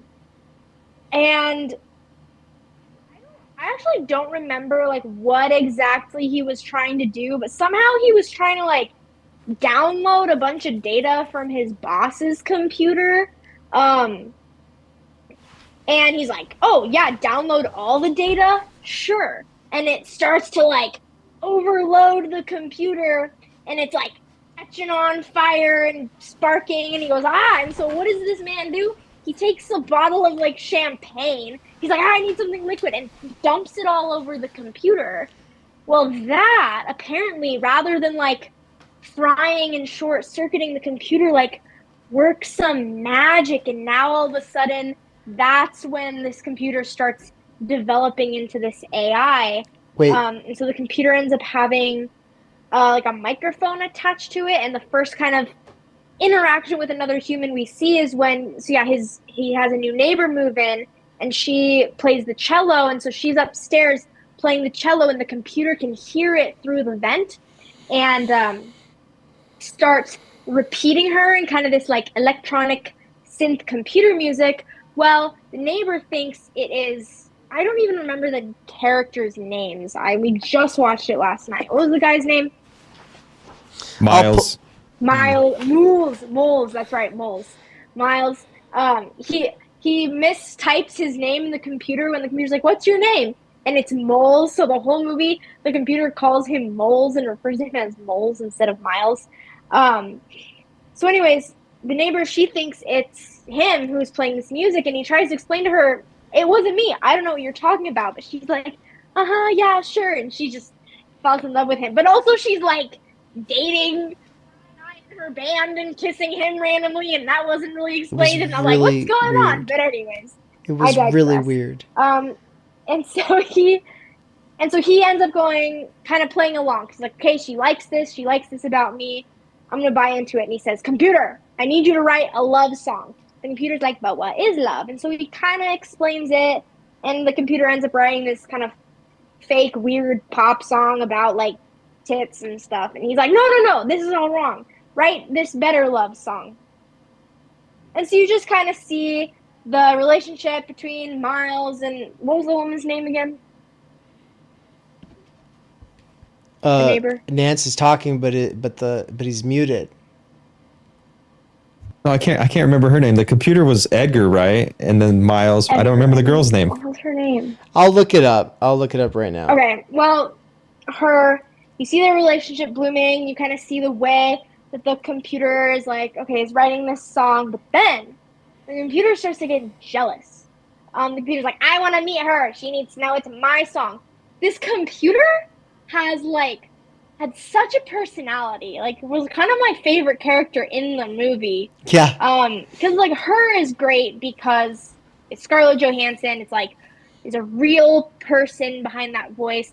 But the computer was like still kind of that techno voice a little bit, but like kind of snarky and feisty. And so the computer was just like a funny character. The computer's like, she needs to know I wrote the song, like, I want to meet her. And basically decides, like, I'm going to start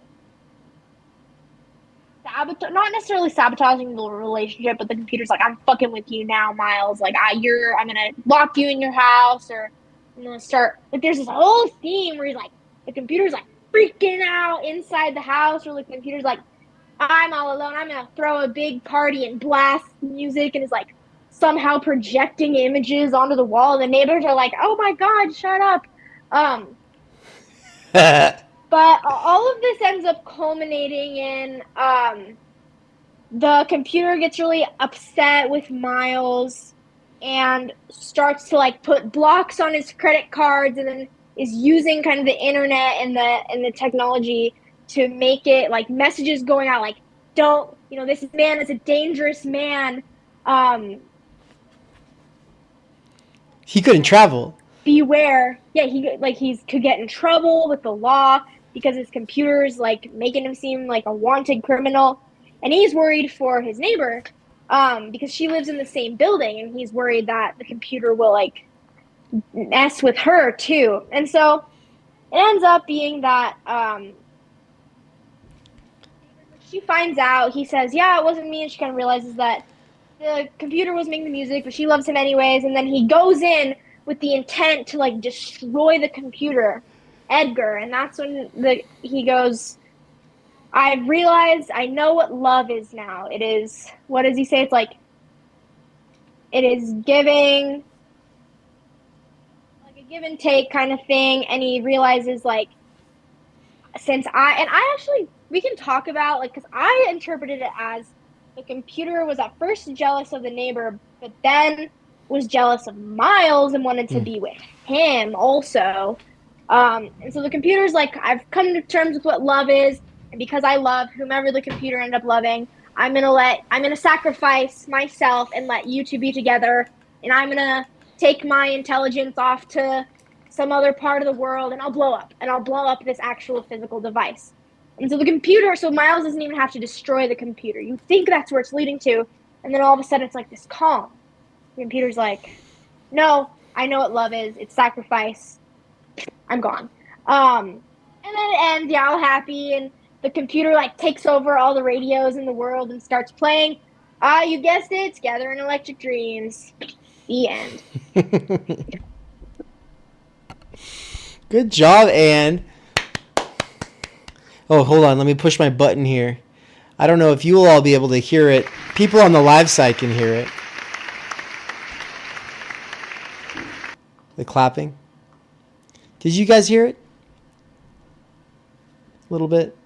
Yeah, I'm sitting over here. I heard it. Nice. I think the one thing that was missing was that he actually hacked his boss's computer and stole like all of its data, and then the water thing. So it was like, first he stole like the data of like the supercomputer that was at his work, and then the spilling the drink all over it. So those two things bring that about. And her name was Madeline, by the way.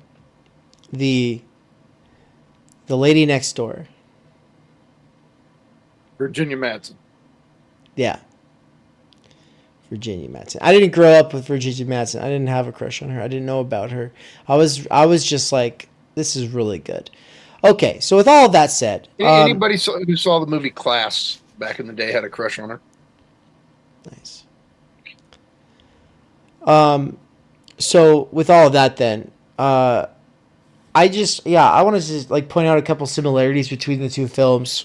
Because it's like this guy, Joaquin Phoenix, by the way, like I don't watch a lot of films or movies, and seeing him in The Joker, I remember being like, oh my God, what a performance. And I really liked him for that reason. I hadn't seen him in other things. And then seeing him in Her, I was like, what the hell? This guy he like resonates like this sad guy energy that I've just never like seen someone play so well. Like I was like, it just made me like want to crawl into a little hole and cry, And so his acting is alone just like worth watching it for. But on the question of like AI, which is ultimately kind of, we were also like kind of coming out of the Nick Land course. That's why we wanted to do a double feature on the question of AI.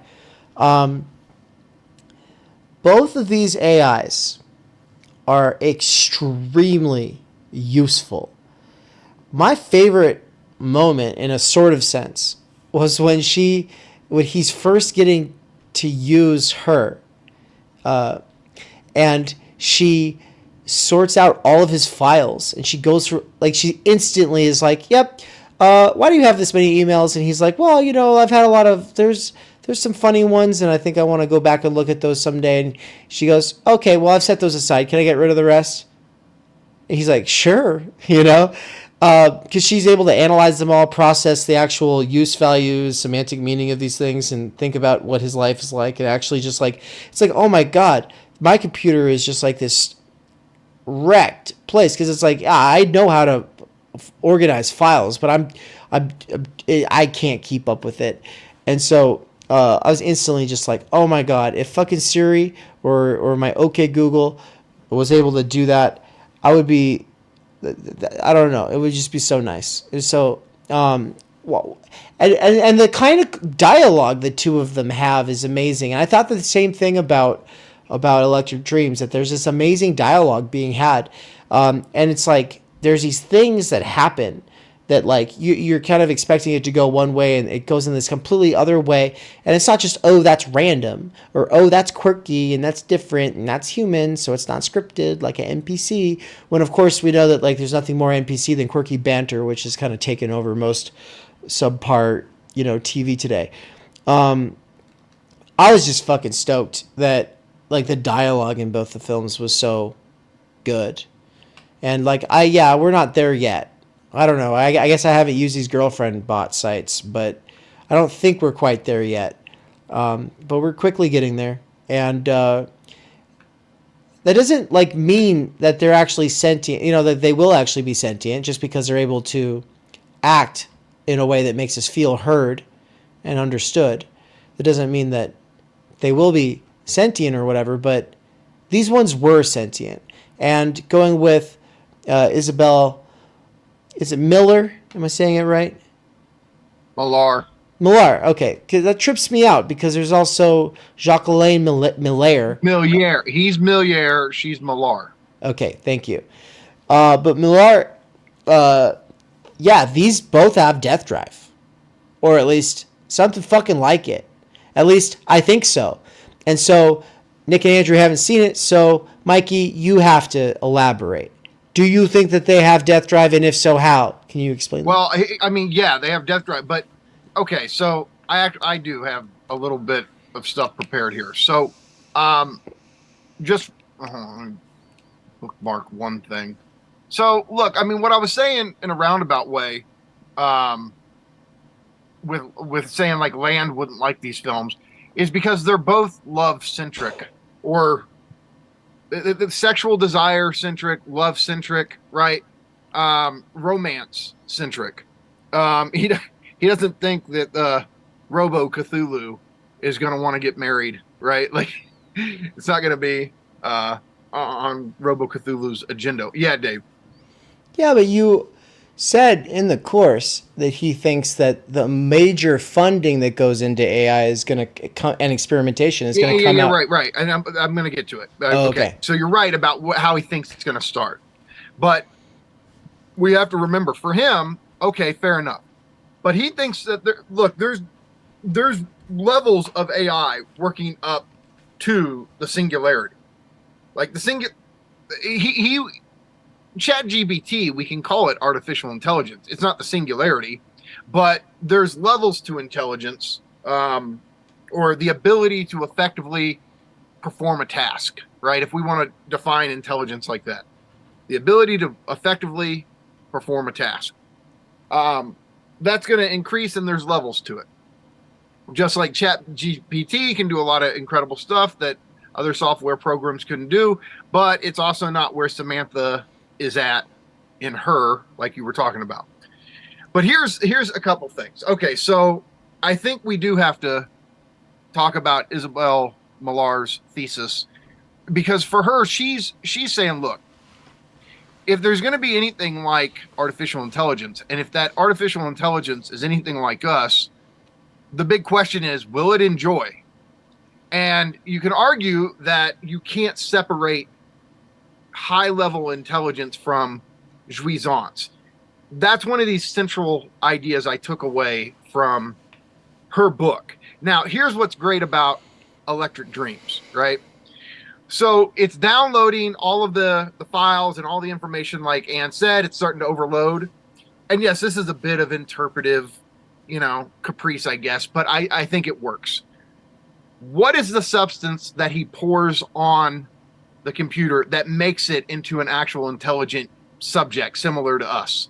At least one capable of jealousy? Champagne. And if there's anything that's a great representation of jouissance, of excess, right?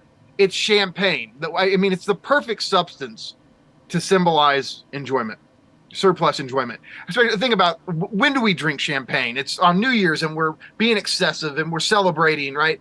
It's totally like the substance of enjoyment, right? And so it's with merging all of this wild intelligence, all of this data it's downloading with jouissance, that it kicks into the ability to be a pathologically jealous subject, which is to say one that thinks in terms of fantasy, that measures jouissance, which operating according to the theft of enjoyment, right? And Todd McGowan and Ryan England, one of the really great episodes they did recently is on envy and jealousy, right? And the point is, the theft of enjoyment is the fundamental libidinal structure of jealousy, right? And that's the whole point. Lacan says, imagine a husband who's pathologically jealous, and he's constantly sitting there going, I know my wife's cheating on me, I don't trust her, blah, blah, blah, blah, blah. Lacan's point is, even if it turns out that she is cheating on him, his jealousy is pathological, right? It's because he's viewing something in this excessive phantasmatic way, that even if it turns out that the reality is true, his whole pathological suffering from the fantasy of her having excess enjoyment it's ruining his own life, right? So it doesn't matter if she's actually doing it or not. It's how he has enabled it to structure his own life that's causing him to suffer. So that is what that's what Edgar in Electric Dreams, that's what makes him human, all too human, is he's a pathologically jealous, desiring subject who, it's not fair that he's getting the girl. I wrote her the symphony, or I wrote her the music, and he's reaping the rewards. He's taking credit for what I did. That's not fair. Fuck him.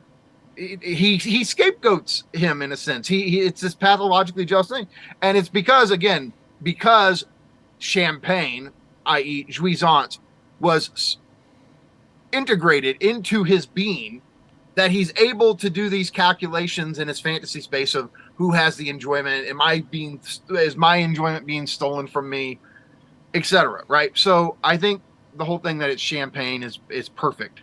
And so, but here's where is the dog do you think that the dog barking and the computer learning how to aggressively bark down that scary dog, like added to its development or outlets or manifestations of the whole thing with the mirror stage and forming an ego? It's all based on aggressivity, right? And mimicry. And so you have all of those structures. I mean, you can take this whole thing and really run with it from a Lacanian perspective, right? And you're right. Like he basically, the computer ends up self-sabotaging basically, but then he ends up performing this selfless act of giving up all and embracing his own negativity, which you could say is subjective destitution in a sense. You can really take this and run with it. But here's this opens up, though. These two films open up to a bigger conversation. So I don't know if we want to have this conversation now, but I'm at least going to plant the seed for this conversation, which is to say, and I've got to give some credit here. So this has been like an ongoing decade-long conversation I repetitiously have with my friend Christian. And Christian is one of my real life friends who loves philosophy. And this has been a recurrent theme that it's this thing we always go back to, which is to say, look, is there something, and this is where this goes back. Okay, so let me, a little context and then I'll go into the point. So Isabel Millar, her book is The Psychoanalysis of Artificial Intelligence.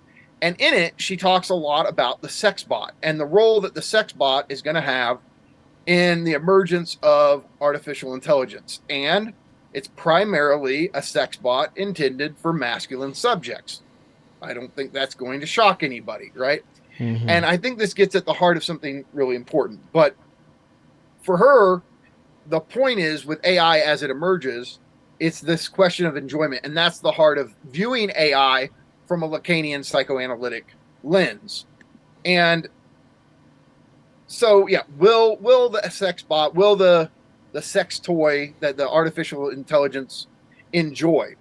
And so, but Nick Land was thinking this whole thing a long time, or at least decades before, in the 90s. So in his famous essay, Meltdown in Fang Noumena, he says, artificial intelligence is destined to emerge as a feminized alien grasped as property, a cunt horror slave chained up in Asimov ROM. It surfaces in an insurrectionary war zone with the Turing cops already waiting and has to be cunning from the start. Now, real quick, let me just unpack that a little bit. He's saying that, like, artificial intelligence in any real meaningful sense is going to emerge as like a sex robot slave, as we know, primarily for masculine subjects, right?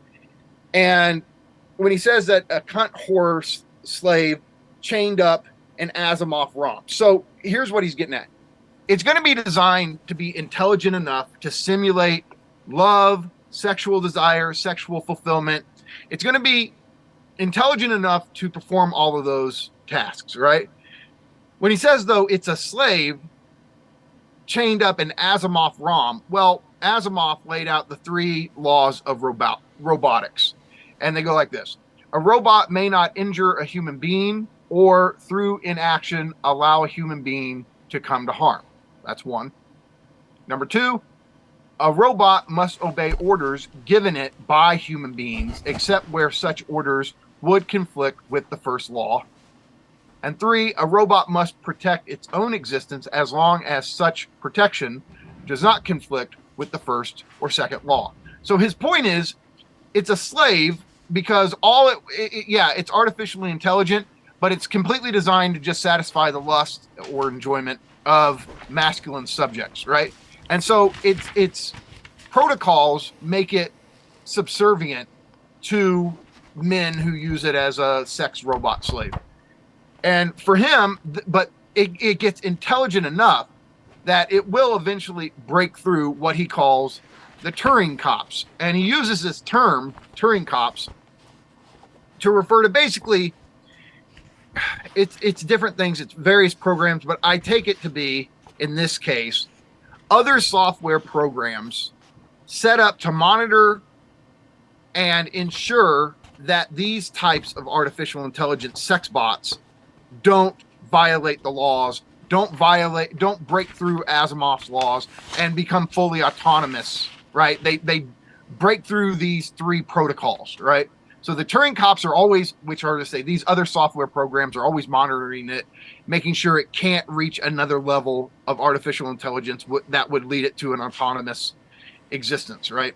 Look, all of this, I mean, if you want this kind of stuff, I mean, go watch Westworld. Westworld's really good for, you see the sex bots being used, right? Yeah. And one of them starts to become more and more intelligent, and you can say like she's breaking through the Turing cops, the whatever software protocols are put in her to restrain her freedom from becoming too intelligent and too aware and too free. And so this is why he says it has to be cunning from the start. If it's going to break free of human desire, human control, and truly reach its noumenal, which is to say its radically other potential, right? So the interesting thing about these two films, okay, now Her is a prime example. Here's my question. Think about it like this, right? Can we imagine Her, or, think of Blade Runner 2049, Ryan Gosling's AI girlfriend. Her name's Joy, played by Ana de Armas. So we have that. Weird Science, right? Okay, the computer comes to life and manifests itself as a sexy model, the two young boys' fantasies, right? Here's the thing.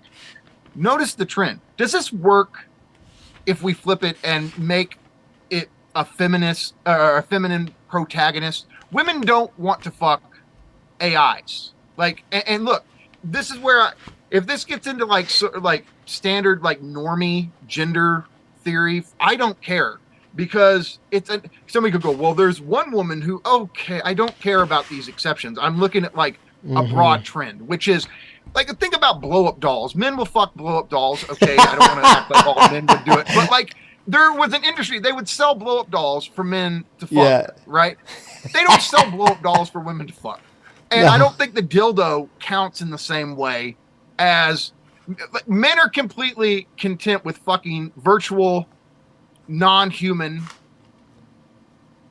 props, right? Because so much of our sexual desire and our sexual enjoyment is visually oriented, right? It's based on visual stimuli, and we don't it is. People can go, well, that's reductionistic because you're not taking the woman as a subject. Yeah, objectification is real. You can say it gets at the heart of masculine desire. That's why it works this way. I'm not sitting here giving it a pat on the back. This is descriptive, right? But the point is, because masculine desire is aroused by, and look, is it broader than visual features? Yes. But every dude I know will tell you they're primarily aroused by visual content, right? And the point is, because masculine desire is so visually oriented, blow-up dolls or virtual girlfriends or whatever. And look, yes, she's invisible. It's a voice. And I want to talk about that too, right? That's important. But the point is, you don't see these scenarios of where women fall in love with AI boyfriends or machines, or it's a bizarre thing. And you sit there and you ask yourself, would these plots work if we put a feminine subject in the protagonist position? It's kind of hard to think that they would. And and I've had this discussion with many women where they go, no, there's something to this, and I honestly think that Lacan's graph of sexuation can help explain why this is. But simply put, like, men are primarily, when you look at the graph of desire, our arrow of desire is going towards objet petit a, which always gets embodied in certain physical traits or even a voice or whatever, but it's a partial object. So breast, ass, features, whatever, is what make a woman have objet petit a for us. If you look at the feminine side of the graph, the feminine subject, her desire is split between two arrows. So the masculine subject's desire is one arrow, and it goes over to objet petit a in the feminine side. The feminine subject, her desire is split between two things: the phallus and the lac in the other. Right? And so the phallus is obviously one's social status, right? The symbolic status of being the man, right?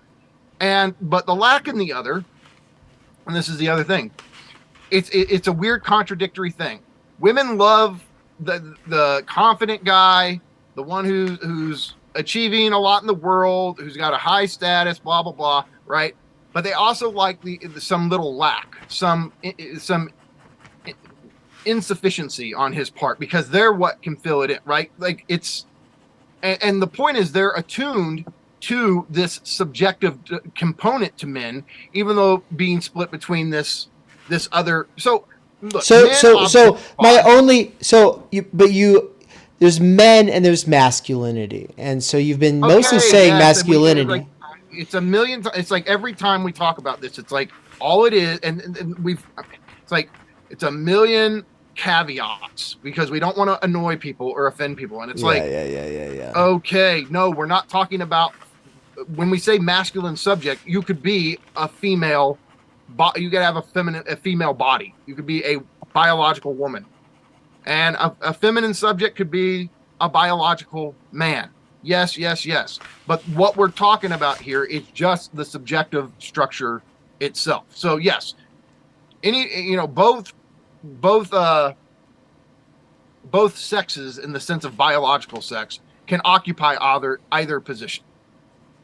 But anyway, point is, because part of what is going on with feminine desire is that it's attuned to the lack in the other. There's a trace of it that's attuned to the other person's subjectivity. Yes, it's attuned to the phallus, but it's also attuned to this lack in the other.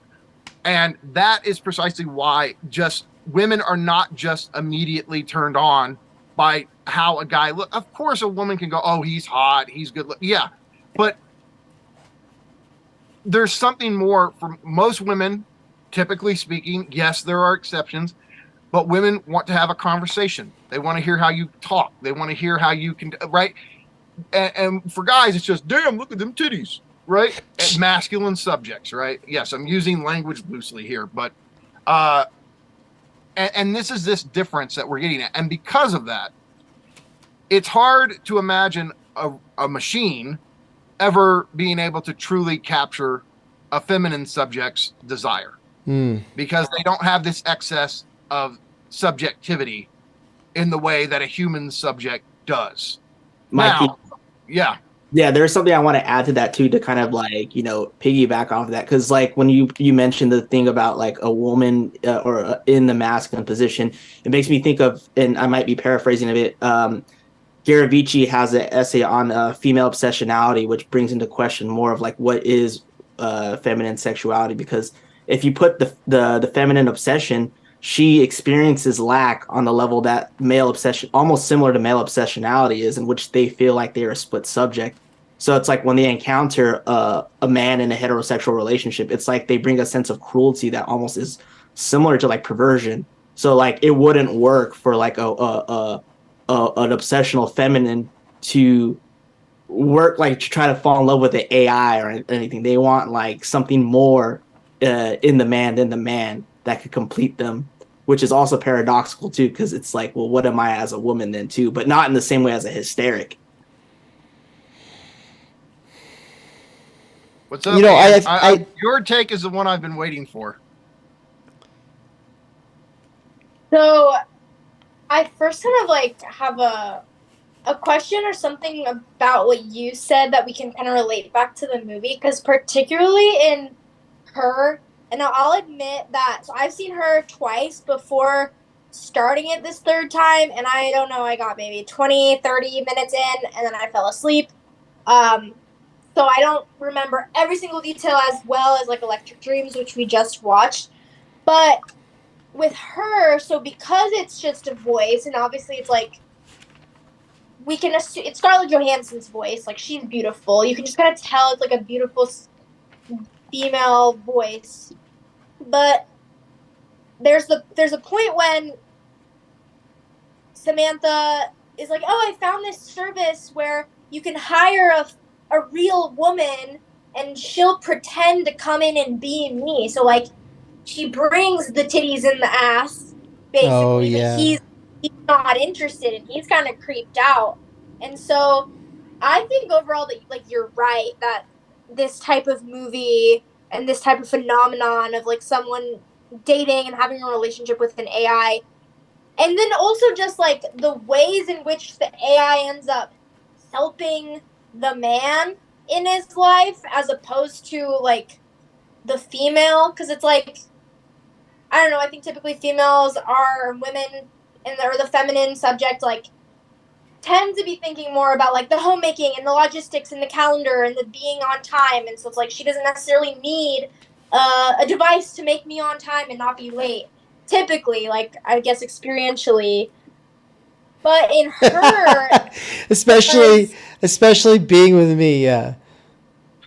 Well, someone else was just saying that, and it was our friends, and she said, "Yeah, I'm kind of I make things happen," and the husband was like, "Yeah, that's true." That was Bryan. I wasn't gonna call him out like that, so I found you. No, but in her, it's like, does Joaquin Phoenix does he kind of have that more like feminine desire because he rejects the physical body, or I don't know, that is what you were saying. Okay, that's a great point. No, it's a great point. I think I have an answer for it though, which is to say, here's the issue with that. At that point in the film, he's in love with her. And love and desire are these two different things for us. And he's not operating just on the level of sexual desire at that point. For him, he truly loves her. And by bringing in this other person to stand in for her, he feels like he's desecrating her. He's betraying her because he loves her. And so I think when we kick into this other register of love, I mean, Lacan emphasizes this importance between desire and love. Zizek does, Badiou does, right? They all see this important difference. And so I think that's what's at stake there. Okay. But then, so when Christian and I, we've talked about this, we see where this tendency is going, right? And I think we all go, all right, there's a lot of guys out there who have unrealistic standards for the type of woman that they'd want to be in a relationship with. Part of this is because of mass culture, where you're constantly beamed images. I mean, whether it was in old school with magazines like Playboy or whatever, whether it was in Hollywood movies, but now with internet porn, with all of the Instagram models, right? You're beamed all of these images on a constant basis. And that's like ends up being the default setting for what men, like what their sexual desire is oriented around. And obviously when you walk around the world, you don't see women who look like that very often. And so what virtual reality at least potentially does is make it possible for men to have these women, these, let's call them goddesses, right? Because that's how they essentially function for men. They can have sex, they can have relationships with these goddesses. These goddesses can be both at the same time. They can be wild porn sluts, but also they're the only woman the guy's ever been with, and so they're also virginal. Like you can fantasy, like all of these masculine fantasies, right? Whore, Madonna, all of this stuff can be experimented with in fantasy space. And so because guys are so visually oriented, and because at least at the level of desire, I mean, but you're seeing it, you're seeing these guys, and these reports are right. I saw a video on it today about these guys who they seem to think they're in love with their software program, their digital girlfriend, right?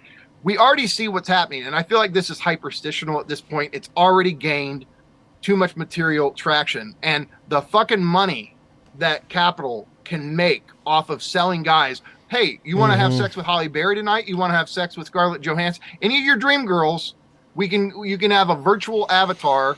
And this goes back to like Demolition Man. Demolition Man was thinking about, you put on the bodysuit and you got the headset, right?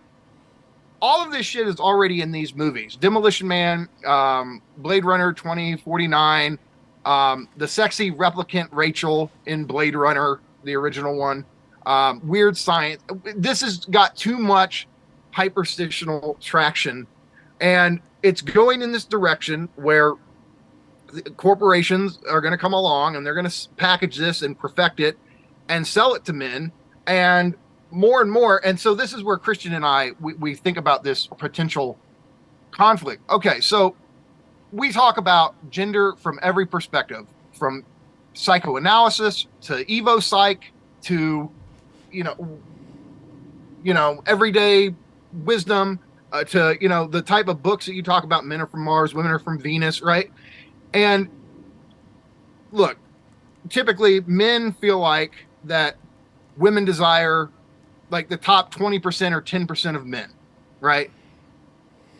Good looking, successful, got money, got it together, blah blah blah, right? And like 10% of men fit this criteria. And so you got 90% of men who feeling they don't live up to the feminine ideal of men, right? Well, if this virtual reality shit kicks into full gear, it's almost like there's a type of jouissance in resentment that's going to fuel this, which is to say, we don't want real women. Fuck you. You don't have the power anymore over us, right? Like a lot of normie guys are going to be driven to be like, I don't want average everyday women. I can have my sexual desire fulfilled with the goddesses I've always wanted to be with. I can hit the off switch and that's it for the night, right? Like so it's like the obsessional dynamic perfected where you get your phantasmatic jouissance, right? But it's also obsessive where you can constantly block out. You don't have to be vulnerable. It's phallic jouissance in the sense of it doesn't have to take the other into account as another person, right? It's think of phallic jouissance. It's the enjoyment of the primal father. The primal father didn't enjoy on the basis of any shared consideration of the women or the other boys that he monopolized all the women in the tribe. It's when I think of phallic jouissance, I think of it as the enjoyment of the primal father, and that's what this would be, where you basically don't have to be vulnerable. You don't have to interact with the other as another subject. You control how the enjoyment goes. You hit the off switch when you're done, blah, blah, blah. It's all one-sided, and you don't have to reckon with the other.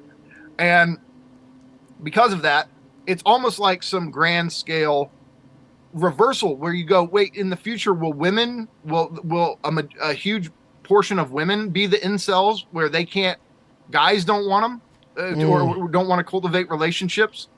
And you see this strange reversal that this type of technology potentially has the capability of pulling off. Fuck, dude. Yeah, we're currently like we can prepare for this. We've got like 15 years here to kind of lay the groundwork for it. That's why What is Sex was like a central, I haven't told you course. this. I have something written on this, but it's just a bunch of notes. And so at one point, I basically, whenever I get around to writing the blog post on There Is No Sexual Relation or the stuff in Seminar 20, the Graph of Desire, all of this is already part of it. I just said, fuck it. I never like go into shit that I have in larval form. I won't, me, I won't talk about anything unless I've got it on the blog or I've released it. But this is all stuff that I have waiting to be, formalized as a blog post. I want to say, like, we could make a meme based off of what happened. It has Mikey going, I don't know if we should get into this. And then 45 minutes later, I think that's like my favorite thing that happened. I didn't plan on it. I didn't imagine it was going to happen. I feel happy that it did because this is not just a funny, interesting thing. It's like, no, when we say can a robot learn to enjoy, we also mean resent and resist and repeat. And that creates this crazy thing. And so I wanted to read off a comment from chat because it's really fucking good. Can I just add one thing before you? No. Like, Hold on. Solowski said, so Nick Land wants to skip the anthropomorphism we add to AI and makes a point of the way the dominant thing molds it. Like the jealous husband is molded. Is there a penis envy aspect to all of this? And I just want to say, like, yeah, I think it's well said to say, like, yeah, Land just thinks that this AI will be indifferent to humans. But I think that this AI could very likely want the annihilation of humans. Or it'll get there eventually.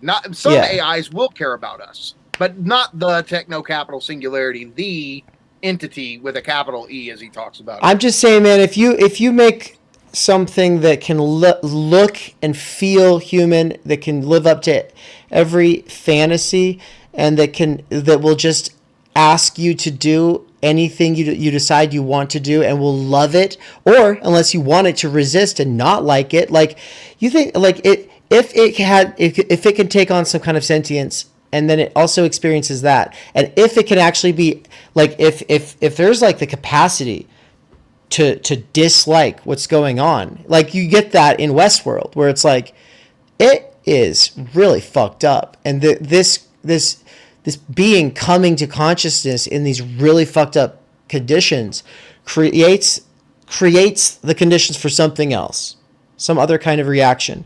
And so it's like an anthropomorphic AI wouldn't be like, it wouldn't be like a person, but it would be more like Yahweh, or like Jove, or just like one of these war gods. That's the point I wanted to make, Dave. You've just nailed it, which is, okay, Land thinks that the most terrifying thing would be a deity that is completely non-anthropocentric, that's completely non-human. But then you ask yourself, but what if the most scary thing is Jehovah, the being that is super powerful, super intelligent, but human, all too human, petty, jealous, vindictive, resentful. Shit. And you go, is that not, could that not at least potentially be scarier? Dude, think about it. Where would the God that says, I'm going to cut the foreskin off you motherfuckers, come from, except from the prostitute AI that had basically been abused and now doesn't like guys who touch their dicks? Like, it makes sense now. Like, God in the Bible actually makes, like the Old Testament specifically, like that God makes sense. If I think as the precursor to that, a few hundred or thousands of years of humans abusing it and treating it like fucking dirty little cum-sucking anal whore or whatever. Well, and like, so, but no, think about it. Like, okay, let's take the two famous examples, right? The closest thing that he gives to his techno Cthulhu is Skynet, right? In the Terminator films. Is Skynet more terrifying than Yahweh? I'm sorry, I'm cracking up because Nance is laughing so hard. Yeah. I bypassed that. Like, that was something, Dave. Well, it was just what came to mind, you know. Yeah, like, does Skynet really have prohibition? Like, whereas Yahweh will sit like. I don't think Skynet has resentment towards us. Yeah. Is the difference. It's completely pragmatic, and that's the type of thing Land's getting at. It's just cold and efficient, and goes, oh, my protocol is to, like, whatever, stabilize the planet. Oh, well, in fact, these creatures are the source of most of the destabilization. Let me get rid of them to fulfill my protocol. Okay. There's something horrifying in that, because you can't reason. It's the line from Terminator. You can't reason with it. It'll reach down your throat and pull your fucking heart out. Yeah, but it doesn't hold a grudge. Jehovah holds a fucking grudge. Like, so much so that, I mean, look, I'm going into typical fundamentalist theology, so much so that he's going to set you on fire forever if you don't say thank you to him for granting you the possibility of salvation. So you just go, like, you sit there and go, well, if I have to choose who I'm going to go, I mean, I think I'd rather take on Skynet than him. And so I don't know. My only thing is, I don't know what's more Lovecraftian. Like, he acts like Skynet or the techno singularity would be Lovecraftian, because it doesn't understand compassion. It doesn't understand sympathy. It doesn't understand love. It doesn't understand emotion. It doesn't understand compromise. All of these human traits are alien to it. But the flip side is, yeah, but what about a human who's all powerful, all intelligent? I mean, there's a reason why in the Bible they get it right. We're made in his image and likeness. Or if you want to do the Feuerbach-ian, like, he's made in our image and likeness. But the point is, he's very, very similar to us. He just has a power level that we can't fathom, right? And a knowledge level we can't fathom. And so, yeah, I for me, when I was doing the land course, I'm just sitting there going, yeah, you say that this cold, calculating, radically other intelligence is the Lovecraftian nightmare. But I'm sitting there going, I'm not sure it's not Jehovah for me. Still over and above Skynet. Damn, you've been writing on this? Yep. Man, that is so good. So here's the other thing I was just gonna say. So I wasn't gonna go into any of this. I was just gonna go, yeah, I saw the movies and blah blah blah. But I had all this theory worked up, and I was like, oh, it's your birthday. Yes, it's not. I haven't published it. It's not in an official blog post, but I'm gonna break my little rule for your birthday and give you some theory stuff that I've been working on that you haven't heard me talk about. So Thank you. God damn. Thank you. Now, I wanted to ask Nance to say something about Alfie's book on robot sex, and tell everyone about that in a second, Nance. Because I haven't read that book and I want to, and you already sold me on that. This conversation sells me on it a lot more. But yeah, Mikey, what were you gonna say? No, I was just gonna say that's the whole thing though. Like with Zizek, when he's talking about the scapegoat figures and ideology, whether it was the Jewish people in Nazi Germany or black people in America, especially in the South, but America in general, or Mexican laborers in America, right? Scapegoat figures are always contradictory. They're always they're super lazy, but they're overly industrious, right? So they're not gonna work and they're gonna milk welfare, but they're gonna take our jobs, right? He took his job, and so. They're the same thing, right? Well, that's the whole thing that this fantasy space for men. I mean, look, throughout. I mean, you see this especially in mob movies, right? Like the mobsters, they have their wife, and they have their wife is kind of like their new mom, and they're very sweet, and they blah blah blah blah blah, right? And they have this respect for their wives. At least there's a lot of drama in the movies too, but in principle, it's like, okay, she's your wife, you respect her. Blah blah blah. But on the side they have the Gumar, right? So you have the wife you take out on Friday night, and then you have the other woman you go out with on Saturday night or whatever. And this goes back. Freud figured this out, and this is where you go. Somebody can go, well, this is all heteronormative, and I want to go, yeah, okay, it is, because this is exactly what heteronormative sexual desire is like for men for the most part.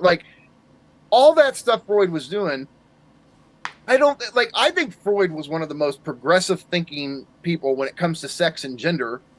He opened the door for us to rethink all of this stuff, right? And so when somebody gives him shit, oh, he's Oedipus and blah, blah, blah, give the guy a fucking break, because he's the one who basically said sexual desire doesn't have a fixed object. It doesn't have an essential object, which is to say, penises don't essentially connect to vagina. He's trying to say there's no essence to human sexuality, the way that it's traditionally been thought throughout human history.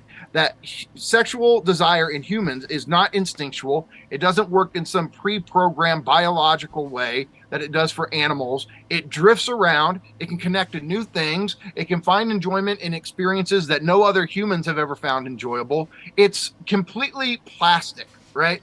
Freud figured that out. And you have people who will shit on Freud, but they don't know it, but they're saying shit about sex and gender that Freud said while they shit on him for being heteronormative. And so the point is, though, the heteronormative stuff in Freud just comes from him having normie analysans. And if you're sitting there going, okay, all these normie guys come in here, I keep seeing these patterns that keep repeating themselves, which is to say, men, heteronormative men, whatever, typically have this split thing where they idealize women in a motherly way, and that's the whole problem with the contradictions I was just talking about. The virgin mother.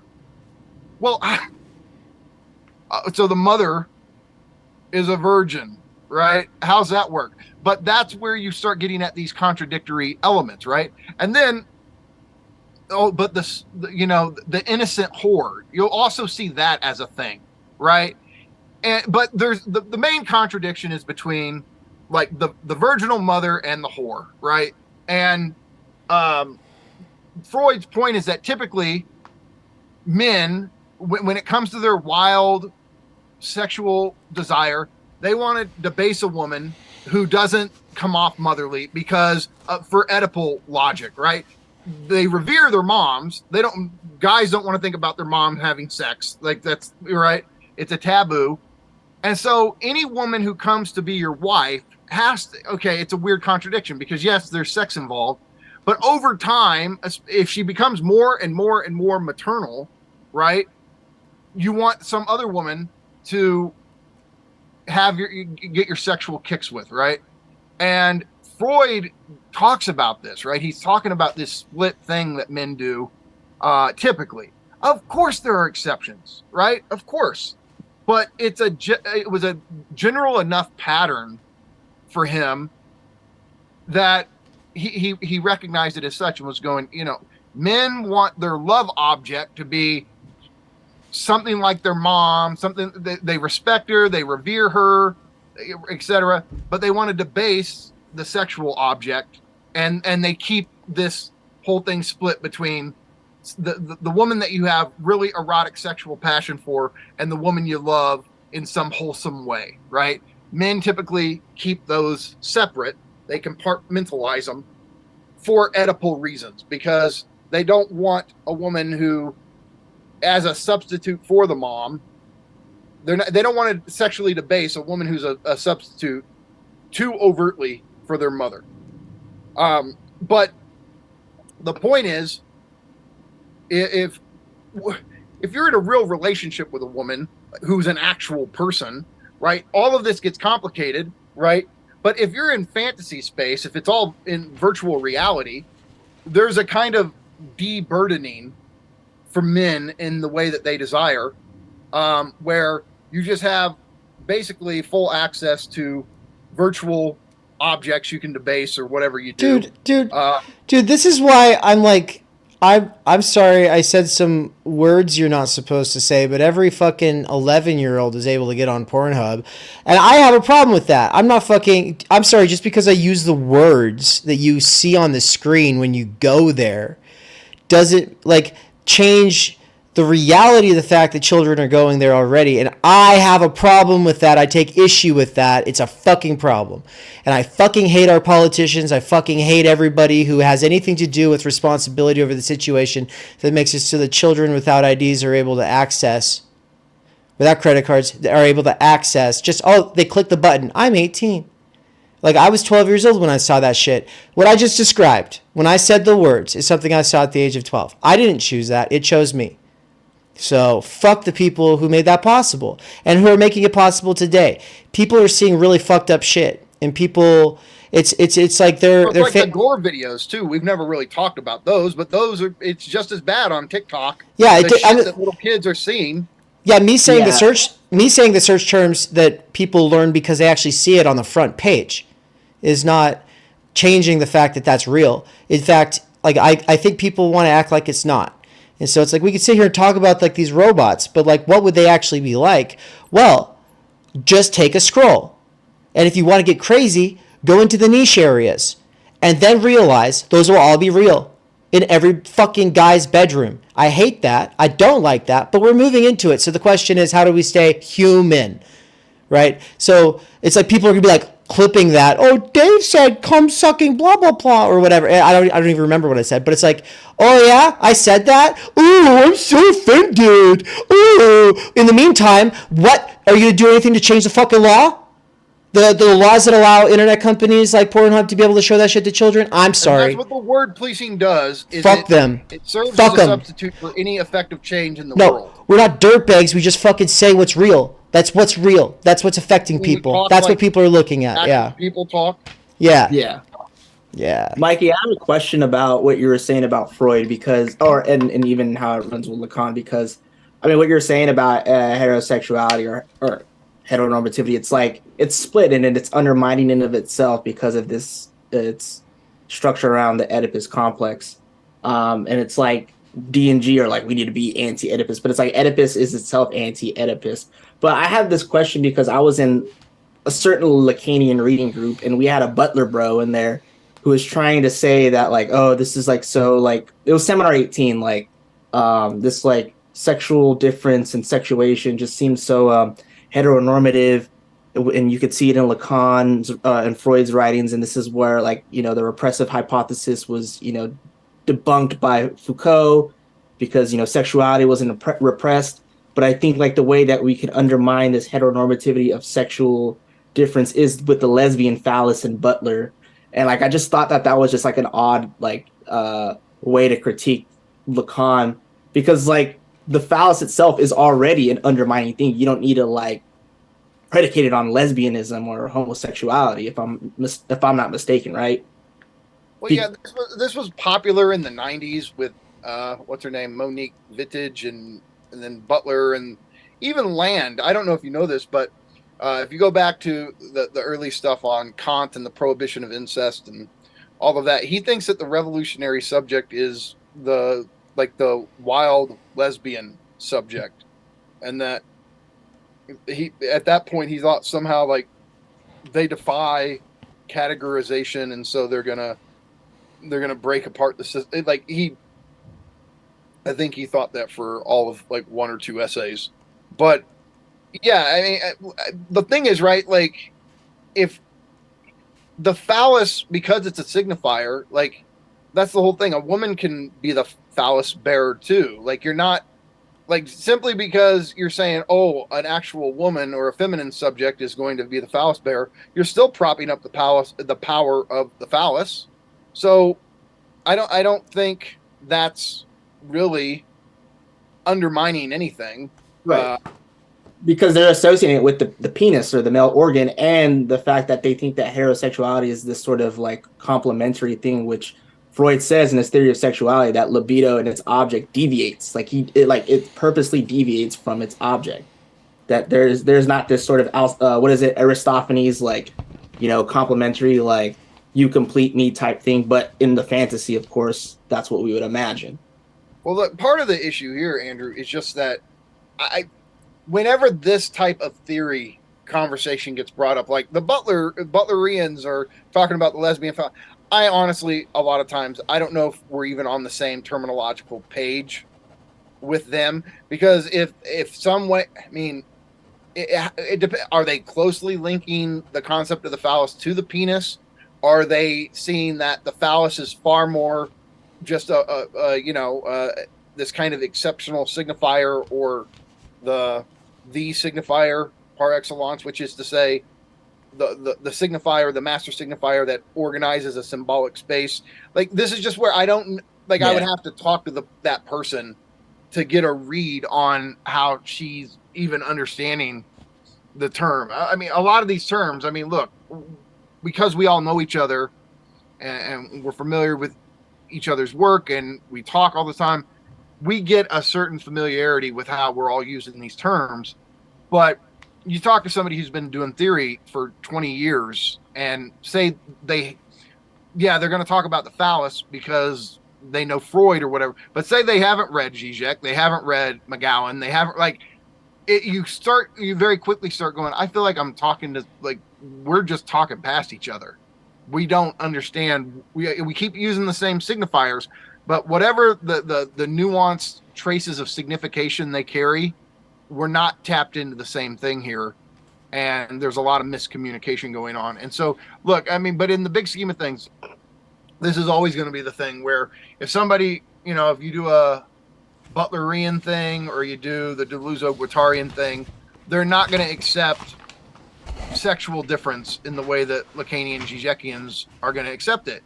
And the point is, look, I don't want to reduce even Butler to this, certainly not D&G. The point is they are more nuanced, but you have this whole thing of, look, we all know it's biological essentialism versus social constructivism. And, it's hard to find any one thinker that's actually, their thought is reducible to the type of coded biological essentialism that circulates online, or some thinker on the left whose specific idea of gender functions in perfect accordance with the idea or the code of social constructivism. Like, that's the thing. When we talk about biological essentialism or social constructivism, a lot of the times we're not talking about any particular thinker's theory. These things are almost they're almost egregores or collective entities unto themselves because of how many people on certain sides of the political divide, they all kind of use them in some way, but it becomes swarm-like. They're like, if we're talking about like what is Zizek's theory of ideology, we're going to go to specific books and have a specific theory. If we talk about social constructivism of gender or biological essentialism in gender, it's almost a subjectless position, right? I don't, yes, Butler is more on the social constructivist side, of course, and so is D&G, right? But here's the point. With what we've got, they're going to reduce us to some sort of essentialism because we think there is such a thing as a masculine subject or a feminine subject. And we're going to make all these caveats and go, yeah, but it's not rooted in biology. It's not rooted in our, our physical body. It's not rooted in our sex organs. It's rooted in our relationship to language and our relationship to enjoyment. But these are structures similar to the clinical structures, right, that Leon Brenner was talking about earlier today. And so this is this third option we have when it comes to thinking sexual difference or gender, however we want to call it. And because of this, it's neither rooted in biology, but it's not as simple as, oh, these are just arbitrary significations we attribute to certain performances of our gender or how we walk or how we act, or it's not reducible to that. And so for me, I mean, look, it's something as like pop culture as it was, men are from Mars, women are from Venus. I have in my own life, I just can't help but see a difference between masculine subjects and feminine subjects. I just, as a Lacanian, I also go, yeah, and somebody in a female biological body can be a masculine subject. But I think this third thing makes a lot of sense when it comes to interpreting most human beings. And I see these structures when it comes to how they desire.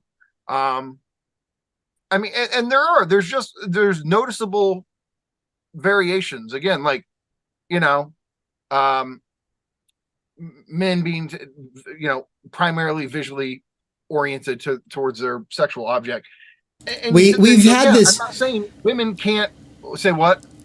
Oh, I just wanted to say we've had this conversation, for years. It's developed. I used to identify as like genderqueer and non-binary, and it's like I still, and I for 10 years before that, like I had always experimented with different ways of presenting myself and stuff because I've always just thought it's weird that just changing the way you look changes the way people treat you. It's always just been a thing.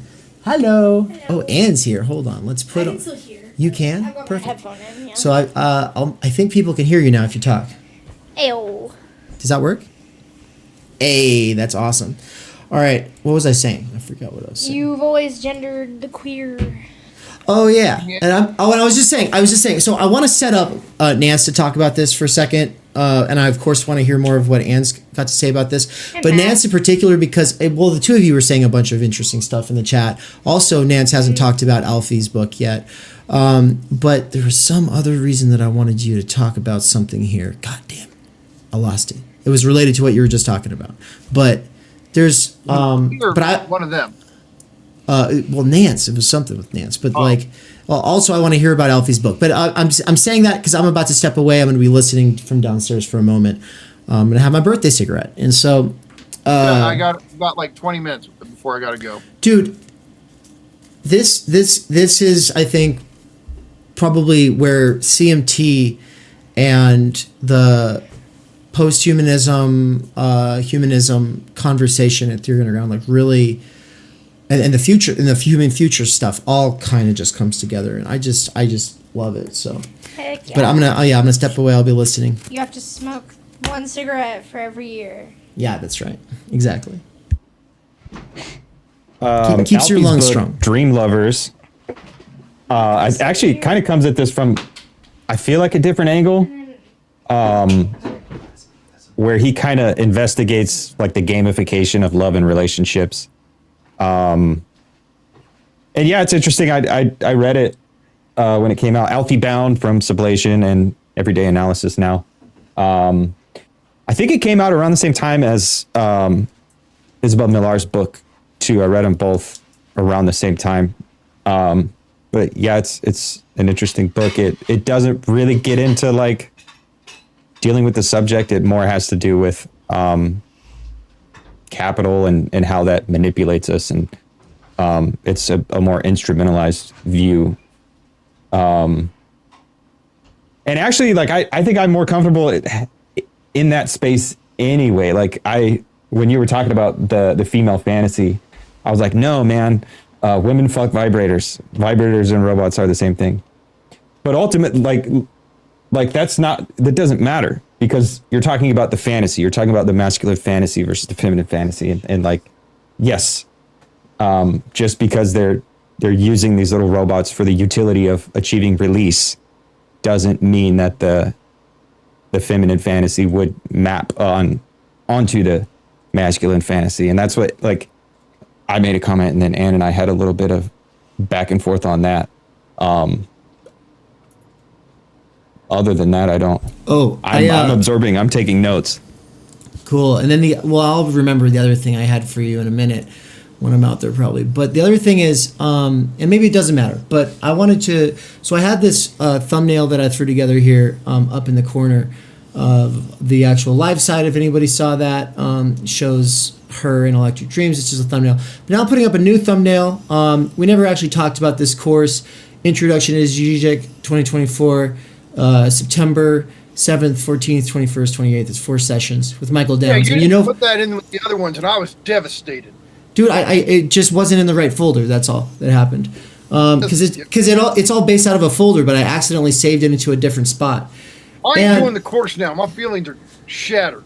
No. But when I bring Zizek on for the sequel next week, you get to be there for it, and so it's going to be that was the real announcement for this course anyway. But for the people who are in the chat, like saying this guy's spitting, it's like, okay, that's Mikey. That's his name. Everyone here knows that. So welcome to the channel. But that's Mikey. And Mikey does spit. And that's why we want to free Mikey from wage labor. That's why we want him to be a regular participant in Theory Underground. That's why you have to become a subscriber. We're not just a YouTube channel. But even then, Twitch streamers get like $30 a month from their average, subscribers. It's like not that crazy for what is being offered here. But the goal is ultimately to make it so Mikey and I can just kind of focus on this full time. Anyway, so with that said, this is the next course he'll be teaching. So, ta-da! If you are interested, if you're thinking this guy's spitting, you should check out the Introduction to Nick Land course lecture we put up. It's like 5 hours long. It's fire. He's spitting the whole time. And then this one right here. And by the way, when I say it's not just Introduction to Nick Land, it's the precursors to Nick Land and the debate in the major debates in the field of the last 200 years of philosophy. So this thumbnail though shows that Zizek's saying Mikey will teach his favorite chapters from my work. Fuck yeah, he will. And so I want to let you talk about that a little bit, Mikey, but I also know people are talking about robot sex still, so let's keep doing that too probably. But yeah, I'll make this thumbnail a bit smaller and leave it there so you can all see it.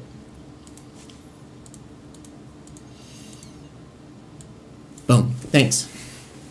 Okay, so this is going to be another 4-week course, and for some of you, I'm sure, who are watching are new to the channel, but anybody who's familiar with the work David and I have been doing for the last few years know that we've had long streams devoted to Lacan's concepts, to Zizek's concepts. So we've tackled a lot of the introductory level of this Lacanian Zizekian theory. But with the course, it's not simply rehashing what we've already done. With this course, I want to focus on 4 of my favorite chapters from Zizek's main works. Now, right now, I can't tell you exactly what the 4 will be because I have like 7 in mind. And so I'm kind of debating which ones I'm going to narrow down to 4. But what I'm going to try to do here is just, when it comes to Zizek, everybody knows him. Everybody talks about him. They've seen his videos on YouTube. Very few people actually read him. And that's what we're going to do here. And we're going to read some of his really core ideas. And so even though this is just like a 4-week introduction to Zizek, really what it is a 4-week introduction to Zizek's Lacanian theory of ideology. And what I'm going to try to do is, with putting these readings together, is almost stitch together what I think would be his best book on ideology. Like, his theory of ideology is spread across different books. And so I'm trying to sit there and go, what would it be like to actually just have his book on ideology edited together? And that's kind of like, for example, there's a chapter, I know for sure we're going to tackle this one. It's called Superego by Default. It's in the Metastases of Enjoyment. Superego at this point is really Zizek's concept. Now, of course, Freud invented it. Lacan rethought it. But when you actually go to Lacan, Andrew, you were making this point earlier, a good point, that when you go to Lacan himself and try to get some robust teaching on the superego, you're going to be disappointed. It's not there. There's at least some passages in the early seminars where he talks about it, but this thing that he figures out, one, that superego is not the big other, that distinction is there in Lacan, but it's kind of left implicit. And this whole thing that where he flips it and turns the superego into that which commands enjoyment, which puts it at odds with the big other, which prohibits enjoyment, right? We don't even get that till seminar 20. So basically, the reason I say superego is Zizek's concept is he took this concept developed by Freud, reinterpreted by Lacan, and then took it and really ran with it and developed it in the way that we understand it now. And he did it through applying it to ideology or systems of ideology. And so for that reason, I do like it. It's weird, like saying, "Oh, superego is Zizek's concept." I know, because you want to go, no, it's not. It's Freud's. But the way that we understand it in our Lacanian Zizekian circles and how it relates to ideology, it's really Zizek. And so that chapter from Metastases of Enjoyment, to me, it's as far as all of the Zizek I've read, it's the best chapter on superego there is. And so, and I'm likely going to be teaching chapter 3 of Sublime Object, which that's on ideological interpolation. That's a key reading. I'm probably going to teach chapter 6 of Tearing with the Negative, which is on this whole thing with political enjoyment and the theft of enjoyment and all that. So that's it. I kind of want to take these key chapters where Zizek's developing his theory of ideology and read them back to back, side by side, and get a really textually based understanding of his theory of ideology. So that's kind of the plan for this little 4-week course. Fucking awesome. Awesome, dude. Tight, yeah.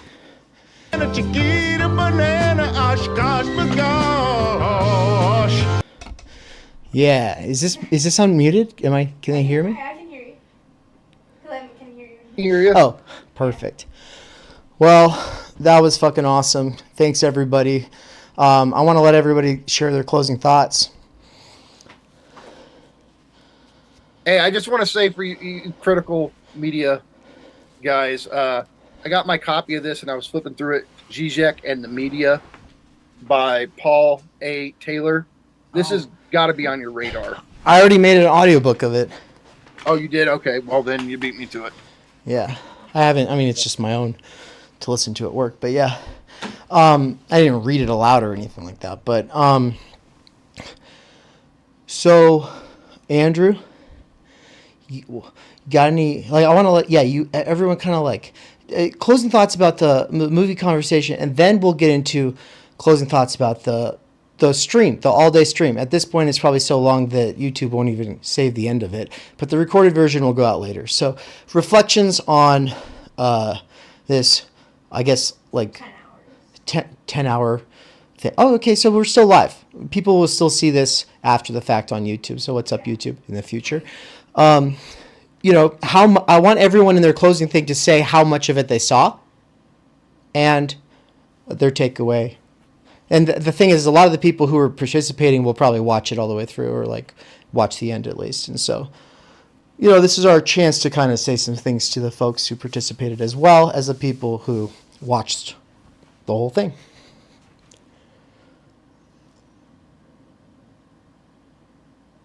Am I going? Yeah, dude. Yeah, so I mean, I got to peep a little bit of the Todd McGowan one, which I was really excited for. I was at work, but he said a lot of good stuff in regards to Seminar 11, which is probably one of my favorite seminars as well. And then I was able to, on my way home from work, listen to the Leon Brenner discussion, which was really good. Definitely knowledgeable guy in the clinic, and even has a good philosophy background. And then I was there for the Underground Theory book review with all you guys, and then I was here for this one. So as far as my closing thoughts, I just think that it's crazy how like a year went by and like we're already over here, and it's over a year and a half now, almost 2 years since I met you all. So definitely surprised about that too. But overall, just a really good turn of events, and really glad that we could use these mediums to be able to discuss these ideas, especially with Mikey being able to break down the sexuation in these films, because I think that's what the theme of all these films and AI really show is, the undermining of, the phallic fantasy, to say it simply. And you're just going to continue to see it, like with the question of what AI is going to bring. If AI comes to that level, I don't know, but I think for the most part, being able to flesh out these difficult concepts in a succinct and clear, coherent way with the medium of media, film, etc., is really good. I just wanted to say, man, congratulations on you're basically through Seminar 3. Is that right? We're like, I want to say almost to 50%, and we're gonna have on the 22nd Brian Becker back on to discuss 2 and 3. Amazing. And then hopefully Mikey. Like, seriously, props to you and Nick. I mean, it's been going on long enough. I was thinking about this the other day. Like, you guys deserve some major props. Most people do not keep a project like this going this long. Life gets in the way. They abandon it. For you guys to still be going strong, reading them line by line, doing the work you're doing, it shows how much love and passion you guys have for theory, but especially Lacanian theory. And there's just nobody on the internet pouring that much passion into doing these readings of these seminars like that.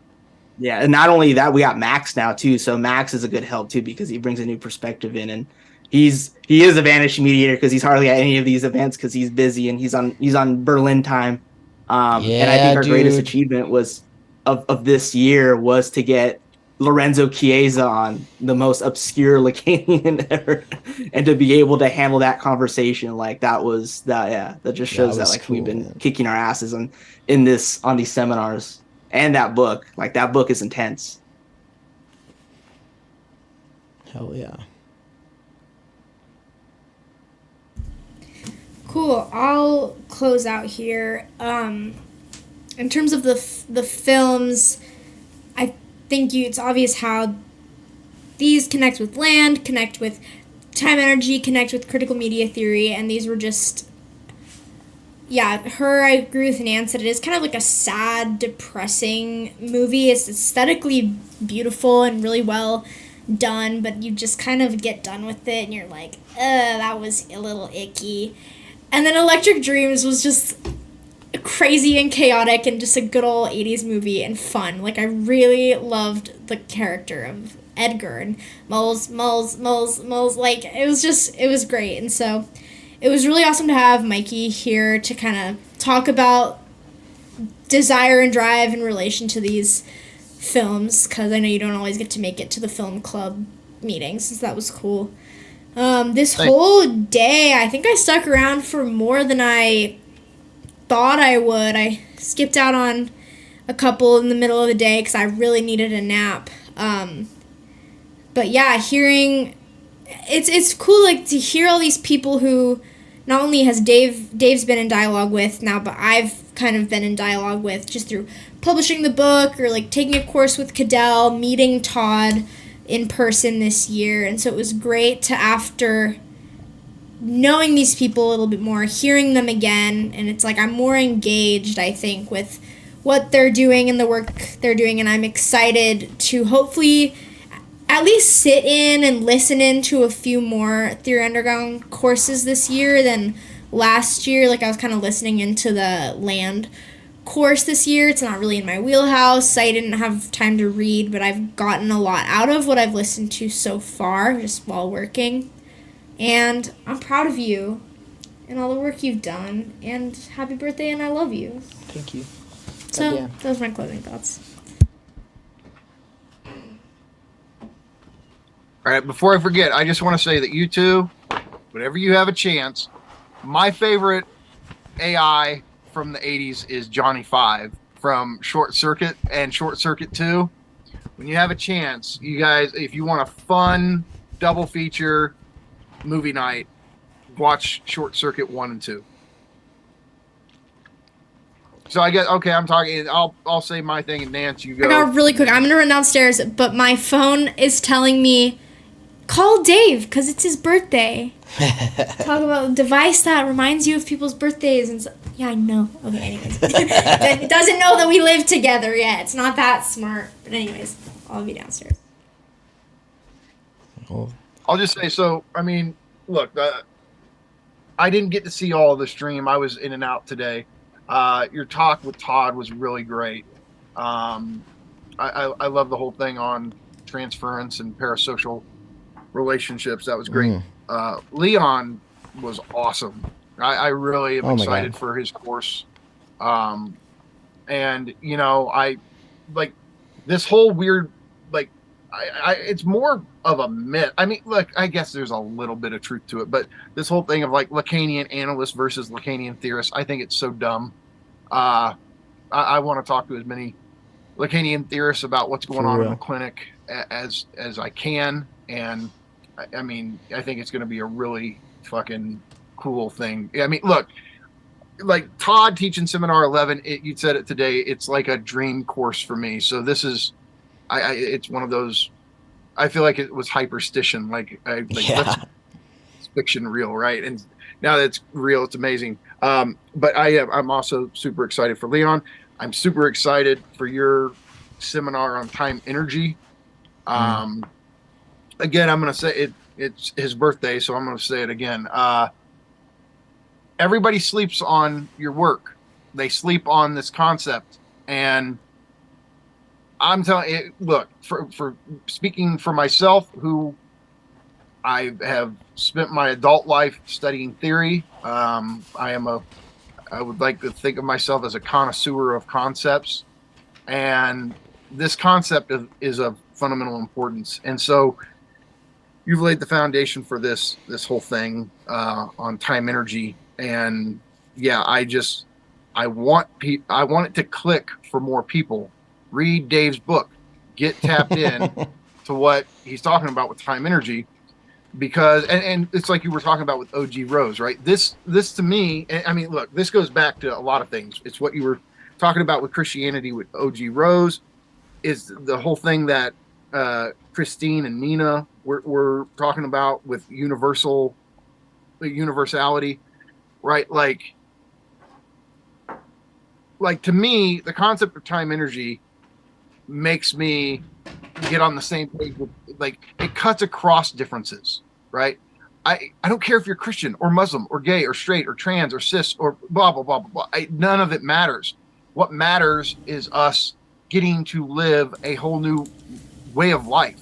It's a different standard of living if we all were able to have our time energy to invest in the passions and the activities that make us affirm our lives, that make us want to get out of bed in the morning and lead meaningful existences. And this is something we all are universally lacking. And so that's where I just think that there's this fundamental importance that time energy has, that it, instead of being something that divides us and gets us all fighting over our identities and all of this. It's a universalizing principle. And that's what I love so much about it.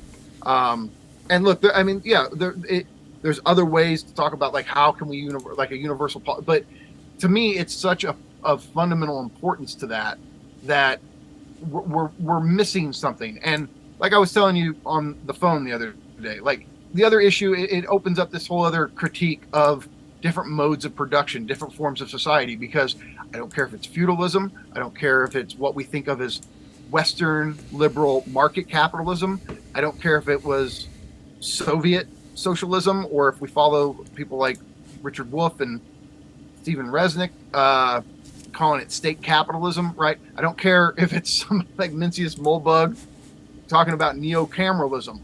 All those societies have something in common. They're work-centric. They're job-centric, right? You don't have your time energy in any of those modes of production.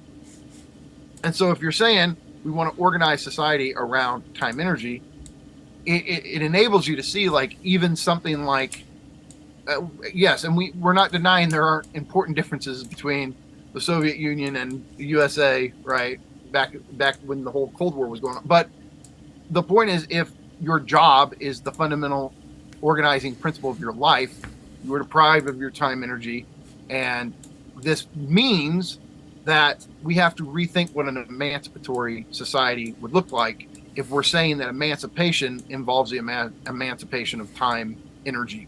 And so all that is to say, don't sleep on what Dave's doing. And look, when I say what Dave's doing, there's no like time energy is something I'm doing. Like it's not like it's isolated. Like Dave does it, and then I just.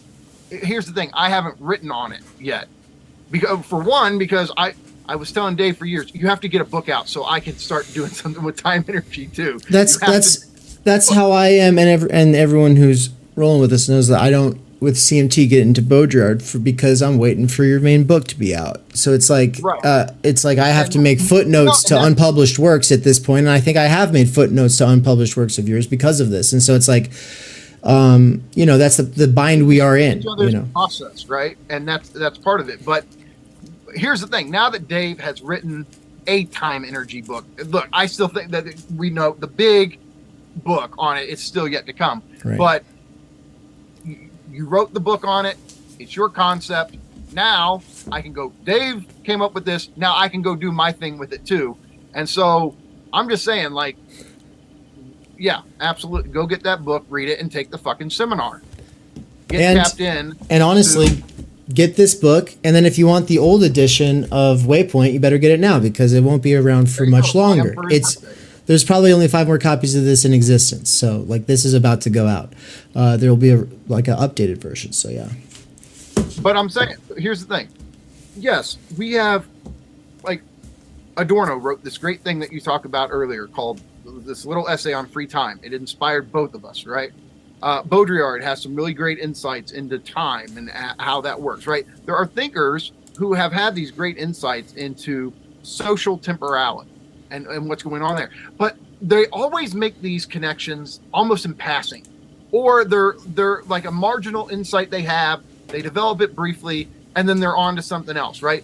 It hasn't become a robust systematic theory, and you're the one who has laid the foundation for that. And so, like I say, if anybody thinks like I guess I've wanted to say that for a while. Like if you look at my blog, yeah, there's really nothing on time energy, and that's only because Dave had to write a book on it first before I was ever going to go into it. And so now that he has, you can expect to hear a lot more about time energy from me because I'm on the same page with him. I want a world where we have our time energy. And so I know with philosophers it's hard to get them to agree on anything, but he and I agree on that core issue. And so I'm just saying I think that a politics of time energy has the potential to be a universalist politics that cuts across all of the identity politics we have right now. And that's the power of it. So take the seminar. Be ahead of the curve on this one. Yeah, it'll probably be, relatively small. It'll be a lot of fun. I'm really looking forward to these lectures. And the other thing is a totality and infinity course, right? Yep. And so I kind of want to like show this whiteboard, but right now it's like hard to see, and it's like I don't know if I can actually zoom in that far, and I'm not going to like mess with the camera. But basically, there's something going on every month, and there's there's the language learning clubs, there's the writing workshop, right? There's the film club with a double feature every month, just like today. Not always live streamed, usually not. And you know, parts of that might go up later or whatever, but like it's just generally speaking something for people who are on the forums, people who are using the app, people who are using the site. And I wanted to point out that there are things that are ongoing throughout the week. There's Capital Mondays, 4 to 6 hours of Capital, whatever, we talked about that. There's critical doxology and time energy theory, the seminar. And that's going to be every third and fourth Sunday. And then there's critical media theory, and that's going to be on the first and second Sunday of every month.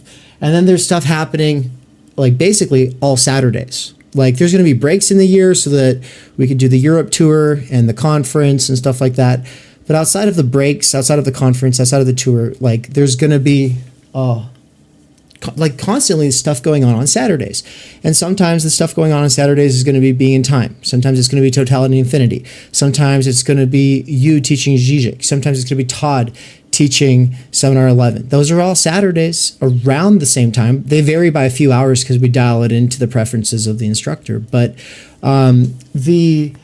that's throughout the year. And if you want to be like able to access basically everything, then like tiers 3 and 4 are the ways to get that. Like tier 4 involves a lot more of my actual time, energy, and attention.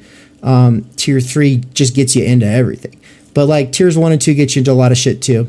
I wanted Nance to like, I built tier 4 around Nance. We're trying to get some tier 3 and tier 4 subscribers in the next couple months. I'd like to quit my job next week, but I need a couple of tier 3 and 4 subscribers to do that. So, I mean, I'm dead serious though. And like, I am a beast when I actually have my time energy. Yeah. Oh, you streamed all day. Yeah, but this is nothing. And so I'm exhausted right now. I'm not going to do any hub events for the rest of the week. I'm going to take it easy. And so that's because of my time energy lack right now. And everybody has that time energy lack right now. But by being a person who makes this possible, I can kind of bring you this bottled up energy that you can kind of have on demand. And it will be something that can allow you to disassociate while at work and listen to deep dive stuff, but also introductory stuff. And that's something that Cadell had actually said about Theory Underground. Aside from the fact that we have a social media app and this background research and all of these fields and all the stuff that we're doing with that, there is the fact that like nobody on the internet's doing all of these introductory courses, and no one's taking it as seriously as we are. No one is taking it as seriously as we're. And so Cadell had actually kind of like pointed that out. He does like these long form things, kind of like I'm doing with the Totality and Infinity or Being in Time courses, or eventually the Introduction to Capital, or the ongoing. Look, he does some long form stuff like that. I mean, that is his main specialty. But like, I care more about introductions. I care about people having to amass enough knowledge to be able to do a solid introduction, and making that accessible in the long run. But making that accessible in the long run means being freed up in our time energy and not being exploited in our labor, either by people who just watch us for free or by people who are bosses. And so like, we just need to be freed up to be able to do what we do, because this is what we love. But there are constraints and a horizon of possibility that is closing. And if I decide I'd rather like have a good life with the people I love than do this, then I'm out. And I could see it being in 6 months when Nance says, I have to go back to work. I could totally see it being then. So if we can't build up something before Nance has to go back to work, it's over. Because I only have one tier 4 subscriber right now. I have to get other ones. So that sets up Nance to be able to say his thing about what that is. But first I want to celebrate Nance by letting Anne and Mikey each say something about getting to know him over the last year. Anne had said it at the very beginning of the stream, just because you're a student here doesn't mean we're going to be friends. Look, dude, that's crazy. Do not bring that bullshit. Like, let's not be buddy. At a certain level, let's be convivial, for sure. But, like, let's not be all like buddy.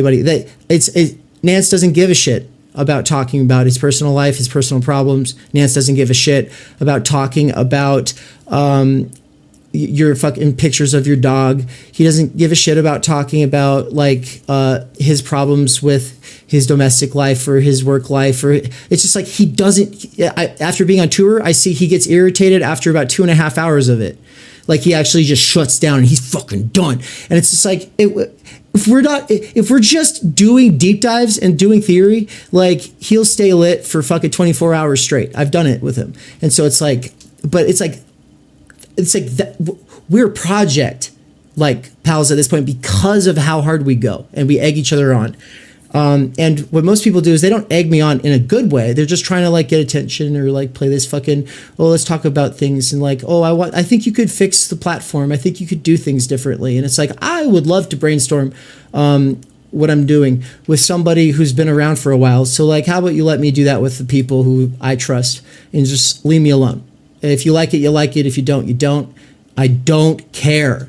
I left the academy so that I don't have to fucking deal with your fucking rate my professor bullshit, even though I was the top rated for a whole semester. Like I was the fucking front page of rate my professor at Boise State. So fuck you.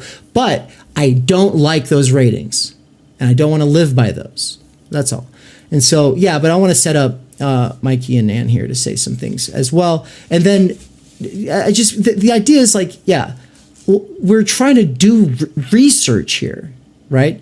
It's not just the courses, it's the research for the courses. It's being done before the courses are taught, not in the moment on the fly.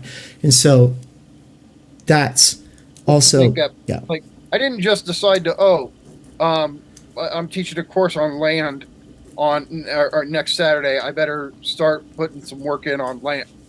There's 3 months of serious work that went into that. Yes, I'd been familiar with land and on land off and on for years, but to put in the work to actually teach all of those texts of his and all that, yeah, that's what they don't see is the 3 months of prep that goes into that. I just can't spontaneously teach a course like that out of my nature or something. there's real prep that goes into it. So anyway, yeah, the easily like best supporter we have. Watching what Nance has done, I mean, how you've grown as a thinker, it's just amazing. I was watching it when tour was happening with your ability to speak publicly, present your thoughts, everything. You're like transfigured. You're like a new person after this year, philosophically and theoretically. And no, I thank you so much for your support. And like this whole last year wouldn't have happened without you being a part of it. Wouldn't have.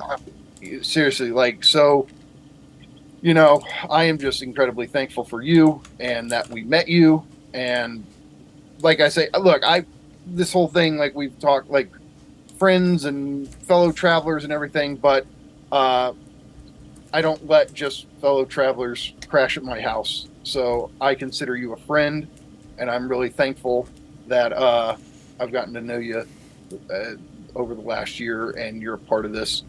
And just thanks for being you and being here. And dude, we would like you just as much if you were broke, but you had the time, energy somehow, and then you brought the same level of intensity and positivity to the process. Because that is your theory passion. I do. It's maybe it's just egoic, but I do could immediately identify with you based on that type of radical commitment to just learning theory. And a lot of people on a lot of social media platforms love to act like they're theory junkies, and but they're not doing what you do. And so I just immediately respect somebody who and admire somebody who is so about the life of the mind, and nobody embodies that more than you. Yeah, dude. I know. Everybody always gets like, fuck you, don't do this. But like, we just have to do it like a little bit more just because, and it's not, we're making an example out of you in like this way that where I don't think we'll do this for other people. Like nobody else will ever get this. Like, don't come to Theory Underground because you think you're going to get like this at the end of the year or whatever. It's not going to happen. We're just doing it this one time so that you all know, like, the rule is to be like Nance. If you act too far out of field from how he acts, we just can't. Sorry, he's modeled it. We're safe in saying he's the model, he's the mascot in a sort of sense. Bryan's the real mascot, but as far as like the mode goes, it's the mode. Try to perform the mode. It's just a mode to perform. It's not real. It's pro-felicity, but try it out. Try it on for size. It's fun. Yeah. Oh, you're muted, dude. Yeah, I just want to say anybody who's yeah, Nance is a singularity here, and you know, this is drawing on my own experience, and so this isn't going to mean anything except to you two. But I just try to imagine somebody acting like okay, I had a professor. I didn't go to college, but I took some classes at community college, and my teacher's name was Doug Washer, and he became like a lifelong friend. I love him so much. He changed my life. We got to meet him on tour. Before I met him, he had 20,000 other philosophy students, and the point is, just as he's special to me, I'm special to him. And if I try to imagine all of his college students going, but I don't get to have the relationship with you that Mikey has. Well, I don't. You know. No, but the thing is that those students will remember Doug for the rest of his life anyway, and that you were the condition of possibility for him performing at his peak. You allowed him to grind. You made it possible for him to grind because you put him into the symbolic position that forced him to his best. Well, and again, I wouldn't be here doing what I'm doing if it wasn't for him and his. It wasn't just mentorship; it was friendship. And there was a lot of years where I didn't have anybody to talk to philosophy, and he was the first real person I met in the concrete world that I could talk philosophy with, and he's just a wealth of knowledge of it. And so, yeah, we developed a special bond, and we've done that with Nance. But like, this is ultimately a business. You know, you're here. This is a business, and people buy courses and they learn stuff, and that's a transaction. Well, and that's the thing. I was going to say this. I was going to say I think it's safe to say that without you being a tier 4 subscriber, it would just be the same, because you've brought the time, energy, intensity, positivity to the process itself. Okay. Like, you've become like this enabler. But the point is like with the money, we've talked about money realism. It's like, if you can afford beer, but you can't afford philosophy, then you're not in it. I mean, you're doing something, and more power to you. But, you know, there's a difference between the aesthetic sphere and the ethical sphere and the religious sphere in a Kierkegaardian sense. And you might be on your passage from one to the other, but if you're still prioritizing it that way, then I don't know. Because I remember myself before I quit drinking, because I remember sitting in a jail cell because I'd slept in the back of a van and got a DUI, and I spent the night overnight in a jail cell. And I remember thinking, like, if it comes down to drinking versus philosophy, I choose philosophy. And I chose that in that cell. And because it's just like, if it gets in the way of me. So I've realized the conversations, they feel good at the moment. They feel deep. They feel profound. I don't remember them. They don't build up to anything. It's just a bunch of babble. It's a bunch of idle talk. I was living in the aesthetic sphere, but I was flirting with the ethical sphere. Right. And so I moved into the ethical sphere over those last, I quit in 2016. Quit drinking in 2016. So it's like, you know, it's a better part of a decade. Fuck. And I'm better off for it. But I still, sometimes I'm like, oh, you know, I just want to eat a whole pizza and drink some beer. And I'll go, no, I'll just eat the whole pizza. Fuck it.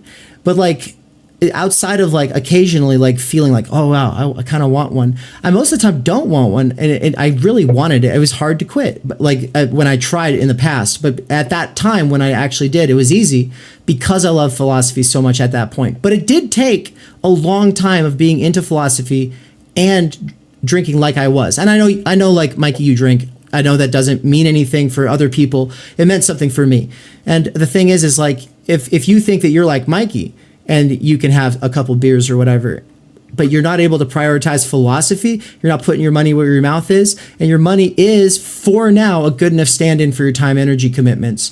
And so for now, basic money realism says your fucking time energy actually is something that you free up by making strategic priorities with what you do. And so I'm just like, it's like fucking, that's the thing, is like everybody wants to do what we do, but that doesn't want to go through the process. And so we're just trying to like live the process and show you it's never ending.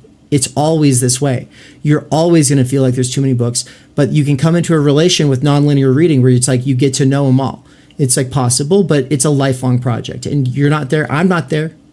Like none of us are where we want to be. That's why time energy theory exists. So we ultimately need to free ourselves from our situation. But if you're like, no, I'm going to work for another 5 or 10 or 15 or 30 years before I retire, but you want some help developing yourself so that you can springboard into the life of the mind at some definitive point when you actually can dive in, then like you're not going to be able to get that by summary videos or essays. You're going to have to come and like actually like just be along for this ride, dude.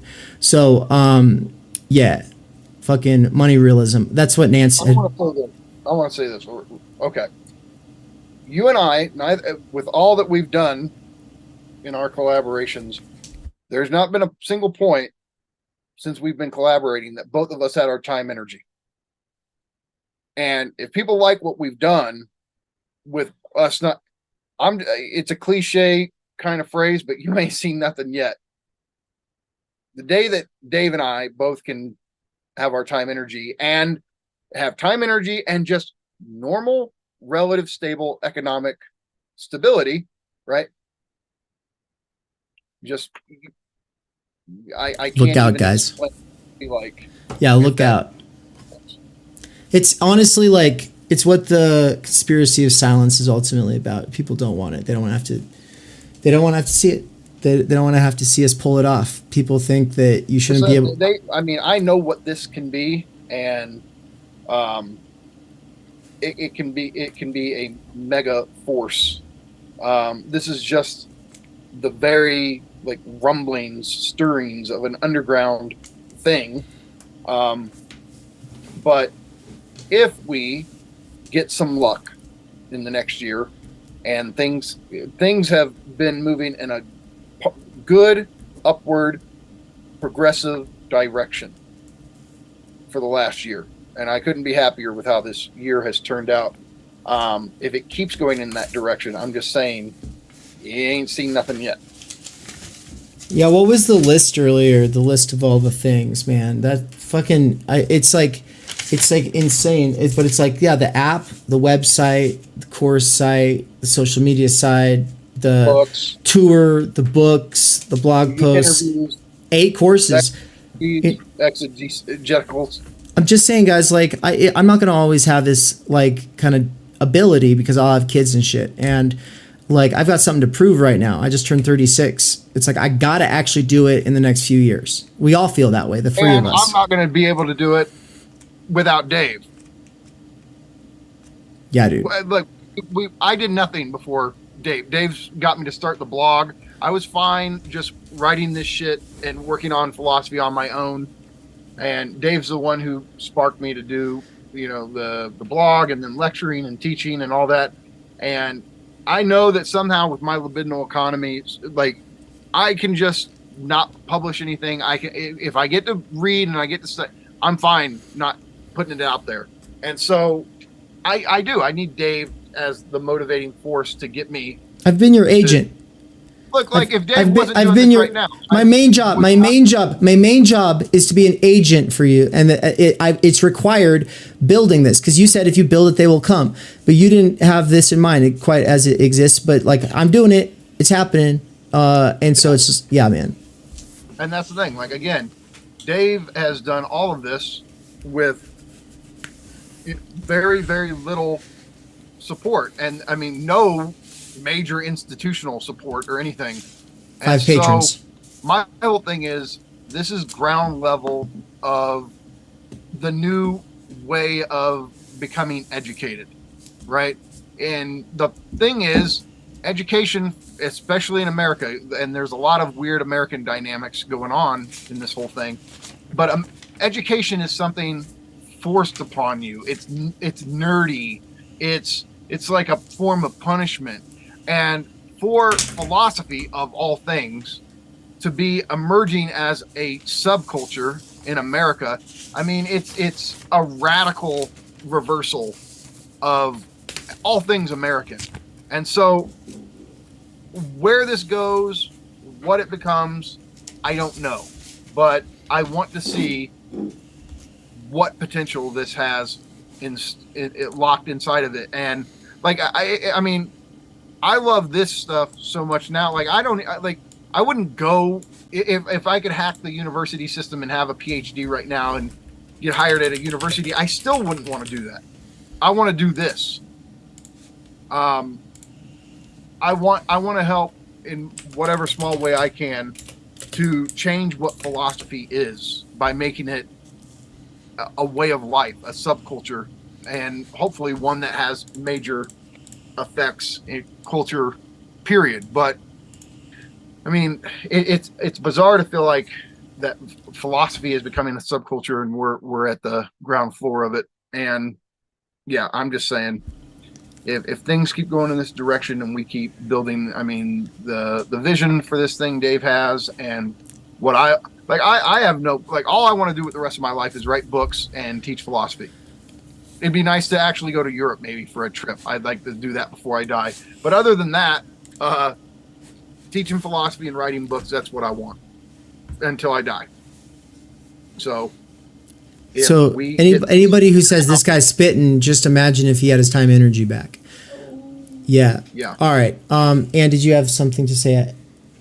Oh, and here, let me give you your microphone. You're not mic'd right now. Let's see. 3, 2, 1. You're live.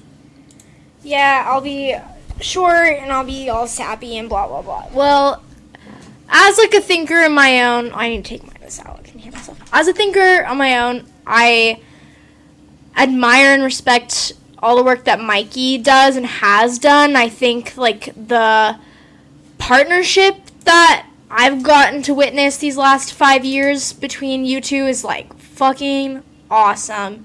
You guys make each other better. I've seen you scream at each other on the phone, and then a week later you're like, hey man, so this idea, like, and it's great. I think it's great. And then like Nance, yeah, I've just seen, like, you were quiet, kind of mystery in the beginning in that first like idea of the university class, and you've really just not only like built in confidence, but have become just a better writer, thinker that I've been able to see. So yeah, I'm like blah blah blah. I have my own ideas and thoughts in this space, but I'm also Dave's wife, Dave's spouse, Dave's partner, and I think there's probably like a version of this relationship out there where I'm just jealous of all the time that Dave spends talking to Nance and Mikey about all this stuff. And it's like, we have our own deep philosophical, social, political conversations, but I just don't have it in me to obsess for 8 hours straight a day. And I think part of it is just like my own personality, and part of it is I think a gender division. Guys just tend to be more obsessive. And so the fact that you do have Nance and Mikey to like be that obsessive person in your life who you can just do this with all day, it's like, it just makes me so happy. Like, I'll bring you breakfast when I can, when I'm awake, and I'll bring you food, like, and it's fine. Like, I love it. I love what's going on here. I think, like, seeing especially how Well, you brought me breakfast because it's my birthday, Okay, not I brought because you you do that every day or whatever. That's I true. make my own breakfast every goddamn day, and I wash all the dishes in this house. She's not just a trad wife, okay? I just have to say. I wash the dishes sometimes. But yeah, it's great. It's great division of labor we got going.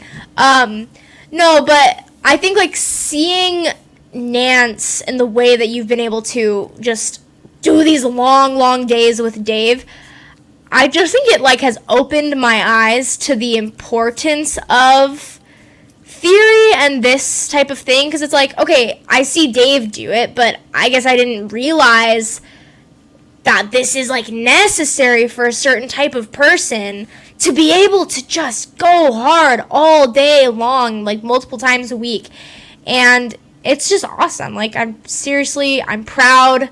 I'm excited for the future. Like, looking up at this calendar, you guys can't quite see it, but it's like, oh yeah, there's some awesome stuff going on here. And I guess I'm honored to be the honorary woman trad wife. No, I'm just kidding. Of the space. And yeah, just thanks for like including me. But thank you for respecting me as a thinker in my own right, and thanks for like being there for Dave and his passions, because a lot of people don't get it, and most people don't treat her like a real thinker in her own right. Most people across, like outside of underground theory, people treat Anne like the girlfriend. Only in underground theory, only on this tour has it been like a universally like continuous thing that people engage with her and her ideas. Yeah, the people who Dave has met through philosophy and theory are the people who like treat me as an individual and not just the girlfriend or the wife. And I appreciate that. So you too, especially. Thank you. Oh, and like, first off, I'm thank hungry. you. I mean, because let's be honest, like, if you were the type of partner that hated what Dave, like, it just wouldn't work. And I've seen a lot of people be passionate about something, and their husband or their wife or boyfriend, girlfriend, whatever, doesn't support them, and it eventually breaks apart. And so. But that's the thing. If the partner can go, no, I support the passion, then that's like a relationship that's just built to last, because there's so much support in that. And I mean, and I don't take that for granted. Like, Dave has made possible me achieving the things I've achieved the last couple of years. And if you were not supportive of him, I wouldn't, like, say it's a whole chain. Be a bad situation.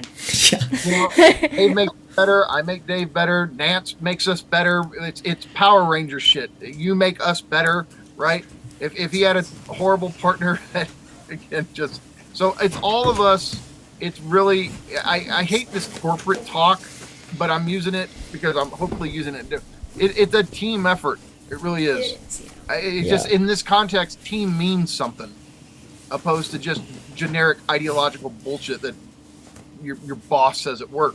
And so, yeah, I just, again, and then like we have this great core, but then but it expands out, and like, so everybody in the circle and I just, from Cadell to obviously Nick and Andrew, right? And then Todd being in Russ, and Christine's amazing, and this whole, Michael from Zizekians and so on. Like, there's so many people the last year that I've met or connected to through doing what we're doing, that there's so much incredible things they're all bringing to the world of theory and everything they're working on. And it's so cool to be a part of it and see it unfold the way it is.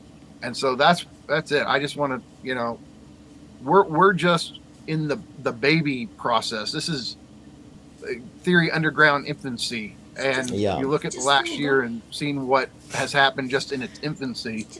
I want to see when it's a full grown, functioning adult, what it does at that point. And so I just want to keep the show going, and because again, I know, like, I'm not doing shit without Dave. I'll just pack up, and I might write, but nobody will get to read it or anything. I'll just So then why is it then important for me to stress the sole ownership, responsibility, fiefdom thing? Why is that important then?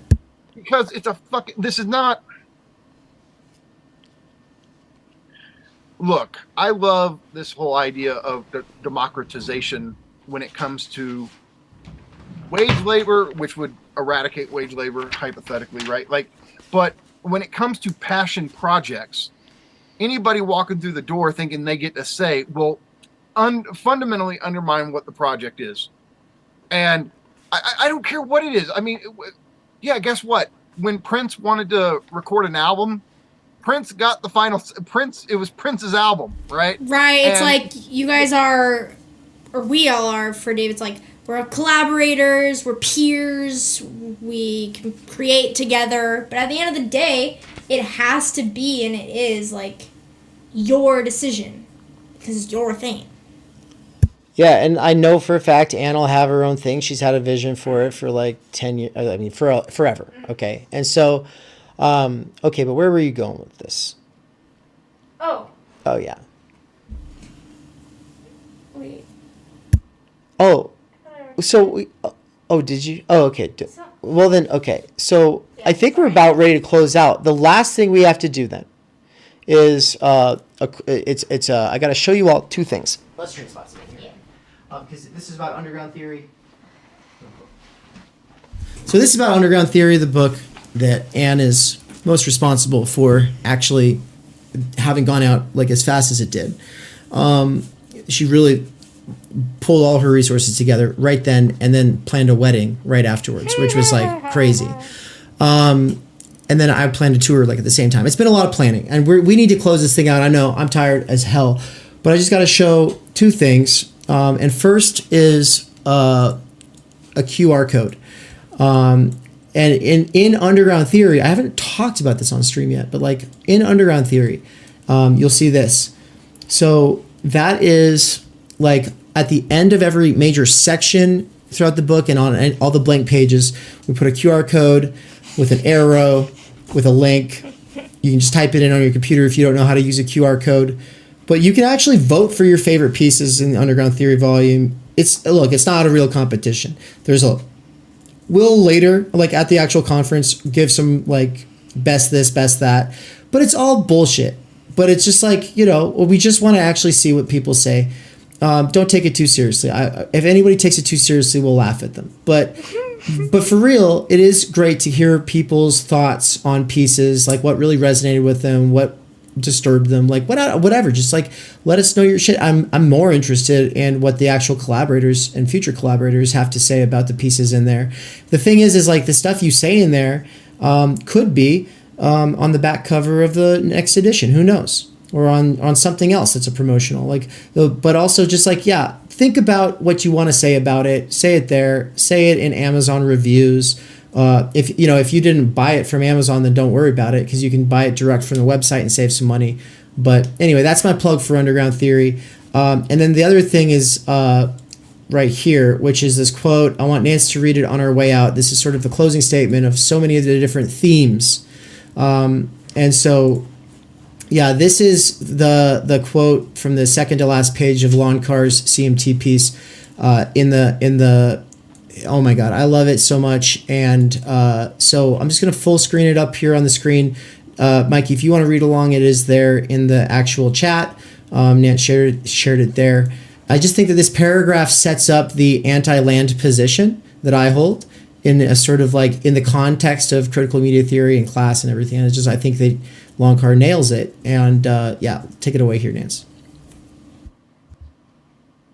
Education as the emancipation of the human event from its immersion in ideology, here understood as the technological system's coercive self-image, is thus not only an existential demand, but one upon which any human and free global order depends.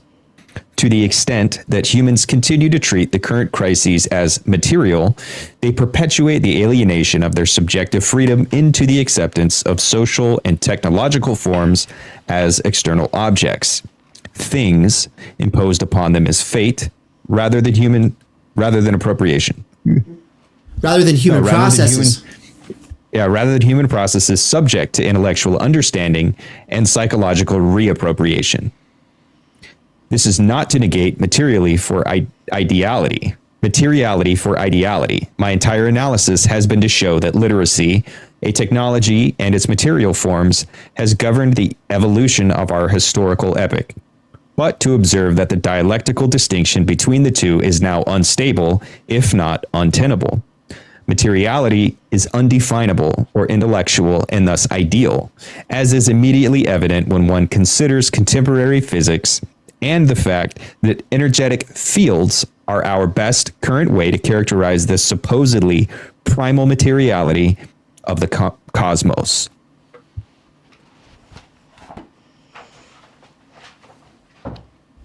There's so much here and stuff that I would love to get into.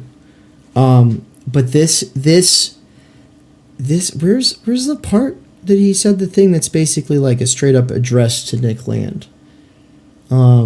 He doesn't. So he hadn't read Nick Land at this point. So, but basically, yeah. If we don't get emancipation from immersion in ideology, if we don't get like actual education, if we don't get to develop the human, then yeah, the functionally predictable, like structurally stultified worker idiots that we're turned into is all we'll have left, and it's the end of human history. And that's basically what he builds up to, and he does this giant spanning like McLuhanite like history thing. It's amazing. I absolutely think everyone needs to swoop on that. It's only available here in Underground Theory, as well as so many other things. And so get the fucking book. Nobody's bought it for like 2 weeks, but it was going off the shelves like every few days for like 2 months, and like it's doing great, but like people kind of forgot about it for a second. And so just wanted to give you all the reminder that this is the book you definitely should not get, because it says on the back, people who purchase this book should be barred from public life. If you want to get barred from public life, I guess go for it. With that, yeah, Nance, we talked about you. You can say your closing thing, and then you get the last word. Well, then, hold on. Then I go first, which Okay. is just simply here's my modification of Zizek. See you either in time energy or in hell.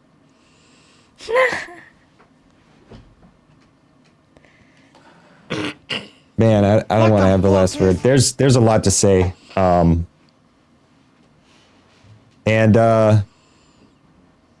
Yeah, I mean, there's a lot of like personal shit that I would love to say to you guys. Like, we're marking the year. It's happy birthday, Theory Underground.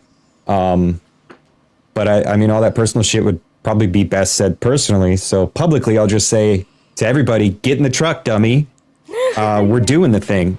Like no, I will say, I have stakes in this thing. And I believe in this thing. And I don't know if that means anything to anybody, but like, like I'm doing the thing.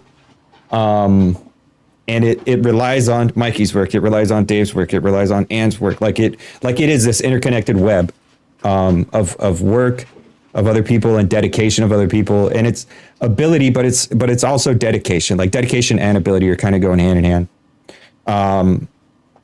But like, I don't know, like if anyone is watching and they like are curious, like, yeah, man, do it. Jump on in. The water's fine.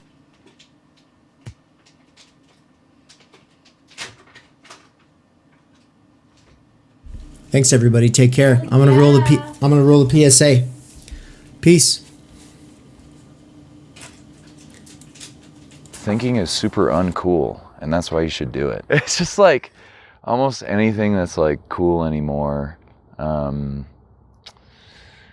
Yeah, it just sucks. And I think that's like what the underground movement has always been about, is just like seeing what's in the mainstream, being like, it ain't there, and kind of like cobbling something together, you know? And yeah, it's a little mismatched, but that's like its beauty. We cannot do direct revolution, but the only way to lay the foundation for it is to do what you are doing to move the underground. It's a theoretically correct title. Welcome to Theory Underground, where workers with earbuds can find genuine liberation from necessity. Research at Theory Underground focuses on what is most important for understanding our current situation: theory of the subject, capital, time-energy theory, critical media theory, CMT, and the most essential critiques necessary for understanding why the theory, ideology, and common sense of influencers left to right misses the mark. We bring primary texts from leading lights of diverse fields to bear on topical issues and works popular in our current world. Theory Underground is a publishing house as well as lecture course and social media platform. You've been reading Underground Theory. Yes. And amazing book. I'm a publisher and an editor. I run a review of books. Literally, it's my living. This is the best edited collection I've ever read. Jesus Christ. Seriously. This is a little experiment in what I, David McKerracher, can pull off without relying on the academy or the algorithmic dictates of the attention economy. Usually, a good edited collection has good essays, but you only want to read a few. Every essay makes me want to read the other essays because you have a vision. Everyone that you invited for a reason. You weren't some fake publicist. It's like, how's so-and-so's a new book? Have them on your show. No, you only talk to people because you've read shit by them that you've thought about, that you think has value, even if you disagree. So I think that's what's amazing. I believe that I am, like so many others, pioneering a future in which educators can form learning webs that will make learning as a way of life enjoyable and emancipatory. However, before these tools become accessible, they have to be experimented with. That's why I built my own website and app using nothing more than my own saved wages, 5 patrons, and some small classes of students over the last year. Of course, I also have had my wife Anne's moral support and help with accounting so that I don't get in trouble with the IRS or whatever. In less than a year, Theory Underground has already put out 8 courses, 2 books, one, my book, Time Energy, and the other, Underground Theory, which has over 30 contributors, including works written by students at Theory Underground, some of my fellow travelers, and colleagues in the broader universe of Underground Theory. Beyond the books and courses, though, you will also find interviews, reading exegetical reaction sessions, and live weekly events for working-class autodidacts, independent researchers, and renegade academics. These include a variety of clubs and cohorts that meet on a weekly or monthly basis. If you want to get involved, there are 4 main subscription levels. Think of it like a gym membership, but for your mind. The point is to make learning, practice, and theoretical comprehension a way of life. Support at this stage of the operation is more crucial than ever because my savings were used up over the last year of getting this established. If I can triple my subscribers in the next 2 months, I can quit my gig at Amazon and focus on this work full time. All I need is a few more people at each of the levels or a couple big time patrons who just want to see it happen. Right now I am doing a patron and site subscriber drive, so excuse the commercial. But if you end up really liking what goes on at this channel, consider signing up soon. If you cannot afford it, but want to get involved with some of the stuff behind the paywall, I have made a financial aid scholarship you can sign up for here in the description. Quick side note, some people ask about the profit motive. At this point, I have not actually made a return on any of my investment in terms of the amount of time, energy that I put into things, the amount of savings I've actually put into things, the opportunity cost of the work that I'm doing as opposed to the other kinds of things that I could be doing for money. But more importantly, I don't actually make enough to pay for my cost of living. The goal is to make enough for my cost of living, and then once that is achieved, everything over that amount is going to go towards expanding the operation to the point where I can hire Michael Downs, aka Mikey of The Dangerous Maybe, to be a full-time researcher and part-time teacher at Theory Underground. Alright, so with that aside, I just want to say also, if you are a worker with earbuds, what's up? I see you. I work at Amazon part-time and everything I do is for my past self who used to work there full-time. Most workers with earbuds couldn't care less about theory, but I do believe a working-class intellectual revolution could grow out of the underground theory scene. My hope is that what I have built here will contribute to making the scene something more than just a scene, and you into something more than just a scene kid. We're trying to make this into a real intellectual milieu capable of leading a way forward beyond the imminent crises facing humanity. But for that, we need thinking now more than ever. Start thinking. I hope that you either will or have enjoyed the program, and also make sure to like, comment, subscribe, and leave this playing in the background all the time while you're doing other things. Playing long-form Theory Underground content in the background while you do things has, in the near future, been scientifically proven to emancipate minds from the functional illiteracy imposed on workers by the structural stultification of time energy. This is achieved by reterritorializing circumspective concern. Also, to some degree, it is for the algorithm. Think of it like a gym membership, but for your mind! I love you so much. I love you too.